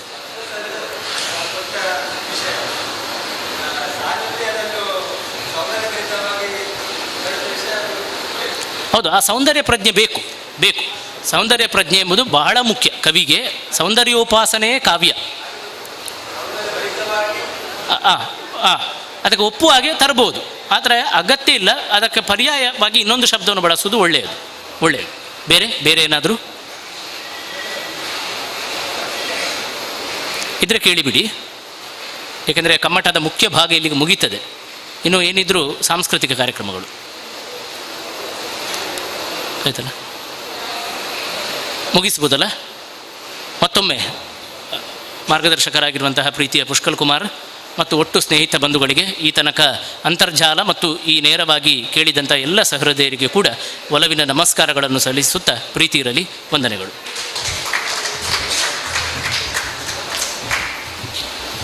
ಒಂದು ಕಾಲು ಗಂಟೆಯಲ್ಲಿ ನಾನು ಊಟಕ್ಕೆ ಬಿಡ್ತೇನೆ, ಅಷ್ಟೊತ್ತಿಗೆ ಸಂಗೀತದವರು ಬರ್ತಾರೆ, ಆಯಿತಾ? ನಾನು ಒಂದು ಕನ್ನಡದ ಕಮ್ಮಟದಲ್ಲಿ ಕನ್ನಡ ಭಾಷಾ ಹಾಸ್ಯದ ಬಗ್ಗೆ ನಾನು ಮಾತಾಡ್ತೇನೆ. ಆ ಹಾಸ್ಯಗಳು ಹೇಗೆ ಇರುತ್ತದೆ ಕನ್ನಡದಲ್ಲಿ, ಕನ್ನಡ ಭಾಷೆಯಲ್ಲಿ ಎಂಬುದನ್ನು ನಾನು ತಿಳಿಸಲಿಕ್ಕೆ ಇಷ್ಟಪಡ್ತೇನೆ. ಈಗಾಗಲೇ ಇಲ್ಲಿ ಕವಿತೆಯ ಗುಣಲಕ್ಷಣಗಳ ಬಗ್ಗೆ ಉಪನ್ಯಾಸ ನೀಡಿದವರು ಡಾಕ್ಟರ್ ಅರುಣ್ ಉಳ್ಳಾಲ್ ಅವರು. ನಿಜವಾಗಿ ನಾನು ತುಂಬ ಅಪ್ರಿಷಿಯೇಟ್ ಮಾಡ್ತೇನೆ. ಅವರು ಬಹಳ ಉತ್ತಮ ರೀತಿಯಲ್ಲಿ ಒಂದು ಪ್ರಾತ್ಯಕ್ಷಿಕೆಯ ರೂಪದಲ್ಲಿ ಇದನ್ನು ಮಾಡಿದ್ದಾರೆ. ನಿಮಗೆ ಅದನ್ನು ಪ್ರಾತ್ಯಕ್ಷಿಕೆ ರೂಪದಲ್ಲಿ ಅಂದರೆ ಯಾವ ರೀತಿಯಲ್ಲಿ ಹಿಂದಿನ ಸಾಹಿತ್ಯಗಳೆಲ್ಲ ಬಂದಿದೆ. ಈಗ ಅಧ್ಯಾಪಕರು ಅವರು ಕುಂಪಲದವರು ಒಂದು ಕವನವನ್ನು ಕೊಟ್ಟರು. ಈ ಕವನ ಅಂತ ಹೇಳಿದ ಕೂಡಲೇ ಅಲ್ಲಿ ಮೊದಲಿನ ಚಿಂತನೆಗಳಲ್ಲಿ ಎಷ್ಟೋ ಮಂದಿ ಕವಿಗಳು, ಸಾಹಿತಿಗಳು ಧ್ವನಿಪೂರ್ಣವಾದಂಥ ವಿಷಯವನ್ನು ಕೊಡುವುದಕ್ಕೆ ಬೇಕಾಗಿ ಅಲ್ಲಿ ಗುರು ಲಘು ಪ್ರಾಸಗಳನ್ನು ಇಟ್ಟುಕೊಳ್ಳದೆ ಅಥವಾ ಒಂದು ರೀತಿಯಲ್ಲಿ ಬರಿತಾ ಇದ್ದರು. ಅಂದರೆ ಅದರಲ್ಲಿ ಒಂದು ಸಬ್ಜೆಕ್ಟ್ ಅಥವಾ ಯಾವುದೋ ಒಂದು ಸಂದೇಶವನ್ನು ಕೊಡಬೇಕಿತ್ತು. ಅದನ್ನು ಬಹಳ ಉತ್ತಮ ರೀತಿಯಲ್ಲಿ ಒಂದು ಪ್ರಾಸವನ್ನು ಉತ್ತರ ಪ್ರಾಸವ ಪೂರ್ವ ಪ್ರಾಸವ ಇಟ್ಟುಕೊಂಡು ಮಧ್ಯದ ಒಂದು ಲಯದಲ್ಲಿ ಅದು ಯಾವುದೇ ಛಂದಸ್ಸಿನವಾದಂಥ ಒಂದು ವಿಷಯವನ್ನು ಇಟ್ಟುಕೊಳ್ಳದೆ ಆ ಕವನವನ್ನು ಪೂರ್ತಿಗೊಳಿಸುವಂಥ ವಿಚಾರ. ಈಗ ಎಷ್ಟೋ ಮಂದಿ ಬರೆದವರು ನೋಡಿದರೆ ನಾವು ಕನ್ನಡಿಯಂತೆ ಸ್ವಚ್ಛ ಈ ಕನ್ನಡ ನನ್ನೊಲವಿನ ಭಾವ ಕ್ರಿಯಾಶೀಲವಾಗುವ ತನಕ. ಕನ್ನಡಿಯಂತೆ ಸ್ವಚ್ಛ ಈ ಕನ್ನಡ ನನ್ನೊಳಗಿನ ಭಾವ ಕ್ರಿಯಾಶೀಲವಾಗುವ ತನಕ ಅಂತ ಇದರಲ್ಲಿ ಅದನ್ನು ಕೂಡ ಈ ಸಂಗೀತಗಾರರು ಹಾಡ್ತಾರೆ ಬಿಡಿ. ಅದು ಏನೋ ಮಾಡಿ ಅವರು ಹಾಡೋದು. ಕನ್ನಡಿಯಂತೆ ಸ್ವಚ್ಛ ಈ ಕನ್ನಡ ನನ್ನೊಳಗಿನ ಭಾವ ಕ್ರಿಯಾಶೀಲವಾಗುವ ತನಕ. ಏನು ಉಂಟು ಅದರಲ್ಲಿ ಭಾಳ ಚೆನ್ನಾಗಿ ಬರೀತಾರೆ ಅವರು. ಆ ಥರದ ಒಂದು ಧ್ವನಿಯನ್ನು ಕೊಡುವ ರೀತಿಯಲ್ಲಿ ಅದೇ ಥರ ಒಂದು ಲೈನ್ ಉದ್ದ, ಒಂದು ಲೈನ್ ಗಿಡ್ಡ, ಅದು ಯಾವುದೇ ರೀತಿಯ ಗುರು ಲಘುಗಳನ್ನೆಲ್ಲ ಇಟ್ಟುಕೊಳ್ಳದೆ ಬರೆಯುವಂಥ ಒಂದು ವಿಷಯಗಳು ಅದು ಆ ರೀತಿ. ಆಮೇಲೆ ಬೇಂದ್ರೆ, ಕುವೆಂಪು, ಶಿವರುದ್ರಪ್ಪ ಇಂಥ ಕವಿಗಳೆಲ್ಲ ಈಗಾಗಲೇ ಹೇಳಿದರು ನೋಡಿ, ಗೇಯ ಕವನ. ಸಂಗೀತಗಾರರಿಗೆ ಅದು ಗೇಯ ಕವನ ಬೇಕು. ಆ ಗೇಯ ಕವನ ಪೂರ್ವಪ್ರಾಸ, ಉತ್ತರ ಪ್ರಾಸ ಮತ್ತು ಗೇಯತೆ ಇದ್ದರೆ ಮಾತ್ರ ಅದು ಹಾಡಲಿಕ್ಕಾಗ್ತದೆ. ಅದು ಗೇಯತೆಗಳು ಕೂಡ ತಾಳಬದ್ಧವಾಗಿ ಜಂಪೆ ತಾಳ, ರೂಪಕ ತಾಳ, ಅಷ್ಟತಾಳ, ಏಕತಾಳ ಮತ್ತು ಬೇರೆ ಬೇರೆ ನಮ್ಮ 35 ಇದರಲ್ಲಿ 7 ತಾಳಗಳಲ್ಲಿ 35 ವಿಭಾಗಗಳು, ಈ ಥರ ಎಲ್ಲ ಬೇರೆ ಬೇರೆ ರೂಪದಲ್ಲಿ ಅದನ್ನು ಹಾಡಲಿಕ್ಕಾಗ್ತದೆ. ಉದಾಹರಣೆಗೆ ನಾನೊಂದು ಹೇಳ್ತಾ ಇದ್ದೇನೆ. ಪುರಂದರದಾಸರ ಒಂದು ಸಾಹಿತ್ಯವನ್ನು, ಆ ಸಾಹಿತ್ಯವನ್ನು ಸಂಗೀತಗಾರನ ಒಂದು ತಜ್ಞತೆ ಇದ್ದಾಗ ಯಾವ ತಾಳಕ್ಕೆ ಅದನ್ನು ತಗೊಂಡು ಹೋಗಲಿಕ್ಕೂ ಕೂಡ ಆಗ್ತದೆ ಎಂಬುದನ್ನು ಕೂಡ ಗಮನದಲ್ಲಿ ಇಟ್ಕೊಳ್ಬೇಕು ನಾನು. ಉದಾಹರಣೆಗೆ, ಅಂಬಿಗನ ನಿನ್ನ ನಂಬಿದೆ, ಜಗದಂಬರಮಣ ನಿನ್ನ ನಂಬಿದೆ, ತುಂಬಿದ ಹರಿಗೋಲಂಬಿಗ, ಅದಕ್ಕೊಂಬತ್ತು ಛಿದ್ರಗಳಂಬಿಗ, ಯಾರಿಂದಲಾಗದು ಅಂಬಿಗ, ಸಂಭ್ರಮದಿವು ನೋಡಂಬಿಗ, ಅದರಿಂಬು ನೋಡಿ ನಡೆ ಸಂಬಿಗ. ಇದೊಂದು ತಾಳ. ಇದರಲ್ಲೇ ಶುರುವಾಗೋದು ಭಜನೆ ಅಲ್ವಾ? ಎರಡನೇ ಚರಣಕ್ಕೆ ಹೋಗುವಾಗ ಅದನ್ನು ಹೊಳೆಯ ಬರವ ನೋಡು ಅಂಬಿಗ, ಎನ್ನ ಸೆಳೆದುಕೊಂಡೊಯ್ಯೋನೆ ಅಂಬಿಗ, ಹೊಳೆಯ ಬರವ ನೋಡು ಅಂಬಿಗ, ಎನ್ನ ಸೆಳೆದುಕೊಂಡೊಯ್ಯೋನೆ ಅಂಬಿಗ, ಸುಳಿಯೊಳು ಮುಳುಗಿದೆ ಅಂಬಿಗ, ಎನ್ನ ಸೆಳೆದುಕೊಂಡೊಯ್ಯೋನೆ ಅಂಬಿಗ, ಅಂಬಿಗ ನಾನಿನ್ನ ನಂಬಿದೆ, ಜಗದಂಬ ರಮಣ ನಿನ್ನ ನಂಬಿದೆ. ಆಯ್ತಾ? ತಾಳ ಬದಲಾವಣೆ ಆಗ್ತದೆ. ಈಗ 6 ತೆರೆಯ ನೋಡು ಅಂಬಿಗ, ಎನ್ನ ಮೀರಿ ಬರುತ್ತದೆ ಇದೆ ಅಂಬಿಗ, 6 ತೆರೆಯ ನೋಡು ಅಂಬಿಗ, ಅದು ಮೀರಿ ಬರುತ್ತಲಿ ಇದೆ ಅಂಬಿಗ, ಯಾರಿಂದಲಾಗದು ಅಂಬಿಗ, ಅದ ನಿವಾರಿಸಿ ದಾಟಿಸು ಅಂಬಿಗ, ಅಂಬಿಗ ಅಂಬಿಗ ಅಂಬಿಗ ನಾನಿನ್ನ ನಂಬಿದೆ, ಜಗದಂಬ ರಮಣ ನಿನ್ನ ನಂಬಿದೆ, ಜಗದಂಬ ರಮಣ ನಿನ್ನ ನಂಬಿದೆ. ಆಯಿತಾ? ಆಮೇಲೆ ಚುರುಕು ತಾಳಕ್ಕೆ ಹೋಗೋದಾದ್ರೆ ಸತ್ಯವೆಂಬುದೇ ಹುಟ್ಟಂಬಿಗ, ಸತ್ಯವೆಂಬುದೇ ಹುಟ್ಟಂಬಿಗ, ಎನ್ನ ಸತ್ಯವೆಂಬುದೇ ಹುಟ್ಟಂಬಿಗ. ಆಮೇಲೆ ಮುಕ್ತಿ ಮಂಟಪ ಕೊಯ್ಯೋ ಅಂಬಿಗ, ಅಲ್ಲಿವರೆಗೆ ಈ ಚುರುಕು ತಾಳದಲ್ಲಿ ಕೊಂಡೋಗ್ಲಿಕ್ಕೆ ಆಗ್ತದೆ. ಪುರಂದರ ವಿಠಲನ ಈ ಗೀತೆ ಅಂದರೆ ನಾವು ಮನಸ್ಸು ಮಾಡಿದರೆ ಆ ಸಾಹಿತ್ಯಗಳು ಯಾವ ರೀತಿಯಲ್ಲಿ ಕನ್ನಡಿ ಹಾಗೆ ಇದ್ದೆ ನೋಡಿ, ನಮಗೆ ಬೇರೆ ಬೇರೆ ತಾಳಕ್ಕೆ ಸೇರಿಸುವಂಥ ರೀತಿಯಲ್ಲಿ ಅದು ಒಂದು ರೀತಿಯ ಅಷ್ಟು ಸುಲಭದ ರೂಪದಲ್ಲಿ ಅವರೆಲ್ಲ ಕೃತಿ ರಚನೆ ಮಾಡಿದವರು ದಾಸಶ್ರೇಷ್ಠರುಗಳು ಕೂಡ. ಹಾಗೆ ಕವಿಗಳು ಏನು ಕಡಿಮೆಯವರಲ್ಲ, ಎಲ್ಲ ವಿದ್ವಾಂಸರು ಕೂಡ. ಈಗ ನಮ್ಮ ದಕ್ಷಿಣ ಕನ್ನಡ ಜಿಲ್ಲೆಯಲ್ಲಿ ಇರತಕ್ಕಂಥ ಅನೇಕ ಸಾಹಿತಿಗಳು, ಅಮೃತರಾಗಲಿ, ಪಾಲ್ತಾಡಿ ರಾಮಕೃಷ್ಣರ ಆಚಾರ್ಯರಾಗಲಿ, ಇವರೆಲ್ಲ ಬಹಳ ಒಳ್ಳೆಯರಿದೆ. ಪುಂಚಿತ್ತಾಯರು ನಮ್ಮ ಕಾಸರಗೋಡಿಗೆ ಸಂಬಂಧಪಟ್ಟ ಹಾಗೆ ಎಲ್ಲರೂ ಕೂಡ ಒಳ್ಳೆಯರು. ಮತ್ತು ಯುವ ಸಾಹಿತಿಗಳು ಕೂಡ ಈಗ ಇದ್ದ ಹಾಗೆ ಇವತ್ತಿಗೆ ನಾವು ಹಾಡಲಿಕ್ಕಿದ್ದೇವೆ ಡಾಕ್ಟರ್ ದಿನಕರ ಪಚ್ಚಾನಾಡಿಯವರ. ಯಾಕಂದರೆ ಇವತ್ತು ಕಮ್ಮಟದಲ್ಲಿ ಭಾಗವಹಿಸಿದ ಸಂಪನ್ಮೂಲ ವ್ಯಕ್ತಿಗಳ ಹಾಡುಗಳನ್ನು ನಾವು ಹಾಡ್ತೇವೆ. ಅರುಣ್ ಉಳ್ಳಾಲ್ರವರ ಹಾಡು ಒಂದು ಕೊಟ್ಟಿದ್ದಾರೆ, ಅದನ್ನು ಹಾಡ್ತೇವೆ. ದಿನಕರ ಪಚ್ಚನಾಡಿಯವರ ಒಂದು ಹಾಡು ಹಾಡ್ತೇವೆ. ಆಮೇಲೆ ಭಾಸ್ಕರ ರೈ ಕುಕ್ಕೊಳ್ಳಿಯವರ ಒಂದು ಹಾಡು ಹಾಡ್ತೇವೆ. ಅದಲ್ಲದೆ ನಾವು ಇವತ್ತು ಹಾಡುವಂಥ ನಮ್ಮ ಗಾಯಕರು ಬರ್ತಾರಲ್ಲ, ಕುವೆಂಪು, ಬೇಂದ್ರೆ, ಶಿವರುದ್ರಪ್ಪ, ನಿಸಾರ್ ಅಹಮದರ ಎಲ್ಲ ಗೀತೆಗಳನ್ನು ಅವ್ರು ಹಾಡ್ತಾರೆ. ಹಾಗಾಗಿ ಈ ಎಲ್ಲ ಗೀತೆಗಳನ್ನು ನಾವು ಇವತ್ತು ಪ್ರಸ್ತುತಪಡಿಸಲಿಕ್ಕಿದ್ದರೆ ಇದು ಗೀತ ಗಾಯನ ಕಾರ್ಯಕ್ರಮದಲ್ಲಿ ಬಹಳ ಒಳ್ಳೆಯ ಒಂದು ವಿಚಾರದಲ್ಲಿ ನಾವೆಲ್ಲ ಇದ್ದೇವೆ. ಅತ್ಯಂತ ಉತ್ತಮ ರೀತಿಯಲ್ಲಿ ಈ ಒಂದು ಕಮ್ಮಟದಲ್ಲಿ 2 ಉಪನ್ಯಾಸ ನೀಡಿದಂಥ ಡಾಕ್ಟರ್ ದಿನಕರ ಪಚ್ಚನಾಡಿಯವರಿಗೆ ಮತ್ತು ಡಾಕ್ಟರ್ ನಮ್ಮ ಅರುಣ್ ಉಳ್ಳಾಲ್ರವರಿಗೆ ಹೃತ್ಪೂರ್ವಕವಾದಂಥ ಧನ್ಯವಾದವನ್ನು ನಾವು ಜಂಟಿ ಸಂಸ್ಥೆಗಳ ಮೂಲಕವಾಗಿ ಕನ್ನಡ ಅಭಿವೃದ್ಧಿ ಪ್ರಾಧಿಕಾರ ಇರ್ಬೋದು, ನಮ್ಮ ತರಬೇತಿ ಕೇಂದ್ರ ಇರ್ಬೋದು, ಇದರ ಮೂಲಕ ನಾವು ನಿಮ್ಮೆಲ್ಲರ ಪರವಾಗಿ ನಾವು ಸಲ್ಲಿಸ್ತಾ ಇದ್ದೇವೆ.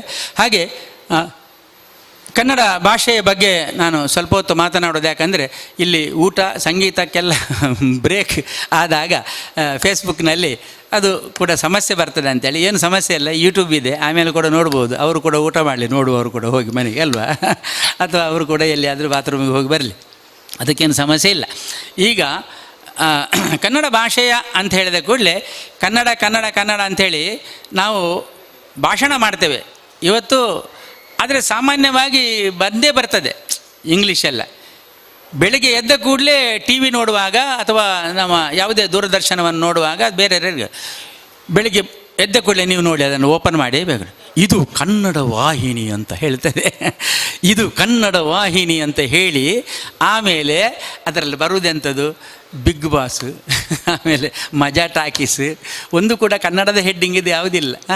ಆಮೇಲೆ ಬೇರೆ ಬೇರೆ ಕಾಮಿಡಿ ಟೈಮ್ಸು, ಇಂಥದ್ದೆಲ್ಲ ಯಾವ ಕಾರ್ಯಕ್ರಮಗಳು ಬರ್ತದೆ ಅದು ಯಾವುದು ಕೂಡ ಕನ್ನಡ ಹೆಡ್ಡಿಂಗ್ನಲ್ಲಿ ಇಲ್ಲವೇ ಇಲ್ಲ, ಎಲ್ಲ ಹಿಂದಿ ಮತ್ತು ಇಂಗ್ಲೀಷ್ನಲ್ಲಿ ಇದೆ. ಇಂಥದ್ದೆಲ್ಲ ಅವಸ್ಥೆ ನಮ್ಮದು ಆಗಿದೆ, ಏನು ಮಾಡಲಿಕ್ಕೆ ಆಗೋದಿಲ್ಲ. ಅದೇ ರೀತಿಯಲ್ಲಿ ಕನ್ನಡ ಭಾಷೆಯ ಬಗ್ಗೆ ಕನ್ನಡ ಆಂದೋಲನದ ಬಗ್ಗೆ, ಕನ್ನಡ ಚಳವಳಿಯ ಬಗ್ಗೆ ಒಂದು ದೊಡ್ಡ ಸಮಾರಂಭ ಆಗಿತ್ತಂತೆ. ಸುಮಾರು ಜನ ಅತಿಥಿಗಳೆಲ್ಲ ಸೇರಿದ್ದಾರೆ. ಒಬ್ಬರು ಭಾಷಣ ಮಾಡ್ತಾ ಇದ್ದಾರಂತೆ, ಇವತ್ತು ಕನ್ನಡ ಆಂದೋಲನವನ್ನು ಮಾಡ್ತಾ ಇದ್ದೀರಿ, ಕನ್ನಡ ಭಾಷೆಯ ಬಗ್ಗೆ ನೀವು ಬಹಳಷ್ಟು ಕೆಲಸ ಮಾಡ್ತಾ ಇದ್ದೀರಿ, ತುಂಬ ಸಂತೋಷ ಆಗಿದೆ, ಇಂಥ ಭಾಷೆ ಉಳಿಬೇಕು, ಬೆಳಿಬೇಕು, ಈ ರೀತಿ ನೀವು ಕೆಲಸ ಮಾಡೋದಕ್ಕೆ ತುಂಬ ಅಭಿನಂದನೆಗಳು. ಹಾಗಾಗಿ ಇಂಥ ಒಂದು ಸಮಾರಂಭ ಯಾವಾಗ ಮಾಡೋದಿದ್ದರೂ ಕೂಡ ನಾನು ಖಂಡಿತವಾಗಿ ನಿಮ್ಮೊಟ್ಟಿಗೆ ಬರ್ತಾ ಇದ್ದೇನೆ. ಅದಲ್ಲದೆ ಇಂತಹ ಒಂದು ಈ ಕಾರ್ಯಕ್ರಮಕ್ಕೆ ನನ್ನನ್ನು ಅತಿಥಿಯಾಗಿ ಕರೆದು ಇಲ್ಲೊಂದು ಒಳ್ಳೆಯ ಅವಕಾಶ ಕೊಟ್ಟದ್ದಕ್ಕೆ ನಿಮಗೆಲ್ಲರಿಗೂ ಕೂಡ ಥ್ಯಾಂಕ್ಸ್ ಅಂತೇಳಿ ಕೂತರಂತೆ. ಆವಾಗ ಅದರಲ್ಲಿ ಯಾರೋ ಕೈಯಲ್ಲಿ ಹಿಡಿದ್ರು, ಸ್ವಾಮಿ ನಿಮ್ಮ ಭಾಷಣ ಒಳ್ಳೆಯದಾಯಿತು ಕನ್ನಡದ್ದು ಭಾಷೆಯ ಬಗ್ಗೆ, ಆದರೆ ಕೊನೆಗೊಂದು ನೀವು ಥ್ಯಾಂಕ್ಸ್ ಹೇಳಬಾರ್ದಿತ್ತು ಅಂತ ಹೇಳಿದ್ರಂತೆ. ಹೌದಾ, ಸಾರಿ ಅಂತ ಹೇಳಿದ್ರಂತೆ. ಆಗೋದಿಲ್ಲ, ಯಾರ ಹತ್ರ ಕೂಡ ಹೀಗೆ ನಮ್ಮ ಭಾಷೆಗಳೆಲ್ಲ ಮಿಕ್ಸ್ ಆಗಿ ಹೌದಾ ಸಾರಿ ಅಂತ ಹೇಳಿಕೊಂಡು ಅವರು ಎಲ್ಲ ಭಾಷೆಯನ್ನು ಮಿಕ್ಸ್ ಮಾಡಿಕೊಂಡೇ ಕನ್ನಡವನ್ನು ಮಾತಾಡುವವರು ಇರುವುದಂತ ಹೇಳಿದರೆ, ಹಾಗಾಗಿ ಬಹಳ ಆಲೋಚನೆ ಮಾಡಬೇಕು ನಾವು. ನಮ್ಮಲ್ಲಿ ಇವತ್ತು ಸರ್ಕಾರದವರು ಕಡತಗಳೆಲ್ಲ ಕನ್ನಡ ಆಗಬೇಕು ಮತ್ತು ಎಲ್ಲ ರೀತಿಯಲ್ಲಿ ಕನ್ನಡದಲ್ಲಿ ವರ್ತಿಸಬೇಕು, ಕೋರ್ಟ್ ಕಚೇರಿಗಳಲ್ಲಿ ಕೂಡ ಕನ್ನಡ ಆಗಬೇಕು ಅಂತೆಲ್ಲ ಹೇಳಿದ್ದಾರೆ. ಅದು ಉಂಟು, ಚಾಲನೆಯಲ್ಲಿ ಉಂಟು ಆ ಎಲ್ಲ ವಿಚಾರಗಳೆಲ್ಲ. ಆದರೆ ಪರಿಪೂರ್ಣ ಆಗಿ ಅದು ಅನುಷ್ಠಾನಕ್ಕೆ ಬರಲಿಲ್ಲ.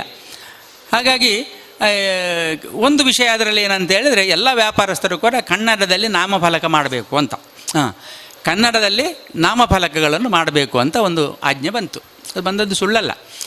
ಆವಾಗ ಎಲ್ಲ ಗಡಿಬಿಡಿ ಆಯ್ತು ಮಾರ್ರೆ, ಕೆಲವರಿಗೆಲ್ಲ ಕನ್ನಡದಲ್ಲಿ ನಾಮಫಲಕ ಎಂತ ಮಾಡೋದಂತ. ಒಬ್ಬ ಗ್ಯಾರೇಜಿನವ ಆಲೋಚನೆ ಮಾಡ್ತಾ ಇದ್ದಾನೆ, ಅವನದ್ದು ಮಹಾಲಕ್ಷ್ಮಿ ಗ್ಯಾರೇಜ್ ಅಂತ ಅವನ ಹೆಸರು, ಆ ಗ್ಯಾರೇಜಿದ್ದು. ಇದು ಸರಕಾರದ ಆದೇಶ ಬಂದಿದೆ ಅಂತೇಳಿ ಆಲೋಚನೆ ಮಾಡಿದ, ಕನ್ನಡ ಭಾಷೆಗೆ ಮಹತ್ವವನ್ನು ಕೊಡಬೇಕು, ಅದಕ್ಕೆ ಒಂದು ಸರಕಾರದ ಆದೇಶಕ್ಕೆ ನಾನು ಗೌರವ ಕೊಡಬೇಕು ಅಂತೇಳಿ ಮಹಾಲಕ್ಷ್ಮಿ ವಾಹನಗಳ ದುರಸ್ತಿ ಕಾರ್ಯಾಲಯ ಅಂತ ಮಾಡಿದೆ. ಬೋರ್ಡ್ ಸ್ವಲ್ಪ ಉದ್ದ ಆಯಿತು, ಪೇಂಟ್ ಜಾಸ್ತಿ ಹೋಯಿತು, ಹೋಗಲಿ.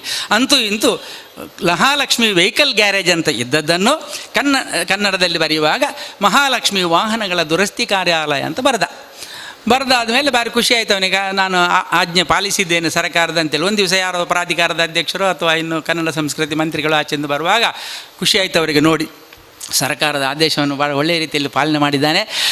ವೆಹಿಕಲ್ ಗ್ಯಾರೇಜ್ ಅಂತ ಇದ್ದದ್ದನ್ನು ವಾಹನಗಳ ದುರಸ್ತಿ ಕಾರ್ಯಾಲಯ ಅಂತ ಮಾಡಿದ್ದಾರೆ. ಎಲ್ಲಿದ್ದಾರೆ ಮಾಲಕರು, ಬನ್ನಿ ಹೊರಗೆ ಅವರಿಗೊಂದು ಅಭಿನಂದನೆ ಕೊಡುವ ಅಂತ ಬಂದರು. ಓ ನಮಸ್ಕಾರ, ಭಾಳ ಒಳ್ಳೆಯದಾಯಿತು, ನಮ್ಮ ಆಜ್ಞೆಯನ್ನೆಲ್ಲ ಪಾಲನೆ ಮಾಡಿದ್ದೀನಿ, ನೀವು ತುಂಬ ಸಂತೋಷ ಆಯಿತು ಅಂತ ಅವರಿಗೆ ಅಭಿನಂದನೆ ಕೊಟ್ಟರು, ಯಾರು ಗ್ಯಾರೇಜ್ ಮಾಲಕರಿಗೆ. ಆವಾಗ ಮಾಲಕರು ಇವರಿಗೆ ನಮಸ್ಕಾರ ಮಾಡಿ ಹೇಳಿದ್ರಂತೆ, ಹಾಗೆ ನಿಮ್ಮ ಒಂದು ಆದೇಶದ ಮೇರೆಗೆ ಏನೋ ಬೋರ್ಡ್ ಬದಲಾವಣೆ ಮಾಡಿಬಿಟ್ಟಿದ್ದೇನೆ, ಆದರೆ ಬೋಲ್ಟ್ ನಟ್ ಸ್ಪಾನರಿಗೆ ಕನ್ನಡದಲ್ಲಿ ಏನು ಹೇಳೋದು ಅಂತ ತಲೆಬಿಸಿಯಲ್ಲಿದ್ದೇನೆ ಅಂತ ಹೇಳಲ್ಲ ಈ ಗ್ಯಾರೇಜ್ ಮಾಲಕರು. ಆಗುತ್ತೆ ಅದು ಪಾಪ, ಗ್ಯಾರೇಜಿನ ಬೋರ್ಡ್ ಏನೋ ಬದಲಾವಣೆ ಮಾಡಿದ್ದಾನೆ. ಈ ಬೋಲ್ಟು ನಟ್ಟು ಸ್ಪಾನರಿಗೆ ನಮ್ಮ ಎಲ್ಲಿಯೋ ನಮ್ಮ ಇನ್ನು ವಿಶ್ವವಿದ್ಯಾನಿಲಯದ ಡಿಕ್ಷನರಿಯಲ್ಲಿ ಅರ್ಥ ಇರ್ಬೋದೇನೋ, ಆದರೆ ಆ ಕೆಲಸಗಾರರಿಗೆ ಅದು ಗೊತ್ತುಂಟಾ? ಅವರಿಗೆ ಬೋಲ್ಟು ನಟ್ಟು ಸ್ಪಾನರೇ ಆಗಬೇಕು ವಿನಃ ಬೇರೆ ಆ ಕನ್ನಡದ ಭಾಷೆಯನ್ನು ಅದು ಮಾತಾಡಿಕೊಂಡು ಅದು ಆಗುವುದೇ ಇಲ್ಲ ವ್ಯವಹಾರಕ್ಕೆ. ಹಾಗಾಗಿ ಇಂಥ ಸಮಸ್ಯೆಗಳನ್ನೆಲ್ಲ ನಾವು ತಂದುಕೊಡುವಂಥ ವಿಚಾರಗಳೆಲ್ಲ ಅನೇಕ ಇರ್ತದೆ. ಈ ರೀತಿಯಲ್ಲಿ ಕನ್ನಡ ಭಾಷೆ ಉಳಿಬೇಕು, ಬೆಳಿಬೇಕು ಅಂಥೇಳಿ ಬಹಳಷ್ಟು ಒಳ್ಳೆಯ ರೀತಿಯಲ್ಲಿ ಕನ್ನಡದ ಈ ಕಾರ್ಯಕ್ರಮಗಳನ್ನು ಮಾಡಲಿಕ್ಕೋಸ್ಕರವಾಗಿ ನಮ್ಮಲ್ಲಿ ಕನ್ನಡ ಮತ್ತು ಸಂಸ್ಕೃತಿ ಇಲಾಖೆ ಅಂಥೇಳಿ ಕನ್ನಡ ಕಾರ್ಯಕ್ರಮಗಳಿಗೆ ಬಹಳಷ್ಟು ಪ್ರೋತ್ಸಾಹ ಕೊಡುತ್ತೆ. ಸಾಂಸ್ಕೃತಿಕವಾಗಿ ಪ್ರೋತ್ಸಾಹ ಕೊಡುವಂಥ ಸಂಸ್ಥೆ ಕನ್ನಡ ಮತ್ತು ಸಂಸ್ಕೃತಿ ಇಲಾಖೆ ಕರ್ನಾಟಕ ಸರ್ಕಾರದಲ್ಲಿ. ಅದೇ ರೀತಿಯಲ್ಲಿ ಕನ್ನಡ ಅಭಿವೃದ್ಧಿ ಪ್ರಾಧಿಕಾರದವರು ಈ ವರ್ಷ ಅಧ್ಯಕ್ಷರಾಗಿದ್ದಾರೆ ಡಾಕ್ಟರ್ ನಾಗಾಭರಣ ಸರ್ ಅವರು. ಆಮೇಲೆ ಕಾರ್ಯದರ್ಶಿಯಾಗಿ ಸಂತೋಷ್ ಹಾನಗಲ್ ಅವರಿದ್ದಾರೆ. ಇವರು ಏನು ಮಾಡ್ತಾ ಇದ್ದಾರೆ ಅಂತೇಳಿ ಬಹಳ ಒಳ್ಳೆಯ ಚಟುವಟಿಕೆ. ಈ ಕೋವಿಡ್-19 ಅಂತೇಳಿದ್ರೆ ಈ ಒಂದು ಕೊರೋನಾದ ಈ ಅವಧಿಯಲ್ಲಿ 2 ವರ್ಷ ಇದ್ದರೂ ಕೂಡ ಆವಾಗ ಕೆಲವು ಸಿಕ್ಕ ಎಡಿಕೆಯಲ್ಲಿ ಇಂಥ ಒಳ್ಳೆಯ ಉಪಯುಕ್ತವಾಗಿರ್ತಕ್ಕಂಥ ಸಾಹಿತ್ಯಿಕ ಕಾರ್ಯಕ್ರಮವನ್ನು ಮಾಡುವುದಕ್ಕೆ ನಮಗೆ ಒಳ್ಳೆಯ ರೀತಿಯ ಪ್ರೋತ್ಸಾಹವನ್ನು ಕೊಟ್ಟಿದ್ದಾರೆ. ಆ ಬಗ್ಗೆ ನಾವು ಆಭಾರಿಯಾಗಿರಬೇಕು. ಇಂಥ ಒಳ್ಳೆಯ ಕಾರ್ಯಕ್ರಮವನ್ನು ಆಯೋಜನೆ ಮಾಡಿದ್ದಾರೆ ಅಂತ ಹೇಳ್ಬೋದು. ಯಾಕಂದರೆ ಈಗ 2ನೇ ಅಲೆಯಲ್ಲಿ ನಾವಿದ್ದೇವೆ. 2ನೇ ಅಲೆಯಲ್ಲಿ ಇರುವಾಗ 1ನೇ ಅಲೆಯಲ್ಲಿ, ಒಂದು ನಿಮಿಷ ಸರ್, ಹಾಗೆ 1ನೇ ಅಲೆಯಲ್ಲಿ ಏನಾಯಿತು ಅಂತ ಹೇಳಿದ್ರೆ ಕೆಲವರಿಗೆ ಈ ಮುಖಮೂತಿ ಮುಚ್ಚಿಕೊಳ್ಳುವಂಥ ಸಂದರ್ಭ ಇದೆಲ್ಲ ಅಲ್ವಾ ನಮ್ಮದು. 1ನೇ ಅಲೆಯಲ್ಲಿ ಏನಾಗಿದೆ, ಒಂದು ದಿವಸ ಇದು ಹಾಕಿದರೆ ಗುರ್ತಾಗೋದಿಲ್ಲ, ಸಾಲ ಕೊಟ್ಟವನಿಗೂ ಗುರ್ತ ಇಲ್ಲ, ಸಾಲ ತಗೊಂಡವನಿಗೂ ಗುರ್ತಾಗುವುದಿಲ್ಲ. ಈ 1ನೇ ಅಲೆಯಲ್ಲಿ ಇದು ಮುಖಮೂತಿ ಮುಚ್ಚಿದಾಗ ಬಹಳ ಕಷ್ಟವೇ. ಹಾಗಾಗಿ ತಿರುಗಾಡುವಾಗ ಇದನ್ನು ತೆಗೆದರೆ ಮಾತ್ರ ಗುರ್ತಾಗೋದು. ಓ ನಮಸ್ಕಾರ ಈರಮಾರ್ರೆ, ಗೊತ್ತಾಯಿನೇಜ್ಜಿ, ಸಾರಿ ಅವೇ ಅಂತ ಹೇಳ್ತಾರೆ 1ನೇ ಅಲೆಯಲ್ಲಿ. 2ನೇ ಅಲೆಯಲ್ಲಿ ಮೊನ್ನೆ ಹೋಗುವಾಗ ಒಬ್ಬ ಹುಡುಗ ಒಬ್ರಿಗೆ ಹೇಳಿದಂತೆ, ನಮಸ್ತೆ ಅಂಕಲ್ ಎಂಚವಲ್ಲಾರೀರು ಅಂತ, ಹೇಗಿದ್ದೀರಿ ಅಂಕಲ್ ಅಂತ ಕೇಳಿದಂತೆ. ಆವಾಗ ಅಂಕಲ್ ಹೇಳಿದ್ರಿ, ಯಾರು ಮಾರಾಯ ನೀನು ಅಂತ ಕೇಳಿದ್ರು. ಅವ ಮಾಸ್ಕ್ ಹಾಕಲೇ ಇಲ್ಲ, ಮಾಸ್ಕನ್ನು ಕಿಸೆ ಒಳಗೆ ಇಟ್ಟಿದ್ದಾನೆ. ಹಾಗಾಗಿ ನಮಸ್ತೆ ಅಂಕಲ್ ಹೇಗಿದ್ದೀರಿ ಅಂತ ಕೇಳುವಾಗ, ಯಾರು ಮಾರಾಯ ನೀನು ಅಂತ ಕೇಳುವಾಗ ಕಿಸೆಯಲ್ಲಿ ತೆಗೆದು ಮಾಸ್ಕನ್ನು ಹಾಕಿಕೊಂಡ. ಓಹೋ ನೀನು ಮಾರಾಯ ಕಳ್ಳ ಅಂತ ಹೇಳಿದ್ರು. ಮತ್ತು ಮಾಸ್ಕ್ ಹಾಕಿದರೆ ಗುರ್ತಾಗೋದು 2ನೇ ಅಲೆಯಲ್ಲಿ. 1ನೇ ಅಲೆಯಲ್ಲಿ ಮಾಸ್ಕ್ ಹಾಕಿದಾಗ ಗುರ್ತಾಗ್ತಿರ್ಲಿಲ್ಲ, 2ನೇ ಅಲೆಯಲ್ಲಿ ಮಾಸ್ಕ್ ಹಾಕಿದಾಗ ಗುರ್ತಾಗೋದು ಒಬ್ಬನದ್ದು. ಈ ಥರದಲ್ಲಿ ಬದಲಾವಣೆ ಆಗಿದೆ. ಹಾಗಾಗಿ ಮಾರ ನೀನು ಕಳ್ಳ ಅಂತೇಳಿ ಅವನು ಮತ್ತೆ ಬೈಲಿಕ್ಕೆ ಶುರು ಮಾಡಿದೆ ಅವನಿಗೆ. ಆ ಥರದಲ್ಲಿ ಅಂಥ ಒಂದು ಪರಿಸ್ಥಿತಿಯಲ್ಲಿ ನಾವೆಲ್ಲ ಇದ್ದೇವೆ. ಏನೇ ಇರಲಿ, ಬೇರೆ ಬೇರೆ ರೀತಿಯಲ್ಲಿ ಇದೊಂದು ನಮಗೆ ಹವ್ಯಾಸ ಆಗಿದೆ. ಮನೆಯಲ್ಲಿ ಬೇರೆ ಬೇರೆ ಕುಳಿತು ಎಲ್ಲರೂ ಮನೆಯಲ್ಲೇ ಇರಿ ಅಂಥೇಳಿ ಮನೆಯಲ್ಲಿ ಇದ್ದು ಕೂತ್ಕೊಂಡು ಅಡಿಗೆ ಆಹಾರಗಳನ್ನೆಲ್ಲ ತಯಾರಿಸಿ ಕೊಡುವಾಗ ಕಡೆಗೆ ಒಂದು ದಿವಸ ಚಹಾ ಕುಡಿಯುವಾಗ ಹೇಳಿದಂತೆ ಗಂಡ, ಗೊತ್ತಾಯ್ತಲ್ವಾ, ಅದಕ್ಕೆ ಸೋಸಲಿಕ್ಕೆ ಬೇಕಂತಿಲ್ಲ, ಚಹಾ ಮಾಡಿ ಹೀಗೆ ಕುಡಿಬೋದು, ಸೋಸಲಿಕ್ಕೆ ಇದುಂಟು. ಹಾಗಾಗಿ ಬರೀ ಚಹಾ ಹೋಗ್ತದೆ. ಒಂದು ದಿವಸ ಪಾಯಸ ಮಾಡಿದ್ದಿಲ್ಲಂತೆ ಮನೆಯಲ್ಲಿ. ಪಾಯಸ ಮಾಡಿದಾಗ ಮನೆಗೆ ಬಂದ ಗಂಡ, ಮನೆಗೆ ಗಂಡ ಬಂದಾಗ ಪಾಯಸ ಕೊಟ್ಟಳು. ಬೈಲಿಕ್ಕೆ ಶುರು ಮಾಡಿದ, ಯಾರಿಗೆ? ಹೆಂಡತಿಗೆ. ಏನು ಮಾರೈತಿ, ಪಾಯಸ ಅಂದರೆ ಪಾಯಸ ಅಂದರೆ ಅದಕ್ಕೆ ದ್ರಾಕ್ಷೆ ಬೇಕು, ಗೋಡಂಬಿ ಬೇಕು, ಬೇಳೆ ಬೇಕು, ಯಾವುದಿಲ್ಲ, ಬರೀ ಹಾಲು ಹಾಕಿ ಒಂದು ಪಾಯಸ ಮಾಡೋದ ನೀನು ಅಂತ ಜೋರು ಮಾಡ್ತಾಳೆ ಗಂಡ. ಆವಾಗ ಅವಳು ಹೇಳಿದ್ರು, ಮೊದಲು ನಿಮ್ಮ ಮಾಸ್ಕ್ ತೆಗೆದು ಮತ್ತೆ ಪಾಯಸ ಕುಡೀರಿ ಅಂತೇಳಿ ಹೆಂಡತಿ. ಈ ಥರದಲ್ಲಿ ತೊಂದರೆಗಳೆಲ್ಲ ಸಮಸ್ಯೆಗಳೆಲ್ಲ ಬೇರೆ ಬೇರೆ ರೀತಿಯಲ್ಲಿ ಅನುಭವಿಸುವಂಥ ಪರಿಸ್ಥಿತಿ ಬಂದಿದೆ. ಅಂಥ ಸಂದರ್ಭದಲ್ಲಿ ನಾವೆಲ್ಲ ಇದ್ದೇವೆ. ಏನೇ ಇರಲಿ, ಈ ಕೋವಿಡ್ ಎಂಬುದಂಥ ಒಂದು ಮಹಾಮಾರಕ ರೋಗದ ಅವಧಿ ಆ ಏನು ವೈರಸ್ ಉಂಟ ಅದೆಲ್ಲವೂ ಕೂಡ ನಾಶ ಆಗಿ ಸಂಪೂರ್ಣವಾಗಿ ನಾವೆಲ್ಲ ಬೃಹತ್ ಸಮಾರಂಭ ಮಾಡುವಂಥ ಅವಕಾಶ ನಮಗೆ ಸಿಗಲಿ. ಈ ಅವಕಾಶಕ್ಕೆ ಕನ್ನಡ ಅಭಿವೃದ್ಧಿ ಪ್ರಾಧಿಕಾರಕ್ಕೆ ನಾವು ಮತ್ತೊಮ್ಮೆ ಅಭಿವಂದನೆಗಳನ್ನು ಸಲ್ಲಿಸಿ, ಇನ್ನು ಕೆಲವೇ ನಿಮಿಷಗಳಲ್ಲಿ ನಮ್ಮ ಸಂಗೀತ ಕಾರ್ಯಕ್ರಮ ನಾವು ಆರಂಭಿಸ್ತೇವೆ. ಅದಾದ ನಂತರ ಸಮಾರೋಪದಲ್ಲಿ ನಾವು ಸನ್ಮಾನ ಮತ್ತು ಬೇರೆ ಕನ್ನಡ ಕಾವ್ಯ ಪರಂಪರೆಯ ಬಗ್ಗೆ ಉಪನ್ಯಾಸವನ್ನು ನಮ್ಮ ಪ್ರೊಫೆಸರ್ ಭಾಸ್ಕರ್ ರೈ ಕುಕ್ಕೊಳ್ಳಿ ಅವರು ನೀಡ್ತಾರೆ. ಈ ಕಾರ್ಯಕ್ರಮದವರೆಗೆ ತಾವೆಲ್ಲರೂ ಕೂತ್ಕೊಳ್ಬೇಕು ಅಂತೇಳಿ ವಿನಂತಿ ಮಾಡಿಕೊಳ್ತಾ ಇದ್ದೇವೆ. ಈಗ ದಯವಿಟ್ಟು ಊಟವನ್ನು ಪೂರೈಸಿಕೊಳ್ಬೋದು ಅಂತ ಕೇಳ್ಕೊಳ್ತಾ ಇದ್ದೇನೆ. ನಮಸ್ಕಾರ.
ಕನ್ನಡ ಅಭಿಮಾನಿ ಬಂಧುಗಳೇ,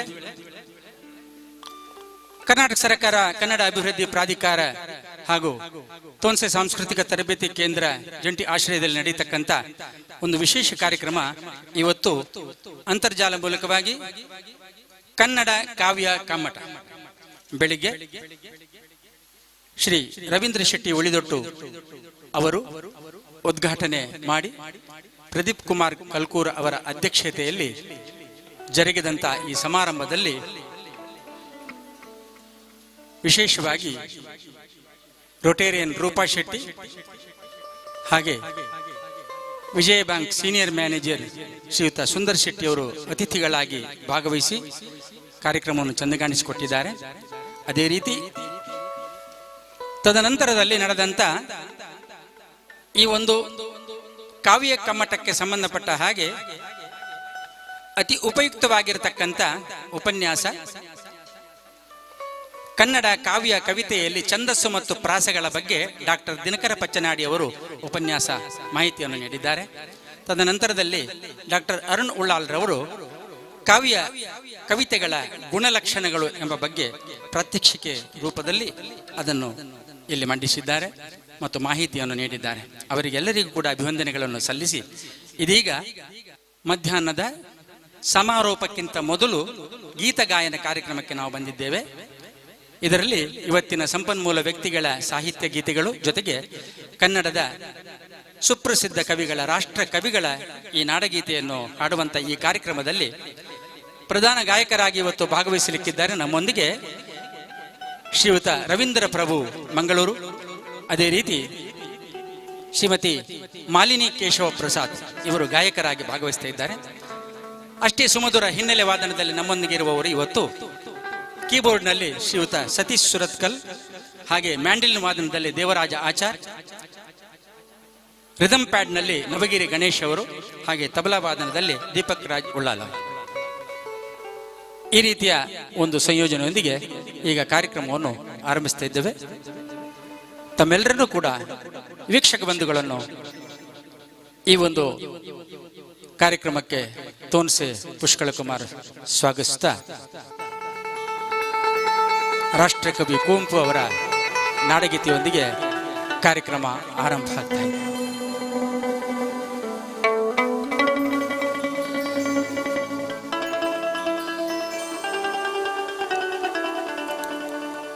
ವಕ್ರತುಂಡ ಮಹಾಕಾಯ ಕೋಟಿ ಸೂರ್ಯ ಸಮಪ್ರಭ ನಿರ್ವಿಘ್ನಂ ಕುರು ಮೇ ದೇವ ಸರ್ವಕಾರ್ಯೇಷು ಸರ್ವದಾ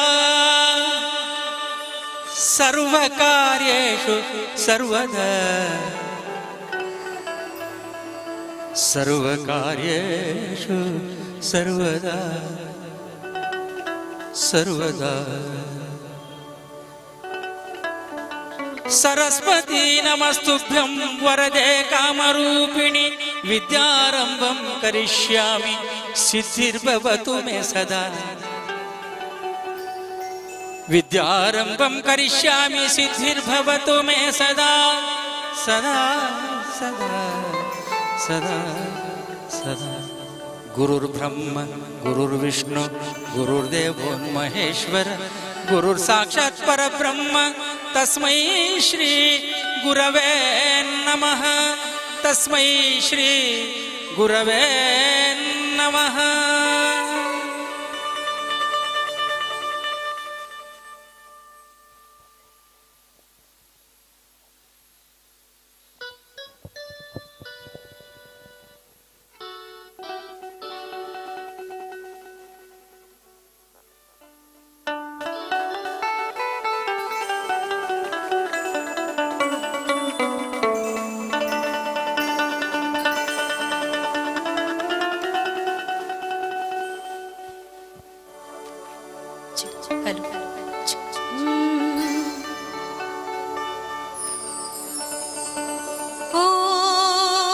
ಸಚ್ಚಿದಾನಂದ ತ್ರಿತ್ವಮುಖವಾದ ಪರಬ್ರಹ್ಮದಲ್ಲಿ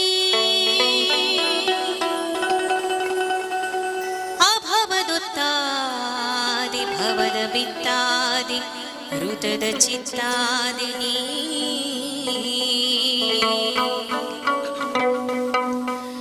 ಇಳಿದು ಬಾ ಇಳಿಗೆ ತುಂಬಿತ ಬೆಳೆಗೆ ಜೀವ ಕೇಂದ್ರದಲ್ಲಿ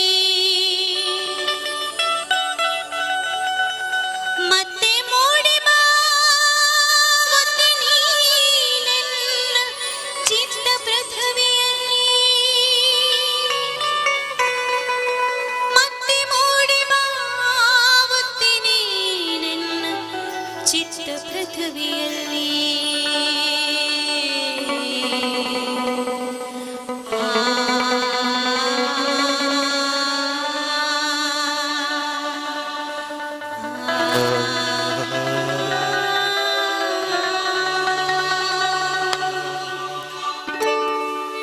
ಋತದ ಚಿತ್ತಾಗಿ ವಿಶ್ವಗಳ ಸೂಚಿಸಿ ನಡೆಸುತ್ತಿಹ ಶಕ್ತಿಯೇ ನನ್ನ ಪ್ರಾಣಗಳ ಮನೋಲೋಕಗಳ ಸೂತ್ರಧರ ಯುಕ್ತಿಯೇ ಅಖಿಲ ಬಂಧನದ ಹೃದಯದಲ್ಲಿ ಅವಿನಾಶಿ ಆಸಕ್ತಿಯೇ ನನ್ನ ಅವತಾರವೆನ್ನ ಉದ್ಧಾರ ಭಾ ದಿವ್ಯ ಮುಕ್ತಿಯೇ ಎಲ್ಲವನು ಮಾಡಿ ಎಲ್ಲರೊಳಗೂಡಿ ನೀನೇ ಎಲ್ಲವಾದೆ ಜ್ಯೋತಿಯಾದರೂ ತಮೋ ಲೀಲೆಯಲ್ಲಿ ಜಡದ ಮುದ್ರೆಯಾದೆ ಎನಿತು ಕರೆದರೂ ಕೊಳ್ಳದಿರೋ ಅಚ್ಯುತಿದ್ರೆಯಾದೆ ಬೆಳಗ್ಗೆ ನನ್ನಾತ್ಮ ಕಿಳಿದು ಮಾತಾಯಿ ನೀನೆ ಬ್ರಹ್ಮಬೋಧೆ ಮಾತಾಯಿ ಇಳಿದು ಬಾ ಇಳಿದು ಬಾ ತಾಯಿ ಇಳಿದು ಬಾ ಇಳಿದು ಬಾ ತಾಯಿ ಇಳಿದು ಬಾ ಇಳಿದು ಬಾ ತಾಯಿ ಇಳಿದು ಬಾ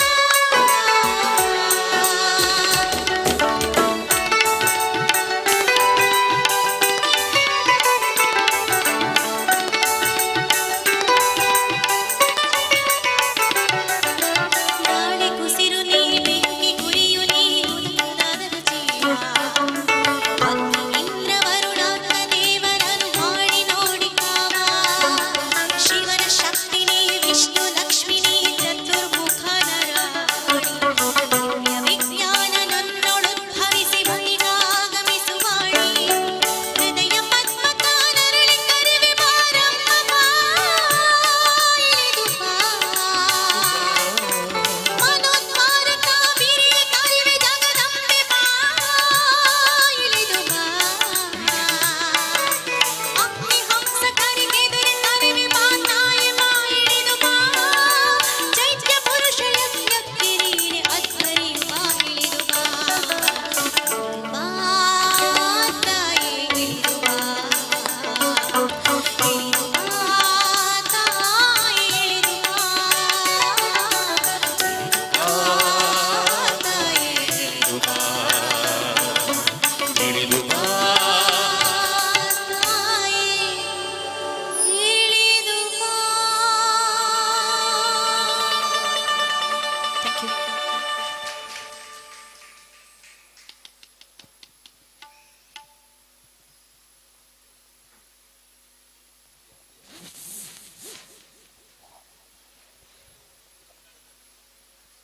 hello hello hello hello hello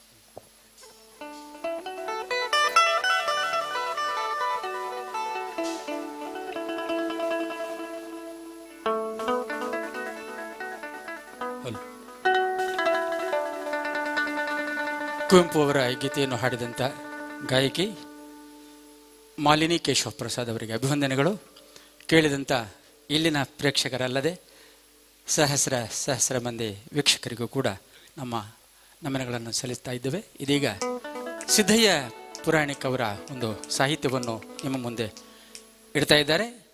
ಪ್ರಖ್ಯಾತ ಮತ್ತೋರ್ವ ಗಾಯಕರು, ಸುಗಮ ಸಂಗೀತ, ಶಾಸ್ತ್ರೀಯ, ಹಾಗೆ ಭಜನ್ಸ್ ಮತ್ತು ರಸಮಂಜರಿಯಲ್ಲಿ ಕೂಡ ಅನೇಕ ಕಾರ್ಯಕ್ರಮಗಳಲ್ಲಿ ಭಾಗವಹಿಸಿ ಚಲನಚಿತ್ರದಲ್ಲಿಯೂ ಕೂಡ ತನ್ನ ಛಾಪನ್ನು ಬೀರಿದಂಥ ಗಾಯಕರು ನಮ್ಮ ರವೀಂದ್ರ ಪ್ರಭು ಅವರು ಇದೀಗ.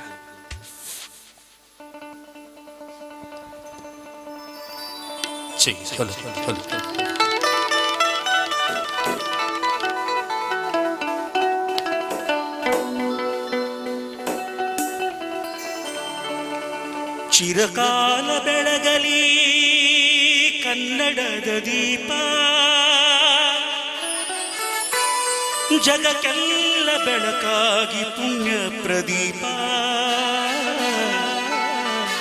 ಭಾರತಕ್ಕೆ ಬಲವಾಗಿ ಭವ್ಯ ಪ್ರದೀಪ,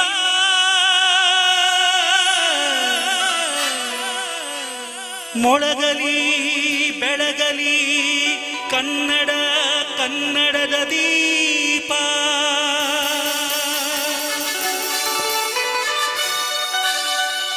ಹೊತ್ತಿತೋ ಹೊತ್ತಿತು ಕನ್ನಡದ ದೀಪ, ಮುಗಿಯಿತೋ ಮುಗಿಯಿತು ಶತಮಾನಗಳ ಶಾಪ.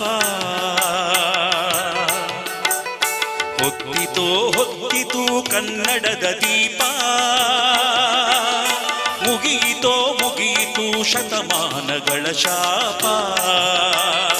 ಹೊತ್ತಿತೋ ಹೊತ್ತಿತು ಕನ್ನಡದ ದೀಪ, ಹೊತ್ತಿತೋ ಹೊತ್ತಿತು ಕನ್ನಡದ ದೀಪ, ಮುಗಿಯಿತೋ ಮುಗಿಯಿತು ಶತಮಾನಗಳ ಶಾಪ. ಹೊತ್ತಿತೋ ಹೊತ್ತಿತು ಕನ್ನಡದ ದೀಪ.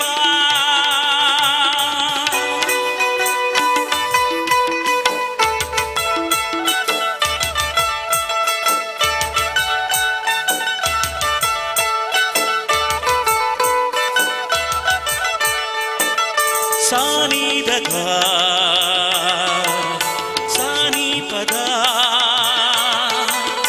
ದಾಸದರಿ ಸಾಧಾರಿ ಸಾ.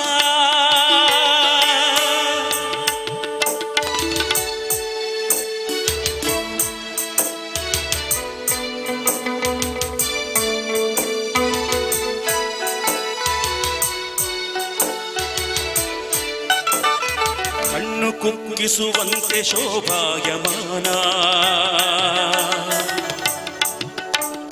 ಹರ್ಷ ಉಕ್ಕಿಸುವಂತೆ ದೇದೀಪ್ಯಮಾನ, ಕನ್ನಡದ ಮನೆಯಾಗಿ ಜ್ಯೋತಿರ್ನಿದಾನ. ಕಣ್ಣು ಕುಕ್ಕಿಸುವಂತೆ ದೇದೀಪ್ಯಮಾನ, ಹರ್ಷ ಉಕ್ಕಿಸುವಂತೆ ಶೋಭಾಯಮಾನ, ಕನ್ನಡದ ಮನೆಯಾಗಿ ಜ್ಯೋತಿರ್ನಿದಾನ. ಕನ್ನಡದ ಪ್ರಾಣ ಕನ್ನಡದ ಮಾನ, ಕನ್ನಡದ ಪ್ರಾಣ ಕನ್ನಡದ ಮಾನ. ಹೊತ್ತಿತೋ ಹೊತ್ತಿತು ಕನ್ನಡದ ದೀಪ, ಹೊತ್ತಿತೋ ಹೊತ್ತಿತು ಕನ್ನಡದ ದೀಪ, ಮುಗಿಯಿತೋ ಮುಗಿಯಿತು ಶತಮಾನಗಳ ಶಾಪ. ಹೊತ್ತಿತೋ ಹೊತ್ತಿತು ಕನ್ನಡದ ದೀಪ.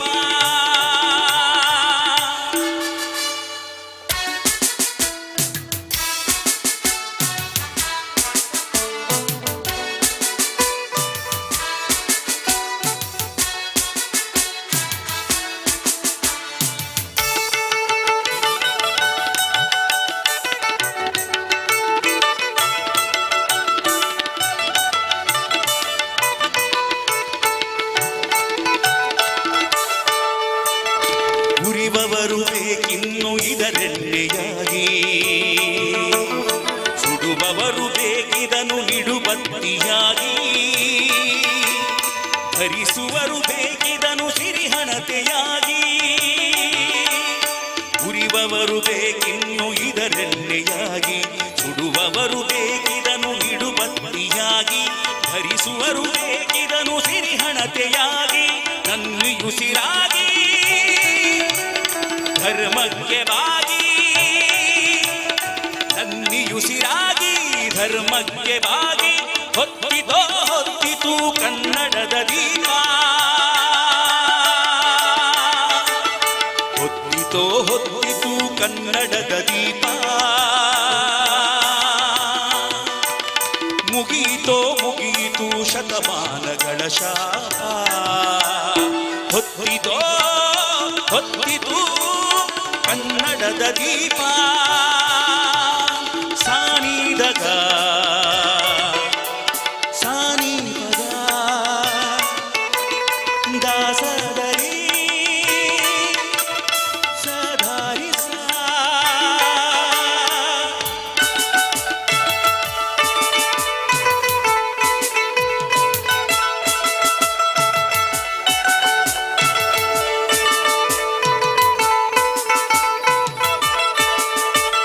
ಚಿರಕಾಲ ಬೆಳಗಲಿ ಕನ್ನಡದ ದೀಪ ಜಗಕ್ಕೆಲ್ಲ ಬೆಳಕಾಗಿ ಪುಣ್ಯ ಪ್ರದೀಪ ಭಾರತಕ್ಕೆ ಬಲವಾಗಿ ಭವ್ಯ ಪ್ರದೀಪ ಚಿರಕಾಲ ಬೆಳಗಲಿ ಕನ್ನಡದ ದೀಪ ಜಗಕ್ಕೆಲ್ಲ ಬೆಳಕಾಗಿ ಪುಣ್ಯ ಪ್ರದೀಪ ಭಾರತಕ್ಕೆ ಬಲವಾಗಿ ಭವ್ಯ ಪ್ರದೀಪ ಕಳೆಯುತ್ತ ತಾಪ ಬೆಳೆಯುತ್ತ ಸಹಿತ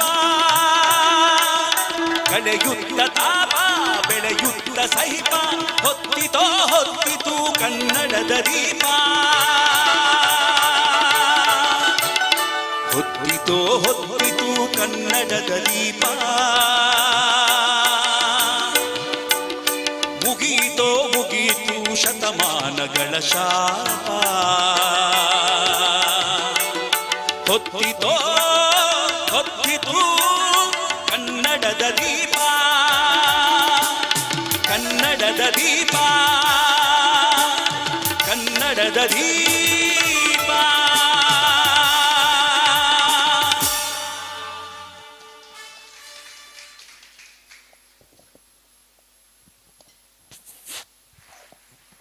ಚಪ್ಪಾಳೆ ಅಲ್ಲಲ್ಲಿ ಮನೆಯಲ್ಲೇ ಕೂತು ವೀಕ್ಷಣೆ ಮಾಡ್ತವರು ಇರುವವರು ಹೊಡಿತಾ ಇದ್ದಾರೆ, ಅದು ನಮ್ಗೆ ಕೇಳೋದಿಲ್ಲ ಮಾತ್ರ. ಇಲ್ಲಿ ಇದ್ದವರು ಮಾತ್ರ ಕೈ ಚಪ್ಪಾಳೆ ಹೊಡಿಯೋದು ನಮ್ಗೆ ಕೇಳ್ತದೆ ಅಷ್ಟೇ. ಯಾಕಂದರೆ ಅಂತರ್ಜಾಲ ಕಾರ್ಯಕ್ರಮ ಅಂದರೆ ಹಾಗೆ ಎಲ್ಲರೂ ಮನೆಯಲ್ಲೇ ಕೂತು ಇವತ್ತು ಯಾವುದೇ ರೀತಿಯ ಒಂದು ಕಾರ್ಯ. ಇದು ಅಂತರ್ಜಾಲದಲ್ಲಿ ತಿಂಡಿ ಆನ್ಲೈನಲ್ಲಿ ಬರ್ತದೆ ಆರ್ಡ್ರ್ ಕೊಟ್ಟರೆ, ಆದರೆ ಇಲ್ಲಿಂದ ಕಳಿಸಲಿಕ್ಕೆ ಆಗೋದಿಲ್ಲ. ತಿಂಡಿ ತೀರ್ಥ ಮಾತ್ರ ಅದು ಇಲ್ಲಿಗೆ ಬಂದೇ ಸ್ವೀಕಾರ ಮಾಡಬೇಕು. ಹಾಗೆ ಬಹಳ ಉತ್ತಮ ರೀತಿಯಲ್ಲಿ ಇದನ್ನು ಅಂತರ್ಜಾಲದ ಒಂದು ವ್ಯವಸ್ಥೆಯನ್ನು ಗೊಳಿಸಿದಂಥ ಹೊಸಕುರಲ್ ನಿರ್ದೇಶಕರಾಗಿರ್ತಕ್ಕಂಥ ವಿದ್ಯಾಧರ್ ಶೆಟ್ಟಿ ಬಳಗದವರು ಅವರಿಗೆ ಸುಸ್ವಾಗತವನ್ನು ಬಯಸ್ತಾ ಅವರಿಗೆ ಅಭಿವಂದನೆಗಳನ್ನು ಸಲ್ಲಿಸ್ತಾ ಇದ್ದೇವೆ. ಅದೇ ರೀತಿಯಲ್ಲಿ ಉತ್ತಮ ಧ್ವನಿವರ್ಧಕದ ರೂವಾರಿಯಾಗಿರ್ತಕ್ಕಂಥವರು Shabari sound system mister Jayesh ಮತ್ತು ಬಳಗದವರಿಗೂ ಕೂಡ ನಮ್ಮ ಸುಸ್ವಾಗತ ಅಭಿವಂದನೆಗಳನ್ನು ಸಲ್ಲಿಸ್ತಾ ಇದ್ದೇವೆ.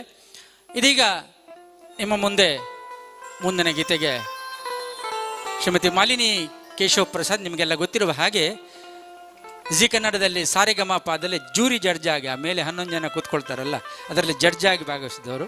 ಅದರ ಜೊತೆಗೆ ನಮ್ಮ ರಾಜೇಶ್ ಕೃಷ್ಣನ್ ಇರ್ಬೋದು ಅಥವಾ ಇನ್ನುಳಿದಂಥ SP ಬಾಲಸುಬ್ರಹ್ಮಣ್ಯ ಸಹಿತ ಅವರ ಜೊತೆಗೆ ಸಹಗಾಯಕಿಯಾಗಿ ಭಾಗವಹಿಸಿದವರು. ದೂರದರ್ಶನ ಅದೇ ಆಕಾಶವಾಣಿ ಎಲ್ಲ ಕಾರ್ಯಕ್ರಮಗಳನ್ನು ನೀಡುತ್ತಲ್ಲದೆ ಚಲನಚಿತ್ರದಲ್ಲಿಯೂ ಕೂಡ ಹಾಡಿದಂಥ ಸುಪ್ರಸಿದ್ಧ ಗಾಯಕಿ, ಸುಗಮ ಸಂಗೀತ ಪ್ರಸಿದ್ಧೆ ಮಾಲಿನಿ ಕೇಶವ್ ಪ್ರಸಾದ್. ಮುಂದಿನ ಗೀತೆ ಡಾಕ್ಟರ್ ಶಿವರುದ್ರಪ್ಪ ಅವರ ಒಂದು ರಚನೆಯೊಂದಿಗೆ ಮುಂದೆ ಬರ್ತಾರೆ.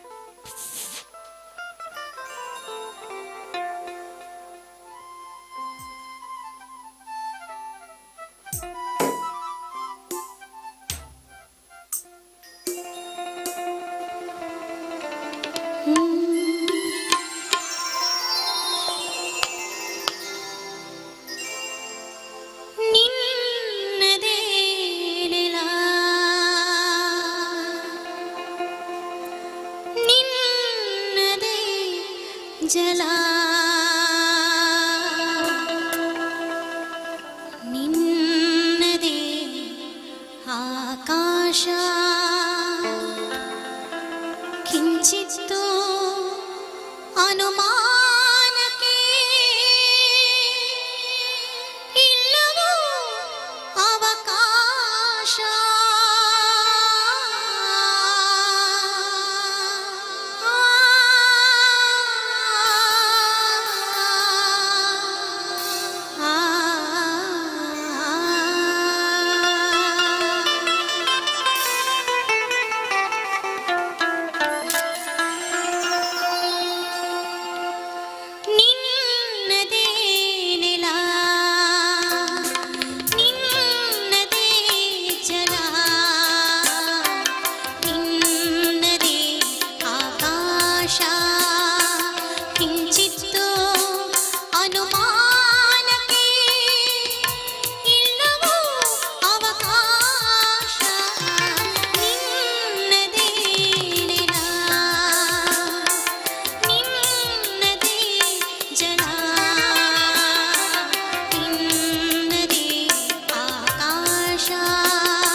ಹಲೋ ಹಲೋ ಈ ಕ್ಲಿಯರ್ ಉಂಟಲ್ಲ ಶೇಖರಣ್ಣ? Hello hello hello hello hello Kannada ಕಲಾಭಿಮಾನಿಗಳೇ, ಭಾವಗೀತೆಗಳು ಅಂತ ಹೇಳಿದ ಕೂಡಲೇ ಇತರ ಗೀತೆಗಳಿಗೆ ಭಾವವಿಲ್ಲವೇ ಎಂಬ ಪ್ರಶ್ನೆ ಬರ್ಬೋದು. ಎಲ್ಲ ಗೀತೆಗಳಿಗೂ ಭಾವವಿದೆ. ಹಾಗಾಗಿ ಭಾವಪೂರ್ಣವಾಗಿ ಅನೇಕ ಸಾಹಿತ್ಯಗಳನ್ನು ಇವತ್ತು ನಮಗೆ ಕೊಟ್ಟಿದ್ದಾರೆ. ಜನಪದದಲ್ಲಿ ನಾವೇನೋ ಸಂಗ್ರಹಿತ ಗೀತೆಗಳನ್ನು ಹಾಡಿದರೆ, ಕನ್ನಡದ ನಾಡಗೀತೆಗಳಾಗಿ ಅನೇಕ ಮಂದಿ ವಿಶೇಷವಾಗಿರ್ತಕ್ಕಂಥ ಇಂತಹ ಸಾಹಿತ್ಯಗಳನ್ನು ನಮ್ಗೆ ಕೊಟ್ಟಿದ್ದಾರೆ. ಕುವೆಂಪು ಅವರು, ಬೇಂದ್ರೆಯವರು, ಶಿವರುದ್ರಪ್ಪ ಅವರು, ನಿಸಾರ್ ಅಹಮದ್ ಅವರು, ಇವರೆಲ್ಲ ಕೊಟ್ಟಂಥ ಈ ಕೊಡುಗೆಗೆ ಮೈಸೂರು ಅನಂತಸ್ವಾಮಿ ಇರ್ಬೋದು, ಶ್ರೀ ಅಶ್ವಥ್ ಅವರು ಇರ್ಬೋದು, ಸುಬ್ಬಣ್ಣ ಅವರು ಇರ್ಬೋದು, ಇವರೆಲ್ಲ ಬಹಳ ಉತ್ತಮ ರೀತಿಯ ಸಂಗೀತ ಸಂಯೋಜನೆ ಮಾಡಿ ಈ ಕಲಾವಿದರಿಗೆಲ್ಲ ಇದನ್ನೊಂದು ಕಾರ್ಯಕ್ರಮ ಕೊಡಲಿಕ್ಕಾಗಿ ನಮಗೆ ಕೊಡುಗೆಯಾಗಿ ನೀಡಿದ್ದಾರೆ. ಅವರೆಲ್ಲರನ್ನು ಕೂಡ ಸ್ಮರಿಸಿ ಅವರಿಗೆ ಅಭಿನಂದನೆಗಳನ್ನು ಸಲ್ಲಿಸಿ, ಇಂತಹ ಒಂದು ಕನ್ನಡ ಅಭಿವೃದ್ಧಿ ಪ್ರಾಧಿಕಾರದವರು ನಡೆಸುವಂಥ ಈ ಕಾರ್ಯಕ್ರಮದಲ್ಲಿ ಈ ಒಂದು ಅವಕಾಶ ನಮಗೆ ಬಂದಿದೆ. ಹಾಗೆ ಇಂತಹ ಈ ಕಾರ್ಯಕ್ರಮವನ್ನು ಆಲಿಸುತ್ತಿರುವ, ಕೇಳುತ್ತಿರುವ ಎಲ್ಲರಿಗೂ ಕೂಡ ಅಭಿನಂದನೆಗಳು. ನಮ್ಮ ಈ ಕಾರ್ಯಕ್ರಮಕ್ಕೆ ಅನಿರೀಕ್ಷಿತವಾಗಿ ಮತ್ತು ಆಹ್ವಾನಿತರಾಗಿಯೂ ಕೂಡ ಮುಂಬಯಿಯ ಕಲಾ ಸೌರಭ ಸಂಸ್ಥೆಯ ನಿರ್ದೇಶಕರಾಗಿರ್ತಕ್ಕಂಥ ಪದ್ಮನಾಭ ಸಸಿತ್ಲು, ಆಮೇಲೆ ಶ್ರೀಯುತ ಶೇಖರ್ ಸಸಿತ್ಲು ಅವರು ಆಗಮಿಸಿದ್ದಾರೆ. ಇಬ್ಬರು ಕಲಾವಿದರಿಗೂ ಕೂಡ ಮತ್ತೊಮ್ಮೆ ನಮ್ಮ ಕಲಾ ತಂಡದ ವತಿಯಿಂದ ಮತ್ತು ಈ ಜಂಟಿ ಸಂಸ್ಥೆಗಳ ವತಿಯಿಂದ ಸ್ವಾಗತವನ್ನು ಬಯಸ್ತಾ, ಮತ್ತೆ ಸಮಾರೋಪದಲ್ಲಿ ಅವರು ಭಾಗವಹಿಸಲಿಕ್ಕಿದ್ದಾರೆ. ಹಾಗೆ ಮಕ್ಕಳಿಂದಲೂ ಕೂಡ ಒಂದು ಹಾಡು ಇಲ್ಲಿ ಇದೆ. ನಾವು 3:45 ಕಾರ್ಯಕ್ರಮವನ್ನು ಕೊಂಡು ಹೋಗುವುದು ಏನೋ ಗೊತ್ತಿಲ್ಲ. ಅಂತೂ ಇವತ್ತಿನ ಸಂಪನ್ಮೂಲ ವ್ಯಕ್ತಿಗಳಾಗಿ ಭಾಗವಹಿಸಿದಂಥ 3 ಮಂದಿ ಕವಿಗಳು, ಓರ್ವರು ಇನ್ನು ಬರಬೇಕಷ್ಟೇ, ಇಬ್ಬರು ಭಾಗವಹಿಸಿದ್ದಾರೆ. ಡಾಕ್ಟರ್ ಅರುಣ್ ಉಳ್ಳಾಳ್, ಹಾಗೆ ಡಾಕ್ಟರ್ ದಿನಕರ ಪಚ್ಚನಾಡಿ, ಹಾಗೆ ಪ್ರೊಫೆಸರ್ ಭಾಸ್ಕರ್ ರೈ ಕುಕ್ವಳ್ಳಿ. ಇದರಲ್ಲಿ ಈಗ ಅರುಣ್ ಉಳ್ಳಾಳ್ ಅವರು ಒಂದು ಗೀತೆಯನ್ನು ನಮಗೆ ಕಳಿಸಿಕೊಟ್ಟಿದ್ದಾರೆ, ಸಾಧ್ಯ ಆದರೆ ನೀವು ಹಾಡಿ ಅಂತೇಳಿ. ಹಾಗೆ ಅದನ್ನು ನಾವು ಪ್ರಯತ್ನಿಸ್ತಾ ಇದ್ದೇವೆ. ಇದು ಬಹಳ ತುಳಿಯಲೇತಕ್ಕೆ ಚಿಗುರುಗನಸನು ಬೆಳೆಯುವಾಸೆಯ ಸಸಿಯದು.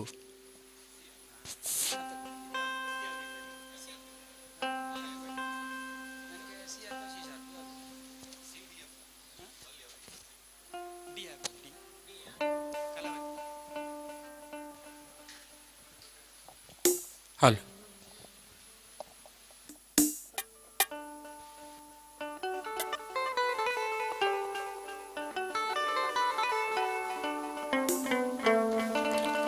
ಬನ್ನಿ ಸರ್.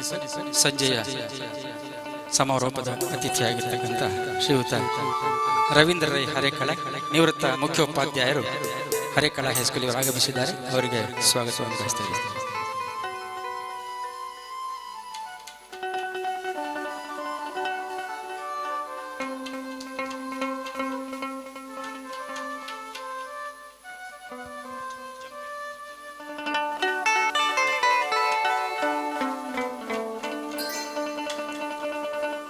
ತುಳಿಯಲೇತಕ್ಕೆ ಚಿಗುರುಗನಸನು ಬೆಳೆಯುವಾಸೆಯ ಸಸಿಯದು.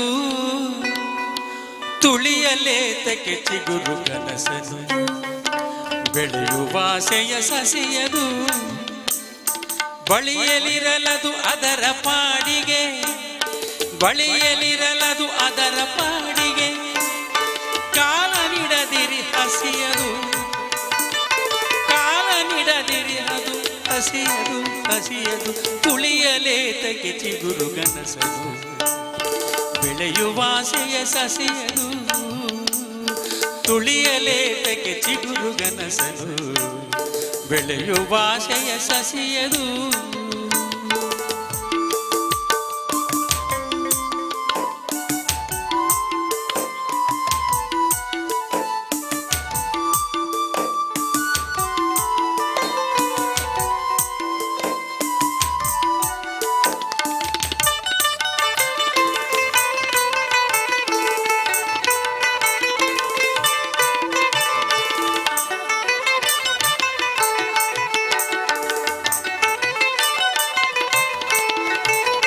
ಮರಗಳಡರಿದ ಅಡವಿ ಎಳೆಯಲು ಗರಿಕೆಯ ಸಳಿಗೆ ಬದುಕಿದೆ. ಮರಗಳಡರಿದ ಅಡವಿ ಎಡೆಯಲು ಗರಿಕೆಯ ಸಳಿಗೆ ಬದುಕಿದೆ.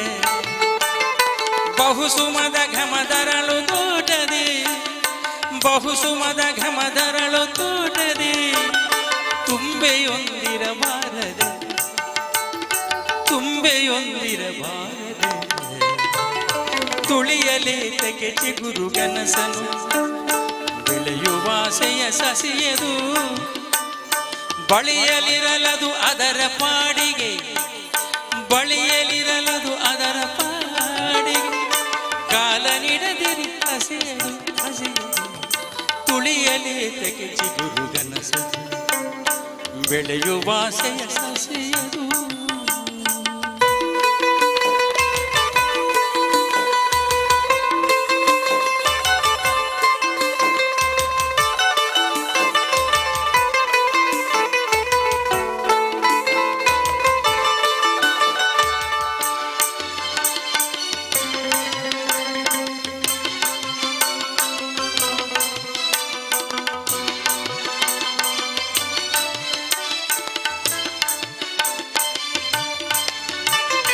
ನಾಳೆಗಾಗುವ ಬಲಿತ ಮುಗ್ಗಿಗೆ ತುಂಬಿದೀಗಲೇ ಹಾವಳಿ ನಾಳೆಗಾಗುವ ಬಲಿತ ಮುಗ್ಗಿಗೆ ತುಂಬಿದೀಗಲೇ ಹಾವಳಿ ಒಂಟಿ ಹಣತೆಗೂ ಬೆಳಕರುಣವಿದೆ ಒಂಟಿ ಹಣತೆಗೂ ಬೆಳಕರುಣವಿದೆ ಬೆಳಗುತ್ತಿದೆ ದೀಪಾವಳಿ ಬೆಳಗುತ್ತಿದೆ ದೀಪಾವಳಿ ಹೆಣೆಯದಿರಿ ತಡಬೇಲಿ ಬಾನಿಗೆ ಮಿರುಗಲಿನ್ನು ಬಾಕಿದೆ ಬೆಳಗ ಬಯಸುವ ಜಗಕ್ಕೆ ಬೆಳೆಸುವ ಹೃದಯ ತನವೂ ಬೇಕಿದೆ ಬೇಕಿದೆ ಉಳಿಯಲೇತಕ್ಕೆ ಚಿಗುರು ಕನಸನು ಬೆಳೆಯುವಾಸೆಯ ಸಸಿಯದು ಬಳಿಯಲಿರಲದು ಅದರ ಪಾಡಿಗೆ ಬಳಿಯಲಿರಲದು ಅದರ ಪಾಡಿಗೆ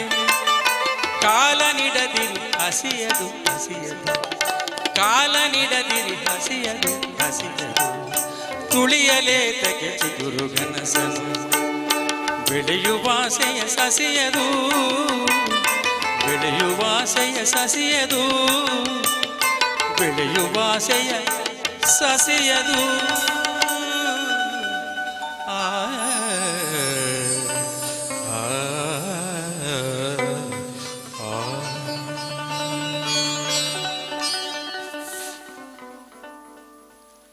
ಡಾಕ್ಟರ್ ಅರುಣ್ ಉಳ್ಳಾಲ್ ಅವರಿಗೆ ಬಹಳ ಉತ್ತಮವಾದಂಥ ಒಂದು ಸಾಹಿತ್ಯ ಕೊಟ್ಟೋದಕ್ಕೆ ಅಭಿನಂದನೆಗಳನ್ನು ಸಲ್ಲಿಸ್ತಾ ಇದ್ದೇವೆ. ಅವರು ಇಲ್ಲೇ ಇದ್ದಾರೆ. ಹಾಗೆ ಮುಂದಿನ ಗೀತೆಗೆ ಬರ್ತಾ ಇದ್ದಾರೆ ನಮ್ಮ ರವೀಂದ್ರ ಪ್ರಭು ಅವರು.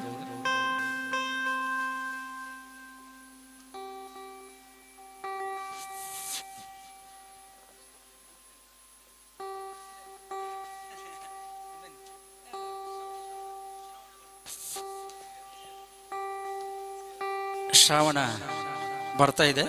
ಶ್ರಾವಣ ಬರುವುದಾಗೆ ಇದನ್ನು ಸ್ವಾಗತಿಸುವ ಒಂದು ಗೀತೆ, ಬಹಳ ಸುಪ್ರಸಿದ್ಧವಾದಂಥ ಗೀತೆಗೆ ಬರ್ತಾ ಇದ್ದಾರೆ. ಕೇಳಿ.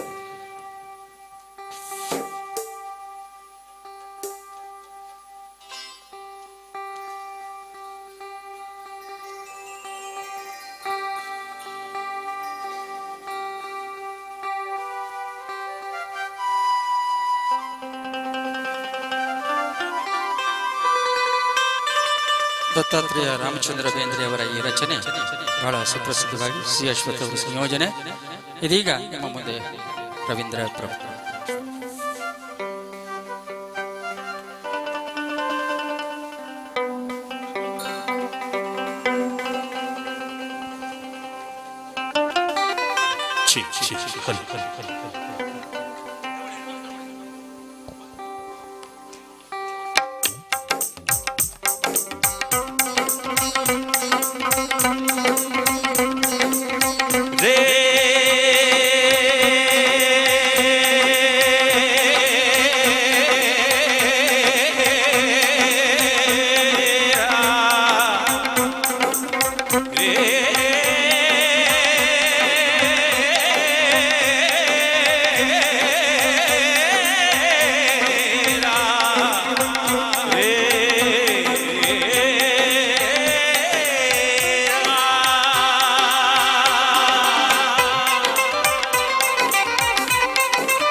ಶ್ರಾವಣ ಬಂತು ಶ್ರಾವಣ ಬಂತು ಶ್ರಾವಣ ಶ್ರಾವಣ ಬಂತು ಕಾಡಿಗೆ ಬಂತು ನಾಡಿಗೆ ಬಂತು ಬೀಡಿಗೆ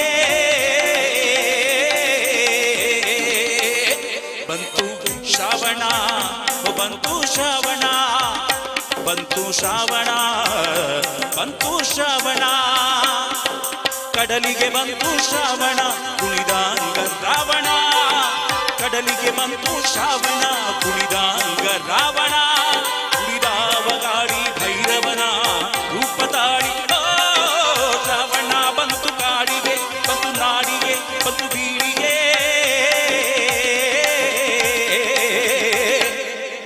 ಶ್ರಾವಣ ಬಂತು ಶ್ರಾವಣ ಬಂತು ಶ್ರಾವಣ ಬಂತು ಶ್ರಾವಣ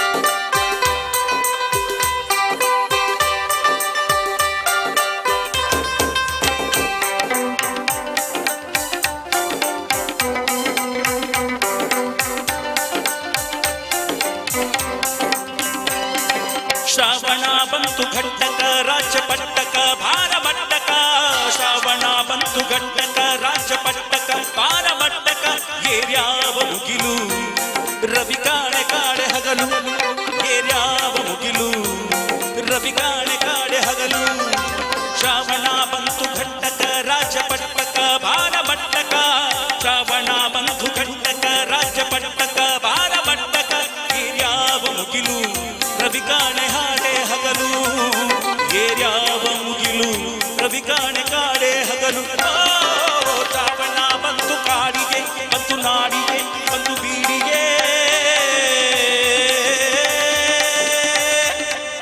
ಶ್ರಾವಣ ಬಂತು ಶ್ರಾವಣ ಬಂತು ಶ್ರಾವಣ ಬಂತು ಶ್ರಾವಣ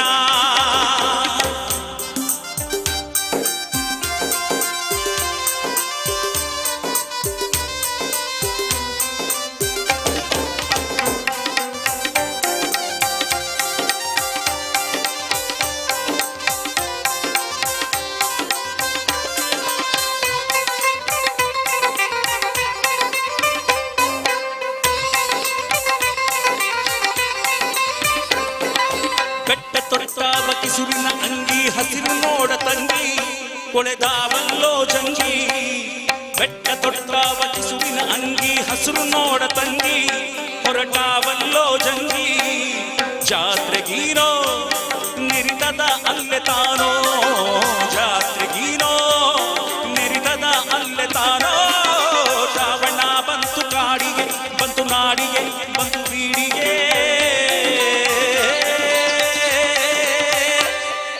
ಶ್ರಾವಣ ಬಂತು ಶ್ರಾವಣ ಬಂತು ಶ್ರಾವಣ ಬಂತು ಶ್ರಾವಣ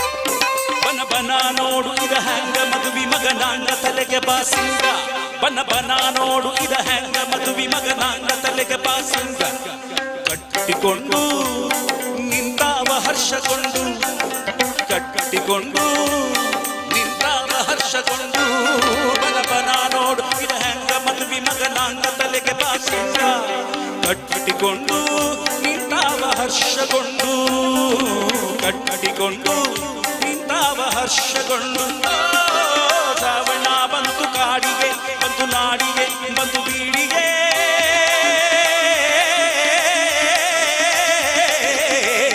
ಬಂತು ಶ್ರಾವಣ ಬಂತು ಶ್ರಾವಣ ಬಂತು ಶ್ರಾವಣ ಬಂತು ಶ್ರಾವಣ ಕಡಲಿಗೆ ಬಂತು ಶ್ರಾವಣ ಕುಣಿದಾಂಗ ರಾವಣ ಕಡಲಿಗೆ ಬಂತು ಶ್ರಾವಣ ಕುಣಿದಾಂಗ ರಾವಣ ಕುಣಿದಾವ ಗಾಡಿ ಭೈರವನ ರೂಪ ತಾಳಿ ಶ್ರಾವಣ ಬಂತು ಕಾಡಿಗೆ ಬಂತು ನಾಡಿಗೆ ಬಂತು ಬೀಡಿಗೆ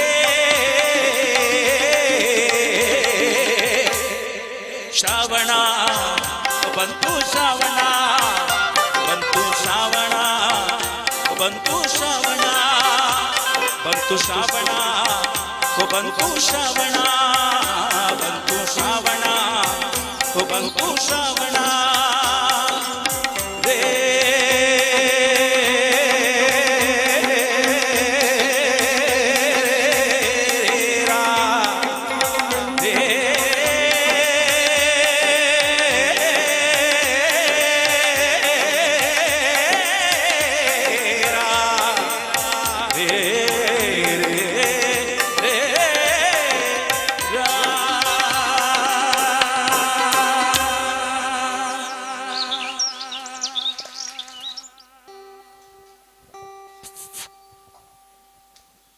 ತುಂಬ ಸಂತೋಷ. ಇಲ್ಲಿರುವ ಪ್ರೇಕ್ಷಕರು ಕಡಿಮೆ ಆದರೂ ಕೂಡ ಸಹಸ್ರ ಪ್ರೇಕ್ಷಕರು ಅಂತರ್ಜಾಲ ಮೂಲಕ ನೋಡ್ತಾ ಇದ್ದಾರೆ, ಕೇಳ್ತಾ ಇದ್ದಾರೆ. ಒಂದು ಅರ್ಥದಲ್ಲಿ ಕೆಲವರಿಗೆ ಒಂದು ಕಡೆಗೆ ನಾವು 500-1000 ಜನ ಸೇರಿಸೋದು ಅವ್ರಿಗೊಂದು ಹಿಂಸೆ. ಹಾಗಾಗಿ ಇಂಥ ಒಂದು ಹಿಂಸೆ ಅನುಭವಿಸ್ಲಿಕ್ಕೆ ಒಳ್ಳೆ ಆಗ್ತದೆ ಅಂತೇಳಿ ಕೆಲವರು ಬರೋದಿಲ್ಲ, ಅದು ಬೇರೆ ವಿಷಯ. ಆದರೆ ಈಗಿನ ಕಾಲದಲ್ಲಿ ಈ ಕೋವಿಡ್-19 ಈ ಸಂದರ್ಭದಲ್ಲಿ ಎಲ್ರಿಗೂ ಕೂಡ ಬಾರದಿರುವಂಥ ಒಂದು ಕಾಲ ಆಗಿ ಹೋಗಿದೆ. ಹಾಗಾಗಿ ಮೊನ್ನೆ ಒಬ್ಬರು ಹೀಗೆ ಕೇಳ್ತಾರೆ ಕೆಲವು ಕಲಾವಿದರ ಹತ್ರ, ಭಾರಿ ಶೋಕ ಪ್ರೋಗ್ರಾಮ್ ಮನ್ಪೋರತ್ತೆ ನಿಕ್ಲು ಅಂತ. ಅಂದರೆ ಕನ್ನಡದಲ್ಲಿ ಹೇಳಿದರೆ ಒಳ್ಳೆಯದು, ಇದು ಕರ್ನಾಟಕ ಮಟ್ಟದ ಪ್ರೋಗ್ರಾಮು, ಭಾರಿ ಚೆನ್ನಾಗಿ ನೀವು ಪ್ರೋಗ್ರಾಮ್ ಮಾಡ್ತೀರಲ್ವಾ? ಹೌದು, ನೀವು ಫೇಸ್ಬುಕ್ನಲ್ಲಿ ಆಕಾಶವಾಣಿಯೆಲ್ಲ ಪ್ರೋಗ್ರಾಮ್ ಮಾಡೋದಿಲ್ವಾ ಕೇಳಿದರು. ಮಾಡ್ತೇವಪ್ಪ, ಫೇಸ್ಬುಕ್ನಲ್ಲಿ, ಯೂಟ್ಯೂಬು ಮತ್ತು ಆಕಾಶವಾಣಿಯಲ್ಲೆಲ್ಲ ಚೆನ್ನಾಗಿ ಮಾಡ್ತೇವೆ ಪ್ರೋಗ್ರಾಮ್ ಅಂತ. ಮತ್ತು ಪುನಃ ನನಗೆ ಭಾಳ ಆನಂದ ಆಯಿತು, ಸಂತೋಷ ಆಯಿತು, ನಮ್ಮ ಬಗ್ಗೆ ಇಷ್ಟು ಗೌರವ ಇಟ್ಕೊಂಡಿದ್ದಾರಲ್ಲ ಅಂತೇಳಿ. ಕಡೆಗೆ ನಾನೇ ಮೆಲ್ಲ ಹೋಗಿ ಕೇಳಿದೆ, ಸ್ವಾಮಿ ಯಾಕೆ ನೀವು ಕೇಳಿದರೆ ಹಾಗೇನು? ಅಲ್ಲ ಏನಿಲ್ಲ, ಅದು ಫೇಸ್ಬುಕ್ಕು ಆಕಾಶವಾಣಿ ಆದರೆ ನಮಗೆ ಬಂದ್ ಮಾಡಲಿಕ್ಕೆ ಆಗ್ತದೆ, ಸ್ವಿಚ್ ಆಫ್ ಮಾಡಲಿಕ್ಕೆ ಆಗ್ತದೆ. ಹಾಗಾಗಿ ಅಥವಾ ಇದು ಎಲ್ಲ ಪ್ರೇಕ್ಷಕರಿಗೆ ಹೋದರೆ ಅಲ್ಲಿ ನಾವು ನಿಮ್ಮನ್ನೆಲ್ಲ ನೋಡ್ಕೊತು ಅಥವಾ ಕೇಳ್ಕೊಂಡು ಕೂತ್ಕೊಳ್ಬೇಕಾಗುತ್ತೆ ಅಂತೇಳಿ ಈ ಥರ ಅವರು ಸುಮ್ಮನೆ ಹಾಸ್ಯ ಮಾಡಿದರು. ಹಾಗೆ ಈ ಅವಕಾಶ ಒಂದು ರೀತಿಯಲ್ಲಿ ನಮ್ಮ ಪ್ರೇಕ್ಷಕರಿಗೆ ಅವರಿಗೆ ಬೇಕಾದ ಹಾಗೆ ನೋಡುವ, ಅವ್ರಿಗೆ ಬೇಕಾದ ಹಾಗೆ ಕೇಳುವ, ಮತ್ತು ಬೇಕಾದ ರೀತಿಯಲ್ಲಿ ಅದನ್ನು ನಮಗೆ ಪ್ರೋತ್ಸಾಹಿಸುವ ಎಲ್ಲ ಅವಕಾಶಗಳು ಒಂದು ರೀತಿಯಲ್ಲಿ ಸಿಕ್ಕಿದಂತೆ ಆಗಿದೆ. ಏನೇ ಇರಲಿ, ಮುಂದಿನ ದಿನಗಳಲ್ಲಿ ಈ ಕನ್ನಡಕ್ಕೆ ಸಂಬಂಧಪಟ್ಟ ಹಾಗೆ ಅಥವಾ ತುಳು ಭಾಷೆಗೆ ಸಂಬಂಧಪಟ್ಟ ಹಾಗೆ ಬೇರೆ ಎಲ್ಲ ಭಾಷೆಯ ಸಾಂಸ್ಕೃತಿಕ ಚಿಂತನೆಗಳು ಒಂದಷ್ಟು ಬೃಹತ್ ಸಾರ್ವಜನಿಕ ಮಂದಿಗೆ ಕೊಡುವಂಥ ಕಾಲ ಬರಲಿ ಬೇಗ ಅಂಥೇಳಿ ನಮ್ಮ 2020 ಮತ್ತು 2021 ಈ ಅವಧಿಯಲ್ಲಿ ಯಾವುದೇ ಹಬ್ಬ ಹರಿದಿನಗಳಲ್ಲಿ ಒಂದು ಸಾಂಸ್ಕೃತಿಕ ಕಾರ್ಯಕ್ರಮಕ್ಕೆ ವೇದಿಕೆ ಇಲ್ಲದಂತೆ ಆಗಿದೆ. ಮುಂದಿನ ದಿನಗಳಲ್ಲಿ ಅದಕ್ಕೆ ಅವಕಾಶ ಸಿಗಲಿ ಅಂತೇಳಿ ಹೇಳುತ್ತಾ, ನಮ್ಮ ಈ ಇವತ್ತಿನ ಕಾರ್ಯಕ್ರಮಕ್ಕೆ ಸಂಬಂಧಪಟ್ಟ ಹಾಗೆ ಕನ್ನಡ ಅಭಿವೃದ್ಧಿ ಪ್ರಾಧಿಕಾರದ ಒಂದು ಈ ಕಾರ್ಯಕ್ರಮವಾದ್ದರಿಂದ ಸಾಹಿತ್ಯ ಚಿಂತನೆಗೆ ಅನುಗುಣವಾಗಿ ಡಾಕ್ಟರ್ ವಾಣಿ ಉಚಿಲ್ಕರ್ ಅವರು ಇವತ್ತು ನಮ್ಮಿಂದ ಸನ್ಮಾನ ಪಡೆಯಲಿಕ್ಕಿದ್ದಾರೆ ಈ ಸಾಹಿತ್ಯ ವೇದಿಕೆಯಲ್ಲಿ. ಈಗಾಗಲೇ ಅವರು ಬಹಳ ಬೇಗ ಬಂದು, ಅಂದರೆ ಅವರು ಸಾಂಸ್ಕೃತಿಕ ಮತ್ತು ಸಾಹಿತ್ಯದ ಒಂದು ಪ್ರೋತ್ಸಾಹಕ್ಕೆ ಆಗಿ ಬಹಳ ಬೇಗ ಬಂದು ಆಸೀನರಾಗಿದ್ದಾರೆ. ಡಾಕ್ಟರ್ ವಾಣಿ ಉಚಿಲ್ಕರ್ ಅವರಿಗೂ ಕೂಡ ಅಭಿವಂದನೆಯ ಸ್ವಾಗತವನ್ನು ನಾವು ಕಾರ್ಯಕ್ರಮದಲ್ಲಿ ಬಯಸುತ್ತಾ, ಮುಂದಿನ ಗೀತೆಗೆ ಬರ್ತಾ ಇದ್ದಾರೆ ನಮ್ಮ ಗಾಯಕಿ ಶ್ರೀಮತಿ ಮಾಲಿನಿ ಕೇಶವ ಪ್ರಸಾದ್ ಅವರು. ಪೂತಿ ನರಸಿಂಹಸ್ವಾಮಿ ಅವರ ಒಂದು ಕೃತಿ ಕೇಳೋಣ.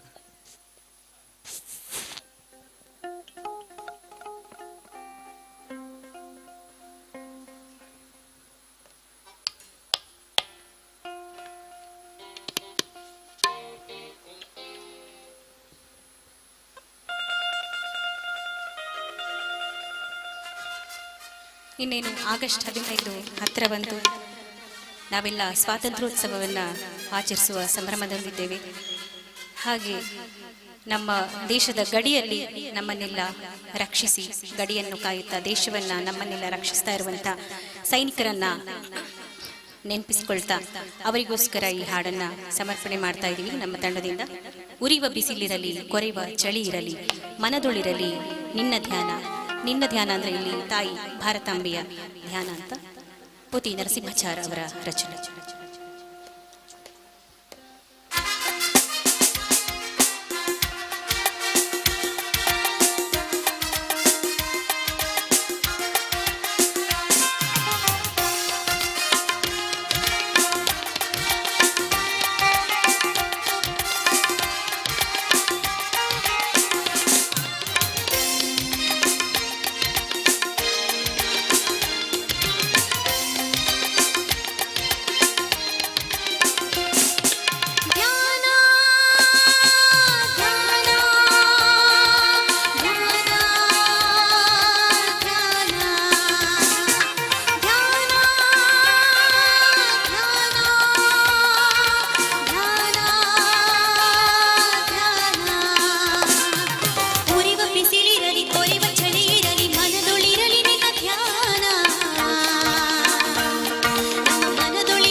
ನಿನ್ನ ಚರಣ ತಲಕೆ ನಮ್ಮ ಪ್ರಾಣ. ಉರಿವ ಬಿಸಿಲಿರಲಿ ಕೊರೆವ ಚಳಿ ಇರಲಿ ಮನದೊಳಿರಲಿ ನಿನ್ನ ಧ್ಯಾನ. ನಮ್ಮ ಮನದೊಳಿರಲಿ ನಿನ್ನ ಧ್ಯಾನ. ನಮ್ಮ ಮನದೊಳಿರಲಿ ನಿನ್ನ ಧ್ಯಾನ. ಧ್ಯಾನ ಧ್ಯಾನ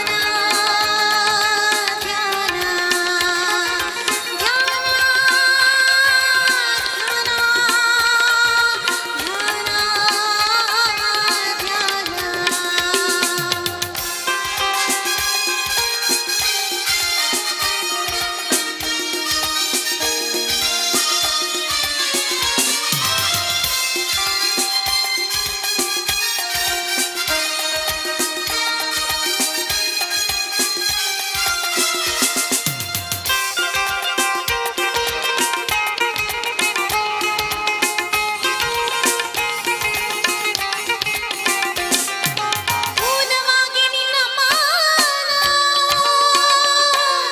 ಜೀವಿಸಿದ್ದು ಫಲವೀನ ನಾವು ಜೀವಿಸಿದ್ದು ಫಲವೀನ. ಊನವಾಗಿ ನಿನ್ನ ಮಾನ ಜೀವಿಸಿದ್ದು ಫಲವೀನ ನಾವು ಜೀವಿಸಿದ್ದು ಫಲವೀನ. ದೇವರ ನೆಲವೇ ಕಾವರ ಫಲವೇ ನೇರ ಬಿರಿಸಿ ನಮ್ಮ ಪ್ರಾಣ. ದೇವರ ನೆಲವೇ ಕಾವರ ಫಲವೇ ನೇರ ಬಿರಿಸಿ ನಮ್ಮ ಪ್ರಾಣ. ನಿನ್ನ ನೇರ ಬಿರಿಸಿ ನಮ್ಮ ಪ್ರಾಣ. ಉರಿವ ಬಿಸಿಲಿರಲಿ ಕೊರೆವ ಚಳಿ ಇರಲಿ ಮನದೊಳಿರಲಿ ನಿನ್ನ ಧ್ಯಾನ. ನಮ್ಮ ಮನದೊಳಿರಲಿ ನಿನ್ನ ಧ್ಯಾನ. ನಮ್ಮ ಮನದೊಳಿರಲಿ ನಿನ್ನ ಧ್ಯಾನ. ಧ್ಯಾನ ಧ್ಯಾನ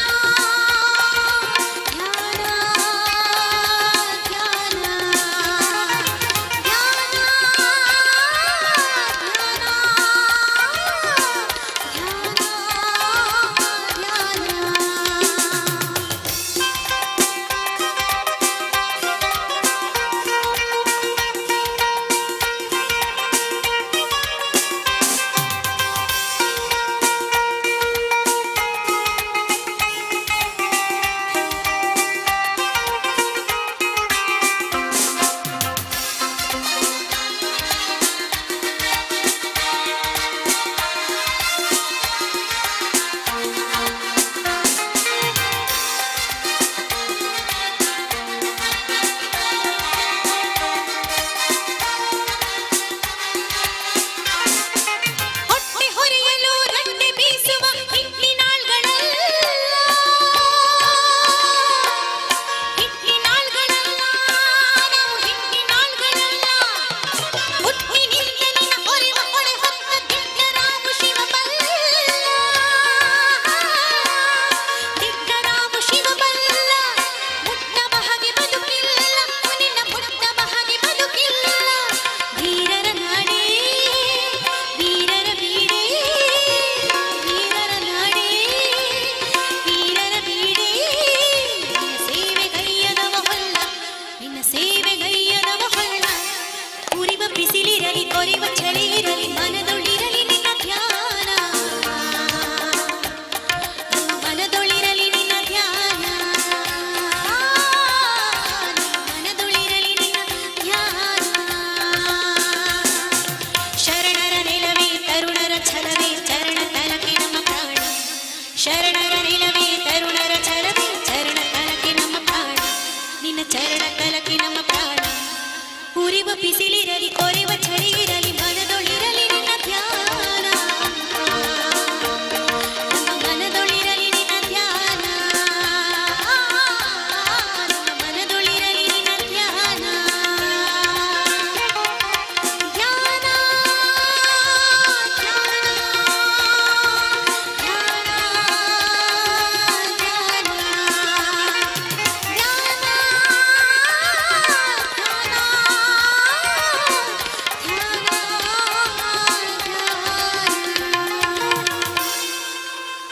ಥ್ಯಾಂಕ್ ಯು.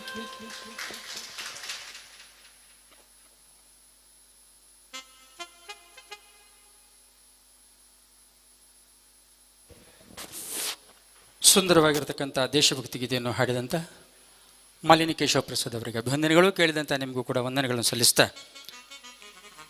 ಸಮಾರೋಪ ಈ ಕಾರ್ಯಕ್ರಮ ಇನ್ನು 4 ಗಂಟೆಗೆ ಸುಮಾರಿಗೆ ಆರಂಭ ಆಗ್ತದೆ. 1 ಗಂಟೆ ಹೇಳಿ ಎಲ್ಲ ಕಾರ್ಯಕ್ರಮವು 5 ಗಂಟೆ ಒಳಗೆ ನಾವು ಮುಕ್ತಾಯಗೊಳಿಸ್ತಾ ಇದ್ದೇವೆ. ಹಾಗೆ ಎಲ್ಲ ಶಿಬಿರಾರ್ಥಿಗಳಿಗೆ ಮತ್ತು ಇಲ್ಲಿ ಭಾಗವಹಿಸಿದಂಥ ಮಕ್ಕಳ ಒಂದು ವೃಂದಗಾನ ಇದೆ. ಆಮೇಲೆ ಲಿಖಿತವರದೊಂದು ಪ್ರತ್ಯೇಕ ಒಂದು ಗಾಯನ ಇದೆ. ಹಾಗೆ ಅದಕ್ಕೂ ಅವಕಾಶವನ್ನು ಕೊಡುವುದರ ಮೂಲಕವಾಗಿ ಎಲ್ಲರಿಗೂ ನಮ್ಮ ಅಧಿಕೃತವಾಗಿರ್ತಕ್ಕಂಥ ಪ್ರಾಧಿಕಾರದ ಸರ್ಟಿಫಿಕೇಟ್ ಇದೆ, ಅದನ್ನು ಕೂಡ ಇಲ್ಲಿ ಭಾಗವಹಿಸಿದವರು ಕೊಂಡೋಗ್ಬೋದು ಅಂತ ನಾವು ಕೊಡಲಿಕ್ಕಿದ್ದೇವೆ ಅಂತ ಕೇಳಿಕೊಳ್ತಾ, ಈಗ ಸಂತ ಶಿಶುನಾಳ ಶರೀಫ್ ಪರದೊಂದು ಗೀತೆಯನ್ನು ಕೇಳೋಣ. ಜನಪ್ರಿಯವಾದಂಥ ಗೀತೆ.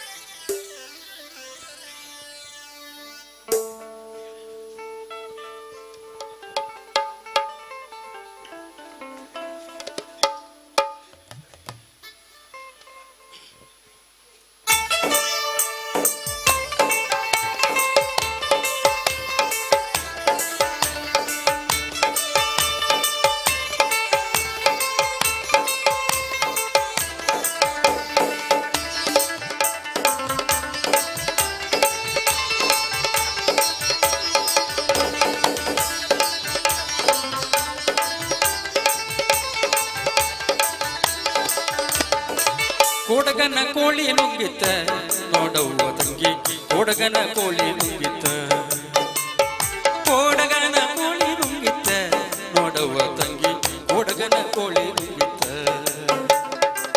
ಆಡು ಆನೆಯ ನುಂಗಿ ಗೋಡೆ ಸುಣ್ಣವ ನುಂಗಿ, ಆಡು ಆನೆಯ ನುಂಗಿ ಗೋಡೆ ಸುಣ್ಣವ ನುಂಗಿ, ಆಡಲು ಬಂದ ಪಾತರದ ಬಳ್ಳ ಮತ್ತಲೆ ನುಂಗಿತ್ತ, ಆಡಲು ಬಂದ ಪಾತರದ ಬಳ್ಳ ಮತ್ತಲೆ ನುಂಗಿತ್ತ ತಂಗಿ, ಕೋಡಗನ ಕೋಳಿ ನುಂಗಿತ್ತ, ಕೋಡಗನ ಕೋಳಿ ನುಂಗಿತ್ತ ನೋಡವ್ವ ತಂಗಿ, ಕೋಡಗನ ಕೋಳಿ ನುಂಗಿತ್ತ.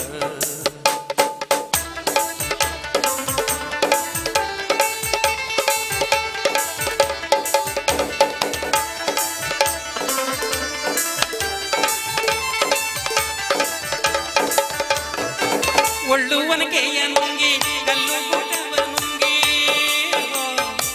ಒಳ್ಳುವನಕೆಯ ನುಂಗಿ ಕಲ್ಲು ಗೂಟವ ನುಂಗಿ, ಒಳ್ಳುವನಕೆಯ ನುಂಗಿ ಕಲ್ಲು ಗೂಟವ ನುಂಗಿ, ಒಳ್ಳುವನಕೆಯ ನುಂಗಿ ಕಲ್ಲು ಗೂಟವ ನುಂಗಿ, ಮೆಲ್ಲಲು ಬಂದ ಮುದುಕಿಯನ್ನು ನೆಲ್ಲು ನುಂಗಿತ್ತ, ಮೆಲ್ಲಲು ಬಂದ ಮುದುಕಿಯನ್ನು ನೆಲ್ಲು ನುಂಗಿತ್ತ ತಂಗಿ, ಕೋಡಗನ ಕೋಳಿ ನುಂಗಿತ್ತ, ಕೋಡಗನ ಕೋಳಿ ನುಂಗಿತ್ತ ನೋಡವ್ವ ತಂಗಿ, ಕೋಡಗನ ಕೋಳಿ ನುಂಗಿತ್ತ.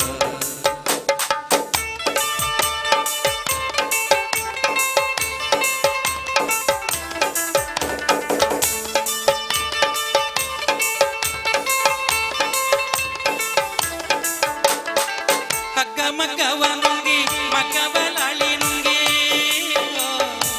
ಹಗ್ಗ ಮಗ್ಗವ ನುಂಗಿ ಮಗ್ಗವಲಾಳಿ ನುಂಗಿ, ಹಗ್ಗ ಮಗ್ಗ ಹಗ್ಗ ಮಗ್ಗ ಹಗ್ಗ ಮಗ್ಗ ಹಗ್ಗ ಮಗ್ಗ ಹಗ್ಗ ಮಗ್ಗವ ನುಂಗಿ ಮಗ್ಗವಲಾಳಿ ನುಂಗಿ, ಹಗ್ಗ ಮಗ್ಗವ ನುಂಗಿ ಮಗ್ಗವಲಾಳಿ ನುಂಗಿ, ಮಗ್ಗದಲ್ಲಿರುವ ಅಣ್ಣನನ್ನು ಮಣಿಯು ನುಂಗಿತ್ತ, ಮಗ್ಗದಲ್ಲಿರುವ ಅಣ್ಣನನ್ನು ಮಣಿಯು ನುಂಗಿತ್ತ ತಂಗಿ, ಕೋಡಗನ ಕೋಳಿ ನುಂಗಿತ್ತ, ಕೋಡಗನ ಕೋಳಿ ನುಂಗಿತ್ತ ನೋಡೋಣ ತಂಗಿ, ಕೋಡಗನ ಕೋಳಿ ನುಂಗಿತ್ತ.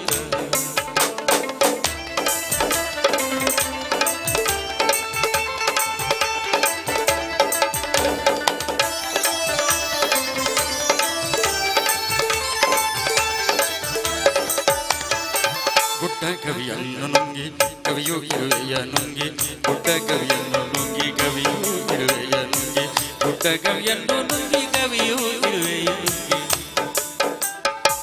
ಗುಡ್ಡ ಕವಿಯನ್ನು ನುಂಗಿ ಕವಿಯು ಇರುವೆಯ ನುಂಗಿ, ಗುಡ್ಡ ಕವಿಯನ್ನು ನುಂಗಿ ಕವಿಯು ಇರುವೆಯ ನುಂಗಿ, ಗುಡ್ಡ ಕವಿಯನ್ನು ನುಂಗಿ ಕವಿಯು ಇರುವೆಯ ನುಂಗಿ, ಗುಡ್ಡ ಕವಿಯನ್ನು ನುಂಗಿ ಕವಿಯು ಇರುವೆಯ ನುಂಗಿ, ಗೋವಿಂದ ಗುರುವಿನ ಪಾದ ನನ್ನನ್ನು ನುಂಗಿತ್ತ, ಗೋವಿಂದ ಗುರುವಿನ ಪಾದ ನನ್ನನ್ನು ನುಂಗಿತ್ತ, ಕೋಡಗನ ಕೋಳಿ ನುಂಗಿತ್ತ, ಕೋಡಗನ ಕೋಳಿ ನುಂಗಿತ್ತ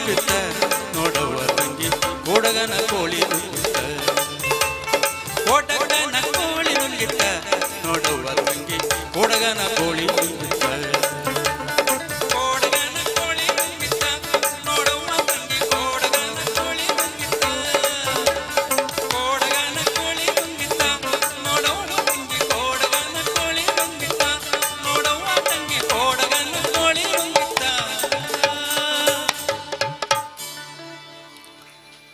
ಸಂತ ಶಿಶುನಾಳ ಶರೀಫರ ಇದೊಂದು ಗೀತೆಯನ್ನು ನಾವು ಸ್ವಲ್ಪ ಬೇರೆ ಬೇರೆ ಥರದಲ್ಲಿ ಹಾಡುವ ಪ್ರಯತ್ನ ಮಾಡಿದ್ದೇವೆ.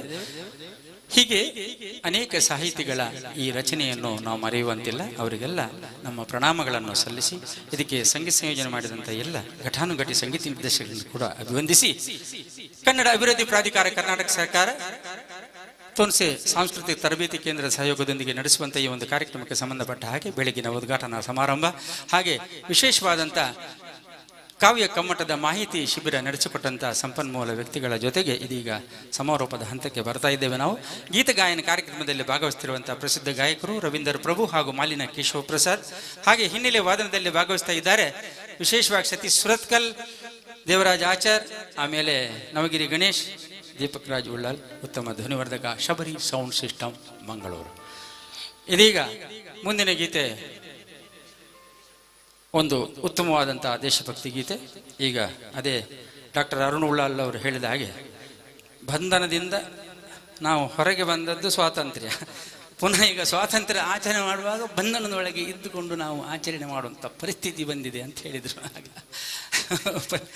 ಆ ರೀತಿಯಲ್ಲಿ ನಮ್ಮ ಒಂದು ಕಾರ್ಯಕ್ರಮಗಳು ನಡೀತಾ ಇದೆ. ಏನೇ ಇರಲಿ ದೇಶಕ್ಕೆ ಒಳ್ಳೆಯದಾಗಲಿ ಅಂತ ಹೇಳುತ್ತಾ ಮುಂದಿನ ಗೀತೆ.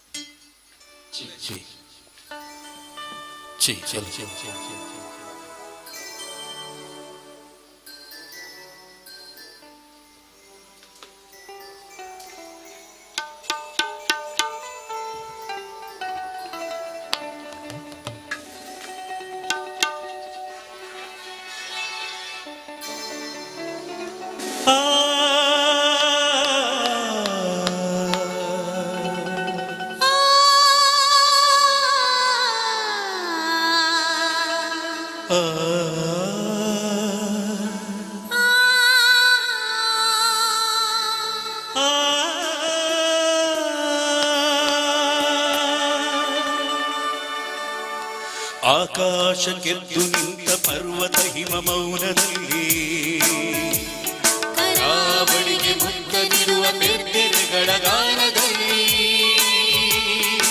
ಆಕಾಶಕ್ಕೆದ್ದು ನಿಂತ ಪರ್ವತ ಹಿಮ ಮೌನದಲ್ಲಿ ಕರಾವಳಿಗೆ ಮುತ್ತ ನೀಡುವ ಬೆದ್ದೆರೆಗಳ ಗಾನದಲ್ಲಿ. ಬಕರ ತುಂಬ ಹಸಿರ ದೀಪ ಹಚ್ಚಿ ಹರಿವ ನದಿಗಳಲ್ಲಿ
ನಾಡಿನೆಲ್ಲ ಗಡಿಗಳಲ್ಲಿ ಬಾರಿನಲ್ಲಿ ಕಡಲಿನಲ್ಲಿ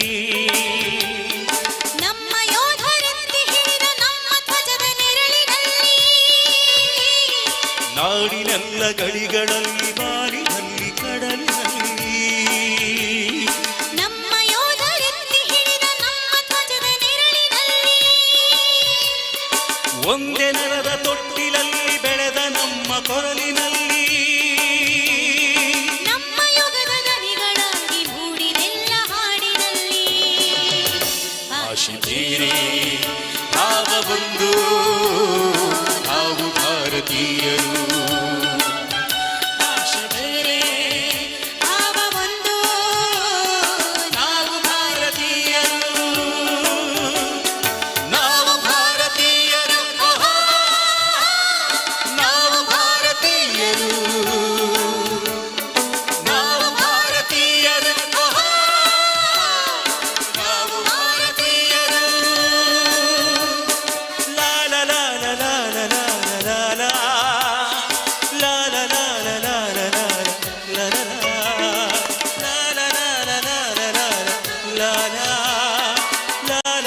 ಲಾ ಲಾ ಲಾ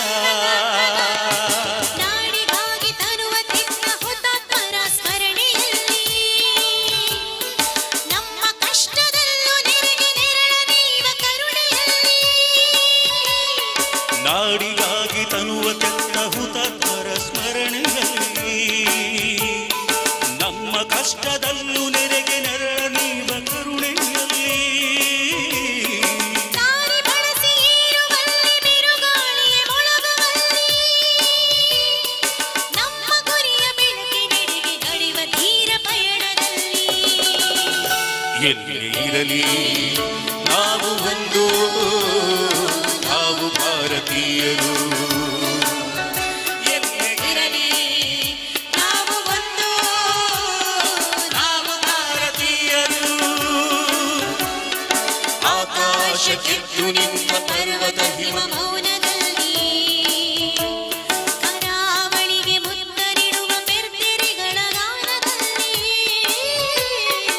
ಆಕಾಶ ಕೆತ್ತು ನಿಂತ ಪರ್ವತ ಹಿಮ ಮೌನದಲ್ಲಿ ಕರಾವಳಿಗೆ ಮುತ್ತ ನೀಡುವ ಬೆರ್ದೆರೆಗಳ ಗಾನದಲ್ಲಿ ನಯನ ತುಂಬ ಹಸಿರ ದೀಪ ಹಚ್ಚಿ ಹರಿವ ನದಿಗಳಲ್ಲಿ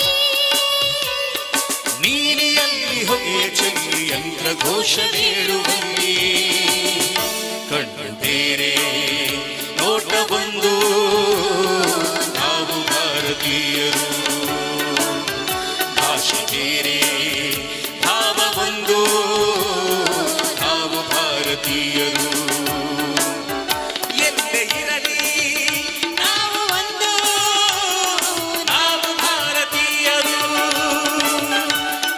ನಾವು ಭಾರತೀಯರು ಓಹೋ ನಾವು ಭಾರತೀಯರು ಭಾರತೀಯರು ನಾವು ಭಾರತೀಯರು ಓಹೋ ನಾವು ಭಾರತೀಯರು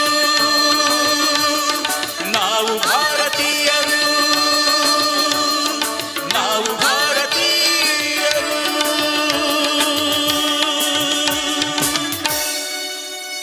ಥ್ಯಾಂಕ್ ಯು.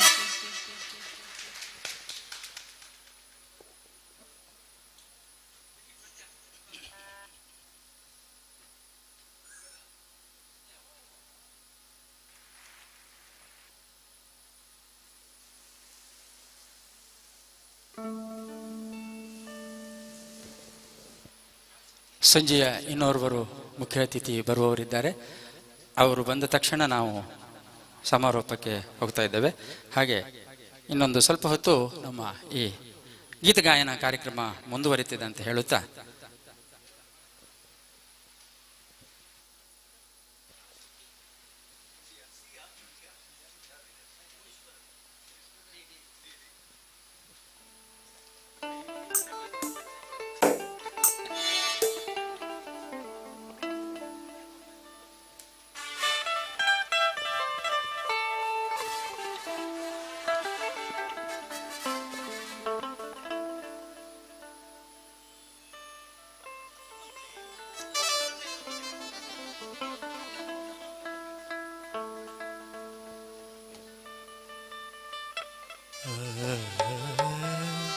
ಆ ಆ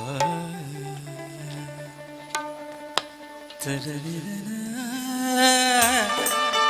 ಆ ತದರಿನ ನಾನ ನನ ನನ ನನ ನನ ತರಣಿ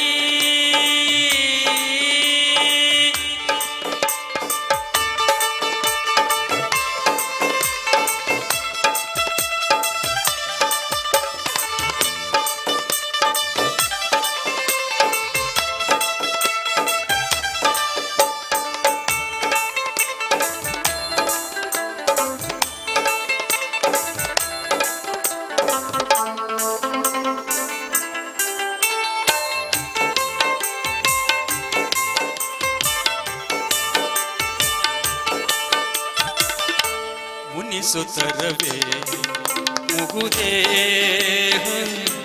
ಹಿತವಾಗಿ ನಗಲು ಬಾರದೆ ಮುನಿಸುತ್ತರವೇ ಮುಗುದೇ ಹಿತವಾಗಿ ನಗಲು ಬಾರದೆ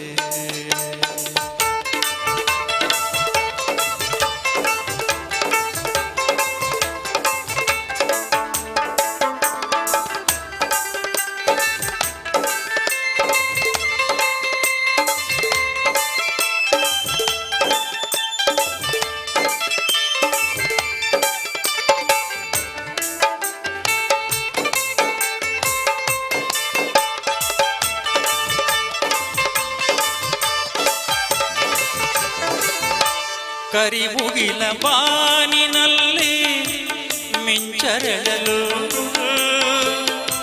ತಾರೆಗಳು ಮೈಯ ಬಳಸಿ ಝುಮ್ಮಿನ್ನಲು ಕರಿಮುಗಿಲ ಬಾನಿನಲ್ಲಿ ಮಿಂಚರಳಲು ತಾರೆಗಳು ಮೈಯ ಬಳಸಿ ಝುಮ್ಮಿನ್ನಲು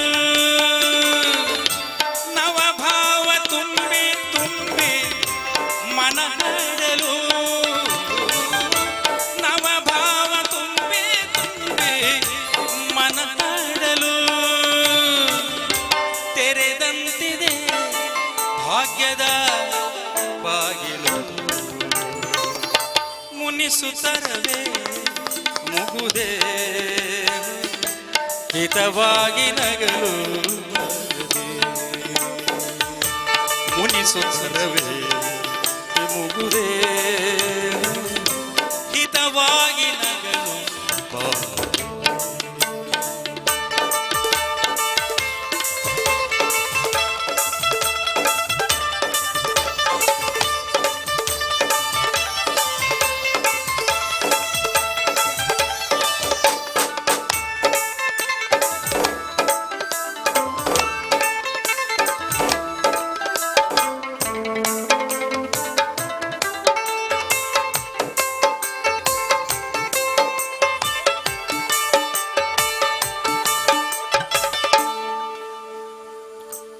ಎಷ್ಟೊಂದು ಕಾಲದಿಂದ ಹಂಬಲಿಸಿದೆ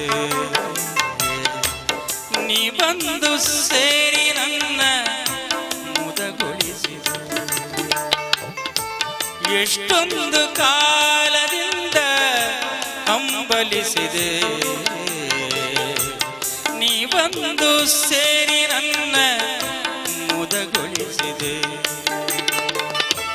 ಜೀವನದ ಮೂರು ಕನಸು ನನಸಾಗಿದೆ ಜೀವನದ ಮೂರು ಕನಸು ನನಸಾಗಿದೆ ಮುನಿಸೇತಕ್ಕೆ ಈ ಬಗೆ ಮೂಡಿದೆ ಮುನಿಸುತ್ತರವೇ ಮುಗುದೇ ಹಿತವಾಗಿ ನಗಲು ಮುನಿಸುತ್ತರವೇ ಮುಗುದೇ ಹಿತವಾಗಿ ನಗಲು ಬರದೆ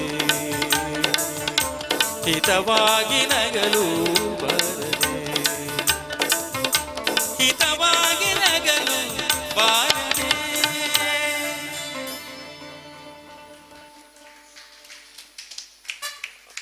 ನಮ್ಮ ಜಿಲ್ಲೆಯ ಸುಪ್ರಸಿದ್ಧ ಸಾಹಿತಿ ಸುಬ್ರಾಯ ಚೊಕ್ಕಾಡಿ ಅವರು ಬರೆದಂಥ ಈ ಗೀತೆಗೆ CS ಅಶ್ವಥ್ ಅವರು ಸಂಗೀತ ಪೋಣಿಸಿದ್ದಾರೆ.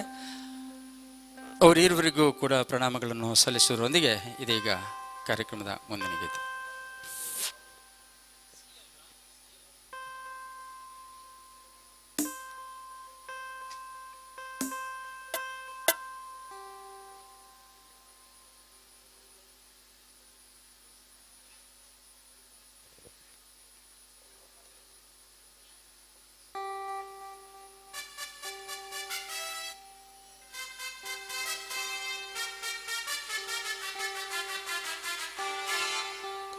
ಹಲೋ.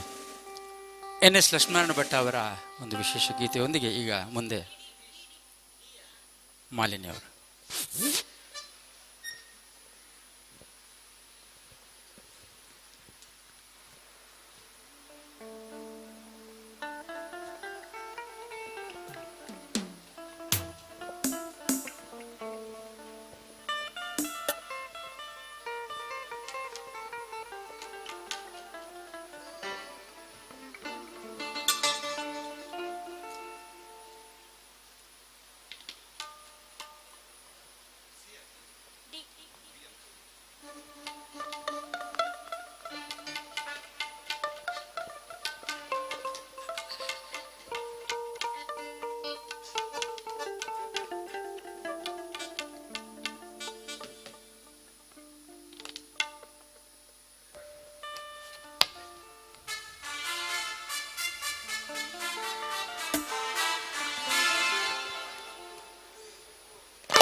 ಕಾರ್ಯಕ್ರಮದ ಗೀತಗಾಯನ ಕಾರ್ಯಕ್ರಮದ ಕೊನೆ ಹಂತಕ್ಕೆ ಬರ್ತಾ ಇದ್ದೇವೆ. ಹಾಗೆ ಈವರೆಗಿನ ವೀಕ್ಷಕರ ಪ್ರೋತ್ಸಾಹಕ್ಕೆ ಅಭಿವಂದನೆಗಳನ್ನು ಸಲ್ಲಿಸಿ ಕನ್ನಡ ಅಭಿವೃದ್ಧಿ ಪ್ರಾಧಿಕಾರ ಕರ್ನಾಟಕ ಸರ್ಕಾರ ಬೆಂಗಳೂರು ಇವರ ಸಹಯೋಗದಲ್ಲಿ ನಡೆತಕ್ಕಂಥ ಈ ಒಂದು ಕಾರ್ಯಕ್ರಮ ವಿದ್ಯಾರತ್ನ ಆಂಗ್ಲ ಮಾಧ್ಯಮ ಶಾಲೆಯ ಶ್ರೀ ರವೀಂದ್ರ ಶೆಟ್ಟಿ ಉಳಿದೊಟ್ಟು ಅವರ ವಿಶೇಷ ಸಹಕಾರದೊಂದಿಗೆ ಈ ಕಾರ್ಯಕ್ರಮ ನಡೀತಾ ಇದೆ. ಈ ಒಂದು ರವೀಂದ್ರ ಕಲಾ ಮಂದಿರದಲ್ಲಿ ಸಭಾಂಗಣದಲ್ಲಿ ನಡೀತಕ್ಕಂಥ ಈ ಕಾರ್ಯಕ್ರಮಕ್ಕೆ ಇದೀಗ ಸಮಾರೋಪದ ಸಮಯ ಬಂದಿದೆ. ಹಾಗೆ ಕೆಲವೇ ನಿಮಿಷಗಳಲ್ಲಿ ಆರಂಭವಾಗುವಂಥ ಸಮಾರೋಪದಲ್ಲಿ ಕೂಡ ವೀಕ್ಷಕರು ಪ್ರೋತ್ಸಾಹವನ್ನು ನೀಡಬೇಕು. ಸನ್ಮಾನ ಕಾರ್ಯಕ್ರಮವು ಕೂಡ ಅದರೊಂದಿಗೆ ನಡೀಲಿಕ್ಕಿದೆ. ಹಾಗೆ ಈಗ ಗೀತಗಾಯನದ ಕೊನೆ ಹಂತಕ್ಕೆ ನಾವು ಬರ್ತಾ ಇದ್ದೇವೆ. ಡಾಕ್ಟರ್ ಶಿವರುದ್ರಪ್ಪ ಅವರ ಒಂದು ಬಹಳ ಜನಪ್ರಿಯವಾದಂಥ ಗೀತೆ ರವೀಂದ್ರ ಪ್ರಭು.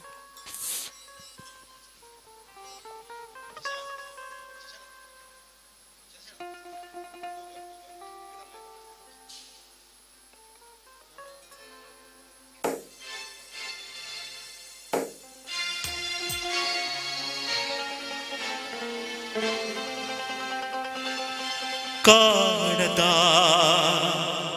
ಕಡಲಿಗೆ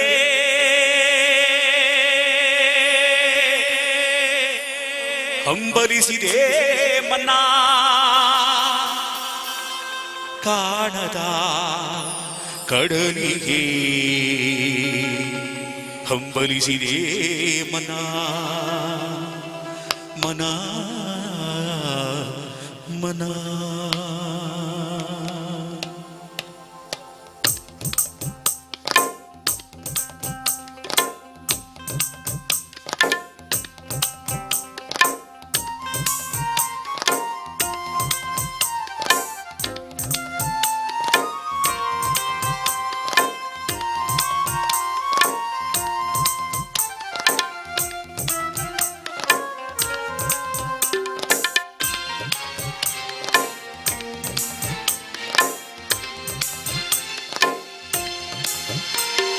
ಕಾಣದ ಕಡಲಿಗೆ ಹಂಬಲಿಸಿದೆ ಮನ್ನಾ, ಕಾಣದ ಕಡಲಿಗೆ ಹಂಬಲಿಸಿದೆ ಮನ್ನಾ. ಕಾಣಬಲ್ಲೆನೆ ಒಂದು ದಿನ ಕಡಲನು, ಕೂಡಬಲ್ಲೆನೆ ಒಂದು ದಿನ, ಕಾಣಬಲ್ಲೆನೆ ಒಂದು ದಿನ ಕಡಲನ್ನು, ಕೂಡಬಲ್ಲೆನೆ ಒಂದು ದಿನ. ಕಾಣದ ಕಡಲಿಗೆ ಹಂಬಲಿಸಿದೆ ಮನಾ.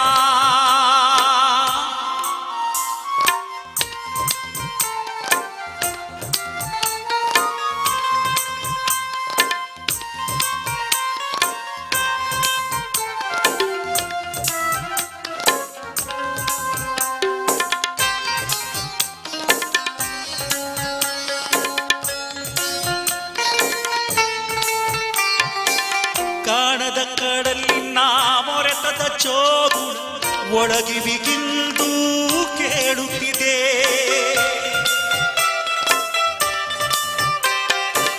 ಕಾಣದ ಕಡಲಿನ ಮೊರೆತದ ಚೋಗುಳ ಒಳಗಿವಿಗಿಂದು ಕೇಳುತ್ತಿದೆ. ನನ್ನ ಕಲ್ಪನೆಯು ತನ್ನ ಕಡಲನ್ನೇ ಚಿತ್ರಿಸಿ ಚಿಂತಿಸಿ ಸುಯ್ಯುತ್ತಿದೆ. ಎಲ್ಲಿರುವುದೋ ಅದು, ಎಂತಿರುವುದೋ ಅದು, ನೋಡಬಲ್ಲೆನೆ ಒಂದು ದಿನ ಕಡಲನು, ಕೂಡಬಲ್ಲೆನೆ ಒಂದು ದಿನ. ಕಾಣದ ಕಡಲಿಗೆ ಹಂಬಲಿಸಿದೆ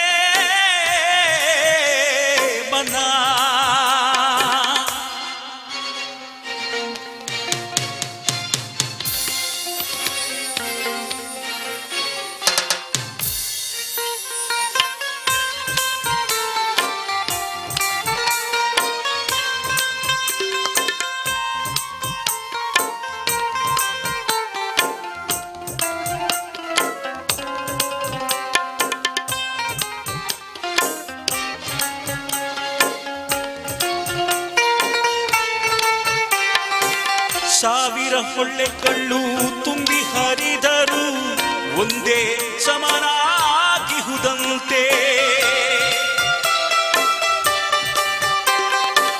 ಸಾವಿರ ಹೊಳ್ಳೆಗಳು ತುಂಬಿ ಹರಿದರು ಒಂದೇ ಸಮನಾಗಿಹುದಂತೆ.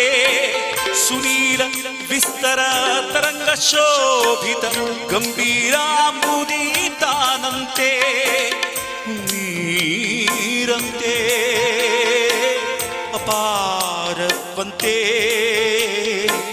ಕಾಣಬಲ್ಲೆನೆ ಒಂದು ದಿನ ಅದರೊಳು ಕರಗಲಾರೆನೆ ಒಂದು ದಿನ ಕಾಣದ ಕಡಲಿಗೆ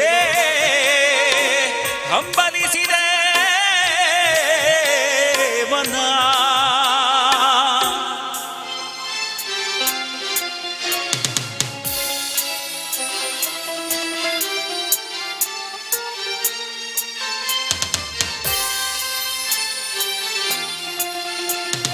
ಜಟಿಲ ಕಾನನದ ಕುಟಿಲ ಪಥಗಳಲ್ಲಿ ಅರಿವ ತೋರೆಯು ನಾನು. ಎಂದಿಗಾದರೂ ಎಂದಿಗಾದರೂ ಎಂದಿಗಾದರೂ ಕಾಣದ ಕಡಲನ್ನು ಸೇರಬಲ್ಲೆನೇನು. ಜಟಿಲ ಕಾನನದ ಕುಟಿಲ ಪಥಗಳಲ್ಲಿ ಅರಿವ ತೋರೆಯು ನಾನು. ಎಂದಿಗಾದರೂ ಎಂದಿಗಾದರೂ ಎಂದಿಗಾದರೂ ಕಾಣದ ಕಡಲನ್ನು ಸೇರಬಲ್ಲೆನೇನು. ಸೇರಬಹುದೇ ನಾನು ಕಡಲ ನೀಲಿಯೊಳು ಕರಗಬಹುದೇ ನಾನು. ಕರಗಬಹುದೇ ನಾನು ಕರಗಬಹುದೇ ನಾನು. ಕಾಣದ ಕಡಲಿಗೆ ಹಂಬಲಿಸಿದೆ ಮನ. ಕಾಣದ ಕಡಲಿಗೆ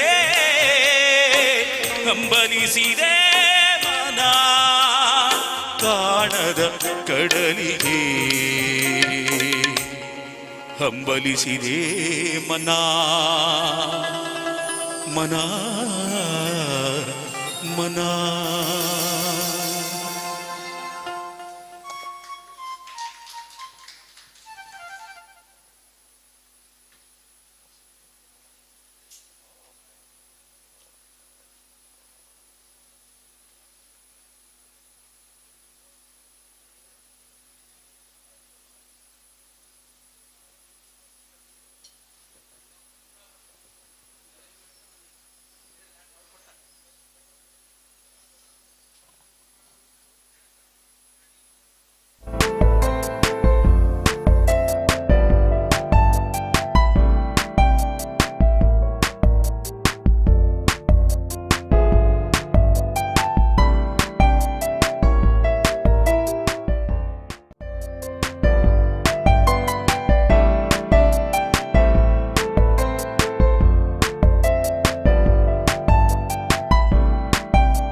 ಕಲ್ಲಾದರೆ ನಾನು ಬೇಲೂರಿನ ಗುಡಿಯಲ್ಲಿ ಇರುವೆ, ಮಣ್ಣಾದರೆ ನಾನು ಕೋಲಾರದ ಮಣ್ಣಲ್ಲಿ ಬೆರೆವೆ, ಮರವಾದರೆ ನಾನು ಚಾಮುಂಡಿಗೆ ನೆರಳಾಗಿರುವೆ, ಮಗುವಾದರೆ ನಾನು ಕಾವೇರಿಯ ಮಡಿಲಲ್ಲಿ ನಗುವೆ.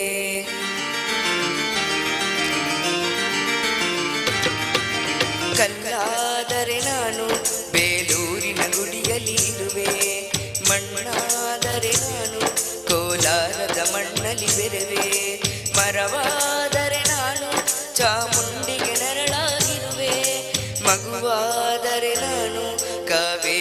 ಮಡಿಲಲ್ಲಿ ನಗುವೆ. ಮುದ್ದು ಮುದ್ದು ಕಂದ ಕನ್ನಡದ ಕಂದ ಅವರಿಗೆ ಇಂದು ಕೀರ್ತಿಯ ತಂದ. ಮುದ್ದು ಮುದ್ದು ಕಂದ ಕನ್ನಡದ ಕಂದ ಅವರಿಗೆ ಇಂದು ಕೀರ್ತಿಯ ತಂದ.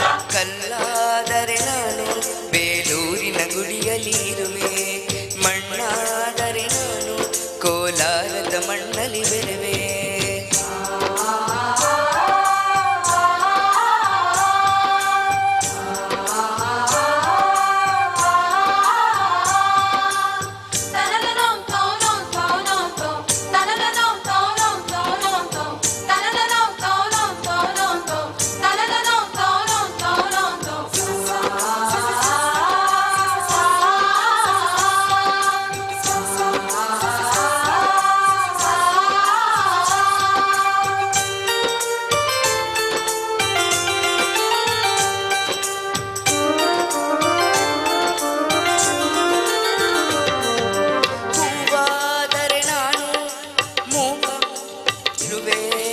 ಹುಲ್ಲಾದರೆ ನಾನು ಆ ತುಂಗೆಯ ದಡದಲ್ಲಿ ನಲಿವೆ.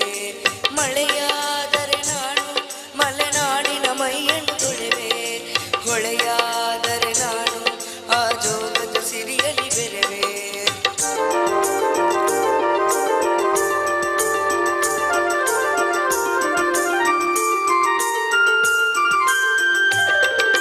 ಪದವಾದರೆ ನಾನು ಪಂಪನ ಪುಟದಲ್ಲಿ ಮೆರೆವೆ. ದನಿಯಾದರೆ ನಾನು ಕೋಗಿಲೆ ದನಿಯಾಗಿರುವೆ. ನುಡಿಯಾದರೆ ನಾನು ಸಿರಿಗನ್ನಡ ನುಡಿಯಾಗಿರುವೆ. ನುಡಿಯಾದರೆ ನಾನು ಸಿರಿಗನ್ನಡ ನುಡಿಯಾಗಿರುವೆ. ಮುದ್ದು ಮುದ್ದು ಕಂದ ಕನ್ನಡದ ಕಂದ ಅವರಿಗೆ ಇಂದು ಕೀರ್ತಿಯ ತಂದ. ಮುದ್ದು ಮುದ್ದು ಕಂದ ಕನ್ನಡದ ಕಂದ ಅವರಿಗೆ ಇಂದು ಕೀರ್ತಿಯ ತಂದ. ಕಲ್ಲಾದರೆ ನಾನು ಬೇಲೂರಿನ ಗುಡಿಯಲ್ಲಿ ಇರುವೆ. ಮಣ್ಣಾದರೆ ನಾನು ಕೋಲಾರದ ಮಣ್ಣಲ್ಲಿ ಬೆರೆವೆ.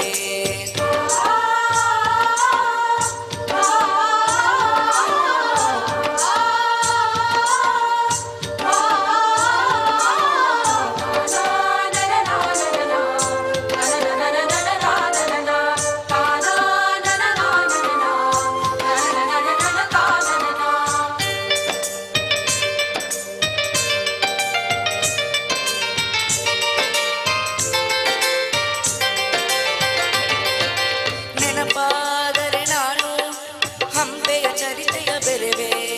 ಮಂಜಾದರೆ ನಾನು ಕೊಡಗಿನ ಶಿರದಲ್ಲಿ ಮೆರೆವೆ. ಬೆಳಕಾದರೆ ನಾನು ಕರುನಾಡಿಗೆ ಕಿರಣವ ಸುರಿವೆ. ಸ್ವರವಾದರೆ ನಾನು ದಾಸರ ಕಂಠದಿ ನಲಿವೆ. ಖಡ್ಗವಾದರೆ ನಾನು ಚೆನ್ನವ್ವನ ಕರದಲ್ಲಿ ಮೆರೆವೆ. ಬಲವಾದರೆ ನಾನು ಓ ಬೌವನ ಹೊನಗೆಯ ಬೆರೆವೆ.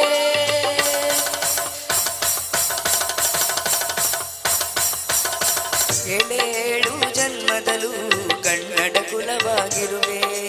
ಏಳೇಳು ಜನ್ಮದಲ್ಲೂ ಕನ್ನಡ ಕುಲವಾಗಿರುವೆ. ಮುದ್ದು ಮುದ್ದು ಕಂದ ಕನ್ನಡದ ಕಂದ ಅವರಿಗೆ ಇಂದು ಕೀರ್ತಿಯ ತಂದ. ಮುದ್ದು ಮುದ್ದು ಕಂದ ಕನ್ನಡದ ಕಂದ ಅವರಿಗೆ ಇಂದು ಕೀರ್ತಿಯ ತಂದ. ಕಲ್ಲಾದರೆ ನಾನು ಬೇಲೂರಿನ ಗುಡಿಯಲ್ಲಿ ಇರುವೆ. ಮಣ್ಣಾದರೆ ನಾನು ಕೋಲಾರದ ಮಣ್ಣಲ್ಲಿ ಬೆರೆವೆ. ಮರವಾದರೆ ನಾನು ಚಾಮುಂಡಿಗೆ ನೆರಳಾಗಿರುವೆ. ಮಗುವಾದರೆ ನಾನು ಕಾವೇರಿಯ ಮಡಿಲಲ್ಲಿ ನಗುವೆ. ಸಿರಿಗನ್ನಡಂ ಗೆಲ್ಗೆ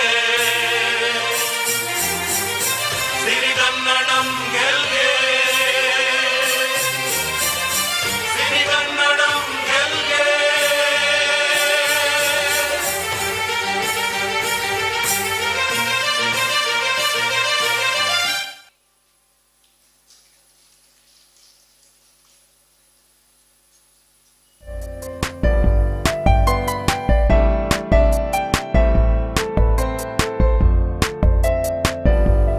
ಇದೀಗ ಲಿಖಿತ್ ಕುಮಾರ್ ಅವರು ಒಂದು ಗೀತೆಯನ್ನು ಒಪ್ಪಿಸಿದ್ದಾರೆ. ಅವರಿಗೆ ಅಭಿವಂದನೆ. ಕಾರ್ಯಕ್ರಮದ ಕೊನೆಯ ಹಂತಕ್ಕೆ ಬರ್ತಾ ಇದ್ದೇವೆ ನಾವು.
ತಿಮ್ಮನೂರವರು ಡಾಕ್ಟರ್ ದಿನಕರ ಪಚ್ಚನಾಡಿಯವರ ಒಂದು ಸಾಹಿತ್ಯವನ್ನು ನಾವೀಗ ಹಾಡ್ತಾ ಇದ್ದೀವಿ.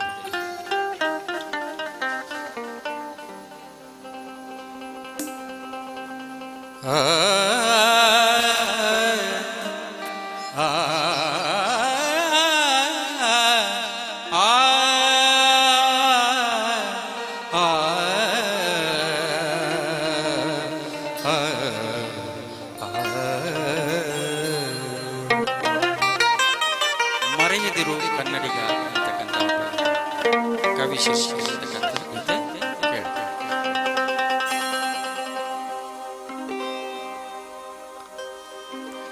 ಕನ್ನಡ ಭಾಷೆಯ ಸವಿ ಹೆಜ್ಜೆಯನ್ನು ಸವಿದಂತೆ, ಕನ್ನಡ ಭಾಷೆಯ ಸವಿ ಹೆಜ್ಜೆಯನ್ನು ಸವಿದಂತೆ, ಮರೆಯದಿರು ಕನ್ನಡಿಗ ಮರೆಯದಿರು, ಮರೆಯದಿರು ಕನ್ನಡಿಗ ಮರೆಯದಿರು, ಕನ್ನಡ ಭಾಷೆಯ ಸವಿ ಆ ಕನ್ನಡ ಭಾಷೆಯ ಸವಿ ಹೆಜ್ಜೆಯನ್ನು ಸವಿದಂತೆ, ಮರೆಯದಿರು ಕನ್ನಡಿಗ ಮರೆಯದಿರು.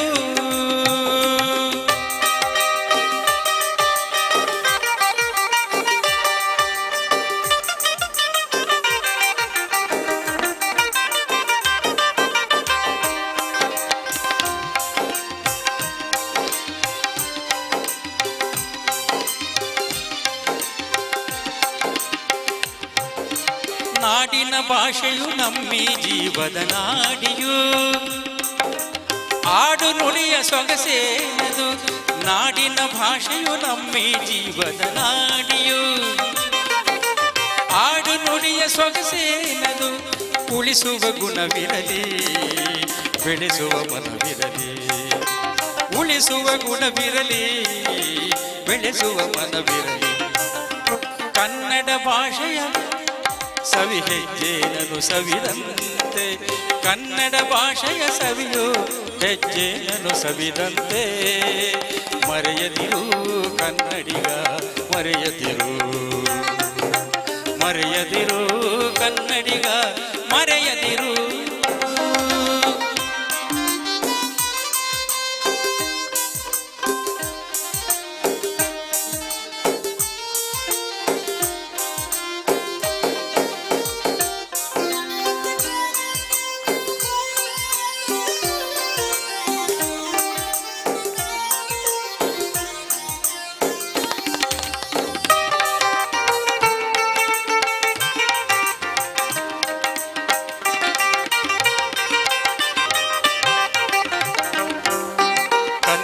ವಾಹಿನಿ ಜೀವನದಿ ಕತೆ ಕಾದಂಬರಿಯ ನವರಸದಿ, ಕನ್ನಡ ವಾಹಿನಿ ಜೀವನದಿ ಕತೆ ಕಾದಂಬರಿ ನವರಸದಿ, ಹೊಸ ಬಗೆ ಹೊಸ ಕನ್ನಡ ಸ್ವಾದ, ಹೊಸ ಬಗೆ ಹೊಸ ಕನ್ನಡ ಸ್ವಾದ, ನವೋದಯ ನವ್ಯ ಸುನಾದ, ನವೋದಯ ನವ್ಯ ಸುನಾದ, ಕನ್ನಡ ಭಾಷೆಯ ಸವಿ ಹೆಜ್ಜೆಯನ್ನು ಸವಿದಂತೆ, ಮರೆಯದಿರು ಕನ್ನಡಿಗ ಮರೆಯದಿರು, ಮರೆಯದಿರು ಕನ್ನಡಿಗ ಮರೆಯದಿರು.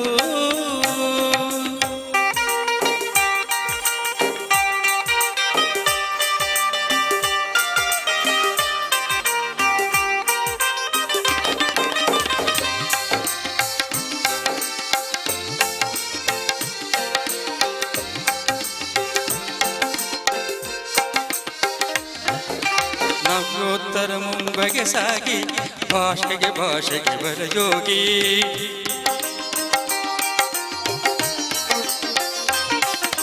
ನವ್ಯೋತ್ತರ ಮುಂಬಗೆ ಸಾಗಿ ಭಾಷೆಗೆ ಭಾಷೆಯು ಬರಯೋಗಿ, ತನ್ನನೆ ಮರೆಯುವ ಈ ಕಾಲ ಋಣವನ್ನು ಉಳಿಸುವ ನೂರು ಕಾಲ, ತನ್ನನೆ ಮರೆಯುವ ಈ ಕಾಲ ಋಣವನ್ನು ಉಳಿಸುವ ನೂರು ಕಾಲ, ಕನ್ನಡ ಭಾಷೆಯ ಸವಿ ಹೆಜ್ಜೆಯನ್ನು ಸವಿದಂತೆ, ಮರೆಯದಿರು ಕನ್ನಡಿಗ ಮರೆಯದಿರು, ನಾಡಿನ ಭಾಷೆಯು ನಮ್ಮಿ ಜೀವದ ನಾಡಿಯು, ಆಡು ನುಡಿಯ ಸೊಗಸೇನದು, ಉಳಿಸುವ ಗುಣವಿರಲಿ ಬೆಳೆಸುವ ಮನವಿರಲಿ.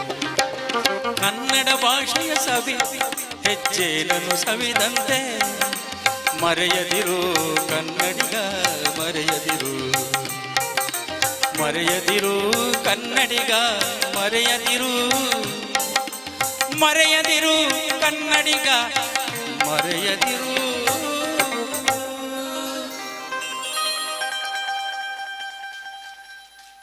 ಮುಂದಿನ ಗೀತೆ ಈಗ ಮಾಲಿನಿ ಅವರು.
ಡಾಕ್ಟರ್ ಎಚ್.ಎಸ್. ವೆಂಕಟೇಶ್ ಮೂರ್ತಿ ಅವರ ಒಂದು ರಚನೆ, ಸಂಗೀತ ಸಿ. ಅಶ್ವಥ್ ಅವರದು. ಬೇರೆ ಬೇರೆ ಒಕ್ಕಲು ಒಂದೇ ತಾಯ ಮಕ್ಕಳು ಕೂಡಿ ಹಾಡಿದಾಗ ಗೆಲುವು ಗೀತೆಗೆ ಭರತ ಮಾತೆಗೆ ಭರತ ಮಾತೆಗೆ.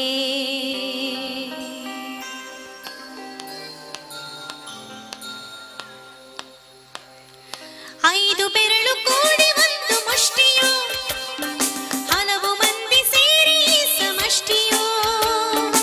ಐದು ಬೆರಳು ಕೂಡಿ ಒಂದು ಮುಷ್ಟಿಯೋ ಹಲವು ಮಂದಿ ಸೇರಿ ಸಮಷ್ಟಿಯೋ. ಬೇರೆ ಬೇರೆ ಒಕ್ಕಲು ಒಂದೇ ತಾಯ ಮಕ್ಕಳು ಕೂಡಿ ಹಾಡಿದಾಗ ಗೆಲುವು ಗೀತೆಗೆ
ಥ್ಯಾಂಕ್ ಯು.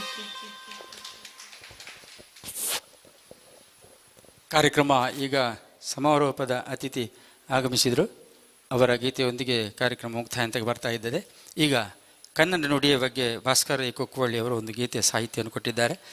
ಇದೀಗ ಆ ಗೀತೆ ಮುಂದುವರೆದು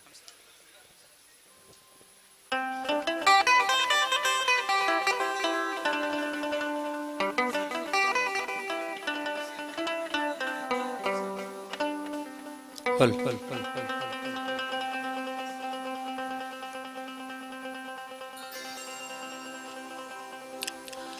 ಕನ್ನಡದ ನುಡಿ ತೇರು ಸಾಗುತ್ತಿರಲಿ, ತಾಯಿ ನುಡಿಯು ದಿನ ದಿನವೂ ಬೆಳೆಯುತ್ತಿರಲಿ. ಕನ್ನಡದ ನುಡಿ ತೇರು ಸಾಗುತ್ತಿರಲಿ, ತಾಯಿ ನುಡಿಯು ದಿನ ದಿನವೂ ಬೆಳೆಯುತ್ತಿರಲಿ. ಮುನ್ನಡವೆ ಕಂಡಗದು ಕೈದೇವಿಗೆ, ಸನ್ನಡತೆ ಸಂಪದವು ಸವಿಬಾಳಿಗೆ. ಮುನ್ನಡವೆ ಕಂಡಗದು ಕೈದೇವಿಗೆ, ಸನ್ನಡತೆ ಸಂಪದವು ಸವಿಬಾಳಿಗೆ.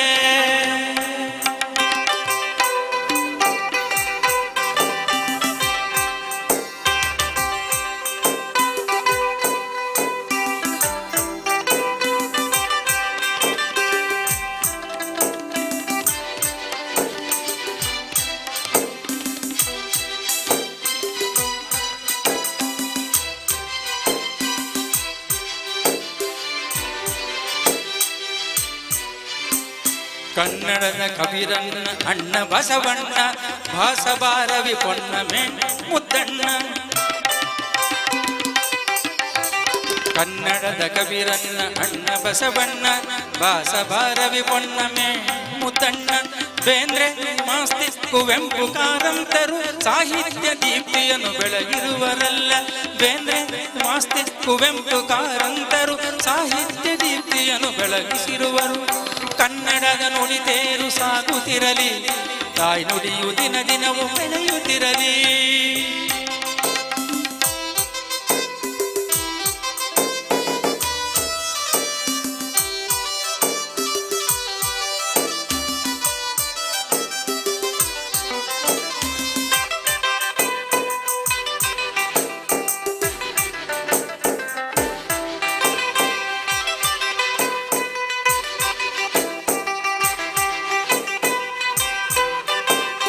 ಜೀವನದಿ ಕಾವೇರಿ ಸಹ್ಯಾದ್ರಿ ಶ್ರೀಗಂಧ, ಪಾವನದ ಶ್ರೀ ಕ್ಷೇತ್ರ ಕೃಷಿ ಭೂಮಿ ಸಮೃದ್ಧ. ಜೀವನದಿ ಕಾವೇರಿ ಸಹ್ಯಾದ್ರಿ ಶ್ರೀಗಂಧ, ಪಾವನದ ಶ್ರೀ ಕ್ಷೇತ್ರ ಕೃಷಿ ಭೂಮಿ ಸಮೃದ್ಧ. ಶಿಲ್ಪಕಲೆ ಸಂಗೀತ ಯಕ್ಷ ಭರತಾಂಜಲಿ, ಶಿಲ್ಪಕಲೆ ಸಂಗೀತ ಯಕ್ಷ ಭರತಾಂಜಲಿ.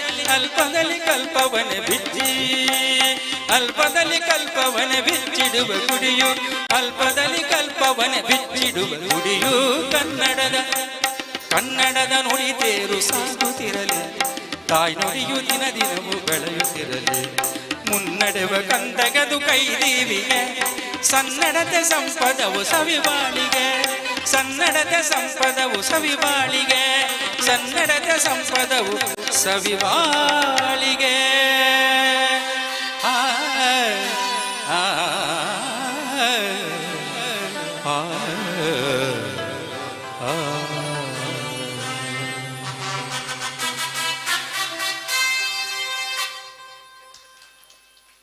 ಕಾರ್ಯಕ್ರಮ ಇನ್ನು ಒಂದು ಗೀತೆಯೊಂದಿಗೆ ಮುಗೀತದೆ.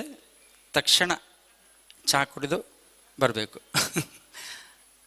ಸಮಾರೋಪ ಕೇವಲ 20 ನಿಮಿಷದಲ್ಲಿ ಮುಗಿಸ್ಕೊಡ್ತೇವೆ.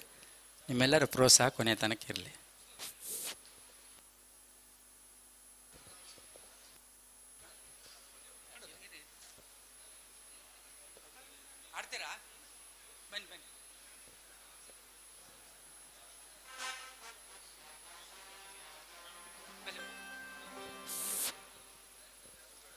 ಇವತ್ತಿನ ಸನ್ಮಾನ ಪಡೆಯುವಂಥ ಖ್ಯಾತ ಸಾಹಿತಿ ಡಾಕ್ಟರ್ ವಾಣಿ ಉಚ್ಚಿಲ್ಕರ್ ಅವರು ಒಂದು ಗೀತೆ ಹಾಡುವ ಬಹಳ ಉತ್ಸಾಹವನ್ನು ಹೊಂದಿದ್ದಾರೆ. ಯಾವ ಗೀತೆ, ಏನು ಕಥೆ ಅಂತ ಈಗ ಕೇಳೋಣ.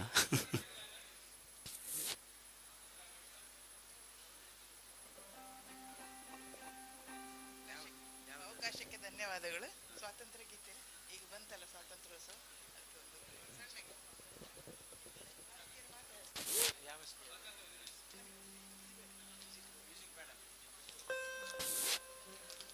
ಈಗ ಈ ಗೀತೆ ಡಾಕ್ಟರ್ ವಾಣಿ ಉಚ್ಚಿಲ್ಕರ್ ಅವರಿಂದ ಒಂದು ದೇಶಭಕ್ತಿ ಗೀತೆ.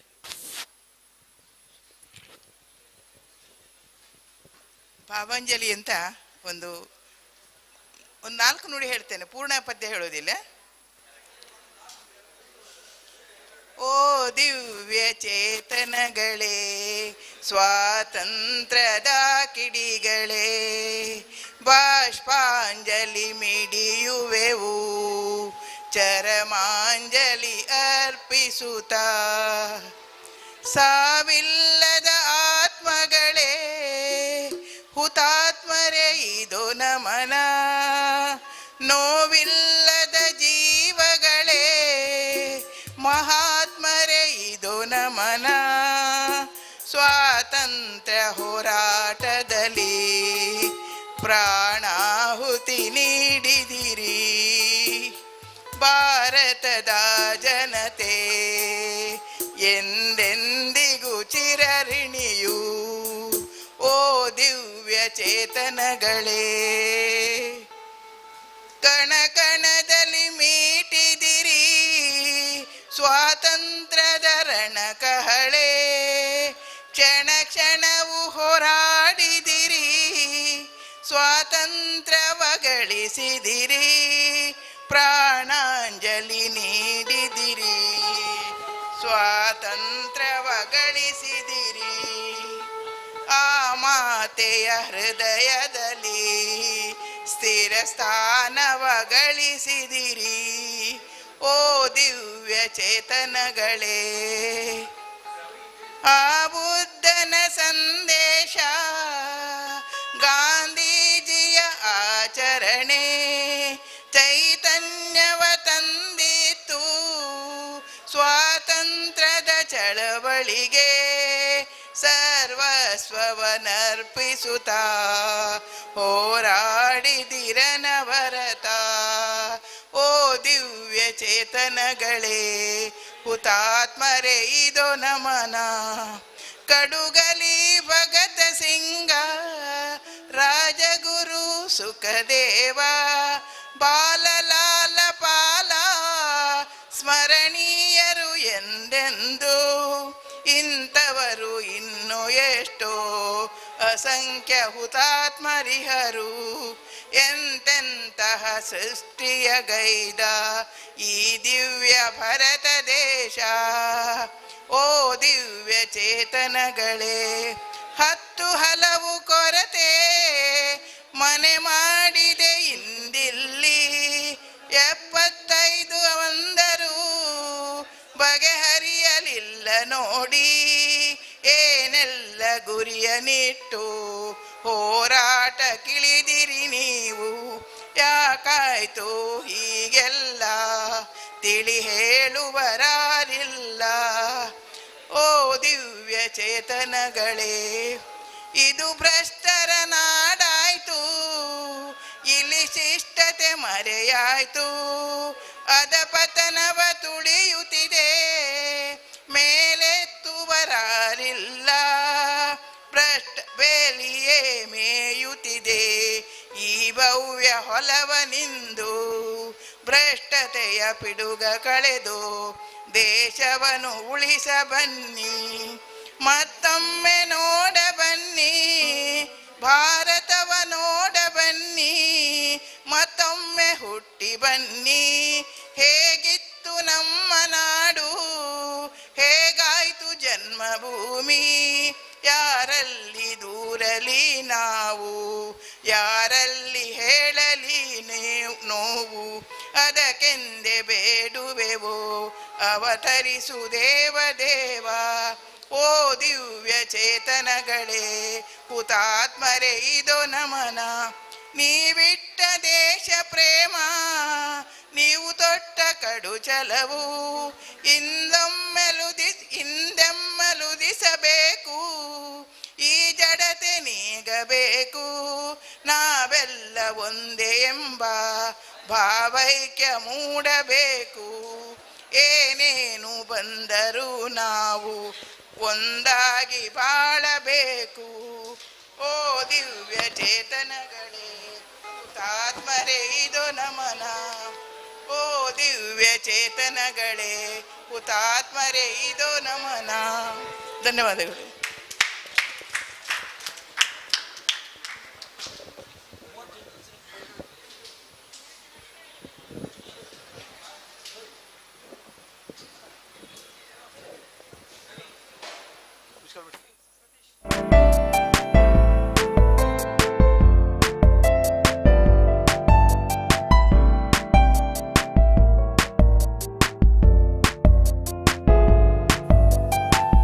ಕನ್ನಡ ಕಾವ್ಯ ಕಮ್ಮಟಕ್ಕೆ ಸಂಬಂಧಪಟ್ಟ ಹಾಗೆ ಗೀತ ಗಾಯನ ಕಾರ್ಯಕ್ರಮದಲ್ಲಿ ಭಾಗವಹಿಸಿದವರು ರವೀಂದ್ರ ಪ್ರಭು, ಮಾಲಿನಿ ಕೇಶವ ಪ್ರಸಾದ್, ಸತೀಶ್ ಸುರತ್ಕಲ್, ದೇವರಾಜ್ ಆಚಾರ್, ಹಾಗೆ ನವಗಿರಿ ಗಣೇಶ್, ಆಮೇಲೆ ದೀಪಕ್ ರಾಜ್ ಉಳ್ಳಾಲ್. ಇವರಿಗೆ ಹೃತ್ಪೂರ್ವಕವಾದಂಥ ಧನ್ಯವಾದಗಳನ್ನು ನಾವು ಜಂಟಿ ಸಂಸ್ಥೆಗಳ ಪರವಾಗಿ ಸಲ್ಲಿಸ್ತಾ ಇದ್ದೇವೆ.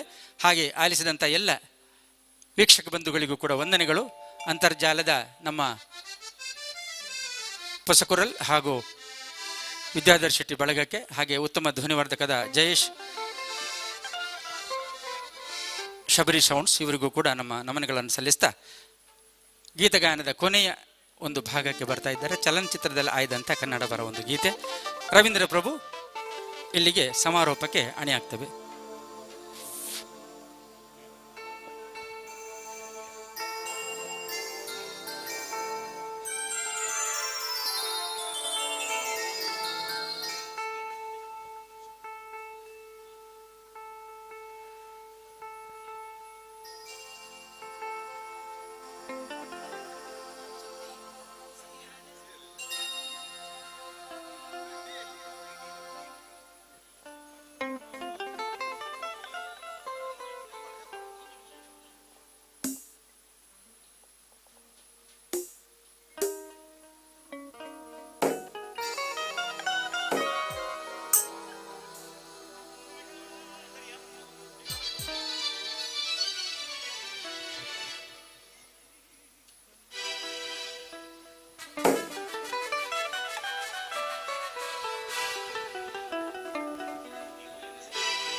ಕನ್ನಡ ರೋಮಾಂಚನವೀ ಕನ್ನಡ, ಕಸ್ತೂರಿ ನುಡಿದು ಕರುಣಾಳು ಮಣ್ಣಿದು. ಚಿಂತಿಸು, ವಂದಿಸು, ಪೂಜಿಸು, ಪೂಜಿಸು.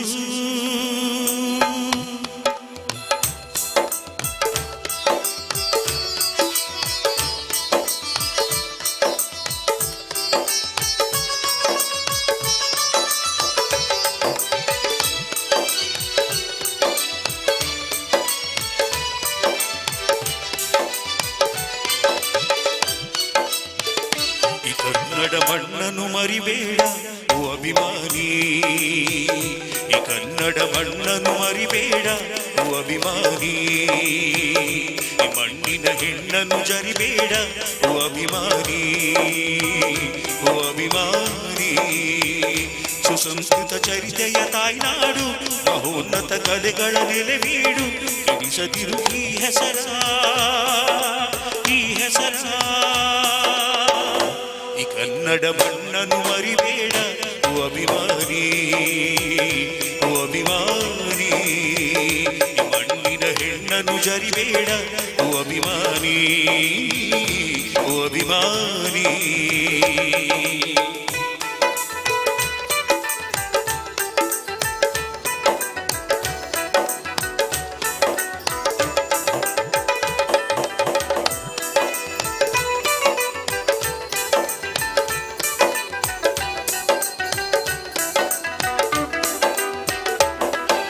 ಹಾಡಾಗಲಿ ಗೂಡಾಗಲಿ ನಾಡಾಗಲಿ ಕಟ್ಟೋಕೆ ಮೂರೇ ದಿನ,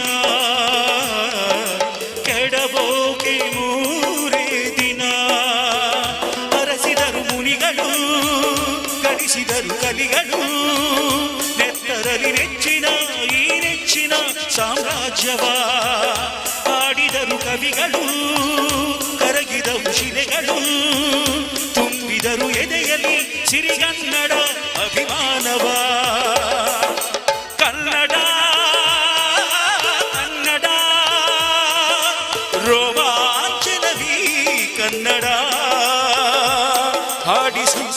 ಕೇಳಿಸು ಪ್ರೀತಿಸು ಈ ಕನ್ನಡ ಮಣ್ಣನ್ನು ಮರಿಬೇಡ ಓ ಅಭಿಮಾನಿ ಓ ಅಭಿಮಾನಿ ಈ ಮಣ್ಣಿನ ಹೆಣ್ಣನ್ನು ಜರಿಬೇಡ ಓ ಅಭಿಮಾನಿ ಓ ಅಭಿಮಾನಿ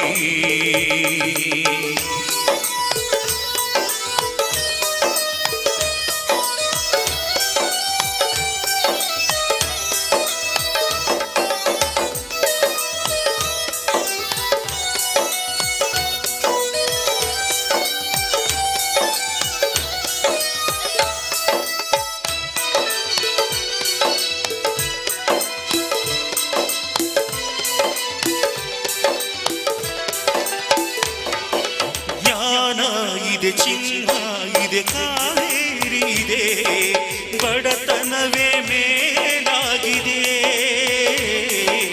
ನಮ್ಮತನವೇ ಮಂಕಾಗಿದೆ ಯಾರಿಹರು ನಿಮ್ಮದಿ ಮದಕರಿಯ ನಾಯಕ ಕೆಚ್ಚೆದೆಯ ಯಚ್ಚಮ ರಣಧೀರರು ನುಡಿದಾಸರು ಉಳಿದಿರುವುದೇ ನಿಮ್ಮದಿ ಹೊಯ್ಸಲರ ಕಿಡಿಗಳು ಹೊನ್ನ ಮಳೆ ಸುರಿಸಿದ ಹರಿರಾಯರ ತೋಳ್ಬಲಗಳು ಏಳಿರಿ ಏಳಿರಿ ಈ ಪ್ರಾರ್ಥನೆಯ ಕೇಳಿರಿ ಕಲಿಯಿರಿ ದುಡಿಯಿರಿ ಉಳಿಸಿರಿ ಈ ಕನ್ನಡ ಮಣ್ಣನ್ನು ಮರಿಬೇಡ ಓ ಅಭಿಮಾನಿ ಓ ಅಭಿಮಾನಿ ಮಣ್ಣಿನ ಹೆಣ್ಣನ್ನು ಜರಿಬೇಡ ಓ ಅಭಿಮಾನಿ ಓ ಅಭಿಮಾನಿ ಸುಸಂಸ್ಕೃತ ಚರಿತೆಯ ತಾಯ್ನಾಡು ಮಹೋನ್ನತ ಕಲೆಗಳ ನೆಲೆ ನೀಡು ಹಿಡಿಸದಿರು ಈ ಹೆಸರ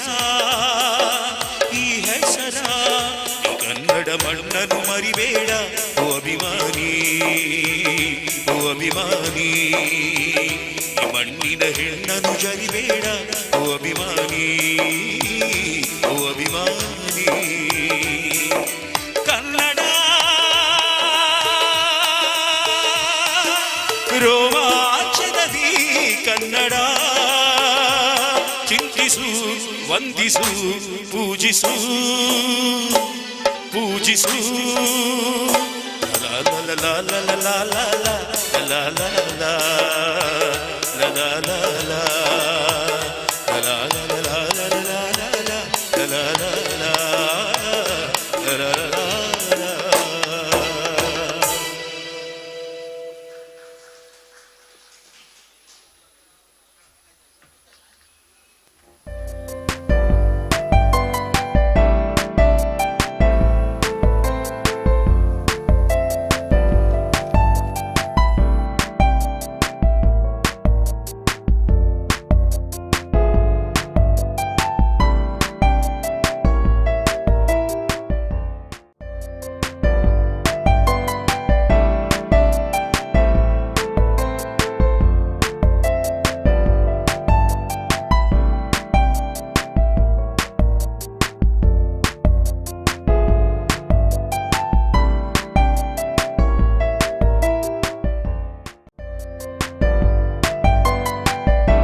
ಪ್ರಾಧಿಕಾರ ಕರ್ನಾಟಕ ಸರ್ಕಾರ ಇದರ ಸಹಯೋಗದ ಜೊತೆಗೆ ತೋನ್ಸೆ ಸಾಂಸ್ಕೃತಿಕ ತರಬೇತಿ ಕೇಂದ್ರ ಕೊಲ್ಲಿಯ ಸೋಮೇಶ್ವರ ಇವರು ನಡೆಸುವಂತಹ ಕನ್ನಡ ಕಾವ್ಯ ಕಮ್ಮಟ ಈಗ ಬೆಳಗಿನಿಂದ ಆರಂಭಗೊಂಡು ಇಲ್ಲಿಯವರೆಗೆ ಇದು ಮುಂದುವರೆದು ಬಂದಿದೆ.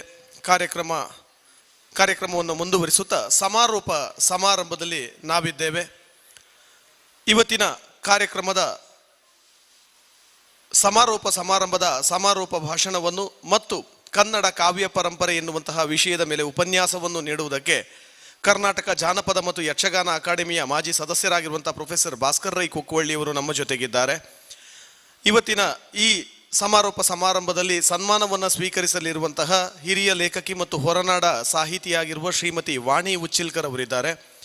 ಮುಖ್ಯ ಅಭ್ಯಾಗತರಾಗಿ ರಾಮಕೃಷ್ಣ ಪ್ರೌಢಶಾಲೆ ಹರೇಕಳ ಇದರ ನಿವೃತ್ತ ಮುಖ್ಯೋಪಾಧ್ಯಾಯರಾಗಿರುವ ಶ್ರೀ ರವೀಂದ್ರ ರೈ ಹರೇಕಳ, ಕಲಾ ಸೌರಭ ಮುಂಬೈ ಇದರ ನಿರ್ದೇಶಕರಾಗಿರುವ ಶ್ರೀಯುತ ಪದ್ಮನಾಭ ಸಸೇತ್ಲು ಮತ್ತು ಮುಂಬಯಿಯ ಸಂಗೀತ ಕಲಾವಿದರಾಗಿರುವ ಶೇಖರ ಸಸೇತ್ಲು ಇವರು ನಮ್ಮ ಜೊತೆಗಿದ್ದಾರೆ.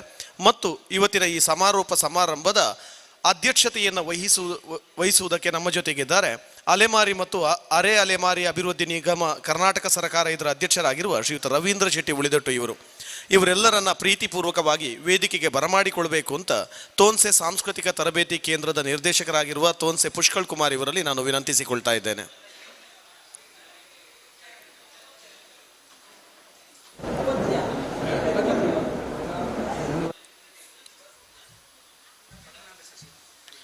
ಶ್ರೀಯುತ ಪದ್ಮನಾಭ ಸಸೀತ್ಲು ಇವರು ಕೂಡ ವೇದಿಕೆಗೆ ಬರಬೇಕು ಅಂತ ವಿನಂತಿಸಿಕೊಳ್ತೇನೆ.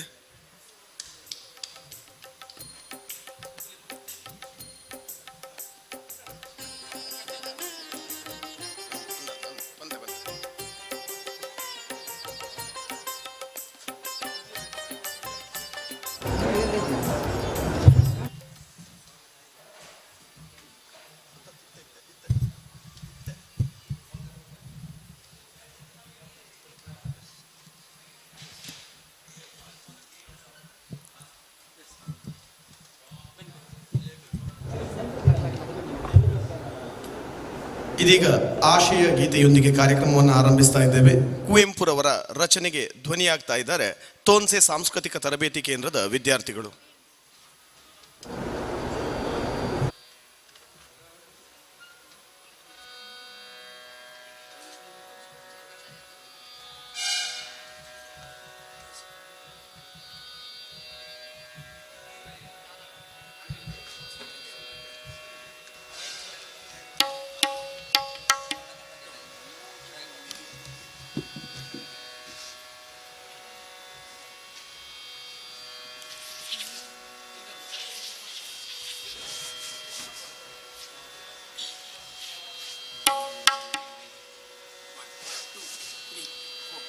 ಎಲ್ಲಾದರೂ ಇರು, ಎಂತಾದರೂ ಇರು, ಎಲ್ಲಾದರೂ ಇರು, ಎಂತಾದರೂ ಇರು, ಎಂದೆಂದಿಗೂ ನೀ ಕನ್ನಡವಾಗಿರು. ಕನ್ನಡವೇ ಸತ್ಯ, ಕನ್ನಡವೇ ನಿತ್ಯ, ಕನ್ನಡವೇ ಸತ್ಯ, ಕನ್ನಡವೇ ನಿತ್ಯ.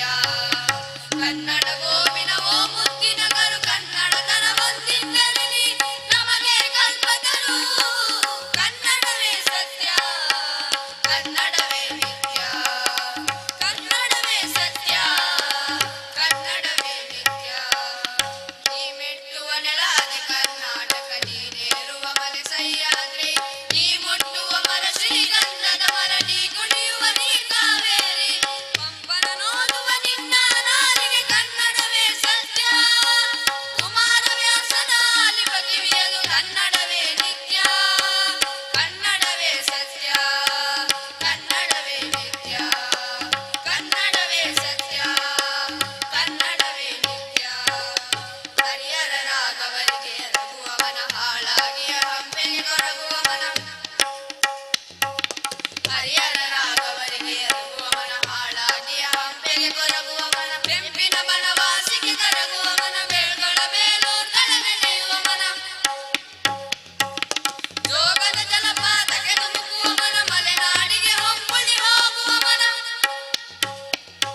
ಇದೀಗ ವೇದಿಕೆಯಲ್ಲಿ ಉಪಸ್ಥಿತರಿರುವ ಎಲ್ಲ ಬಂಧುಗಳನ್ನು ಪ್ರೀತಿಪೂರ್ವಕವಾಗಿ ಸ್ವಾಗತಿಸಲಿದ್ದಾರೆ ತೋನ್ಸೆ ಸಾಂಸ್ಕೃತಿಕ ತರಬೇತಿ ಕೇಂದ್ರದ ನಿರ್ದೇಶಕರಾಗಿರುವ ತೋನ್ಸೆ ಪುಷ್ಕಳ್ ಕುಮಾರ್ ಇವರು.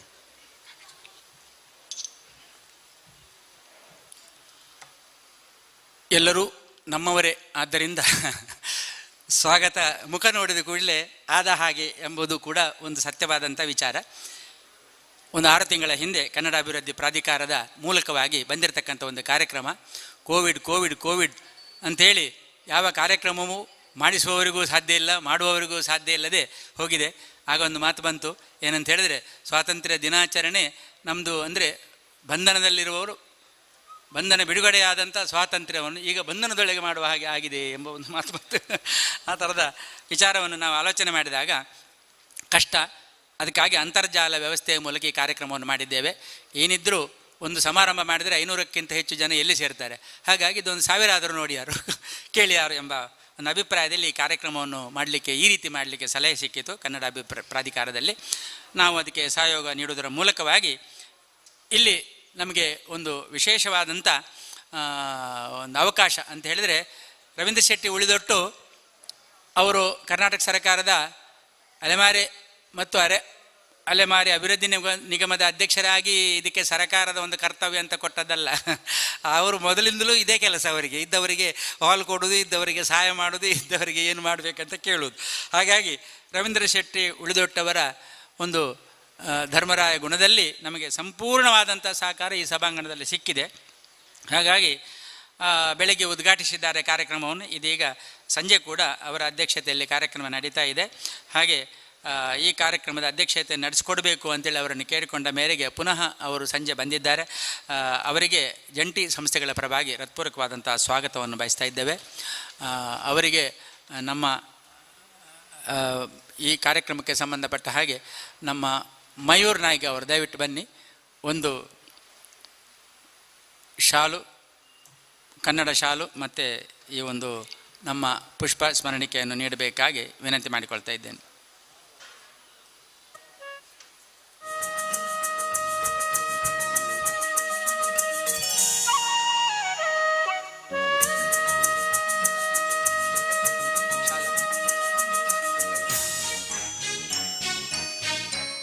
ಮಯೂರ್ ನಾರ್ಗ ಅವರು ಯಕ್ಷಗಾನದ ಚಂಡೆಮದ್ದಳೆ, ಭಾಗವತಿಗೆ ಎಲ್ಲ ಸಂಪೂರ್ಣ ಕಲಾವಿದ, ಹಾಗೆ MA ಸ್ಟೂಡೆಂಟ್ ಕೂಡ ಆಗಿದ್ದಾರೆ.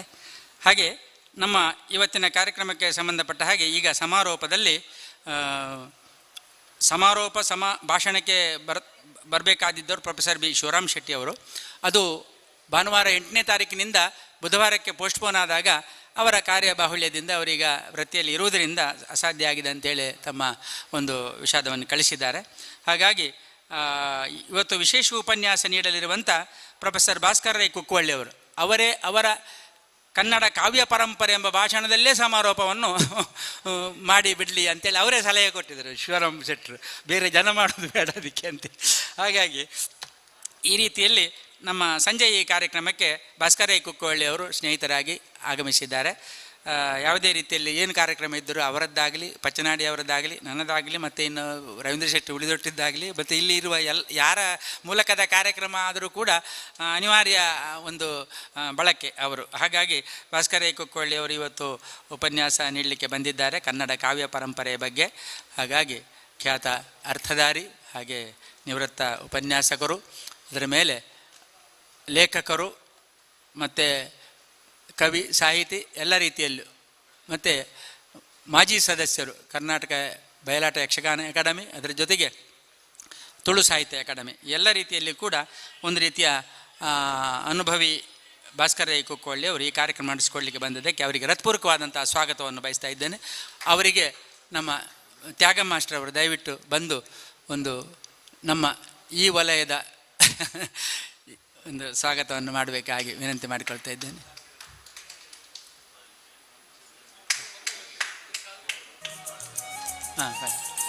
ಕನ್ನಡ ಶಾಲು, ಹಾಗೆ ಸ್ಮರಣಿಕೆ ಮತ್ತು ಸ್ಮರಣಿಕೆ ಪುಸ್ತಕ, ಹಾಗೆ ಇವತ್ತು ನಮ್ಮ ಒಂದು ವಿಶೇಷ ಸನ್ಮಾನವನ್ನು ಕೈಗೊಳ್ಳಲಿದ್ದಾರೆ ಶ್ರೀಮತಿ ವಾಣಿ ಉಚಿಲ್ಕರ್ ಅವರು. ಹಿರಿಯ ಲೇಖಕಿ, ಹೊರನಾಡ ಸಾಹಿತಿ, ಸನ್ಮಾನ ಪತ್ರದಲ್ಲಿ ಮತ್ತು ಅವರ ವಿವರಗಳನ್ನು ಓದಿ ಹೇಳಲಿಕ್ಕಿದ್ದೇವೆ. ಬಹಳ ಒಂದು ಶ್ರದ್ಧೆ. ಈಗ ಅವರೊಂದು ಪದ್ಯ ಅವರೇ ರಚನೆ ಮಾಡಿ ಅವರೇ ಹಾಡಿದರು, ದೇಶಭಕ್ತಿ ಗೀತೆ. ಈ ವಯಸ್ಸಿನಲ್ಲಿ ಕೂಡ ಅಂಥ ಒಂದು ಸಾಹಿತ್ಯದ ಮೇಲಿನ ಆಸಕ್ತಿ, ಶ್ರದ್ಧೆ ವಹಿಸಿಕೊಂಡು ಸಾಹಿತಿಗಳು, ಕವಿಗಳು ಎಲ್ಲೆಲ್ಲಿದ್ದಾರೆ, ಹಾಗೆ ಇವತ್ತು ಅವರ ಓಲ್ಡ್ ಸ್ಟೂಡೆಂಟ್ಸ್ ಎಲ್ಲ ಸೇರಿ ಅವರಿಗೆ ಆ ಕಾಲದ ಎಲ್ಲ ಕ್ಲಾಸ್ಮೇಟ್ಸ್ ಎಲ್ಲ ಒಂದು ಸನ್ಮಾನ ಕೂಡ ಬೆಳಿಗ್ಗೆ ಇತ್ತಂತೆ. ಈ ರೀತಿಯ ಒಂದು ಪ್ರೀತಿಯನ್ನು ಆ ಸಾಹಿತ್ಯದ ಮೇಲೆ ಮತ್ತು ಬೇರೆ ಬೇರೆ ಇಂಥ ಸಾಮಾಜಿಕ ಘಟನೆಗಳ ಮೇಲೆ ಅವರು ತೋರುವುದರಿಂದ ನಮಗೂ ಕೂಡ ಅವರು ಗುರುತಿಸಲ್ಪಟ್ಟರು. ಹಾಗಾಗಿ ಭಾಸ್ಕರ್ ರೈ ಕುಕ್ಕೊಳ್ಳಿ ಅವರ ಸಲಹೆ ಮೇರೆಗೆ ನಾವು ಶ್ರೀಮತಿ ವಾಣಿ ಉಚ್ಚಿಲ್ಕರ್ರವನ್ನು ಸನ್ಮಾನಕ್ಕೆ ಆಯ್ಕೆ ಮಾಡಿದ್ದೇವೆ. ಬಹಳ ಕ್ಲಪ್ತ ಸಮಯದಲ್ಲಿ, ಸ್ವಲ್ಪ ಬೇಗ, ನಿಮ್ಮದು ಬೇರೆ ಕಾರ್ಯಕ್ರಮ ಇದ್ದರೆ ನಾನು ಸ್ವಲ್ಪ ನೋಡ್ತೇನೆ ಅಂತೇಳಿ ಬೇಗ ಬಂದಿದ್ದಾರೆ. ಹಾಗೆ ಎಲ್ಲ ಬಂದಂಥ ನಮ್ಮ ಶ್ರೀಮತಿ ವಾಣಿ ಉಚ್ಚಿಲ್ಕರ್ರವರಿಗೆ ನಾವು ವೇದಿಕೆಗೆ ಸ್ವಾಗತವನ್ನು ಬಯಸ್ತಾ ಇದ್ದೇವೆ. ಅವರಿಗೆ ನಮ್ಮ ಪೂರ್ವಿ, ಬನ್ನಿ ಪೂರ್ವಿ ಬಾಮ.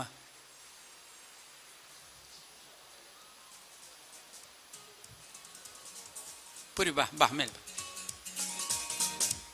ಬನ್ನಿ ಬಾ. ಪೂರ್ವಿ ಹಾಗೂ ನಮ್ಮ ಶಿಂಷಾ ಅವರು ನಮ್ಮ ತರಬೇತಿ ಕೇಂದ್ರದ ಮಕ್ಕಳು. ಅವರು ಗೌರವಿಸಿ ಆಶೀರ್ವಾದ ಪಡಿಬೇಕು, ಆಯಿತಾ? ಹಾಂ, ಆಶೀರ್ವಾದ ಪಡ್ಕೊಳ್ಳಿ ಅವರಿಂದ, ಆಯಿತಾ? ದೊಡ್ಡ ಸಾಹಿತಿ ಅವರು. ಹಾಂ ಹಾಂ, ನಿಲ್ಲಿ ನಿಲ್ಲಿ, ತಿರುಗಿ ನಿಲ್ಲಿ ಸ್ವಲ್ಪ. ಎಸ್. ಹಾಗೆ ನಮ್ಮೊಂದಿಗೆ ಇವತ್ತು ವಿಶೇಷ ಅಭ್ಯಾಗತರಾಗಿ ಶ್ರೀ ರವೀಂದ್ರ ರೈ ಹರೇಕಳ, ನಿವೃತ್ತ ಮುಖ್ಯೋಪಾಧ್ಯಾಯರು, ಶ್ರೀ ರಾಮಕೃಷ್ಣ ಪ್ರೌಢಶಾಲೆ ಹರೇಕಳ. ಈ ಹರೇಕಳ ಭಾಗದಲ್ಲಿ ಯಾವ ಸಮಾರಂಭ ಆದರೂ ಕೂಡ ನಾವು ಇಲ್ಲಿ ಶಾಲೆ ಕೆಲವುಂಟು, ಬೇರೆ ಅಧ್ಯಾಪಕರನ್ನು ಕಾಣುವುದು ಬಹಳ ಕಡಿಮೆ. ಎಲ್ಲಿ ನೋಡಿದ್ರು ರವೀಂದ್ರ ರೈ ಹರೇಕಳ ಎಲ್ಲ ಸ್ಟೇಜ್ನಲ್ಲಿ ಇರ್ತಾರೆ. ಎಲ್ಲ ಸಾಮಾಜಿಕ, ಎಲ್ಲ ಧಾರ್ಮಿಕ, ಎಲ್ಲ ಒಂದು ನಮ್ಮ ಸಾಂಸ್ಕೃತಿಕ ಚಟುವಟಿಕೆಗಳ ಮಧ್ಯೆ ಇದ್ದುಕೊಂಡು ಪ್ರೋತ್ಸಾಹವನ್ನು ನೀಡುವಂಥ, ಅದರ ಜೊತೆಗೆ ಅವರಿಗೆ ಒಂದು ಬಹಳ ಆಸಕ್ತಿ, ಸ್ನೇಹಪೂರ್ವಕವಾಗಿ ಭಾಗವಹಿಸುವಂಥ ಒಂದು ಉತ್ಸಾಹ, ಇದೆಲ್ಲ ಯಾಕೆ ಅವರನ್ನು ನೋಡಿ ಕಲಿಬೇಕು ಇನ್ನುಳಿದಂಥ ನಿವೃತ್ತರೆಲ್ಲ. ಆರೋಗ್ಯ ಸ್ವಲ್ಪ ಸರಿ ಇರುವುದಾದರೆ ಈ ಥರ ಎಲ್ಲ ಇರುವುದರಿಂದಲೇ ಆರೋಗ್ಯ ಸರಿ ಇರ್ತದೆ ಅಂತೇಳಿ. ನಿಜವಾಗಿ ನನಗೂ ಕೂಡ ಏನಾದರೂ ಒಂದು ಕಾಲು ನೋವು ಅಥವಾ ಇನ್ನೇನೋ ಗ್ಯಾಸ್ಟ್ರಿಕ್ಕಾ ಏನೋ ಹೇಳ್ತಾ ಇರ್ತೇನೆ ಮನೆಯಲ್ಲಿ. ಆವಾಗ ನನ್ನ ಮಗ ಮತ್ತು ನನ್ನ ಹೆಂಡತಿ ಮಾತಾಡಿಕೊಳ್ಳೋದುಂಟು. ಅವರು ಎಲ್ಲಿಗಾದರೂ ಹೋಗೋದಾದರೂ ಹೋಗಿ, ಇಲ್ಲಿದ್ದರೆ ಅವರ ಹುಷಾರಿಲ್ಲ, ಅದು ನೋವು ಇದು ನೋವು ಅಂತ ಹೇಳ್ತಾರೆ, ಹೋಗೋದಾದರೆ ಹೋಗಲಿ ಅಂತ ಹೇಳ್ತಾರೆ. ಅಂದರೆ ಹೊರಗೆ ಹೋದರೆ ನನಗೇನೂ ಇಲ್ಲ. ಹಾಗಾಗಿ ಇದು ಬಹಳ ಒಂದು ಮೆಡಿಸಿನ್. ಹಾಗಾಗಿ ನಾವು ಏನು ಈ ಕೊರೋನಾಕ್ಕೆ ಏನು ಕಷಾಯ ಕುಡಿತೇವೋ ಹಾಗೆ ಈ ಸಾಂಸ್ಕೃತಿಕ ಸಾಹಿತ್ಯಿಕ ಚಟುವಟಿಕೆಗಳು ಒಂದು ರೀತಿಯ ಅದಕ್ಕೆ ಕಷಾಯ ಅಂತೇಳಿ ನಾವು ಎಣಿಸಿದ್ದೇವೆ, ಏನೋ ಗೊತ್ತಿಲ್ಲ. ಒಂದು ರೀತಿಯಲ್ಲಿ ಅದು ರಕ್ಷಣೆ ಮಾಡ್ತದೆ ನಮ್ಮನ್ನು ಆ ಪ್ರೀತಿಯ ಆಶೀರ್ವಾದದಿಂದ ಅಂತೇಳಿ ಹೇಳಿಕೊಂಡು ಇವತ್ತು ರವೀಂದ್ರ ರೈ ಹರೇಕಳ ಅವರು ನಮ್ಮೊಂದಿಗಿದ್ದಾರೆ. ಅವರನ್ನು ಕೂಡ ಹೃತ್ಪೂರ್ವಕವಾಗಿ ನಾನು ಸ್ವಾಗತಿಸ್ತಾ ಇದ್ದೇನೆ. ಅವರಿಗೆ ನಮ್ಮ ಹರಿಶ್ಚಂದ್ರ ನಾಯ್ಕ ಅವರು ದಯವಿಟ್ಟು ಬಂದು ಅವರನ್ನು ಗೌರವಿಸಬೇಕು. ಹರಿಶ್ಚಂದ್ರ ನಾಯ್ಕ ಮತ್ತು ಅವರ ಸಣ್ಣ ಮಗ, ಅವರು ತಬಲಾ ವಾದಕರು, ಹಾರ್ಮೋನಿಯಂ ವಾದಕರು, ಎಲ್ಲ ರೀತಿಯಲ್ಲಿ ನಮಗೆ ಸಹಕಾರ ನೀಡ್ತಾ ಇದ್ದಾರೆ. ಹಾಗೆ ಬೆಳಗಿನಿಂದ ಯಾವುದು ಮಾಡಬೇಕೋ ಯಾವುದು ಮಾಡಬಾರ್ದು ಅದನ್ನು ಕೂಡ ಎಲ್ಲ ಮಾಡ್ತಾ ನಾವು ಹೇಳುವ ಮೊದಲೇ ಅದು ಅನುಭವ ಇದೆ ಅಂತ ಅವರಿಗೆ ಅನುಭವ ಇದೆ. ಹಾಗಾಗಿ ಅವರು ನಮ್ಮೊಂದಿಗಿದ್ದಾರೆ. ವಂದನೆಗಳು. ಹಾಗೆ ಇನ್ನೋರ್ವರು ನಮ್ಮ ಮುಖ್ಯ ಅತಿಥಿಯಾಗಿ ಇವತ್ತು ಆಹ್ವಾನಿತರು ಶ್ರೀಯುತ ಪದ್ಮನಾಭ ಸಸಿತ್ಲು, ನಿರ್ದೇಶಕರು, ಕಲಾ ಸೌರಭ, ಮುಂಬೈ. ಭಾಳ ಬೇಗ ಬಂದಿದ್ದಾರೆ, ಮಧ್ಯಾಹ್ನವೇ. ಅಂದರೆ ಸಂಗೀತದ ಅವರು ಆಸಕ್ತರು. ಹಾಗಾಗಿ ನಮ್ಮ ಎಲ್ಲ ಕಲಾವಿದರನ್ನು ಇವತ್ತು ಏನು ಸಂಗೀತೆಯಲ್ಲಿ ಮಾಡಿದೆವೋ ಅವರೆಲ್ಲರನ್ನೂ ಮುಂಬೈಗೆ ಕರೆಸಿ ಹಲವಾರು ಕಾರ್ಯಕ್ರಮವನ್ನು ಮಾಡಿಸಿದವರು. ಹಾಗಾಗಿ ಇಂಥ ಸಂಘಟನೆ, ಇಂಥ ಕಾರ್ಯಕ್ರಮ ಮಾಡಿಸುವುದಂತ ಒಂದು ನಗಣ್ಯ. ಇದು ನಮಗೆ ಇಲ್ಲಿ ದಮ್ ಕಟ್ಟಿದ್ರು ಕೂಡ ಅವರಿಗೆ ದಂಬೆ ಕಟ್ಟುವುದಿಲ್ಲ. ಹಾಗೆ ಅಂಥ ರೀತಿಯಲ್ಲಿ ದೊಡ್ಡ ದೊಡ್ಡ ಕಲಾವಿದರನ್ನು ಕೂಡ ಮುಂಬೈ, ಮಹಾರಾಷ್ಟ್ರ ಆಗಲಿ, ಕರ್ನಾಟಕದ ಮೂಲೆ ಮೂಲೆಗಳಲ್ಲಿ ಮತ್ತು ದಕ್ಷಿಣ ಕನ್ನಡ ಜಿಲ್ಲೆಯಲ್ಲಿ ಕೂಡ ಕಾರ್ಯಕ್ರಮವನ್ನು ಬೇರೆ ಬೇರೆ ರೀತಿಯಲ್ಲಿ ಮಾಡಿಸಿದವರು. ಇತ್ತೀಚೆಗೆ ಅವರು ಒಂದು ವಾರದಿಂದ ಮಂಗಳೂರಲ್ಲಿದ್ದಾರೆ. ಅವರು ಯಾಕೆ ಅಂತ ಇದ್ದಾರೆ ಅಂತ ಹೇಳಿದರೆ, ಕಲಾ ಸೌರಭ ಮುಂಬೈ ವತಿಯಿಂದ ಕಾರ್ಯಕ್ರಮ ಮಾಡಲಿಕ್ಕೆ ಈಗ ಸರ್ಕಾರ ಬಿಡುವುದಿಲ್ಲ. ಹಾಗಾಗಿ ಯಾರು ಕಲಾವಿದರಿದ್ದಾರೆ ಅವರಿಗೆ ಕಿಟ್ಟು ಕೊಡುವ ಸಹಕಾರಕ್ಕೋಸ್ಕರ ಊರಿಗೆ ಬಂದಿದ್ದಾರೆ. ಅದು ದೊಡ್ಡ ಒಂದು ಸಂಗತಿ. ಈಗಾಗಲೇ 3 ಕಾರ್ಯಕ್ರಮ ಆಯಿತು. ಒಂದು ಕಡೆಯಲ್ಲಿ 30 ಕಿಟ್ಟು, ಮತ್ತೊಂದು ಕಡೆಯಲ್ಲಿ 40 ಕಿಟ್ಟು, ಮತ್ತೊಂದು ಕಡೆಯಲ್ಲಿ 70 ಕಿಟ್ಟು. ನಿನ್ನೆ ಸಶೀತುಲು ದೇವಸ್ಥಾನದ ಮೇಳದ ಕಲಾವಿದರಿಗೆ ಮತ್ತು ಬೇರೆ ಉಳಿದಂಥ ಕಲಾವಿದರಿಗೆ ಕಲಾ ಸೌರಭ ಮುಂಬೈ ಅವರ ಅಭಿಮಾನಿ ದಾನಿಗಳಿಂದಲೇ ಅದನ್ನು ಸಂಗ್ರಹಿಸಿ ಅಲ್ಲಿ ಕಿಟ್ಟು ವಿತರಣೆ ಮಾಡುವ ಸಮಾರಂಭಕ್ಕೆ ಬಂದವರು. ನಾನು ಇಲ್ಲಿ ಅವರು ಹೇಗೂ ನಾಳೆ ನಾಳೆ ನಾಡ್ದು ಬಾಂಬೆಗೆ ಹೋಗ್ತಾರೆ ಅವರು. ಅದಕ್ಕೆ ಬೇಕಾಗಿ ನಮ್ಮದೊಂದು ಸಮಾರಂಭ ಆಗುವಾಗ ಇಂಥ ಮಹಾನ್ ಕಲಾವಿದರು, ಸಂಘಟಕರು, ನಿರ್ದೇಶಕರನ್ನು ನಾವು ಬಿಟ್ಟು ಒಂದು ಕಾರ್ಯಕ್ರಮ ಮಾಡೋದು ಅದು ಸರ್ವತಃ ತಪ್ಪು ಅಂಥೇಳಿ ಅವರನ್ನು ನಾನು ಬರಲಿಕ್ಕೆ ಮೊದಲೇ ಹೇಳಿದ್ದೇನೆ. ಅವರು ಬೇರೆ ಬೇರೆ ಇವತ್ತು ಎಲ್ಲ ಅದಕ್ಕೆ ಸಂಬಂಧಪಟ್ಟ ದಾನಿಗಳ ಮತ್ತು ಬೇರೆ ಬೇರೆ ವಿಚಾರದ ಅವರಿಗೆ ಡಿಸ್ಕಸ್ ಮಾಡುವ ಕೆಲಸಗಳಿದ್ದರೂ ಕೂಡ ಇವತ್ತು ನಮ್ಮ ಕಾರ್ಯಕ್ರಮಕ್ಕೆ ಬಹಳ ಅತ್ಯಂತ ಶ್ರದ್ಧೆಯಿಂದ ಬಂದಿದ್ದಾರೆ. ನಮಗೂ ಕೂಡ ಸಾಕಷ್ಟು ಅವಕಾಶಗಳನ್ನು ಕೊಟ್ಟಂಥ ಶ್ರೀ ಪದ್ಮನಾಭ ಸಸಿತ್ಲು ಅವರಿಗೆ ಹೃತ್ಪೂರ್ವಕವಾದಂಥ ಸ್ವಾಗತ. ಈಗಾಗಲೇ 3 ಕಾರ್ಯಕ್ರಮ ಆಯ್ತಲ್ಲ, ಇನ್ನೂ ಒಂದು ಕಾರ್ಯಕ್ರಮ ಮುಂಬೈಯಲ್ಲಿ ಆಮೇಲೆ ಬೆಂಗಳೂರಲ್ಲಿ, ಈ ಥರ 2 ಕಡೆಯಲ್ಲಿ ಕೂಡ ಆ ಕಾರ್ಯಕ್ರಮ ಆಗಲಿಕ್ಕುಂಟು. ಅದರ ಜೊತೆಗೆ ಸಾಂಸ್ಕೃತಿಕ ಕಾರ್ಯಕ್ರಮಗಳನ್ನು ಕೂಡ ಮಾಡ್ತಾರೆ.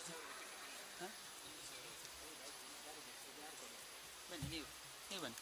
ಲಕ್ಷ್ಮೀನಾರಾಯಣ ರೈ ಹರೇಕಳ ಅವರು ದಯವಿಟ್ಟು ಬನ್ನಿ ವೇದಿಕೆಗೆ.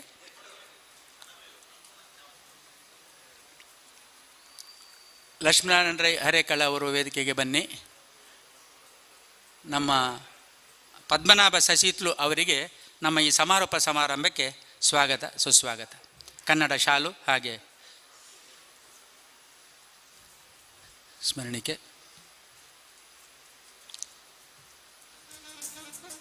ವಂದನೆಗಳು.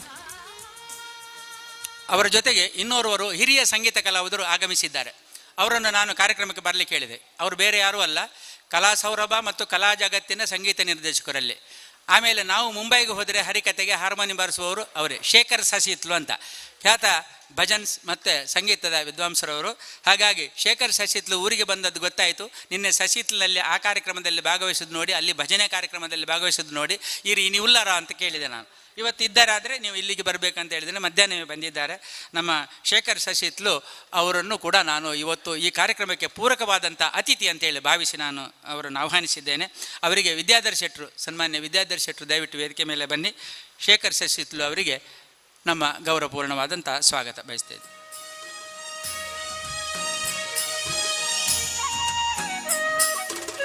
ಕನ್ನಡ ಶಾಲು ಹಾಗೆ ಪುಷ್ಪ ಮತ್ತು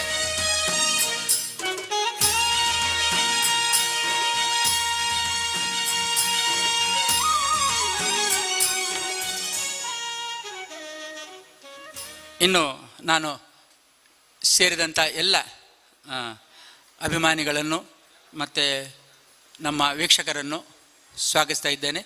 ಪಸಕೊರಲ್ ಬಳಗದವರಿಗೆ ಮತ್ತು ಧ್ವನಿವರ್ಧಕದ ಜಯೇಶ್ ಬಳಗದವರಿಗೆ ಕೂಡ ಹೃತ್ಪೂರ್ವಕವಾದಂಥ ಸ್ವಾಗತ. ಮತ್ತು ಶಾಲಾ ಅಧ್ಯಾಪಕ ವೃಂದದವರು ಬೇರೆ ಬೇರೆ ರೀತಿಯಲ್ಲಿ ನಮಗೆ ಸಹಕಾರವನ್ನು ನೀಡಿದ್ದಾರೆ. ಅವರೆಲ್ಲರನ್ನು ಮಾಧ್ಯಮ ಬಂಧುಗಳನ್ನು, ವೀಕ್ಷಕ ಬಂಧುಗಳನ್ನು ಸ್ವಾಗತಿಸಿ ಸ್ವಾಗತದ ಮಾತುಗಳನ್ನು ಮುಕ್ತಾಯಗೊಳಿಸ್ತೇನೆ. ನಮಸ್ಕಾರ.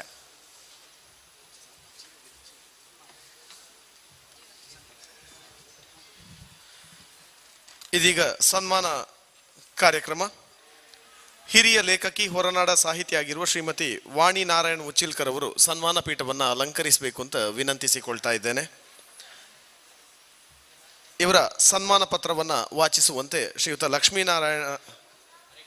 ಲಕ್ಷ್ಮೀನಾರಾಯಣ ರೈ ಹರೇಕಳ ಇವರಲ್ಲಿ ವಿನಂತಿಸ್ತಾ ಇದ್ದೇನೆ.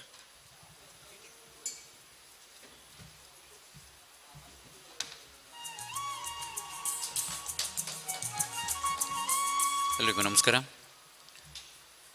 ಕನ್ನಡ ಅಭಿವೃದ್ಧಿ ಪ್ರಾಧಿಕಾರ ಬೆಂಗಳೂರು ಮತ್ತು ತೋನ್ಸೆ ಸಾಂಸ್ಕೃತಿಕ ತರಬೇತಿ ಕೇಂದ್ರ ಕುಲ್ಯ ಸೋಮೇಶ್ವರ ಮಂಗಳೂರು ದಕ್ಷಿಣ ಕನ್ನಡ ದಿನಾಂಕ 8/8/2021 ದೇರಳಕಟ್ಟೆ ವಿದ್ಯಾರತ್ನ ಆಂಗ್ಲ ಮಾಧ್ಯಮ ಶಾಲೆಯಲ್ಲಿ ಜರುಗಿದ ಕನ್ನಡ ಕಾವ್ಯ ಕಮ್ಮಟ ಕಾರ್ಯಕ್ರಮದಲ್ಲಿ ಕನ್ನಡ ನಾಡು ನುಡಿಯ ಸೇವೆಗಾಗಿ ಡಾಕ್ಟರ್ ವಾಣಿ ನಾರಾಯಣ್ ಉಚ್ಚಿಲ್ಕರ್ ಇವರನ್ನು ಗಣ್ಯರ ಸಮ್ಮುಖದಲ್ಲಿ ಸನ್ಮಾನಿಸಿ ಸಮರ್ಪಿಸಿದ ಸನ್ಮಾನ ಪತ್ರ.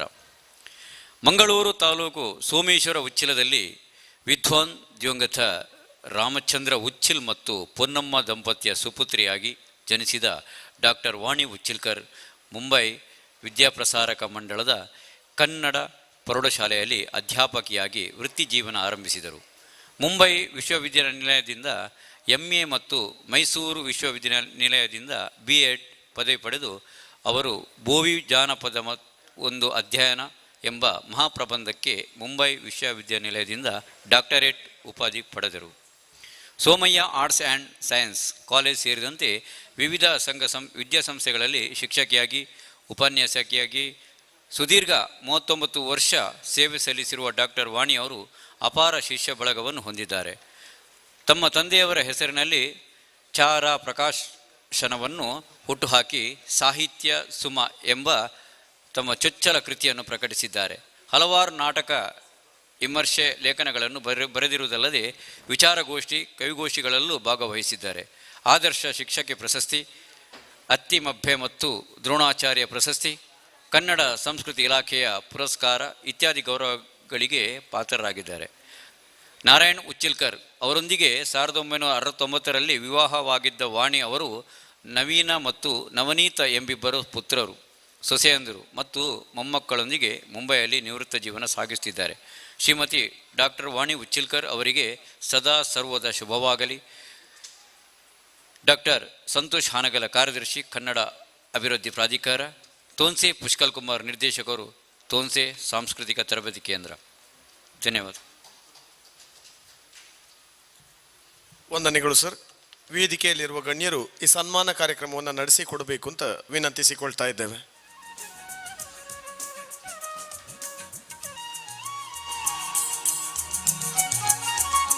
ದೂರದ ಮುಂಬೈಯಲ್ಲಿ ನೆಲೆಸಿ 39 ವರ್ಷಗಳ ಕಾಲ ಪ್ರಾಧ್ಯಾಪಕಿಯಾಗಿ ಸೇವೆಯನ್ನು ಸಲ್ಲಿಸಿ ಇದೀಗ ನಿವೃತ್ತ ಜೀವನವನ್ನು ತನ್ನ ತಾಯ್ನಾಡಿನಲ್ಲಿ ಕಳೀತಾ ಇರುವ ಶ್ರೀಮತಿ ವಾಣಿ ಉಚ್ಚಿಲ್ಕರ್ ಇವರ ಸಾಹಿತ್ಯ ಸೇವೆಯನ್ನು ಗುರುತಿಸಿ ಕನ್ನಡ ಅಭಿವೃದ್ಧಿ ಪ್ರಾಧಿಕಾರ, ಕರ್ನಾಟಕ ಸರ್ಕಾರ ಮತ್ತು ತೋನ್ಸೆ ಸಾಂಸ್ಕೃತಿಕ ತರಬೇತಿ ಕೇಂದ್ರ ಕೊಲ್ಯ ಸೋಮೇಶ್ವರ ಇದರ ಜಂಟಿ ಆಶ್ರಯದಲ್ಲಿ ನಡೆಯುತ್ತಿರುವ ಕನ್ನಡ ಕಾವ್ಯ ಕಮ್ಮಟದ ಸಮಾರೋಪ ಸಮಾರಂಭದಲ್ಲಿ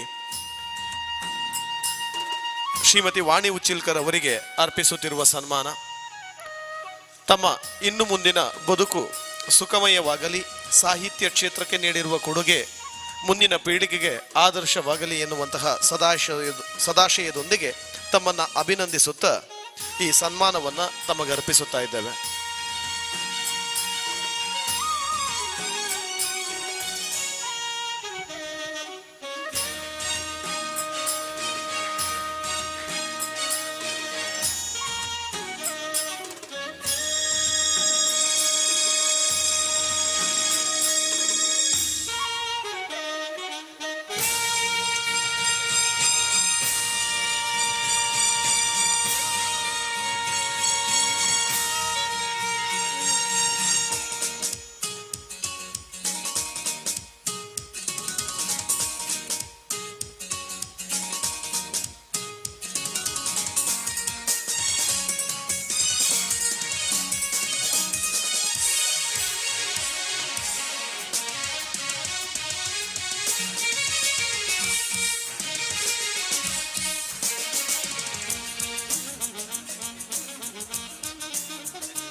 ಸನ್ಮಾನವನ್ನು ಸ್ವೀಕರಿಸಿದ ಶ್ರೀಮತಿ ವಾಣಿ ಉಚ್ಚಿಲ್ಕರ್ ಅವರು ತಮ್ಮ ಮಾತುಗಳನ್ನು ನಮ್ಮ ಜೊತೆ ಹಂಚಿಕೊಳ್ಳಬೇಕು ಅಂತ ವಿನಂತಿಸಿಕೊಳ್ತಾ ಇದ್ದೇನೆ.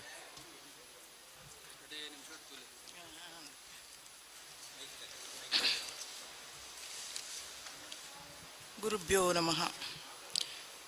ಸನ್ಮಾನ ಎನ್ನುವ ದೊಡ್ಡ ಕಾರ್ಯಕ್ರಮವನ್ನು ತಾವು ಆಯೋಜಿಸಿದ್ದೀರಿ. ಅಂತಹ ಹಿರಿಮೆ ನನ್ನಲ್ಲಿ ಏನೂ ಇಲ್ಲ. ಹೊರನಾಡಿನ ಕನ್ನಡಿತಿಯಾದರೂ ನನ್ನ ಹುಟ್ಟು, ಬಾಲ್ಯ, ಕಲಿಕೆ ಎಲ್ಲ ಇಲ್ಲಿಯೇ ಆದುದು. ತುಳುನಾಡಿನಲ್ಲಿ ಓಡಾಡಿ ಬಾಲ್ಯವನ್ನು ಕಳೆದವಳು. ಆದ್ದರಿಂದ ನನ್ನ ತುಳುನಾಡಿನ ಮಣ್ಣಿನ ವಾಸನೆ ನನಗೆ ಅಪ್ಯಾಯಮಾನ. ಈ ಸನ್ಮಾನಕ್ಕೆ ನಾನು ಚಿರಋಣಿ. ಸನ್ಮಾನ ಎಂದಾಗ ನಮ್ಮ ಜವಾಬ್ದಾರಿ ಹೆಚ್ಚುತ್ತದೆ. ಬೇರೆಯವರು ನಮ್ಮನ್ನು ಸನ್ಮಾನಿಸಿದಾಗ ನಮಗೆ ಪ್ರೇರಣೆ ದೊರಕುತ್ತದೆ. ಈ ಪ್ರೇರಣೆ ನಿರಂತರವಾಗಿರಲಿ. ಕರೋನಾ ಹಾವಣಿಯಲ್ಲೂ ತಾವು ಹಮ್ಮಿಕೊಂಡ ಕಾರ್ಯಕ್ರಮ ಯಶಸ್ಸು ಕಂಡಿದೆ. ಕನ್ನಡ ಕಮ್ಮಟವನ್ನು ಆಯೋಜಿಸಿದಿರಿ. ಕಾವ್ಯ ಮಾರ್ಗ ಬೋಧನೆ ಮತ್ತು ಸಮನ್ವಯ. ಇಂದಿನ ಯುವ ಪೀಳಿಗೆಗೆ ಈ ಕಮ್ಮಟದ ಪ್ರಸ್ತುತತೆಯ ಅವಶ್ಯಕತೆ ಇದೆ. ಕೆಲವು ನವ್ಯ ಕವಿತೆಗಳನ್ನು ಓದುವಾಗ ಇದರ ಅವಶ್ಯಕತೆ ಇದೆ ಎಂದು ಖಂಡಿತ ಅನಿಸಿತು. ದೊಡ್ಡ ಸಂಖ್ಯೆಯಲ್ಲಿ ಯುವ ಕವಿಗಳು ಭಾಗವಹಿಸದಿದ್ದರೂ ಆಸಕ್ತರು ಕೆಲವರಾದರೂ ಬಂದಿದ್ದೀರಿ ಎಂದು ತಿಳಿದು ಸಂತೋಷವಾಯಿತು. ಏಕೆಂದರೆ ಮಾರ್ಗದರ್ಶನ ಅನಿವಾರ್ಯತೆ. ಸಾಹಿತಿಗಳಿಂದ ಇಂತಹ ಕಮ್ಮಟದ ಮೂಲಕ ಮಾರ್ಗದರ್ಶನ ಅವಶ್ಯ. ಕಮ್ಮಟದ ಶ್ರಮ ಸಾರ್ಥಕವಾಗಬೇಕಾದ್ರೆ ಭಾಗವಹಿಸುವಿಕೆ ಮುಖ್ಯ, ಸಂಖ್ಯೆ ಮುಖ್ಯವಲ್ಲ. ಜೊತೆಗೆ ನಮ್ಮ ಕನ್ನಡ ಕಾವ್ಯ ಪರಂಪರೆಯ ಹಿರಿಮೆಯನ್ನು, ಗರಿಮೆಯನ್ನು ತಿಳಿದುಕೊಳ್ಳುವುದು ನಮ್ಮ ಕರ್ತವ್ಯ. ಏಕೆಂದರೆ ನಮ್ಮ ಕನ್ನಡ ಕಾವ್ಯ ಪರಂಪರೆ ನಡೆದು ಬಂದ ದಾರಿ ಹೆದ್ದಾರಿ. ಇಂತಹ ಶ್ರೀಮಂತ ಕಾವ್ಯ ಪರಂಪರೆ ಬೇರೆ ಯಾವ ಭಾಷೆಗಳಲ್ಲಿಯೂ ಕಂಡುಬಾರದು. ಅಂತಹ ಹಿರಿತನ ಕನ್ನಡಕ್ಕಿರುವಾಗ ಅದನ್ನು ತಿಳಿದುಕೊಂಡು ಹೆಮ್ಮೆ ಪಟ್ಟುಕೊಳ್ಳಬೇಕಾದವರು ನಾವು. ಆ ದಾರಿಯಲ್ಲಿ ನಡೆಯುವ ಪ್ರಯತ್ನ ಯುವ ಪೀಳಿಗೆ ಮಾಡಬೇಕು. ಆ ನಿಟ್ಟಿನಲ್ಲಿ ಅಲ್ಲಲ್ಲೂ ಹಲವು ಕಾರ್ಯಕ್ರಮಗಳನ್ನು ತೋನ್ಸೆ ಸಾಂಸ್ಕೃತಿಕ ತರಬೇತಿ ಕೇಂದ್ರ ಆಯೋಜಿಸಲಿ. ಹೆಚ್ಚೆಚ್ಚು ಕವಿಗಳು ಆಕರ್ಷಿತರಾಗಲಿ, ಬರೆಯುವಂತಾಗಲಿ. ಪ್ರತಿಯೊಬ್ಬರಲ್ಲಿಯೂ ಓದುವ, ಮೆಚ್ಚುವ, ಬರೆಯುವ ಕಲೆ ಇದ್ದೇ ಇರ್ತದೆ. ಇಂತಹ ಕಮ್ಮಟಗಳು ಈ ಕಲೆಗೆ ಸಾಣೆ ಹಿಡಿಯಲಿ ಎಂದು ಹಾರೈಸ್ತೇನೆ. ಹಲವು ರೀತಿಯಲ್ಲಿ ಒಳ್ಳೆಯ ಬದುಕನ್ನು ಬದುಕಲು ಕರೋನಾದಿಂದ ಜಗತ್ತು ಮುಕ್ತವಾಗಲಿ ಎಂದು ಹಾರೈಸುತ್ತಾ ವಂದಿಸ್ತೇನೆ. ವಂದನೆಗಳು.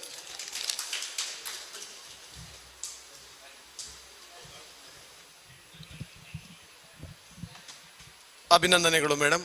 ಇನ್ನು ಮುಂದಕ್ಕೆ ಮುಂಬಯಿಯ ಕಲಾ ಸೌರಭದ ನಿರ್ದೇಶಕರು ಮತ್ತು ಇವತ್ತಿನ ಕಾರ್ಯಕ್ರಮದ ಅತಿಥಿಗಳು ಆಗಿರುವಂಥ ಶ್ರೀಯುತ ಪದ್ಮನಾಭ ಸಸಿತ್ಲು ಇವರು ಈ ಕಾರ್ಯಕ್ರಮವನ್ನು ಉದ್ದೇಶಿಸಿ ಮಾತಾಡಬೇಕು ಎನ್ನುವ ವಿನಂತಿಗೆ ಮೌನದಿಂದ ಸಮ್ಮತಿಯನ್ನು ಸೂಚಿಸಿದ್ದಾರೆ. ಕಾರ್ಯಕ್ರಮವನ್ನು ಮುಂದುವರಿಸುತ್ತಾ ಶ್ರೀಯುತ ಶೇಖರ ಸಸಿತ್ಲು ಮುಂಬಯಿಯ ಸಂಗೀತ ಕಲಾವಿದರು. ಸರಿ, ಓಕೆ, ಸಾರಿ. ಪದ್ಮನಾಭ ಸಸಿತ್ಲು ಇವರು ಮಾತುಗಳನ್ನು ಹಂಚಿಕೊಳ್ಬೇಕು ಅಂತ ವಿನಂತಿಸಿಕೊಳ್ತಾ ಇದ್ದೇನೆ.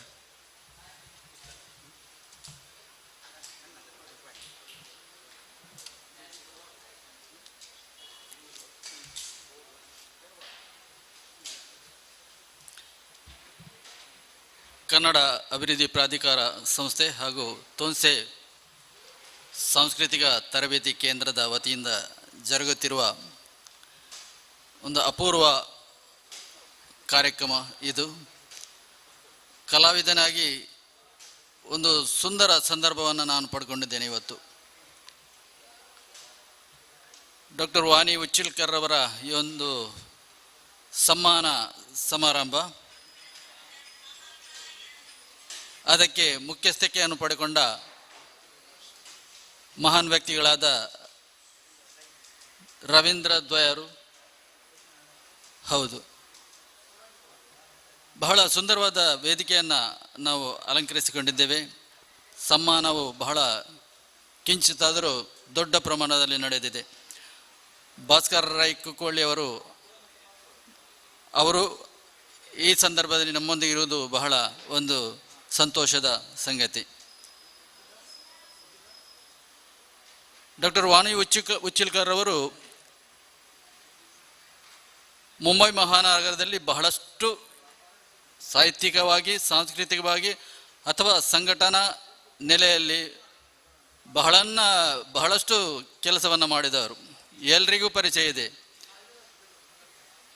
ನಮ್ಮ ಗುರುಸ್ಥಾನದಲ್ಲಿ ಇಟ್ಕೊಂಡವರು ಇಷ್ಟ ತನಕ ಕೆಲವೊಂದು ಪುಸ್ತಕಗಳನ್ನು ಬೆಳಕಿಗೆ ತಂದವರು, ಬಹಳಷ್ಟು ಶಿಷ್ಯ ಸಂಕುಲವನ್ನು ಪಡ್ಕೊಂಡವರು. ಇಂದು ಅವರಿಗೆ ಸಮ್ಮಾನ ಆಗುವಾಗ ನಾವು ಅವರ ಜೊತೆ ಇದ್ದೇವೆ ಎಂಬ ಆ ಒಂದು ಹೆಗ್ಗಳಿಕೆ ನಮಗೆ ತೋರಿದೆ. ನಮ್ಮ ಆ ಸಂದರ್ಭವನ್ನು ನಾವು ಬಹಳಷ್ಟು ಸಂತೋಷದಲ್ಲಿ ಅದನ್ನು ಮಾಡಿಕೊಟ್ಟೆವು ಎಂಬ ಒಂದು ವಿಷಯವೂ ಇಲ್ಲಿ ಕಂಡುಕೊಂಡಿದ್ದೇನೆ. ಪುಷ್ಕಲ್ ಕುಮಾರ್ ತೋನ್ಸೆ ಅವರು ಕೊರೋನಾ ಅಂತ ಎಲ್ಲರೂ ಓಡಾಡ್ತಾ ಇದ್ದಾರೆ. ಅವರು ಕೊರೋನಾ ಓಡುವುದಿಲ್ಲ, ಎಲ್ಲದಕ್ಕೂ ಕರುಣೆ ತೋರಿಸಿ, ಎಲ್ಲ ಕಲಾವಿದರಿಗೂ ಕರುಣೆ ತೋರಿಸಿ ಅವರು ಓಡಾಡ್ತಿದ್ದಾರೆ. ಅವರಿಗೂ ಕೊರೋನಾ ಬಂದಿದೆ ಬಹುಶಃ. ಪ್ರಥಮಾರ್ಧದಲ್ಲಿ ಅವರು ಕೂಡ ಅದರಲ್ಲಿದ್ದರು. ಅಲ್ಲಿ ಕೂಡ ಕರುಣೆ ತೋರಿಸಿ ಇಲ್ಲಿ ಬಂದಿದ್ದಾರೆ. ನಾನು ಕೂಡ ಕೆಲವೊಂದು ಸಾರಿ ಬಂದಿದ್ದೇನೆ. ಆ ನಡುವೆ 2-3 ಕಾರ್ಯಕ್ರಮ ನಮ್ಮದು ಸಾಹಿತ್ಯ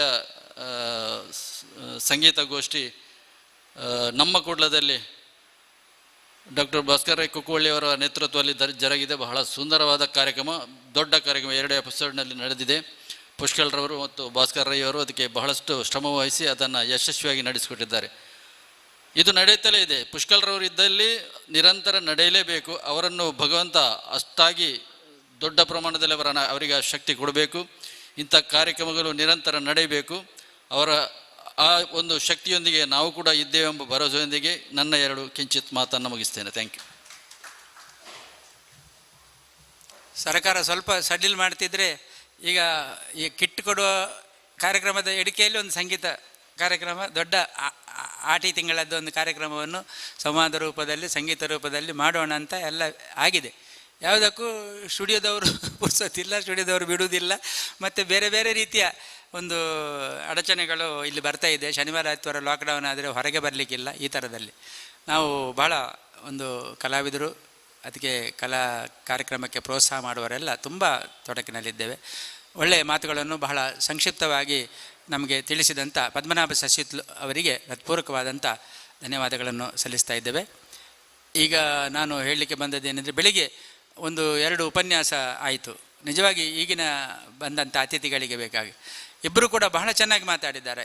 ಯಾರು ನಮ್ಮ ಡಾಕ್ಟರ್ ಪಚ್ಚನಾಡಿ ಅವರು ಛಂದಸ್ಸು ಮತ್ತು ಪ್ರಾಸದ ಬಗ್ಗೆ ಬಹಳಷ್ಟು ಒಳ್ಳೆಯ ರೀತಿಯ ಇದನ್ನು ಉಪನ್ಯಾಸ ಕೊಟ್ಟಿದ್ದಾರೆ. ಆಮೇಲೆ ಸುಮಾರು ಜನ ಅದನ್ನು ಸದುಪಯೋಗ ಪಡೆದರು. ನಮ್ಮ ಶಾಲೆಯ ರವಿ ಮಾಸ್ಟ್ರು ಮತ್ತು ಅವರ ಎಲ್ಲ ಸಿಬ್ಬಂದಿ ವರ್ಗದವರನ್ನು ಒಳ್ಳೆ ಆಗ್ತಾ ಉಂಟು, ಬನ್ನಿ ನೀವು ಸಹ ನಿಮಗೂ ಅನುಭವ ಆಗ್ತದೆ ಅಂತ ಮತ್ತು ಪುನಃ ಕೆಲವರನ್ನು ಹೇಳ್ಕೊಂಡು ಮೇಲೆ ಬಂದರು. ಹಾಗಾಗಿ ಎಲ್ಲರಿಗೆ ನಾವು ಬುಕ್ಲೆಟ್ಸ್ ಎಲ್ಲ ಕೊಟ್ಟಿದ್ದೇವೆ, ಪೆನ್ನು ಕೊಟ್ಟಿದ್ದೇವೆ. ಏನಾದರೂ ಪಾಯಿಂಟ್ಸ್ಗಳನ್ನು ಸಂಗ್ರಹಿಸಂತ ಎಲ್ಲ ಮಕ್ಕಳು ಕೂಡ ಅದನ್ನು ಪಾಯಿಂಟ್ ಬರ್ಕೊಂಡಿದ್ದಾರೆ. ಡಾಕ್ಟರ್ ಅರುಣ್ ಉಳ್ಳಾಲ್ ಅವರು ಕೂಡ ಹಾಗೆ ಬಹಳ ಒಳ್ಳೆಯ ಪ್ರಾತ್ಯಕ್ಷಿಕ ರೂಪದಲ್ಲಿ ಒಂದು ಕವಿತೆಯ ಗುಣಲಕ್ಷಣಗಳು ಏನು ಎಂಬುದನ್ನು ಬಹಳ ಮಾರ್ಮಿಕವಾಗಿ ಅದನ್ನು ಬಹಳ 1 ಗಂಟೆ ಅವಧಿ ಎಲ್ಲ ವಿತರಿಸಿದ್ದಾರೆ. ಹಾಗಾಗಿ ನಾವು ಅಂಥ ಒಂದು ಕಾರ್ಯಕ್ರಮ ಒಳ್ಳೆಯದಾಗಿದೆ ಎಂಬ ಒಂದು ಯಶಸ್ವಿ ಸಂತೋಷದಲ್ಲಿ ನಾವಿದ್ದೇವೆ. ನಾನಾಗಲೇ ಹೇಳಿದ ಹಾಗೆ ಈಗ ಎಲ್ಲಿವರೆಗೆ ಅಂತ ಹೇಳಿದರೆ, ನಮ್ಮಲ್ಲಿ ನಾನು ಬೆಳಿಗ್ಗೆ ಒಮ್ಮೆ ಹೇಳಿದೆ, 1ನೇ ಅಲೆಯಲ್ಲಿ ಮಾಸ್ಕ್ ತೆಗೆದಾಗ ಮಾತ್ರ ಪರಿಚಯ ಆಗೋದು. ಇಜ್ಜಲು ಸಾಲ ಕೊಟ್ಟವನಿಗೂ ಪರಿಚಯ ಇಲ್ಲ, ಸಾಲ ತಗೊಂಡವನಿಗೂ ಪರಿಚಯ ಇಲ್ಲ. ಹಾಗಾಗಿ ಒಂಥರ ಮಾಸ್ಕ್ ಮುಚ್ಚಿಕೊಂಡು ಪರಿಚಯವೇ ಆಗೋದಿಲ್ಲ, ಗುರುತ ಪರಿಚಯವೇ ಆಗೋದಿಲ್ಲದ ಹಾಗೆ ಸುತ್ತಾಡ್ತಾ ಇರ್ತಾರೆ ಜನ. ನಮಸ್ಕಾರ ಅಂತ ಹೇಳಿದ ಅದು ಮಾರ ಈ ಮಾಸ್ಕ್ದ ವಿಷಯ ಹಿಂಗೆ ಗುರ್ತಾಯಿನ ಹೆಜ್ಜಿ ನಮ್ಗೆ ಗೊತ್ತಾಗಲೇ ಇಲ್ಲ, ಸಾರಿ ಅಂತ ಹೇಳುವಂಥ ಪರಿಸ್ಥಿತಿ 1ನೇ ಅಲೆ. 2ನೇ ಅಲೆ ಬಂದಾಗ ಮೊನ್ನೆ ಒಬ್ಬ ಮಾಸ್ಕ್ ಕಿಸೆಯಲ್ಲಿ ಇಟ್ಟುಕೊಂಡು ಒಬ್ಬ ಪ್ರಾಯದವರು ಹೋಗ್ತಾ ಇದ್ದಾರೆ. ನಮಸ್ಕಾರ ಅಂಕಲ್ ಎಂಚವಲ್ಲರ್ ಅಂತ ಕೇಳಿದ.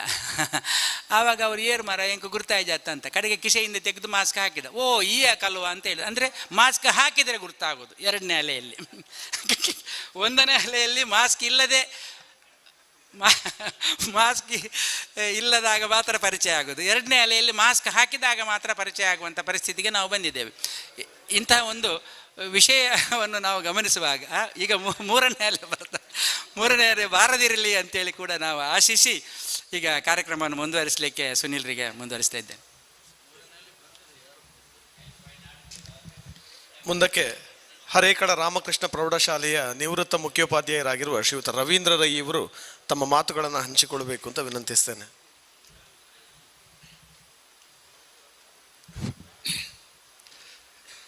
ಇಂದಿನ ಈ ನಾಡು ನುಡಿ ಸಂಸ್ಕೃತಿಯನ್ನು ಬಿಂಬಿಸ್ತಕ್ಕಂತಹ ಬಹಳ ಉಪಯುಕ್ತವಾದಂಥ ಒಂದು ಕಾರ್ಯಕ್ರಮದ ಅಧ್ಯಕ್ಷತೆಯನ್ನು ವಹಿಸಿರ್ತಕ್ಕಂತಹ ಈ ವಿದ್ಯಾರತ್ನ ಎಜುಕೇಷನ್ ಟ್ರಸ್ಟಿನ ಅಧ್ಯಕ್ಷರು,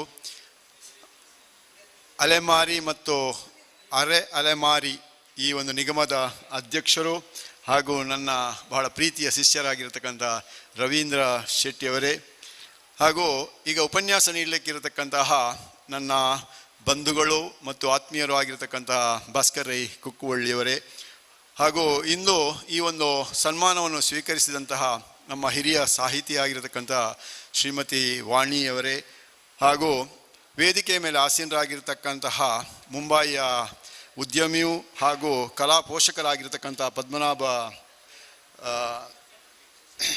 ಶಶಿಹಿತ್ಲವರೇ, ಇನ್ನೋರ್ವ ಕಲಾವಿದ ಮುಖ್ಯವಾಗಿ ಶೇಖರ್ ಶಶಿಹಿತ್ಲವರೇ, ಹಾಗೂ ಈ ಒಂದು ಕಾರ್ಯಕ್ರಮದ ರೂವಾರಿಯಾಗಿರ್ತಕ್ಕಂತಹ ಪುಷ್ಕಲ್ ಕುಮಾರ್ ರವರೇ ಮತ್ತು ವೇದಿಕೆಯ ಮುಂಭಾಗದಲ್ಲಿ ಆಸೀನರಾಗಿರ್ತಕ್ಕಂತಹ ಎಲ್ಲ ಕಲಾಭಿಮಾನಿಗಳೇ, ಸಾಹಿತಿಗಳೇ, ಹಾಗೂ ಈ ಒಂದು ಕಾರ್ಯಕ್ರಮವನ್ನು ನೇರವಾಗಿ ಪ್ರಸಾರ ಮಾಡ್ತಾ ಇರತಕ್ಕಂತಹ ಈ ಹೊಸಕುರಲೆ ಚಾನೆಲ್ನ ನಿರ್ದೇಶಕರಂಥ ವಿದ್ಯಾಧರ್ ಶೆಟ್ಟಿಯವರೇ ಹಾಗೂ ಈ ಊರಿನ ನಾಗರಿಕರೇ, ಇದು ಮುಖ್ಯವಾಗಿ ಇಲ್ಲಿ ಪುಷ್ಕಲ್ ಕುಮಾರ್ ಅವರು ಇನ್ನು ನಾನು ಪ್ರಸ್ತಾಪಿಸ್ತಾ ಇದ್ದೇನೆ. ಯಾಕೆ ಅಂತಂದರೆ ಈ ನಮ್ಮ ಒಂದು ಕಲೆ ಅಂತ ಏನಿದೆ, ಒಬ್ಬ ವ್ಯಕ್ತಿಗೆ ಅದು ಸಂಗೀತ, ಸಾಹಿತ್ಯ, ಕಲೆ ಎನ್ನುವಂಥದ್ದು ಏನು ಮಾಡ್ತದೆ ಅಂತಂದರೆ ಅವರಿಗೆ ಒಂದು ಸೌಂದರ್ಯವನ್ನು ಕೊಡ್ತದೆ. ಸೌಂದರ್ಯ ಅವರು ನೋಡಲಿಕ್ಕೆ ಬಹಳ ಸುಂದರವಾಗಿರ್ತಾರೆ. ಈಗ ಪುಷ್ಕಲ್ ಕುಮಾರ್ ಅವರು ಬಹಳ ನೋಡಲಿಕ್ಕೆ ಬಹಳ ಸುಂದರವಾಗಿ ಕಂಡುಬರುವುದು ಯಾಕೆ ಅಂತಂದರೆ ಅವರಲ್ಲಿರ್ತಕ್ಕಂಥ ವಿಶೇಷವಾದಂತಹ ಆ ಒಂದು ಸಂಗೀತ, ಸಾಹಿತ್ಯ, ಕಲೆಯ ಒಂದು ಪರಿಣಾಮ ಅದು. ಆದ ಕಾರಣ ನಮಗೆ ಅಷ್ಟು ಮಾತ್ರ ಅಲ್ಲ, ಸುಂದರವಾಗಿ ಮಾತ್ರ ಕಾಣುವಂಥದ್ದಲ್ಲ ಅವರು, ಅದರ ಜೊತೆಗೇನೆ ಆಕರ್ಷಣೀಯವಾಗಿ ನಮಗೆ ಸಂತೋಷವನ್ನು ಕೊಡತಕ್ಕಂಥ ಒಬ್ಬ ವ್ಯಕ್ತಿ. ಅದೇ ಯಾಕೆ ಹಾಗೆ ಆಗಿದೆ ಅಂತಂದರೆ ಇಂತಹ ಒಂದು ಸಂಗೀತ ಸಾಹಿತ್ಯ ಕಲೆಯನ್ನು ನಾವು ಆರಾಧಿಸಿಕೊಂಡು ಬಂದರೆ ಅಂತಹ ಒಂದು ವ್ಯಕ್ತಿತ್ವವನ್ನು ನಮಗೆ ಬೆಳೆಸಿಕೊಳ್ಳಲಿಕ್ಕೆ ಬರ್ತದೆ ಎನ್ನುವುದಕ್ಕೆ ಅದೊಂದು ಜೀವಂತ ನಿದರ್ಶನ. ಯಾರು? ನಮ್ಮ ಪುಷ್ಕಲ್ ಕುಮಾರ್ ಅವರು. ಹೀಗೆ ನಾವು ಒಂದೊಂದು ಉದಾಹರಣೆ ಕೊಟ್ಟರೆ, ಈಗ ಯಕ್ಷಗಾನದಲ್ಲಿ ನಾವು ಭಾಸ್ಕರ್ ರೈ ಅವರು ಯಕ್ಷಗಾನ ಅಂತ ಹೇಳುವಾಗ ನಮ್ಮ ಎದುರು ಬರುವವರು ಯಾರು ಅಂದರೆ ಭಾಸ್ಕರ್ ರೈ ಅವರು. ಯಾಕೆಂತಂದರೆ ಹಿಂದಿನ ಒಂದು ತಲೆಮಾರನ್ನು ನಾವು ತೆಕ್ಕೊಂಡ್ರೆ ಬಹಳಷ್ಟು ದೊಡ್ಡ ದೊಡ್ಡ ಯಕ್ಷಗಾನ ಅರ್ಥಧಾರಿಗಳೆಲ್ಲ ಆಗಿ ಹೋಗಿದ್ದಾರೆ. ಆದರೆ ಇದೀಗ ಉದಯಿಸಿಕೊಂಡು ಯಕ್ಷಗಾನವನ್ನು ಬೆಳೆಸಿಕೊಂಡು ಹೋಗ್ತಕ್ಕಂಥ ಒಬ್ಬ ವ್ಯಕ್ತಿ ಅಂತಂದರೆ ಅದರಲ್ಲಿ ಅನೇಕ ಮಂದಿ ಇದ್ದಾರೆ. ಅದರಲ್ಲಿ ಭಾಸ್ಕರ್ ರೈ, ಕುಕ್ಕುವಳ್ಳಿಯವರು. ಆದ ಕಾರಣ ಕುಕ್ಕುವಳ್ಳಿಯವರು ನಮಗೆ ನೋಡಲಿಕ್ಕೆ ಬಹಳ ಚಂದವಾಗಿ ಕಾಣ್ತಾ ಇದ್ದಾರೆ. ಇದು ಯಾಕೆ ಇದನ್ನು ನಾನು ಇಂಥವ್ರು ಈಗ ನಮಗೆ ವಾಣಿ ಮೇಡಮ್ರವರು ಇಷ್ಟು ಪ್ರಾಯ ಆದರೂ ಕೂಡ ಅವರಿಗೆ ನಮಗೆ ಬಹಳ ಸುಂದರವಾಗಿ ಕಾಣ್ತಾ ಇದ್ದಾರೆ. ಯಾಕೆಂದರೆ ಅವರು ಒಬ್ಬ ಶ್ರೇಷ್ಠ ಸಾಹಿತಿಯಾಗಿ ಅವರು ಕಾಣ್ತಾ ಇರೋದು. ಆದ ಕಾರಣ ಇದು ಈ ಸಂಗೀತ ಸಾಹಿತ್ಯ, ಈಗ ನಮ್ಮ ಅರುಣ್ ಉಳ್ಳಾಲ್ರವರು ಒಳ್ಳೆ ಮಾತಾಡ್ತಾರೆ ಅಂತ ಆದರೆ ಈ ಅರುಣ್ ಉಳ್ಳಾಲ್ ನೋಡುವಾಗ ಚಂದ ಯಾಕೆ ಹಾಕಿದ್ದಾರೆ ಅಂದರೆ ಅವರು ಮಾತನಾಡುವ ರೀತಿ, ಅವರು ಮಾಡತಕ್ಕಂಥ ಕಾರ್ಯಕ್ರಮ ನಿರ್ವಹಿಸುವ ರೀತಿ ಉಂಟಲ್ಲ, ಅದು ಅದಕ್ಕೆ ಒಂದು ಮುಖ್ಯವಾದಂಥ ಕಾರಣ. ನಮ್ಮ ತ್ಯಾಗಮ್ರವನು ಕೂಡ ಹಾಗೆ ತ್ಯಾಗಮ್ರವರು ನಮಗೆ ಹತ್ತಿರ ಆದದ್ದು ಹೇಗೆ ಅಂತಂದರೆ ಈ ರೀತಿಯ ಕಾರ್ಯಕ್ರಮಗಳಿಂದಾಗಿ. ಆದ ಕಾರಣ ನಾವು ನಿಜವಾಗಿ ನಮ್ಮ ಲಕ್ಷ್ಮೀನಾರಾಯಣ ರೈ ಹರೇಕ ನಮ್ಮ ಮತ್ತೊಬ್ಬರ ಶಿಷ್ಯ, ಅವರು ಕೂಡ ಓರ್ವ ಕವಿ ನೋಡಿ. ಆದ ಕಾರಣ ಇಂತಹ ಅನೇಕ ಮಂದಿಯನ್ನು ನಾವು ಇದಕ್ಕೊಂದು ನಿದರ್ಶನವಾಗಿ ಕೊಡ್ಬೋದು. ಇದೀಗ ಆಗ ತಾನೇ ಒಂದು ಸಂಗೀತ ಕಚೇರಿಯಲ್ಲಿ ನಡೆಯಿತು, ಸಂಗೀತ ಕಾರ್ಯಕ್ರಮ ನಡೆಯಿತು. ಬಹಳ ಸುಂದರ, ಎಷ್ಟು ಚಂದವಾಗಿ ಹಾಡಿದರು ನೋಡಿ. ಇದು ನೇರ ಪ್ರಸಾರ ಆಗಿರೋದ್ರಿಂದ ಎಲ್ಲ ಮನೆಗಳಲ್ಲಿ ನೋಡಬಹುದು. ಆದರೆ ಇಲ್ಲಿ ಸಂಖ್ಯೆ ಬಹಳ ಕಡಿಮೆ ಇತ್ತು. ಅಂತಹ ಒಂದು ಎಂಥದ್ದು ಸಂಗೀತದ ಆ ಒಂದು ಕಾರ್ಯಕ್ರಮ ಉಂಟಲ್ಲ, ಬಹಳ ಚಂದವಾಗಿ ಅವರು ಆ ಕಾರ್ಯಕ್ರಮ ನಿರ್ವಹಣೆ ಮಾಡಿದ್ದಾರೆ.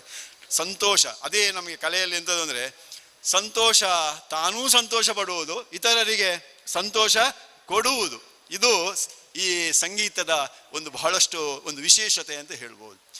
ಇನ್ನೊಂದು ಇಲ್ಲಿ ನಾನು ಏನು ಪ್ರಸ್ತಾಪಿಸಲಿಕ್ಕೆ ಇಷ್ಟಪಡ್ತೇನೆ ಅಂತ ಹೇಳಿದರೆ, ಈ ಕಾವ್ಯಮಯವಾಗಿ ಮಾತನಾಡುವುದು. ನಾವು ಕಾವ್ಯಮಯವಾಗಿ ಮಾತನಾಡುವಂಥ ಕೌಶಲ್ಯವನ್ನು ಯಾರು ವೃದ್ಧಿಸಿಕೊಳ್ತಾರೋ ಅವರು ಉತ್ತಮ ವಾಗ್ಮಿಗಳಾಗ್ತಾರೆ, ಉತ್ತಮ ಅಧ್ಯಾಪಕರಾಗ್ತಾರೆ, ಉತ್ತಮ ವ್ಯಕ್ತಿಗಳಾಗ್ತಾರೆ. ಆದ ಕಾರಣ ಅದು ಬಹಳ ಮುಖ್ಯ. ಆದರೆ ಅದರಲ್ಲಿ ಆ ಕಾವ್ಯಮಯವಾದಂಥ ವಿಚಾರಗಳನ್ನು ಕೌಶಲ್ಯಭರಿತವಾಗಿ ಅದನ್ನು ಇನ್ನೊಬ್ಬರಿಗೆ ಹೇಳುವಂಥದ್ದನ್ನು ಕೂಡ ಅವರು ಕಲಿತುಕೊಂಡಿರಬೇಕಾಗ್ತದೆ. ಈಗ ನಾನು ಉದಾಹರಣೆ ಕೊಡಲಿಕ್ಕೆ ಹೋಗುದಿಲ್ಲ, ಒಂದು ಉದಾಹರಣೆ ಮಾತ್ರ ನಾನು ಈಗ ಎಕ್ಸಾಂಪಲ್ ಆಗಿ ನಾನು ಕೊಡ್ತಾ ಇದ್ದೇನೆ. ಈ ಕಾವ್ಯಮಯವಾಗಿ ನಾವು ಮಾತನಾಡಲಿಕ್ಕೆ ಹೊರಟ್ರೆ, ಒಂದು ಮಾತನಾಡುವಂಥ ವ್ಯಕ್ತಿ ಕಾವ್ಯಮಯವಾಗಿ ಹೇಳಲಿಕ್ಕೆ ಹೋದರೆ ಅದು ಇನ್ನೊಬ್ಬರ ಹೃದಯವನ್ನು ಹೇಗೆ ಮುಟ್ಟುತ್ತದೆ ಎನ್ನುವುದಕ್ಕೆ ಇದು ಒಂದು ಮುಖ್ಯವಾದ ಕಾರಣ. ಯಾವುದು ಅಂತಂದರೆ, ಈಗ ಕಲೆ ಬಹಳ ಮುಖ್ಯ ಅಂತ ಕಲೆಯ ಮಹತ್ವ ಅಂತ ಹೇಳ್ತಾರೆ. ಕಲೆ ಬಹಳ ಮುಖ್ಯ ಅಂತ. ಹಾಗಾದರೆ ಸಾಹಿತಿಯಾದವ ಕಲೆಯನ್ನು ಹೇಗೆ ಹೇಳ್ತಾನೆ ನೋಡಿ.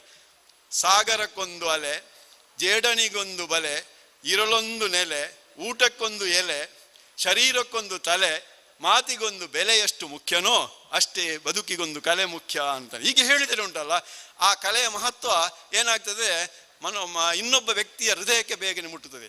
ಇದು ಇದರ ವಿಶೇಷತೆಯೇ ಅದು. ಆದ ಕಾರಣ ಕವಿಯಾಗಿರಲಿ, ಭಾಷಣಕಾರನಾಗಿರಲಿ, ಕಲಾಗಾರನಾಗಿರಲಿ, ಯಾರೇ ಆಗಿರಲಿ, ಅದನ್ನು ಕಾವ್ಯಾತ್ಮಕವಾಗಿ ನಾವು ಹೇಳುವಂತಹ ಕೌಶಲ್ಯವನ್ನು ನಾವು ಅರಿತುಕೊಂಡಿದ್ರೆ, ತಿಳಿದುಕೊಂಡಿದ್ರೆ ಅವ ಒಳ್ಳೆಯ ಸಾಹಿತ್ಯ ಆಗಲಿಕ್ಕೆ ಸಾಧ್ಯತೆ ಇದೆ ಎನ್ನುವಂಥದ್ದನ್ನು ನಾನು ಈ ಸಂದರ್ಭದಲ್ಲಿ ಹೇಳಲಿಕ್ಕೆ ಇಷ್ಟಪಡ್ತಾ ಇದ್ದೇನೆ. ಇನ್ನೊಂದು, ಪ್ರತಿಯೊಬ್ಬರಿಗೂ ಕವಿ ಹೃದಯದ ಅನುಕಂಪ ಬೇಕಂತೆ. ಕವಿ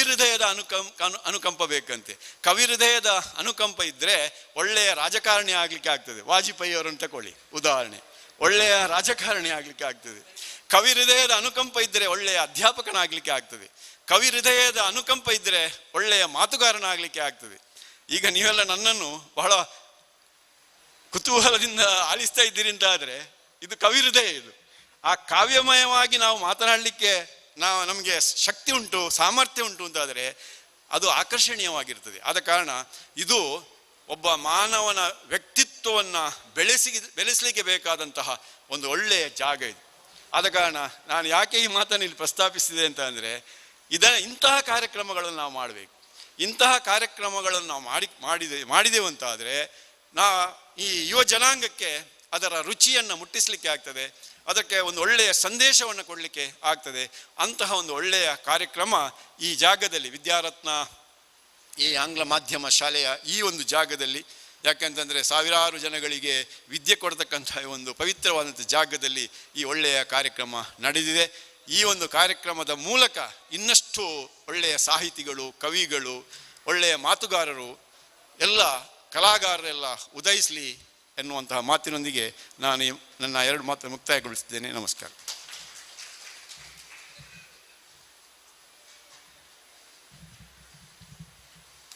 ವಂದನೆಗಳು ಸರ್. ಮುಂದಕ್ಕೆ ಇಂದಿನ ಕಾರ್ಯಕ್ರಮದ ಸಮಾರೋಪ ಭಾಷಣವನ್ನು ಮತ್ತು ಕನ್ನಡ ಕಾವ್ಯ ಪರಂಪರೆಯ ಕುರಿತ ಉಪನ್ಯಾಸವನ್ನು ನೀಡುವುದಕ್ಕೆ ನಮ್ಮ ಜೊತೆಗಿರುವ ಪ್ರೊಫೆಸರ್ ಭಾಸ್ಕರ್ ರೈ ಕುಕ್ಕುವಳ್ಳಿಯವರ ಮಾತುಗಳಿಗೆ ನಾವು ಕಿವಿಯಾಗ್ತಾ ಇದ್ದೇವೆ.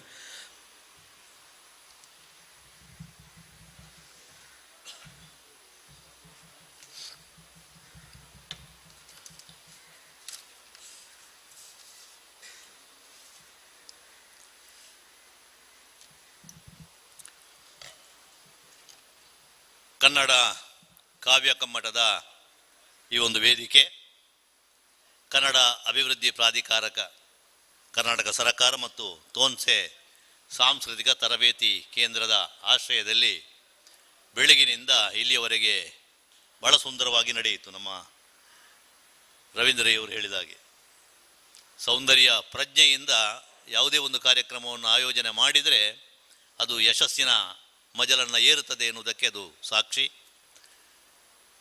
ಇದು ಸಮಾರೋಪ ಸಮಾರಂಭ. ಇದರ ಒಂದು ಅಧ್ಯಕ್ಷತೆಯನ್ನು ವಹಿಸಿಕೊಂಡಿರುವಂತಹ ನನ್ನ ಆತ್ಮೀಯರು, ಈಗ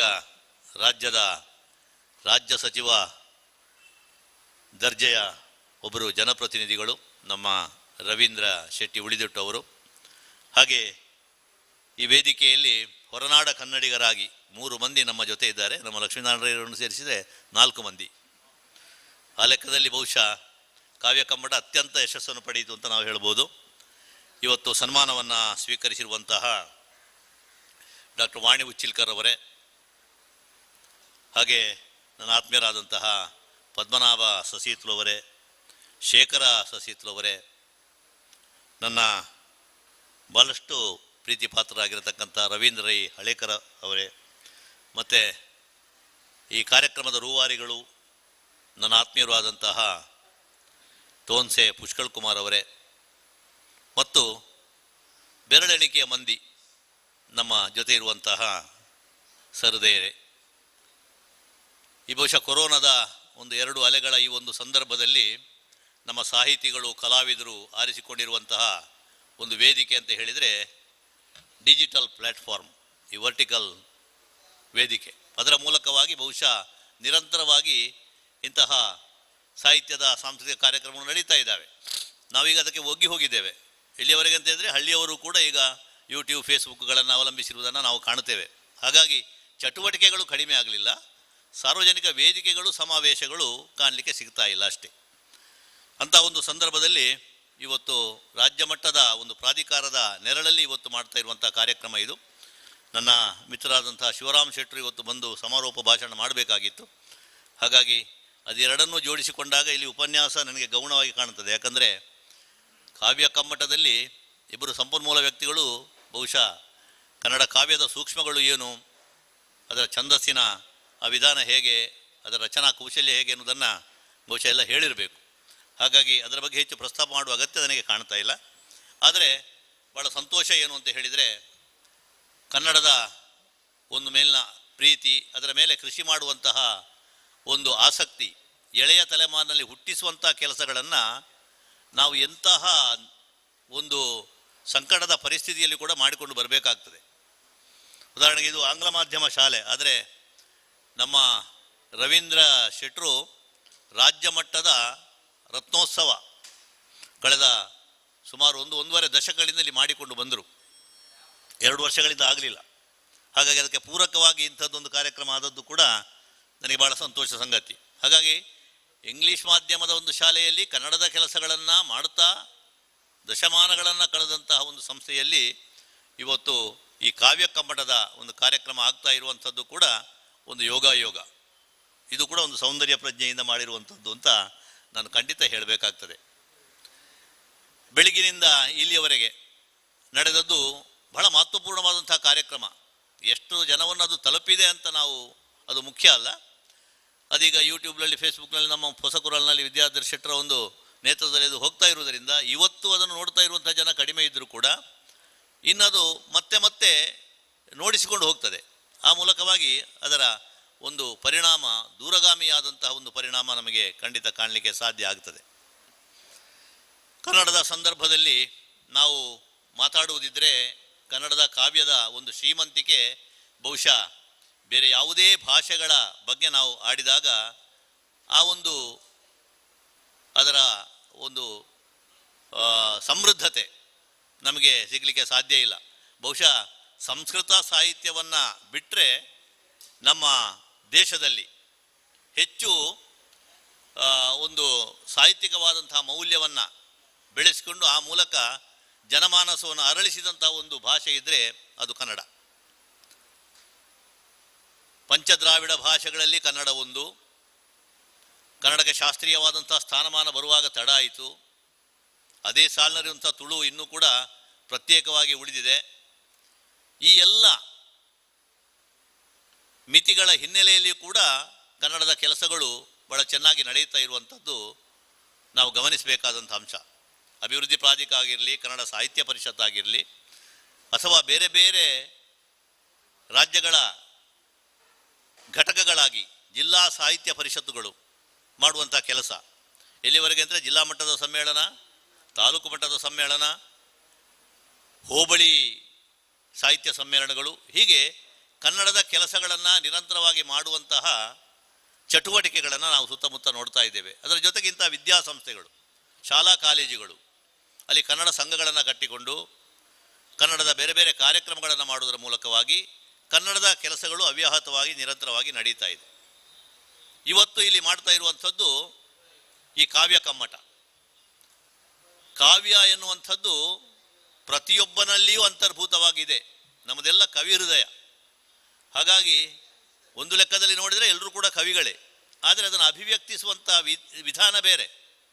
ಕಲಾವಿದನೊಬ್ಬ ಕಲೆಯ ಮೂಲಕ ಅದನ್ನು ತೋರಿಸಬಹುದು, ಒಬ್ಬ ಸಂಗೀತಕಾರ ತನ್ನ ಸಂಗೀತದ ಮೂಲಕ ಅದನ್ನು ತೋರಿಸಬಹುದು, ಒಬ್ಬ ಸಾಹಿತಿ ತನ್ನ ಬರವಣಿಗೆಯ ಮೂಲಕ ಅದನ್ನು ತೋರಿಸಬಹುದು.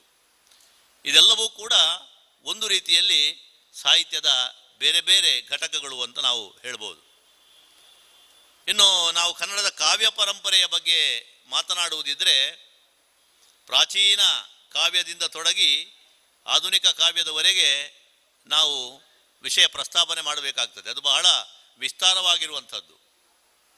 ಅಷ್ಟು ವ್ಯಾಪಕವಾಗಿ ಸ್ಥೂಲವಾಗಿ ನಾವು ಹೋಗಬೇಕಾದಂಥ ಸಂದರ್ಭ ಇದಲ್ಲ. ಆದರೆ ಸಾಂದರ್ಭಿಕವಾಗಿ ನಾವು ಅದನ್ನು ಉಲ್ಲೇಖಿಸಬೇಕಾದಂಥ ಅಗತ್ಯ ಕಂಡು ಬಂದಾಗ ನಮಗೆ ಪ್ರಾಚೀನ ಸಾಹಿತ್ಯದ ಕಡೆಗೆ ನಾವು ಹೋಗಬೇಕು. ಈ ಕಾವ್ಯ ಪರಂಪರೆ ಎನ್ನುವಂಥದ್ದು ಎಲ್ಲಿಂದ ಪ್ರಾರಂಭ ಆಗಿದೆ ಕನ್ನಡದ ಒಂದು ಸಂದರ್ಭದಲ್ಲಿ, ಕನ್ನಡ ಸಾಹಿತ್ಯ ಚರಿತ್ರೆಯನ್ನು ನಾವು ತೆಗೆದು ನೋಡಿದರೆ ಸುಮಾರು 7ನೇ ಶತಮಾನದಲ್ಲಿ, ಸರಿಸುಮಾರು 7ನೇ ಶತಮಾನದಲ್ಲಿ ಕನ್ನಡದ ಈ ಒಂದು ಕಾವ್ಯದ ಕೆಲಸಗಳು ಆರಂಭ ಆದದ್ದು. ಆಗ ಬರವಣಿಗೆ ಏನಿದ್ರೂ ಕೂಡ ಶಾಸನಗಳ ಮೂಲಕ ನಮಗೆ ಕಾಣುವಂಥದ್ದು.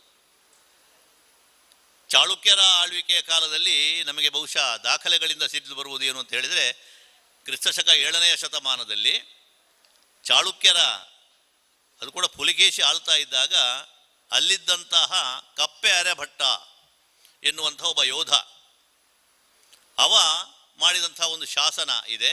ಆ ಶಾಸನದಲ್ಲಿ ಈ ಕನ್ನಡದ ಉಲ್ಲೇಖವನ್ನು ಕಾಣುತ್ತೇವೆ. ಸಾಧುವಿಂಗೆ ಸಾಧು, ಮಾಧುರ್ಯಂಗೆ ಮಾಧುರ್ಯಂ, ಕಲಿಗೆ ಕಲಿ, ಕಲಿಯುಗ ವಿಪರೀತಂ ಮಾಧವನಿವಂ ಪೆರತಲ್ಲ ಎನ್ನುವಂತಹ ಆ ಒಂದು ಕಲ್ಲ ಲೇಖ, ಅದನ್ನು ನಾವು ನೋಡಬಹುದು. ಈ ಕನ್ನಡ ಭಾಷೆ ಅದು ಸಾಹಿತ್ಯ ಲೋಕದಲ್ಲಿ ಮಿನುಗುವುದಕ್ಕೆ ಕಾರಣವಾದದ್ದು ಅಂದಿನಿಂದ.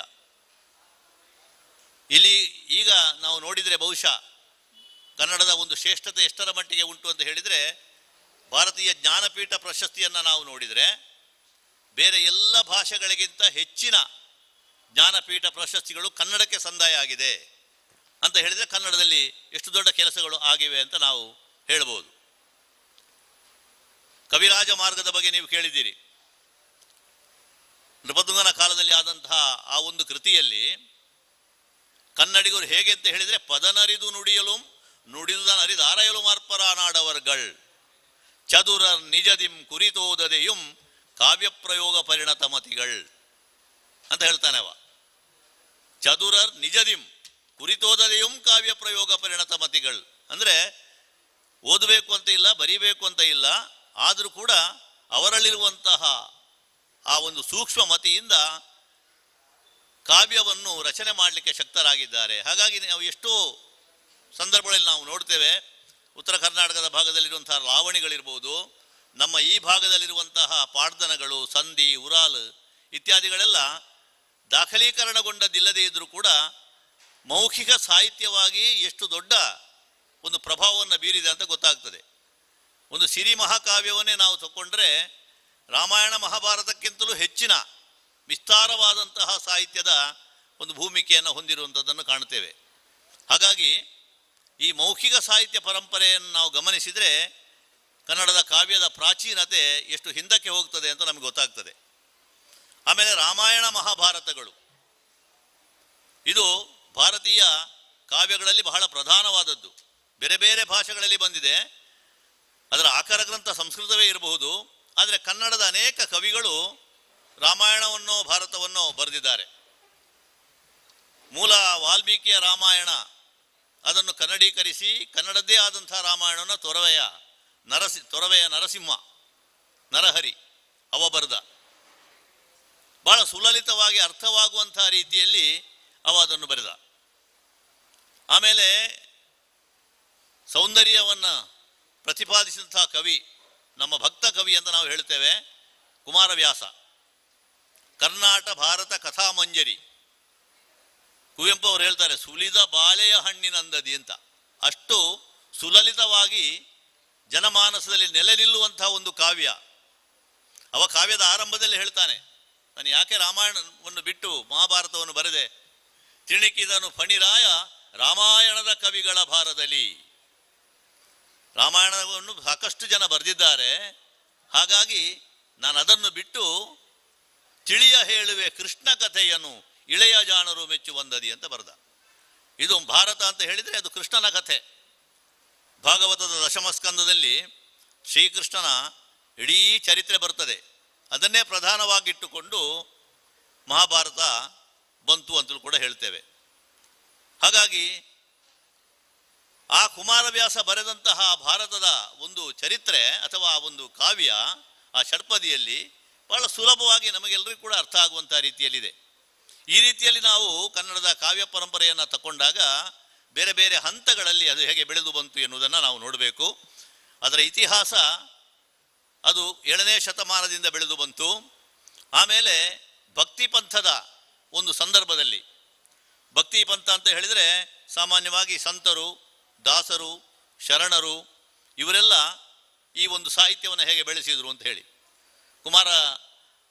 ಕುಮಾರವ್ಯಾಸನ ನಂತರದ ಭಕ್ತಿ ಪರಂಪರೆ ಇದ್ದರೆ ನಮಗೆ ಪುರಂದರದಾಸರಿರ್ಬೋದು, ಕನಕದಾಸರಿರ್ಬೋದು, ಅವರ ಕೀರ್ತನೆಗಳು, ಆ ಕೀರ್ತನೆಗಳು ಜನಮಾನಸದಲ್ಲಿ ಸ್ಥಿರವಾಗಿ ನಿಂತಂಥದ್ದು. ಅದೇ ರೀತಿ ವಚನ ಸಾಹಿತ್ಯ, ಬಸವಣ್ಣನವರ ವಚನಗಳಿರ್ಬೋದು, ಅಕ್ಕಮಹಾದೇವಿಯ ವಚನಗಳಿರ್ಬೋದು, ಇದೆಲ್ಲವೂ ಕೂಡ ಲೌಕಿಕದ ದೃಷ್ಟಾಂತಗಳನ್ನು ಇಟ್ಟುಕೊಂಡು ಜನಜೀವನದ ಬೇರೆ ಬೇರೆ ಸ್ತರಗಳನ್ನು ಸ್ಪರ್ಶ ಮಾಡಿ ಸಮಾಜಕ್ಕೆ ಸಂದೇಶವನ್ನು ಕೊಟ್ಟ ರೀತಿಯಲ್ಲಿ ಬೆಳೆದು ಬಂದಿರುವಂಥದ್ದು, ಬಹಳ ಸುಲಭವಾಗಿ ಅರ್ಥವಾಗುವಂಥದ್ದು, ಹಾಗೆ ಬಹಳ ಸುಲಭವಾಗಿ ನಮಗೆ ಹೇಳಲಿಕ್ಕೂ ಸಾಧ್ಯ ಇರತಕ್ಕಂಥದ್ದು. ಕಳಬೇಡ, ಕೊಲಬೇಡ, ಹುಸಿಯ ನುಡಿಯಲು ಬೇಡ, ಅನ್ಯರಿಗೆ ಅಸಹ್ಯ ಪಡಬೇಡ, ತನ್ನ ಬಣ್ಣಿಸಬೇಡ. ನೋಡಿ, ನಮಗೆಲ್ಲ ಗೊತ್ತಿರುವಂಥದ್ದು. ಆದರೆ ಇದರಿಂದ ಏನು ಹಾನಿ ಉಂಟಾಗ್ತದೆ ಎನ್ನುವುದನ್ನು ಅವರು ಹೇಳಿದರು. ಮರ್ತ್ಯಲೋಕ ಎನ್ನುವುದು ಕರ್ತಾರಡ ಕಮ್ಮಟವಯ್ಯ, ಇಲ್ಲಿ ಸಲ್ಲುವವರು ಅಲ್ಲಿಯೂ ಸಲ್ಲುವರಯ್ಯ. ಇಂತಹ ಬಹಳ ಸುಲಭವಾಗಿ ಮಾರ್ಮಿಕವಾಗಿ ನಮ್ಮ ಮನಮುಗುವಂತಹ ಒಂದು ಕಾವ್ಯಗಳು ಕೂಡ ಬಂತು. ಕನಕದಾಸರು ಹಾಗೆ, ಕನಕದಾಸರ ಆ ವಚನಗಳು ಅಥವಾ ಅವರ ಕೀರ್ತನನ್ನು ಕೇಳಿದರೆ ತಲ್ಲಣಿಸದಿರು ಕಂಡ್ಯ ತಾಳು ಮನವೇ, ಎಲ್ಲರನ್ನು ಸಲಹುವನು ಇದಕ್ಕೆ ಸಂಶಯ ಇಲ್ಲ. ಹೀಗೆ ಬೇರೆ ಬೇರೆ ಲೌಕಿಕವಾದಂತು. ಈಗ ಉಡುಪಿಗೆ ಬಂದು ಬಾಗಿಲನ್ನು ತೆರೆದು ಸೇವೆಯನ್ನು ಕೊಡು ಹರಿಯೇ, ಆ ಕ್ಷಣದಲ್ಲಿ ಹಾಡಿದುದರ ಪರಿಣಾಮವಾಗಿ ಏನು ಬದಲಾವಣೆ ಆಯಿತು, ಅಂದರೆ ಹಾರ್ದಿಕವಾಗಿ ಕವಿ ಮನಸ್ಸಿನಿಂದ ನಾವೊಂದು ಯಾವುದೇ ಸಂಕಲ್ಪವನ್ನು ಮಾಡಿದರೆ ಭಗವಂತನ ಒಂದು ಕರುಣೆ ಅಥವಾ ಭಗವಂತನ ಒಂದು ಅನುಗ್ರಹ ಆಗ್ತದೆ ಎನ್ನುವುದಕ್ಕೆ ಉಡುಪಿಯ ಶ್ರೀಕೃಷ್ಣ ತಿರುಗಿ ನಿಂತದ್ದು ಸಾಕ್ಷಿ. ಅದು ಈ ಕಾವ್ಯ ಪರಂಪರೆಯಲ್ಲಿ ಭಕ್ತಿಯ ಒಂದು ಸ್ರೋತ ಹೇಗೆ ಹರಿದು ಬಂತು ಎನ್ನುವುದನ್ನು ನಮಗೆ ನೋಡಲಿಕ್ಕೆ ಸಾಧ್ಯ ಆಗ್ತದೆ. ಆಮೇಲೆ ಹರಿದಾಸ ಸಾಹಿತ್ಯಗಳು, ಹರಿದಾಸರ ಒಂದು ಪರಂಪರೆಯೇ ಬಹಳ ವಿಶೇಷವಾದದ್ದು. ನಾವು ಪುಷ್ಕಳ್ ಕುಮಾರ್ ಕೂಡ ಒಂದು ಹರಿದಾಸರು. ಈಗ ಭದ್ರಗಿರಿ ಸಹೋದರರ ಒಂದು ಪ್ರಭಾವ ನಮ್ಮ ಕರ್ನಾಟಕದಾದ್ಯಂತ ಬಹಳ ದೊಡ್ಡ ಮಟ್ಟದಲ್ಲಿ ಆಗಿರುವಂಥದ್ದು. ಆದ ದಾಸ ಸಾಹಿತ್ಯ ಪರಂಪರೆ ಕನಕದಾಸ ಪುರಂದರದಾಸರ ಆ ಕಾಲದಿಂದ ಹರಿದು ಬಂದಿರುವಂಥದ್ದು. ಅದೊಂದು ಸಾಂಸ್ಕೃತಿಕ ಪರಿವೇಶದಲ್ಲಿಯೂ ಕೂಡ ಜನರನ್ನು ಆಕರ್ಷಣೆ ಮಾಡಿತು. ಆಮೇಲೆ ಬಂದಿರತಕ್ಕಂತಹ ನವೋದಯ ಕಾವ್ಯ, ಈ ನವೋದಯ ಕಾವ್ಯ ಎನ್ನುವಂಥದ್ದು ಪ್ರಾಚೀನ ಕಾವ್ಯ ಮತ್ತು ಆಧುನಿಕ ಕಾವ್ಯಗಳ ನಡುವೆ. ಈಗ ನಾವು ಕುವೆಂಪು ಅವರನ್ನು ಹೇಳ್ತೇವೆ, ಬೇಂದ್ರೆಯವರನ್ನು ಹೇಳ್ತೇವೆ, ಶಿವರಾಮ ಕಾರಂತರು, ಮಾಸ್ತಿಯವರು, ಇವರೆಲ್ಲ ಆರಂಭದಲ್ಲಿ ಕಾವ್ಯವನ್ನೇ ರಚನೆ ಮಾಡಿರುವಂಥದ್ದು. ಬ್ರಿಟಿಷರ ಆಳ್ವಿಕೆಯ ಕಾಲದಲ್ಲಿ ಸಂಸ್ಕೃತ ಬಿಟ್ಟರೆ ಬೇರೆ ಏನಿರಲಿಲ್ಲ. ಮತ್ತು ಅವರ ಪ್ರಭಾವದಿಂದ ಕನ್ನಡದ ಕವಿಗಳು ಕೂಡ ಕನ್ನಡದಲ್ಲಿ ಬರೆಯುವಂತಹ ಪ್ರಯತ್ನಕ್ಕೆ ಹೋಗಲಿಲ್ಲ. ಕುವೆಂಪು ಅವರು ಕೂಡ ಆರಂಭದಲ್ಲಿ ಒಂದು ಇಂಗ್ಲೀಷ್ ಕವನ ಸಂಕಲನವನ್ನೇ ಹೊರಗೆ ತಂದಿದ್ದರಂತೆ. ಆಮೇಲೆ ಅವರ ಗುರುಗಳು ಅವರು ಹೇಳಿದ್ದರಿಂದ ಅವರು ಕನ್ನಡವನ್ನು ಬರೀಲಿಕ್ಕೆ ತೊಡಗಿದರು. ಇಲ್ಲಿಯವರೆಗೆ ಅಂತ ಹೇಳಿದರೆ ರಸರ್ಷಿ ಬೇಂದ್ರೆಯವರು, ಕುವೆಂಪು ಅವರು, ಇವರೆಲ್ಲರೂ ಕೂಡ ಕೊಟ್ಟಂತಹ ಕಾವ್ಯದ ಒಂದು ಪ್ರಭಾವ, ಆ ಗೇಯ ಕವನಗಳ ಒಂದು ಪ್ರಭಾವ ಇವತ್ತು ಬಹುಶಃ ಬೇರೆ ಬೇರೆ ಕವಿಗಳಿಗೆ, ಸಾಹಿತಿಗಳಿಗೆ ಒಂದು ರೀತಿಯಲ್ಲಿ ಪ್ರೇರಣೆಯನ್ನು ಕೊಟ್ಟಿದೆ ಅಂತ ನಾವು ಹೇಳ್ಬೋದು. ಓ ನನ್ನ ಚೇತನ ಆಗು ನೀ ಅನಿಕೇತನ, ರೂಪಗಳನ್ನು ದಾಟಿ ನಾಮಕೋಟಿಗಳನ್ನು ಮೀಟಿ ಎದೆಯ ಬಿರಿಯೆ ಭಾವದೀಟಿ, ಓ ನನ್ನ ಚೇತನ. ಎಷ್ಟು ಸುಂದರವಾದ ಹಾಡು ನೋಡಿ. ನನ್ನ ಚೇತನ ಎನ್ನುವಂಥದ್ದು ಯಾವುದೇ ಗೋಡೆಗಳನ್ನು ಕಟ್ಟಿಕೊಳ್ಳದೆ ಅದರಾಚೆಗೆ ವಿಹರಿಸುವಂಥದ್ದಾಗಬೇಕು ಅಂತ ಹೇಳಿದರೆ ಸಾಮಾಜಿಕವಾಗಿ ಮನುಜ ಮತ ವಿಶ್ವಪಥ, ಇದು ಪ್ರತಿಯೊಬ್ಬನ ಮನಸ್ಸಿನಲ್ಲಿ ಇರಬೇಕಾದಂತಹ ಆದರ್ಶ ಎನ್ನುವುದನ್ನು ಅವರು ಕವಿತೆಗಳಲ್ಲಿ ಕಟ್ಟಿಕೊಟ್ರು. ಆಮೇಲೆ ಕನ್ನಡದ ಬಗ್ಗೆ ತುಂಬ ಹಾಡುಗಳನ್ನು, ಆಗಾಗ ನಾವು ಗುಣಗುಣಿಸುವಂಥ ಹಾಡುಗಳನ್ನು ಬರೆದಿದ್ದಾರೆ ಕುವೆಂಪು ಅವರು. ಎಲ್ಲೇ ಇರು, ಹೇಗೇ ಇರು, ಎಲ್ಲಾದರೂ ಇರು, ನೀನು ಕನ್ನಡವಾಗಿರು, ಕನ್ನಡವೇ ಸತ್ಯ, ಕನ್ನಡವೇ ನಿತ್ಯ, ಬಾರಿಸು ಕನ್ನಡ ಡಿಂಡಿಮವ, ಓ ಕರ್ನಾಟಕ ಹೃದಯ ಶಿವ. ಇವತ್ತು ನಮ್ಮ ನಾಡಗೀತೆಯಾಗಿ ಕುವೆಂಪು ಅವರ ಸಾಹಿತ್ಯವನ್ನು ನಾವು ತಗೊಂಡಿದ್ದೇವೆ. ಕನ್ನಡದ ಪ್ರತಿಯೊಂದು ಕೆಲಸಗಳಲ್ಲಿಯೂ ಕೂಡ ನಾಡಗೀತೆಯನ್ನು ಹಾಡಲೇಬೇಕು ನಾವು. ಅಂತಹ ಒಂದು ನಾಡಗೀತೆ ಇವತ್ತು ಕುವೆಂಪು ಅವರ ಲೇಖನಿಯಿಂದ ಹರಿದು ಬಂತು. ಹೇಗೆ ಜನಗಣಮನ ರಾಷ್ಟ್ರಗೀತೆಯೋ ಹಾಗೆ ಈ ಜಯ ಕರ್ನಾಟಕ ಮಾತೆ ಎನ್ನುವಂತಹ ಈ ನಾಡಗೀತೆಯನ್ನು ಕೂಡ ಇವತ್ತು ಎಲ್ಲ ವಿದ್ಯಾಸಂಸ್ಥೆಗಳಿರ್ಬೋದು, ಸರ್ಕಾರಿ ಕಾರ್ಯಕ್ರಮಗಳಿರ್ಬೋದು ನಾವು ಹಾಡ್ತೇವೆ. ಅದು ಕಾವ್ಯದ ಒಂದು ದೊಡ್ಡ ಸಂಗತಿ ಅಂತ ಹೇಳ್ಬೋದು. ಇನ್ನು ಬೇಂದ್ರೆಯವರು ಬರೆದಂತಹ ಎಲ್ಲ ಕವನಗಳು ಕೂಡ ಅದು ಹಿಟ್ಟಾದಂತಹ ಕವನಗಳು ಅಥವಾ ಹಿಟ್ಟಾದಂತಹ ಹಾಡುಗಳು. ಅವರು ನೋಡಿ, ಏಳು ಚಿನ್ನ ಬೆಳಗಾಯಿತು ಅಣ್ಣ, ಮೂಡಲವು ತೆರೆಯ ಕಣ್ಣ. ನಿತ್ಯದ ನಮ್ಮ ಸೃಷ್ಟಿಯ ವೈಚಿತ್ರ್ಯಗಳನ್ನು ಅವರು ಕವಿತೆಗಳಲ್ಲಿ ಕಟ್ಟಿಕೊಟ್ರು. ಮೂಡಲ ಮನೆಯ ಮುತ್ತಿನ ನೀರಿನ ಎರಕಾಹ ಒಯ್ದು, ಮುಗಿಲ ಮಾರಿಗೆ ರಾಗರತಿ, ಶ್ರಾವಣ ಬಂತು ಶ್ರಾವಣ, ಭೃಂಗದ ಬೆನ್ನೇರಿ ಬಂತು ಕಲ್ಪನಾ ವಿಲಾಸ. ಇಂತಹ ಕವಿತೆಗಳನ್ನು ಬಹಳ ಸುಂದರವಾಗಿ ಅರ್ಥ ಆಗುವ ರೀತಿಯಲ್ಲಿ ಯಾರಾದರೂ ವಿವರಣೆ ಮಾಡಬೇಕಾದಂಥ ಅಗತ್ಯ ಇಲ್ಲ. ಕೇಳಿ ಕೂಡ ಅಷ್ಟು ಹಾಡುವಾಗ ಅಷ್ಟು ಆನಂದ ಆಗ್ತದೆ. ಅಂಥದ್ದನ್ನು ಅವರು ಕೊಟ್ಟರು. ನಮ್ಮವರೇ ಆದಂತಹ ನಾಡೋಜ ಕವಿ ಕಯ್ಯಾರರು ಸ್ವಾತಂತ್ರ್ಯ ಕಾಲದಲ್ಲಿ ಐಕ್ಯಗಾನದ ಮೂಲಕ ಕನ್ನಡಿಗರ ಕೆಚ್ಚನ್ನು ಬಡಿದೆಬ್ಬಿಸುವಂಥ ಕೆಲಸವನ್ನು ಮಾಡಿದರು. ಐಕ್ಯ ಒಂದೇ ಮಂತ್ರ, ಐಕ್ಯದಿಂದ ಸ್ವತಂತ್ರ, ಐಕ್ಯಗಾನದಿ ರಾಷ್ಟ್ರ ತೇಲುತ್ತಿರಲಿ.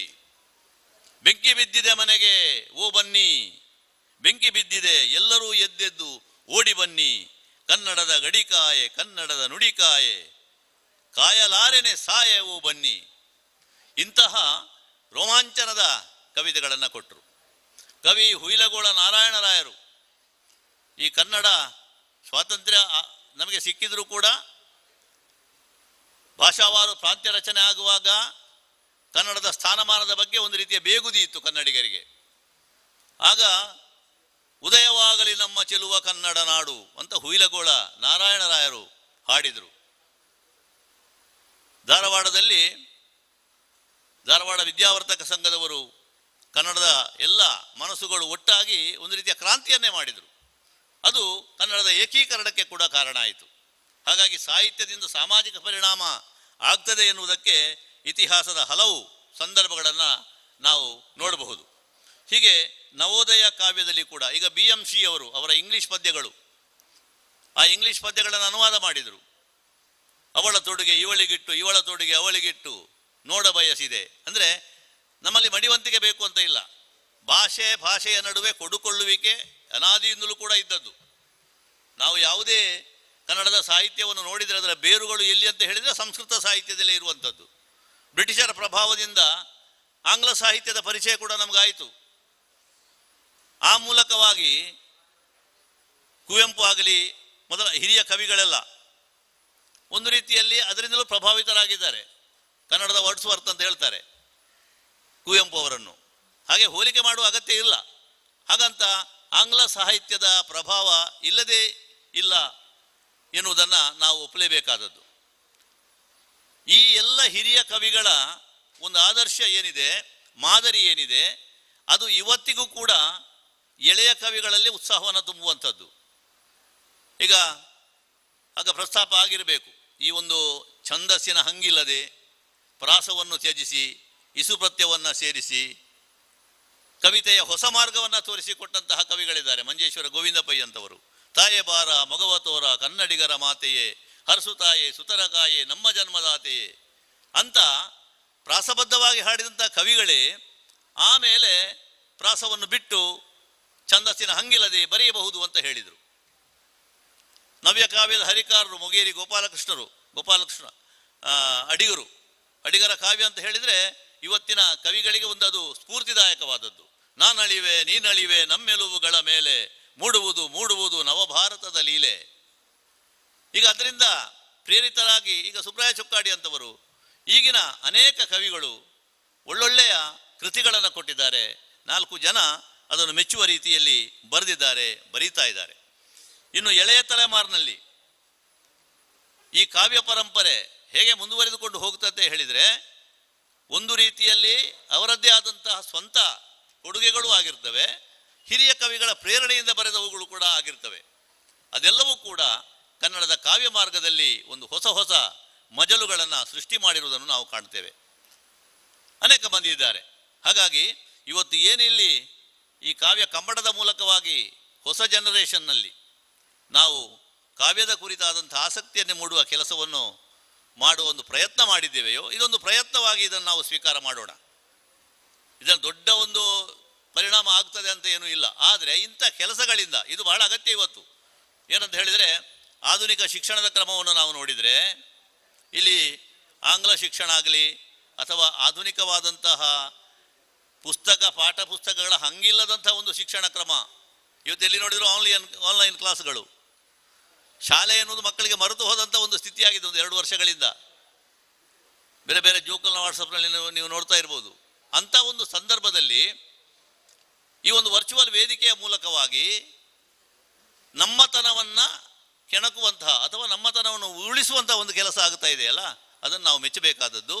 ಇದರಿಂದ ದೂರಗಾಮಿ ಪರಿಣಾಮ ಇದೆ. ಈಗ ನೋಡಿದವರು ಬಂದವರು ಎಷ್ಟು ಮಂದಿ ಅಂತ ಗೊತ್ತಿಲ್ಲ ನಮಗೆ, ಆದರೆ ಇದು ದಾಖಲವಾಗಿ ಉಳಿಯುತ್ತದೆ.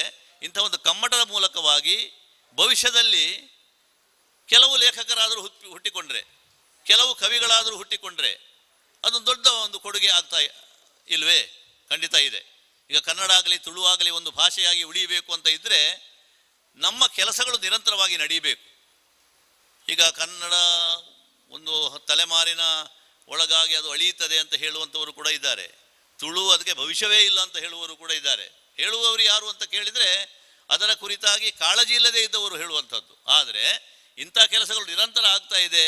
ಎಲ್ಲಿಯವರೆಗೆ ಕನ್ನಡ ನಾಡು ಉಂಟು, ಎಲ್ಲಿಯವರೆಗೆ ತುಳುನಾಡು ಉಂಟು, ಅಲ್ಲಿಯವರೆಗೆ ಭಾಷೆ ಎನ್ನುವುದು ಖಂಡಿತ ಜೀವಂತವಾಗಿರ್ತದೆ. ಹಾಗಾಗಿ ನಾವು ನಮ್ಮ ಮಾತುಗಳ ಮೂಲಕವಾಗಿ ಯಾವುದೇ ಭಾಷೆಯನ್ನು ಕೊಲ್ಲುವಂಥ ಅಗತ್ಯ ಇಲ್ಲ. ಪ್ರಾಚೀನ ಕಾವ್ಯದ ಆ ಒಂದು ಮಾನದಂಡದ ಮೇಲೆ ಆಧುನಿಕ ಕಾವ್ಯದ ವಿಮರ್ಶೆಯನ್ನು ಮಾಡುವಂಥ ಅಗತ್ಯ ಇಲ್ಲ. ಒಂದೊಂದು ಕಾಲಘಟ್ಟದಲ್ಲಿ ಒಂದೊಂದು ಸಂದರ್ಭದಲ್ಲಿ ಆಯಾಯ ಕಾಲಕ್ಕೆ ಅದು ಸರಿ. ಹಾಗಾಗಿ ಹಿಂದಿನ ಕವಿಗಳು ಬರೆದಂತಹ ಛಂದೋಬದ್ಧವಾದಂಥ ಕವಿತೆಗಳಲ್ಲೇ ಬರೆದುಕೊಂಡು ಹೋಗಬೇಕು ಅಂತಿಲ್ಲ. ಆದರೆ ಛಂದಸ್ಸಿನ ಜ್ಞಾನ ಒಬ್ಬ ಕನ್ನಡದ ವಿದ್ಯಾರ್ಥಿಗೆ ಖಂಡಿತ ಬೇಕು. ಹಾಗಾಗಿ ಅದಕ್ಕೆ ಸಂಪನ್ಮೂಲ ವ್ಯಕ್ತಿಗಳ ಮೂಲಕ ಮಾರ್ಗದರ್ಶನವನ್ನು ಪಡೆದು ಆ ಮೂಲಕ ಕವಿತೆಗಳನ್ನು ಕಟ್ಟುವಂಥ ಕೆಲಸ ಇನ್ನಷ್ಟು ನಡೆಯಲಿ. ಅದಕ್ಕೆ ಇಂಥ ಕಾರ್ಯಕ್ರಮಗಳು ಪ್ರೇರಕ ಆಗಲಿ ಅಂತ ಹೇಳ್ತಾ, ರತ್ನೋತ್ಸವ ಆದಂತಹ ಈ ಒಂದು ಪರಿವೇಶದಲ್ಲಿ ಇವತ್ತು ಒಂದು ದಿವಸದ ಈ ಒಂದು ಕಮ್ಮಟ ಭಾಳ ಸುಂದರವಾಗಿ ನಡೆಯಿತು.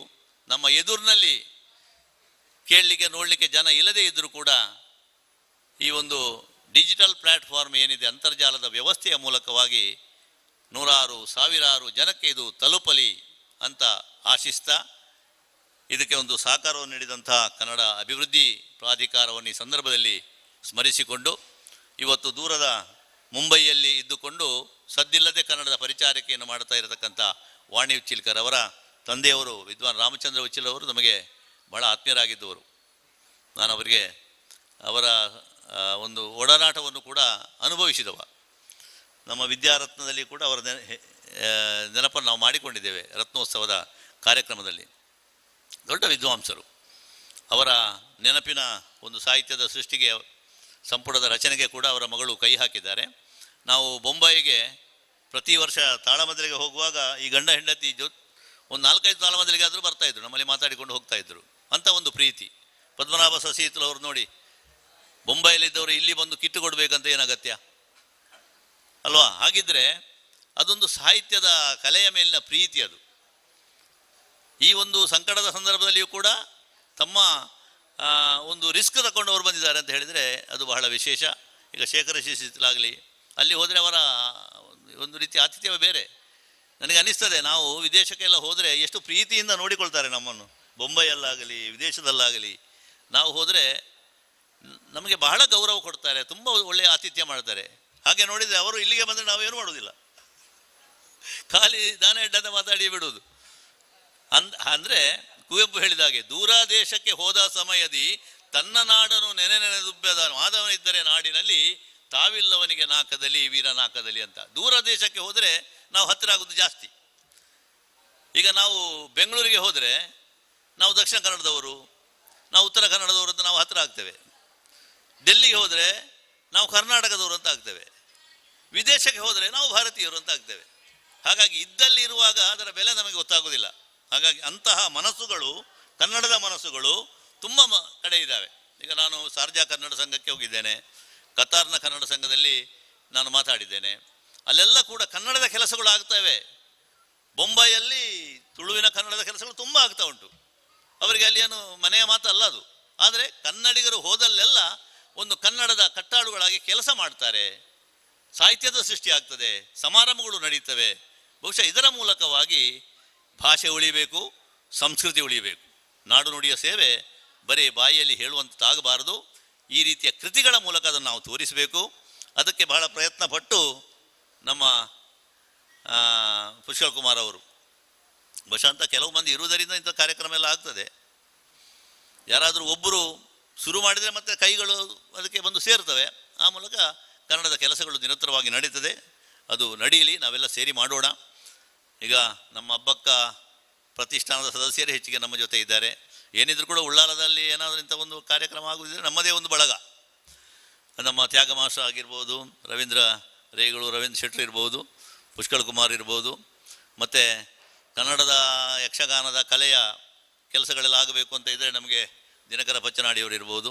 ಈಗ ಸ್ವಲ್ಪ ಅರುಣ ಉಳ್ಳಾಲ್ ಅವರು ಸ್ವಲ್ಪ ಇಲ್ಲಿಯ ಒಂದು ಸಾಹಿತ್ಯದ ಸಾಂಸ್ಕೃತಿಕ ಚಟುವಟಿಕೆಗಳಲ್ಲಿ ತಮ್ಮನ್ನು ತೊಡಗಿಸಿಕೊಂಡಿದ್ದಾರೆ.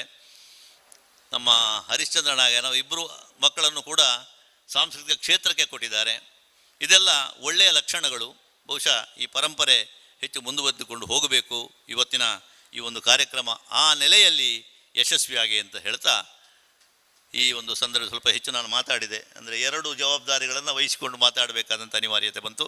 ಅದಕ್ಕಾಗಿ ಸಂಬಂಧಪಟ್ಟಂತಹ ನಮ್ಮ ಕನ್ನಡ ಅಭಿವೃದ್ಧಿ ಪ್ರಾಧಿಕಾರ ಮತ್ತು ತೋನ್ಸೆ ಸಾಂಸ್ಕೃತಿಕ ಕೇಂದ್ರ, ವೈಯಕ್ತಿಕವಾಗಿ ನನ್ನ ಆತ್ಮೀಯರಾದಂಥ ತೋನ್ಸೆ ಪುಷ್ಕಲ್ ಕುಮಾರ್ ಅವರಿಗೆ ವಂದನೆಗಳನ್ನು ಸಲ್ಲಿಸಿ ಈ ವಿದ್ಯಾಸಂಸ್ಥೆಯ ರೂವಾರಿಗಳಾದಂಥ ರವೀಂದ್ರ ಶೆಟ್ಟರಿಗೆ ಮತ್ತೊಮ್ಮೆ ವಂದಿಸಿ ನಿಮಗೆಲ್ಲರಿಗೂ ಕೂಡ ನಮಸ್ಕರಿಸಿ ನನ್ನ ಮಾತನ್ನು ಮುಗಿಸ್ತೇನೆ. ನಮಸ್ಕಾರ.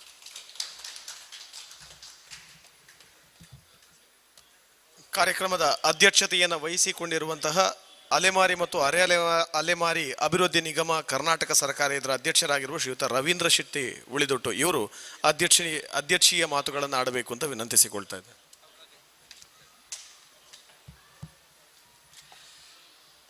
ಕನ್ನಡ ಅಭಿವೃದ್ಧಿ ಪ್ರಾಧಿಕಾರ ಕರ್ನಾಟಕ ಸರ್ಕಾರ ಇದರ ಸಹಯೋಗದಲ್ಲಿ ತೋನ್ಸೆ ಸಾಂಸ್ಕೃತಿಕ ತರಬೇತಿ ಕೇಂದ್ರ ಇವರು ನಡೆಸಿಕೊಟ್ಟಂತಹ ಕನ್ನಡ ಕಾವ್ಯ ಕಮ್ಮಟ ಬೆಳಗ್ಗಿನಿಂದ ಸಂಜೆಯವರೆಗೆ ಭಾಳ ಒಳ್ಳೆಯ ರೀತಿಯಲ್ಲಿ ಈ ಒಂದು ನಮ್ಮ ವಿದ್ಯಾರತ್ನ ವಿದ್ಯಾಸಂಸ್ಥೆಯ ಈ ರವೀಂದ್ರ ಕಲಾವೇದಿಕೆಯಲ್ಲಿ ನಡೆಯಿತು. ಈಗ ಈ ಒಂದು ಸಮಾರಂಭದ ಕಾರ್ಯಕ್ರಮದಲ್ಲಿ ನಾವೆಲ್ಲರೂ ಕೂಡ ಸೇರಿದ್ದೇವೆ. ಈ ಸಂದರ್ಭದಲ್ಲಿ ಈ ಒಂದು ಸಮಾರಂಭದಲ್ಲಿ ಅಭಿನಂದನೆಯನ್ನು ಸ್ವೀಕರಿಸಿದಂತಹ ಸನ್ಮಾನವನ್ನು ಪಡೆದಂಥ ನಮ್ಮ ಹಿರಿಯ ಲೇಖಕಿ ಹೊರನಾಡ ಸಾಹಿತಿ ಶ್ರೀಮತಿ ವಾಣಿ ಉಚ್ಚಲ್ಕರ್ ರವರೇ, ನಮ್ಮ ಈ ಒಂದು ಕಾರ್ಯಕ್ರಮದಲ್ಲಿ ಉಪನ್ಯಾಸವನ್ನು ಸಮಾರೋಪ ಭಾಷಣದ ಮೂಲಕ ಮಾಡಿದಂಥ ನನ್ನ ಮಾರ್ಗದರ್ಶಕರು, ನಮ್ಮ ವಿದ್ಯಾಸಂಸ್ಥೆಯಲ್ಲಿ ನಡೆಯುವಂಥ ಎಲ್ಲ ಸಾಂಸ್ಥಿಕ ಕಾರ್ಯಕ್ರಮಕ್ಕೆ ನನ್ನ ಜೊತೆಯಾಗಿರತಕ್ಕಂಥ ಪ್ರೊಫೆಸರ್ ಭಾಸ್ಕರ್ ರೈ ಕುಕ್ಕೋಲಿ ಅವರೇ, ನನ್ನ ಪ್ರೌಢ ಶಿಕ್ಷಣ ಸಂದರ್ಭದಲ್ಲಿ ನನ್ನ ಗುರುಗಳಾಗಿ ನನ್ನೆಲ್ಲ ಕೆಲಸಕ್ಕೂ ಕೂಡ ಮಾರ್ಗದರ್ಶನ ಮಾಡುವಂಥ ನನ್ನ ಅತ್ಯಂತ ಪ್ರೀತಿಯ ಭಕ್ತಿಯ ಗುರುಗಳಾದಂಥ ನನ್ನ ರವೀಂದ್ರ ರೈ ಹರೇಕಲ್ರವರೇ, ಅದೇ ರೀತಿ ನಮ್ಮ ಪದ್ಮನಾಭ ಸಸಿತ್ತುಲ್ರವರೇ, ಶೇಖರ್ ಸಸಿತ್ತುಲ್ರವರೇ, ನಮ್ಮ ಈ ಒಂದು ಕಾರ್ಯಕ್ರಮದ ರೂವಾರಿಯಾಗಿರತಕ್ಕಂಥ ಗೌರವಾನ್ವಿತ ತೋನ್ಸೆ ಪುಷ್ಕಲ್ ಕುಮಾರ್ ಅವರು, ಬೆಳಿಗ್ಗೆ ಬಹಳಷ್ಟು ಅವರ ಬಗ್ಗೆ ನಾನು ಮಾತನಾಡಿದ್ದೆ. ಸಕಲ ಕಲಾ ವಲ್ಲಭ ಅವರು, ಯಾವುದೇ ಕ್ಷೇತ್ರಕ್ಕೂ ಕೂಡ ಅವರು ಈ ಕ್ಷೇತ್ರದಲ್ಲೂ ಕೂಡ ಸಹಿ ಎನಿಸಿಕೊಂಡವರು. ಅವರ ಒಂದು ನೇತೃತ್ವದಲ್ಲಿ ನಡೆಯುತ್ತಿರುವಂಥ ಈ ಒಂದು ಕಾರ್ಯಕ್ರಮದ ಸಮಾರಂಭದಲ್ಲಿ ಇರತಕ್ಕಂಥ ನಮ್ಮ ಬೆಳಿಗ್ಗೆ ಭಾಳ ಒಳ್ಳೆಯ ರೀತಿಯಲ್ಲಿ ನಮ್ಮ ಅರುಣ್ ಉಲ್ಲಾಲ್ರವರು ಉಪನ್ಯಾಸಕರು, ಕೆನರಾ ಕಾಲೇಜ್ ಮಂಗಳೂರು, ಭಾಳ ಒಳ್ಳೆಯ ರೀತಿಯಲ್ಲಿ ನಮ್ಮ ಈ ಒಂದು ಕವಿತೆಯ ಆಂಗಿಕ ಗುಣಲಕ್ಷಣಗಳ ಬಗ್ಗೆ ಭಾಳ ನಾನು ಸ್ವಲ್ಪ ಹೊತ್ತು ಇಲ್ಲಿ ಇದ್ದು ನೋಡಿದೆ. ಆ ನಂತರ ನಾನು ಯೂಟ್ಯೂಬಲ್ಲೂ ಕೂಡ ಅದನ್ನು ನೋಡಿದೆ. ಅದರ ಜೊತೆಗೆ ನಮ್ಮ ದಿನಕರ್ ಎಸ್ ಪಚ್ಚನಾಡಿಯವರು, ಪ್ರಾಧ್ಯಾಪಕರು ಶ್ರೀ ಧವಲ ಮಹಾವಿದ್ಯಾಲಯ ಮೂಡಬಿದಿರೆ, ಇವರು ಕೂಡ ಬಹಳ ಒಳ್ಳೆಯ ರೀತಿಯಲ್ಲಿ ಕವಿತೆಯ ಛಂದಸ್ಸು ಮತ್ತು ಪ್ರಾಸದ ಬಗ್ಗೆ ಮಾತನಾಡಿದರು. ವೇದಿಕೆ ಮುಂಭಾಗದಲ್ಲಿರ್ತಕ್ಕಂಥ ಎಲ್ಲ ಸಾಹಿತ್ಯ ಅಭಿಮಾನಿಗಳೇ, ಈ ಒಂದು ಕಾರ್ಯಕ್ರಮವನ್ನು ಇವತ್ತು ಎಲ್ಲರಿಗೂ ಕೂಡ ಗೊತ್ತಿದೆ, ಕೊರೋನಾದ ಈ ಒಂದು ಸಂದರ್ಭದಲ್ಲಿ ನಮ್ಮ ಸರ್ಕಾರದ ನೀತಿ ನಿಯಮಗಳನ್ನು ಪಾಲನೆ ಮಾಡಬೇಕಾದ್ರಿಂದ ಅಷ್ಟು ಜನಗಳನ್ನು ನಮಗೆ ಸೇರಿಸಲಿಕ್ಕೆ ಆಗದೇ ಇರೋದ್ರಿಂದ ಜನಗಳು ಬೇಕಾದಷ್ಟಿದ್ದಾರೆ. ನಮ್ಮ ವಿದ್ಯಾಸಂಸ್ಥೆಯ ವಿದ್ಯಾರ್ಥಿಗಳ ಬಹಳಷ್ಟು ಸಾಹಿತ್ಯ ಅಭಿಮಾನಿಗಳು ನಮ್ಮ ಟೀಚರ್ಸಲ್ಲಿದ್ದಾರೆ. ಆದರೂ ಸರ್ಕಾರದ ನೀತಿ ನಿಯಮಗಳನ್ನು ಪಾಲನೆ ಮಾಡುವುದಕ್ಕೋಸ್ಕರ ಇವತ್ತು ನಮ್ಮ ಪೊಸಕೊರಲ್ನ ವಿದ್ಯಾಧರ್ ಶೆಟ್ಟಿ ಅವರು ಈ ಒಂದು ಕಾರ್ಯಕ್ರಮವನ್ನು ಸಾಮಾಜಿಕ ಜಾಲತಾಣದ ಮೂಲಕ ನಾವು ನೋಡುವಂಥ ಸೌಭಾಗ್ಯ ಕೂಡ ನಮಗೆ ದೊರಕಿದೆ. ಒಟ್ಟಿನಲ್ಲಿ ಬಹಳಷ್ಟು ಒಳ್ಳೆಯ ರೀತಿಯಲ್ಲಿ ಬೆಳಗ್ಗಿನಿಂದ ಸಂಜೆಯವರೆಗೆ ಯಾವುದೇ ರೀತಿಯಾದ ತೊಂದರೆ ಇಲ್ಲದೆ ಭಾಳ ಒಳ್ಳೆಯ ರೀತಿಯಲ್ಲಿ ಕಾರ್ಯಕ್ರಮ ನಡೆದಿದೆ. ಸಂಗೀತ ರಸಮಂಜರಿ ಕೂಡ ಭಾಳ ಒಳ್ಳೆಯ ರೀತಿಯಲ್ಲಿ ನಡೆದಿದೆ. ಬಹಳಷ್ಟು ನಮ್ಮ ಮಕ್ಕಳು ಕೂಡ ಈ ಒಂದು ಸಾಹಿತ್ಯದ ಬಗ್ಗೆ ತಿಳ್ಕೊಂಡು ಅದರ ಪ್ರಯೋಜನವನ್ನು ಪಡೆದಿದ್ದಾರೆ. ಈ ರೀತಿಯ ಕಾರ್ಯಕ್ರಮ ಭಾಸ್ಕರ್ ಕುಕ್ಕೋಲಿ ಅವರು ಹೇಳಿದಂತೆ ಒಳ್ಳೊಳ್ಳೆ ಕಾರ್ಯಕ್ರಮಗಳಾಗಬೇಕು. ನಾವು ಕೊರೋನಾ ಬರತಕ್ಕಂಥ 2 ವರ್ಷಗಳ ಹಿಂದೆ ನಾವು ಕೂಡ ಪ್ರತಿ ವರ್ಷ ಇಲ್ಲಿ ಯಾವತ್ತೂ ಕೂಡ ಕಾರ್ಯಕ್ರಮ ವಿದ್ಯಾರತ್ನ ವಿದ್ಯಾಸಂಸ್ಥೆ ಕಾರ್ಯಕ್ರಮಕ್ಕೆ ತೊಂದರೆ ಇಲ್ಲ. ಹರೇಕಳ ಶ್ರೀರಾಮಕೃಷ್ಣ ಪ್ರೌಢಶಾಲೆಯಲ್ಲಿ ನಡೆದಾಗೆ ಇಲ್ಲೂ ಕೂಡ ಕಾರ್ಯಕ್ರಮ ಆವಾಗವಾಗ ಆಗುವಂಥದ್ದೇ. ನಮ್ಮ ಕರಾವಳಿ ಕರ್ನಾಟಕದ ಸಾಹಿತ್ಯ ಸಾಂಸ್ಕೃತಿಕ ಸಮ್ಮೇಳನ ರತ್ನೋತ್ಸವದ ಬಗ್ಗೆ ಭಾಸ್ಕರ್ ರೈ ಕುಕ್ಕೋಲಿ ಉಲ್ಲೇಖ ಮಾಡಿದರು. ನಮ್ಮ ಶ್ರೀಮತಿ ವಾಣಿ ಉಚ್ಚಲ್ಕರ್ ಅವರು, ಅವರ ರಾಮಚಂದ್ರ ಉಚ್ಚಲ್ರವರು, ಅವರ ಹೆಸರನ್ನು ನಾವು ಭಾಸ್ಕರ್ ಕುಕ್ಕೋಲಿ ಅವರು ಆ ಸಂದರ್ಭದಲ್ಲಿ ಹೇಳಿದಾಗ ವೇದಿಕೆಗೆ ಅವರ ಹೆಸರನ್ನಿಟ್ಟು ರತ್ನೋತ್ಸವವನ್ನು 1 ವರ್ಷದಲ್ಲಿ ನಾವು ನಡೆಸಿದ್ದೇವೆ. ಒಟ್ಟಿನಲ್ಲಿ ಸಾಂಸ್ಕೃತಿಕವಾಗಿ ಸಾಹಿತ್ಯ ಸಂಸ್ಥೆ ಕಲಾ ಪೋಷಕರಾಗಿ ನಾವು ಸಮಾಜದಲ್ಲಿ ಕೆಲಸವನ್ನು ಮಾಡಿದಾಗ ಒಂದು ಒಳ್ಳೆಯ ಒಂದು ಸಮಾಜ ನಿರ್ಮಾಣ ಆಗಲಿಕ್ಕೆ ಸಾಧ್ಯತೆಯೂ ಕೂಡ ಇದೆ. ಒಟ್ಟಿನಲ್ಲಿ ಇಂತಹ ಕಾರ್ಯಕ್ರಮ ನಿತ್ಯ ನಿರಂತರವಾಗಿ ನಡೆಯುವುದರ ಮೂಲಕ ಇನ್ನಷ್ಟು ಸಮಾಜದಲ್ಲಿ ಸಾಹಿತ್ಯಾಭಿಮಾನಿಗಳು, ಆ ಮೂಲಕ ಕವಿಗಳು, ಎಲ್ಲ ಸಾಹಿತ್ಯಕ್ಕೆ ಸಂಬಂಧಪಟ್ಟಂತೆ ಎಲ್ಲ ಕೆಲಸಗಳು ನಿರಂತರ ನಡೆಯಲಿ ಅಂತ ಹೇಳುತ್ತಾ ಬೆಳಗಿನ ಕಾರ್ಯಕ್ರಮದಲ್ಲಿ ನಾನು ಈ ಒಂದು ಕಾರ್ಯಕ್ರಮನ ಉದ್ಘಾಟನೆ ಮಾಡಲಿಕ್ಕೆ ಕರೆದಿದ್ದರು. ಇವಾಗ ಈ ಸಭೆಯ ಸಮಾರೋಪ ಸಮಾರಂಭದ ಅಧ್ಯಕ್ಷತೆಯನ್ನು ವಹಿಸಿದೆ. ಒಟ್ಟಿನಲ್ಲಿ ಒಳ್ಳೆಯ ಕಾರ್ಯಕ್ರಮ, ಒಂದು ಅವಕಾಶವನ್ನು ಮಾಡಿಕೊಟ್ಟಂತ ನಮ್ಮ ತೋನ್ಸೆ ಪುಷ್ಕಲ್ ಕುಮಾರ್ ಅವರಿಗೆ ಅಭಿನಂದನೆ ಸಲ್ಲಿಸುತ್ತಾ, ಎಲ್ಲರಿಗೂ ಕೂಡ ಭಾಗವಹಿಸಿ ಎಲ್ಲರಿಗೂ ಕೂಡ ಅಭಿನಂದನೆಗಳನ್ನು ಸಲ್ಲಿಸುತ್ತಾ ನನ್ನ ಒಂದೆರಡು ಮಾತುಗಳನ್ನು ನಿಲ್ಲಿಸ್ತೇನೆ. ವಂದನೆಗಳು ರವೀಂದ್ರ ಶೆಟ್ಟರ್ ಅವರಿಗೆ. ಬೆಳಿಗ್ಗೆ ಉದ್ಘಾಟಿಸಿ ಭಾಷಣ ಮಾಡಿದ್ದಾರೆ. ಈಗ ಸಂಜೆ ಕೂಡ ಅವರು ಸಭೆಯ ಅಧ್ಯಕ್ಷತೆಯನ್ನು ವಹಿಸಿ ಶುಭ ನುಡಿಯೊಂದಿಗೆ ಕಾರ್ಯಕ್ರಮವನ್ನು ಮುಕ್ತಾಯಗೊಳಿಸಿಕೊಟ್ಟಿದ್ದಾರೆ. ಅಭಿವಂದನೆಗಳು. ಇವತ್ತು ಬೆಳಗಿಂದ ಸಂಜೆಯವರೆಗೆ ನನ್ನ ಹಾಗೂ ದಿನಕರ ಪಚ್ಚನಾಡಿ ಹಾಗೆ ನಮ್ಮ ಭಾಸ್ಕರ ಕುಕ್ಕುವಳ್ಳಿಯವರ ಯಕ್ಷಗಾನ ಸ್ನೇಹಿತರಾದಂಥ ಉಪನ್ಯಾಸಕರು ಶ್ರೀಯುತ ಸುನಿಲ್ ಕುಮಾರ್ ಪಲ್ಲಮಜಲು, ಒಳ್ಳೆಯ ಯಕ್ಷಗಾನದ ಅರ್ಥಧಾರಿ, ವೇಷಧಾರಿ, ಭಾಷಣಗಾರ. ಅವರು ಕಾರ್ಯಕ್ರಮವನ್ನು ಬೆಳಗಿಂದ ಸಂಜೆವರೆಗೆ ಎಲ್ಲ ಜವಾಬ್ದಾರಿಯನ್ನು ಅವರಿಗೆ ವಹಿಸಿಕೊಟ್ಟಿದ್ದೇನೆ. ನನಗೆ ಇವತ್ತು ಏನು ಸುಸ್ತಿಲ್ಲ ಅಷ್ಟು. ಹಾಗಾಗಿ ಅವರು ಕಾರ್ಯಕ್ರಮ ನಿರೂಪಣೆಯನ್ನು ಮಾಡಿದರು. ಹಾಗಾಗಿ ಅವರನ್ನು ದಯವಿಟ್ಟು ನಮ್ಮ ವೇದಿಕೆಯ ಗಣ್ಯರು ಗೌರವಿಸಬೇಕಂತ ಕೇಳ್ಕೊಳ್ತಾ ಇದ್ದೇನೆ. ಅವರಿಗೆ ಒಂದು ಕನ್ನಡ ಶಾಲು ಹಾಗೆ ಸ್ಮರಣಿಕೆಯನ್ನು ನೀಡಬೇಕಾಗಿ ವಿನಂತಿ. ರವೀಂದ್ರ ಶೆಟ್ಟಿ ಅವರು ಬನ್ನಿ.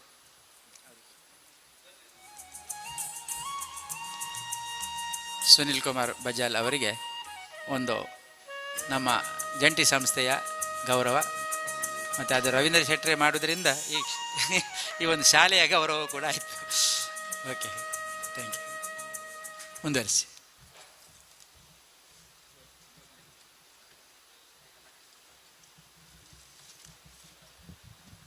ಆತ್ಮೀಯರೇ, ಇವತ್ತಿನ ಕಾರ್ಯಕ್ರಮದಲ್ಲಿ ಭಾಗವಹಿಸಿದಂತಹ ಎಲ್ಲರಿಗೂ ಪ್ರಮಾಣ ಪತ್ರವನ್ನು ಕನ್ನಡ ಅಭಿವೃದ್ಧಿ ಪ್ರಾಧಿಕಾರ ಮತ್ತು ತೋನ್ಸೆ ಸಾಂಸ್ಕೃತಿಕ ತರಬೇತಿ ಕೇಂದ್ರದ ವತಿಯಿಂದ ನೀಡ್ತಾ ಇದ್ದೇವೆ. ಹೆಸರು ಕರೆದಾಗೆ ದಯವಿಟ್ಟು ವೇದಿಕೆಗೆ ಬಂದು ಈ ಪ್ರಮಾಣ ಪತ್ರವನ್ನು ಸ್ವೀಕರಿಸಬೇಕು ಅಂತ ವಿನಂತಿಸಿಕೊಳ್ತಾ ಇದ್ದೇವೆ. ನಮ್ಮ ಕಾರ್ಯಕ್ರಮದ ಅಧ್ಯಕ್ಷರು ರವೀಂದ್ರ ಶೆಟ್ಟಿ ಉಳಿದುಟ್ಟು ಇವರು ಇದನ್ನು ವಿತರಿಸಬೇಕು ಅಂತ ವಿನಂತಿಸಿಕೊಳ್ತಾ ಇದ್ದೇನೆ. ಪೂರ್ವಿ, ಕೀರ್ತನ್ ನಾಯ್ಗ ಮಾಡೂರು,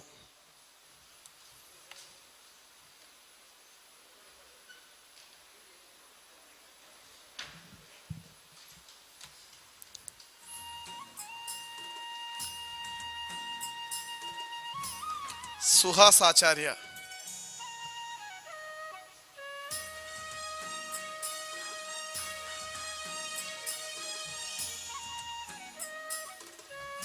ಲಿಖಿತ್ ನಾಯಕ್,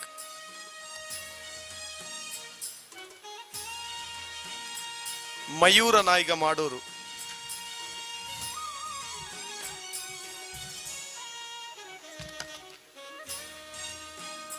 ಕೆ ಲಕ್ಷ್ಮೀನಾರಾಯಣ ರೈ ಹರೇಕಳ,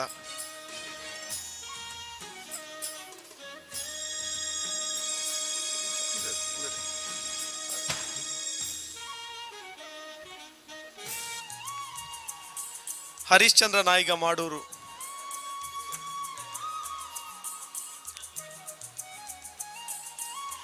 ರವಿಕುಮಾರ್,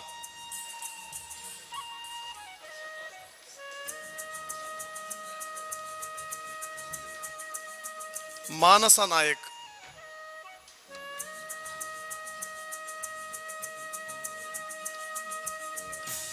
ಭಾಸ್ಕರ ನಾಯಕ್,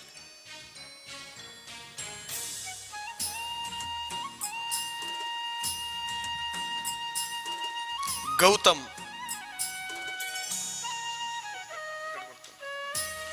ಎಂಎಸ್ ವೆಂಕಟೇಶ್ ಗಟ್ಟಿ,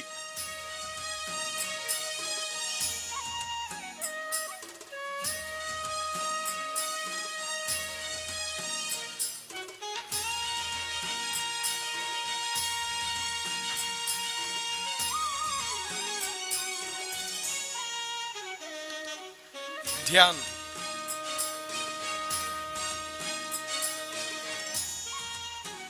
ಯಾರ್ದಾದ್ರೂ ಬೆಳಗ್ಗಿಂದ ಉಪಸ್ಥಿತರಿದ್ದು ಹೆಸರು ಬಿಟ್ಟು ಹೋದಲ್ಲಿ ದಯವಿಟ್ಟು ಸೂಚಿಸಿ. ಇನ್ನುಳಿದಂತೆ ಈಗಾಗಲೇ ಇಲ್ಲಿಂದ ನಿರ್ಗಮಿಸಿರುವವರು ಅದನ್ನು ಸ್ವೀಕರಿಸಿದ್ದಾರೆ. ವಂದನೆಗಳು ಕಾರ್ಯಕ್ರಮದ ಇಲ್ಲಿಯವರೆಗೆ ಉಪಸ್ಥಿತರಿದ್ದು ಕಾರ್ಯಕ್ರಮವನ್ನು ಯಶಸ್ವಿಗೊಳಿಸಿದ್ದಕ್ಕಾಗಿ ಮತ್ತು ಪ್ರಮಾಣ ಪತ್ರವನ್ನು ವಿತರಿಸಿದಂಥ ಅಧ್ಯಕ್ಷರಿಗೂ ಕೂಡ. ಕಾರ್ಯಕ್ರಮದ ಕೊನೆಯ ಹಂತಕ್ಕೆ ತಲುಪಿದ್ದೇವೆ. ಧನ್ಯವಾದ ಸಮರ್ಪಣೆ ಪೊಸಕುರಲ್ ಚಾನೆಲ್ನ ನಿರ್ದೇಶಕರಾಗಿರುವಂತಹ ವಿದ್ಯಾಧರ್ ಶೆಟ್ಟಿ ಇವರಿಂದ.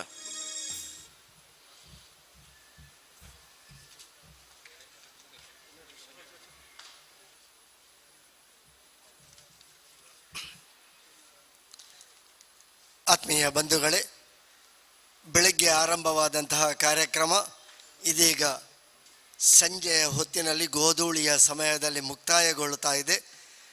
ಒಂದು ಕನ್ನಡ ಕಾವ್ಯ ಕಮ್ಮಟ, ಒಳ್ಳೆಯ ಕಾರ್ಯಕ್ರಮ, ಒಟ್ಟಾಗಿ ಮೂಡಿಬಂದಂತಹ ಅಭಿಪ್ರಾಯ, ಕಲೆಯ ಒಲವುಳ್ಳವನಿಗೆ ಅದುವೇ ಸೌಂದರ್ಯ, ಅದುವೇ ತೇಜಸ್ಸಾಗಿ ಕಣ್ಗೊಳಿಸ್ತದೆ ಎನ್ನುವಂತಹ ಒಂದು ತಾತ್ಪರ್ಯ ಈ ವೇದಿಕೆಯಲ್ಲಿ ಮೂಡಿಬಂತು. ಕಲೆಯ ವ್ಯಕ್ತಿತ್ವವನ್ನು ಪಡೆಕೊಂಡವನ ಆ ಒಂದು ತೇಜಸ್ಸು ಅದು ಸಮಾಜದಲ್ಲಿ ಯಾವತ್ತೂ ವರ್ಚಸ್ಸಾಗಿ ಪ್ರಭಾವ ಬೀರುತ್ತದೆ ಎನ್ನುವಂತಹದ್ದು ಈ ಕಮ್ಮಟದಲ್ಲಿ ಮೂಡಿಬಂದಂತಹ ಅಭಿಪ್ರಾಯ ಅಂತ ಹೇಳಿಕೊಳ್ಳುತ್ತಾ, ಇಂತಹ ಒಂದು ಒಳ್ಳೆಯ ಕಾರ್ಯಕ್ರಮವನ್ನು ಹಮ್ಮಿಕೊಳ್ಳಲು ಅನುವು ಮಾಡಿಕೊಟ್ಟಂತಹ, ಸಹಕಾರ ನೀಡಿದಂತಹ ಕನ್ನಡ ಅಭಿವೃದ್ಧಿ ಪ್ರಾಧಿಕಾರ ಕರ್ನಾಟಕ ಸರ್ಕಾರ, ಇದಕ್ಕೆ ಮೊದಲಾಗಿ ವಂದನೆಗಳೊಂದಿಗೆ ಅಭಿನಂದನೆಗಳನ್ನು ಸಲ್ಲಿಸ್ತಾ ಇದ್ದೇನೆ.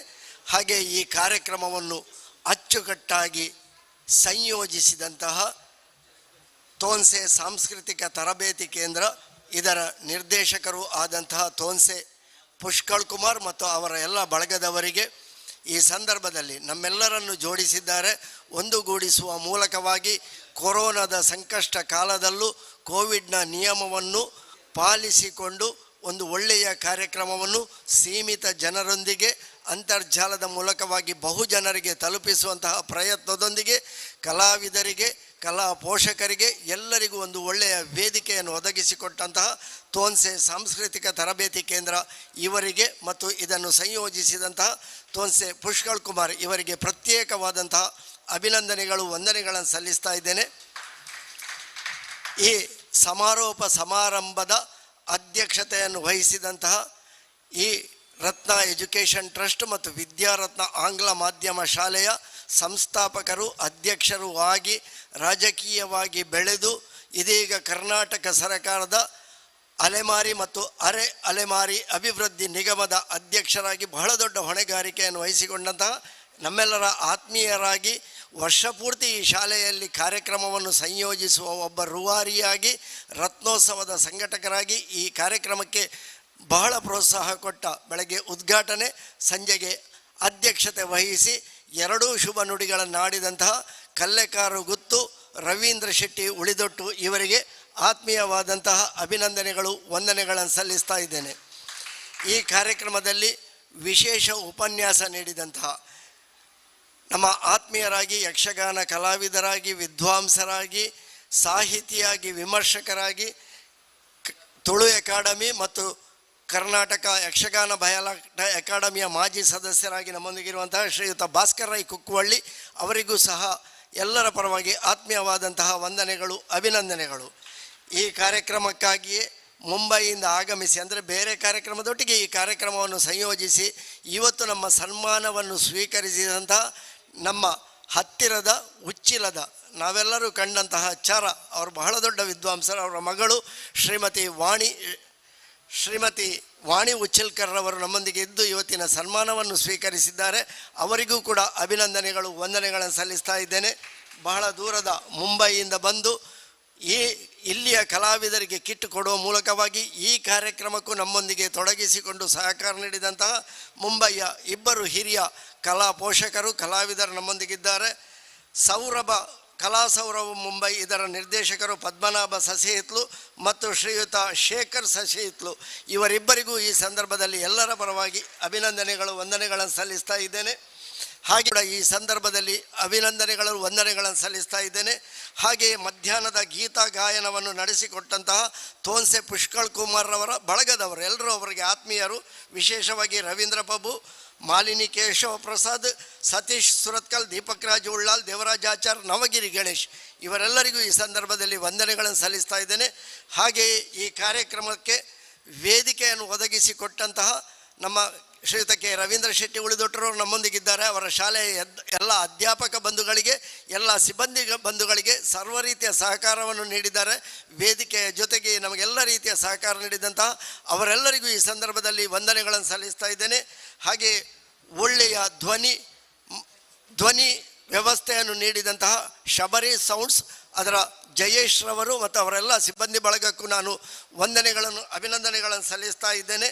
ಹಾಗೆ ಈ ಕಾರ್ಯಕ್ರಮಕ್ಕೆ ಮಾಧ್ಯಮ ಬಂಧುಗಳಾಗಿ ಸಹಕರಿಸಿದ ಎಲ್ಲರಿಗೂ, ವಿಶೇಷವಾಗಿ ನೇರ ಪ್ರಸಾರವನ್ನು ನೀಡಿದಂಥ ಹೊಸಕುರಲ್ ಬಳಗದ ತಂಡಕ್ಕೂ ನಾನು ವಂದನೆಗಳು, ಅಭಿನಂದನೆಗಳನ್ನು ಸಲ್ಲಿಸ್ತಾ ಇದ್ದೇನೆ. ಪ್ರತ್ಯಕ್ಷ ಪರೋಕ್ಷವಾಗಿ ಸಹಕರಿಸಿದಂತಹ ಎಲ್ಲರಿಗೂ ಒಳ್ಳೆಯ ಬೆಳಗ್ಗಿನ ಫಲಾಹಾರ ವ್ಯವಸ್ಥೆ, ಮಧ್ಯಾಹ್ನದ ಊಟದ ವ್ಯವಸ್ಥೆ, ಸಂಜೆಯ ಚಹಾದ ವ್ಯವಸ್ಥೆ ನೀಡಿದಂತಹ ನಮ್ಮ ಬಂಧುಗಳಿಗೂ ಈ ಸಂದರ್ಭದಲ್ಲಿ ಎಲ್ಲರಿಗೂ ಅಭಿನಂದನೆಗಳನ್ನು ಸಲ್ಲಿಸ್ತಾ, ಈ ಕಾರ್ಯಕ್ರಮದಲ್ಲಿ ಸಂಯೋಜನೆಗೊಂಡು ಬೆಳಗಿನಿಂದ ಸಂಜೆಯವರೆಗೆ ಅತ್ಯಂತ ತಾಳ್ಮೆಯಿಂದ ಭಾಗವಹಿಸಿದಂತಹ ತೋನ್ಸೆ ಸಾಂಸ್ಕೃತಿಕ ತರಬೇತಿ ಕೇಂದ್ರದ ವಿದ್ಯಾರ್ಥಿಗಳಿಗೂ ಅವರಿಗೂ ಇದೊಂದು ಒಳ್ಳೆಯ ಅವಕಾಶ ಮತ್ತು ಅನುಭವ, ಅವರಿಗೂ ವಂದನೆಗಳು. ಹಾಗೂ ಎಲ್ಲ ನಮ್ಮ ಆತ್ಮೀಯ ಅಭಿಮಾನಿ ಬಂಧುಗಳು ಹೆಚ್ಚಿನ ರೀತಿಯಲ್ಲಿ ಸಹಕಾರ ನೀಡಿದ್ದಾರೆ, ಭಾಗವಹಿಸಿದ್ದಾರೆ. ಎಲ್ಲರಿಗೂ ವಂದನೆಗಳನ್ನು ಸಲ್ಲಿಸ್ತಾ, ಕಾರ್ಯಕ್ರಮದ ಈ ಒಂದು ಅಚ್ಚುಕಟ್ಟಾಗಿ ಮೂಡಿ ಬಂದಂತಹ ಈ ಕಾರ್ಯಕ್ರಮಕ್ಕೆ ಸಹಕಾರ ನೀಡಿದಂತಹ ಎಲ್ಲರಿಗೂ ವಂದನೆಗಳನ್ನು ಸಲ್ಲಿಸ್ತಾ ನನ್ನ ಮಾತಿಗೆ ವಿರಾಮವನ್ನು ಹಾಡ್ತಾ ಇದ್ದಾನೆ. ಎಲ್ಲರಿಗೂ ನಮಸ್ಕಾರ, ಎಲ್ಲರಿಗೂ ಅಭಿನಂದನೆಗಳು.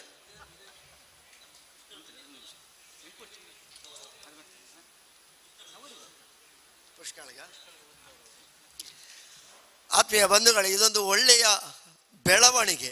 ಈ ಕಾರ್ಯಕ್ರಮವನ್ನು ಸಂಘಟಿಸಿದವರು ಕನ್ನಡ ಅಭಿವೃದ್ಧಿ ಪ್ರಾಧಿಕಾರ, ಕರ್ನಾಟಕ ಸರ್ಕಾರ ಇವರ ಸಹಕಾರದಲ್ಲಿ ತೋನ್ಸೆ ಸಾಂಸ್ಕೃತಿಕ ತರಬೇತಿ ಕೇಂದ್ರ, ಇದರ ನಿರ್ದೇಶಕರು ಶ್ರೀಯುತ ತೋನ್ಸೆ ಪುಷ್ಕಳ್ ಕುಮಾರ್ ಅವರು. ಎಲ್ಲರೂ ಹೇಳಿದಾಗೆ ಸಕಲ ಕಲಾ ವಲ್ಲಭ, ಆರ್ಯಭಟ, ಕಲಾಸಾರಥಿ ಪ್ರಶಸ್ತಿ ಪುರಸ್ಕೃತರು, ಎಲ್ಲರಿಗೂ ಎಲ್ಲ ರೀತಿಯಲ್ಲೂ ಬೇಕಾದವರು. ಈಗ ನಮ್ಮ ಹೊಸಕುರಲ್ ಬಳಗದ ಕಾರ್ಯಕ್ರಮ ಆಗುವುದಿದ್ದರೂ ಅವರು ಎಲ್ಲ ರೀತಿಯಲ್ಲಿ ಸಹಕಾರ ನೀಡುವರು. ಆ ಒಂದು ನಿಟ್ಟಿನಲ್ಲಿ ನಾವು ಕೂಡ ಅವರಿಗೆ ಒಳ್ಳೆಯ ಒಂದು ನಮ್ಮಿಂದ ಆದಷ್ಟು ಸಹಕಾರ ನೀಡಿದ್ದೇವೆ. ಇವತ್ತು ವೇದಿಕೆಯಲ್ಲಿರುವಂತಹ ಅತಿಥಿಗಳು ಹೇಳ್ತಾ ಇದ್ದಾರೆ, ಇಂತಹ ಒಳ್ಳೆಯ ಕಾರ್ಯಕ್ರಮವನ್ನು ಸಂಘಟಿಸಿದಂತಹ ಶ್ರೀಯುತ ಇಂತಹ ಕಾರ್ಯಕ್ರಮಗಳು ನಿರಂತರವಾಗಿ ಅವರು ಮಾಡಬೇಕು ಎನ್ನುವಂತಹ ಒಂದು ಆಶಯದೊಂದಿಗೆ ಅವರಿಗೆ ಇದೀಗ ಒಂದು ಅಭಿನಂದನೆಯ ಪುರಸ್ಕಾರ ವೇದಿಕೆಯಲ್ಲಿರುವಂತಹ ಅತಿಥಿಗಳಿಂದ. ಎಲ್ಲರೂ ಒಂದು ಒಳ್ಳೆಯ ಚಪ್ಪಾಳೆಯ ಮೂಲಕವಾಗಿ ಅವರನ್ನು ಅಭಿನಂದಿಸಬೇಕಾಗಿ ಕೇಳಿಕೊಳ್ತಾ ಇದ್ದೇನೆ. ಅವರಿಂದ ಇಂತಹ ಒಂದು ಕಾರ್ಯಕ್ರಮಗಳು ಇನ್ನೂ ಹಲವು ರೀತಿಯ ಕಾರ್ಯಕ್ರಮಗಳು ಮೂಡಿ ಬರಲಿ, ಕಲಾವಿದರಿಗೆ, ಕಲಾ ಪೋಷಕರಿಗೆ ಒಂದು ಒಳ್ಳೆಯ ವೇದಿಕೆ ಒದಗಿ ಬರಲಿ.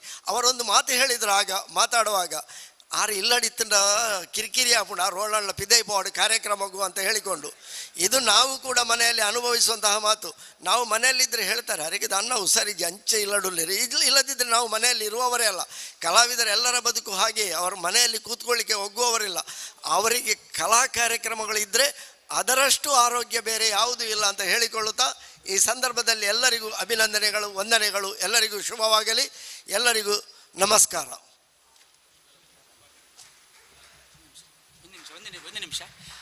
ಈಗ ಒಂದು ನಿಮಿಷ, ನಮಗೆ ಅದೇ ಹೊಸಕುರಲ್ನವರು ಈ ಒಂದು ಅಂತರ್ಜಾಲ ವ್ಯವಸ್ಥೆಯನ್ನು ಒಳ್ಳೆಯ ರೀತಿಯಲ್ಲಿ ಮಾಡಿದ್ದಾರೆ. ಯಾವಾಗಲೂ ಹಾಗೆ ನಮಗೆ ಒಂದು ರೀತಿಯಲ್ಲಿ ಕೋಪರೇಷನ್ ಕೊಡುವ ಅಥವಾ ಒಂದು ಸಹಕಾರ ದರದಲ್ಲಿ ಎಲ್ಲ ಕಾರ್ಯಕ್ರಮಕ್ಕೆ ಸಹಕರಿಸುವವರು ನಮ್ಮೊಟ್ಟಿಗೆ ಯಾವಾಗಲೂ ಇರ್ತಾರೆ.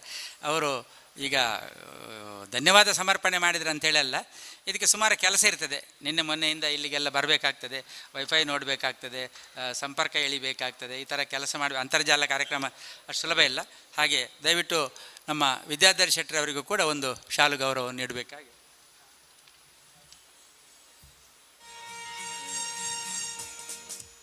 ಹೊಸಕೂರಿನ ಇಡೀ ಬಳಗಕ್ಕೆ ಇದು ಸಲ್ಲುವಂಥ ಒಂದು ಕೃತಜ್ಞತಾ ಗೌರವ.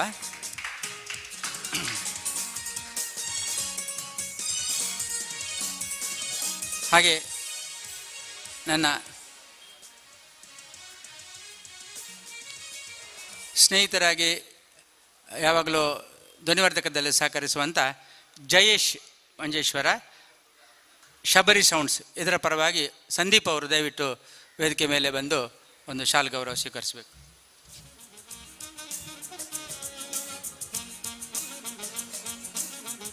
ಶಬರಿ ಸೌಂಡ್ಸ್ನ ಒಂದು ಸಂಸ್ಥೆಗೆ ಈ ಒಂದು ಗೌರವವನ್ನು ಸಲ್ಲಿಸ್ತಾ ಇದ್ದೇವೆ.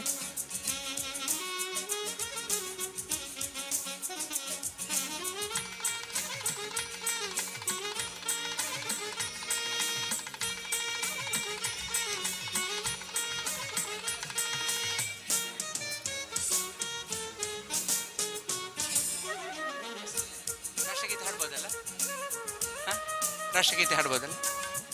ಎಲ್ಲರೂ ಎದ್ದು ನಿಂತು ರಾಷ್ಟ್ರಗೀತೆಗೆ ಗೌರವವನ್ನು ಕೊಡೋದರ ಮೂಲಕ ಕಾರ್ಯಕ್ರಮವನ್ನು ಮುಕ್ತಾಯಗೊಳಿಸೋಣ. ಜನಗಣ ಮನ ಅಧಿನಾಯಕ ಜಯ ಹೇ ಭಾರತ ಭಾಗ್ಯ ವಿಧಾತ, ಪಂಜಾಬ ಸಿಂಧ ಗುಜರಾಟ ಮರಾಠ ದ್ರಾವಿಡ ಉತ್ಕಲ ವಂಗ ವಿಂಧ್ಯ ಹಿಮಾಚಲ ಯಮುನಾ ಗಂಗಾ ಉಚ್ಚಲ ಜಲಧಿ ತರಂಗ ತವ ಶುಭ ನಾಮೆ ಜಾಗೆ ತವ ಶುಭ ಆಶಿಷ ಮಾಗೆ ಗಾಹೆ ತವ ಜಯ ಗಾತಾ ಜನಗಣ ಮಂಗಲದಾಯಕ ಜಯ ಹೇ ಭಾರತ ಭಾಗ್ಯ ವಿದಾತ ಜಯ ಹೇ ಜಯ ಹೇ ಜಯ ಹೇ ಜಯ ಜಯ ಜಯ ಜಯ ಹೇ बोलो भारत माता की।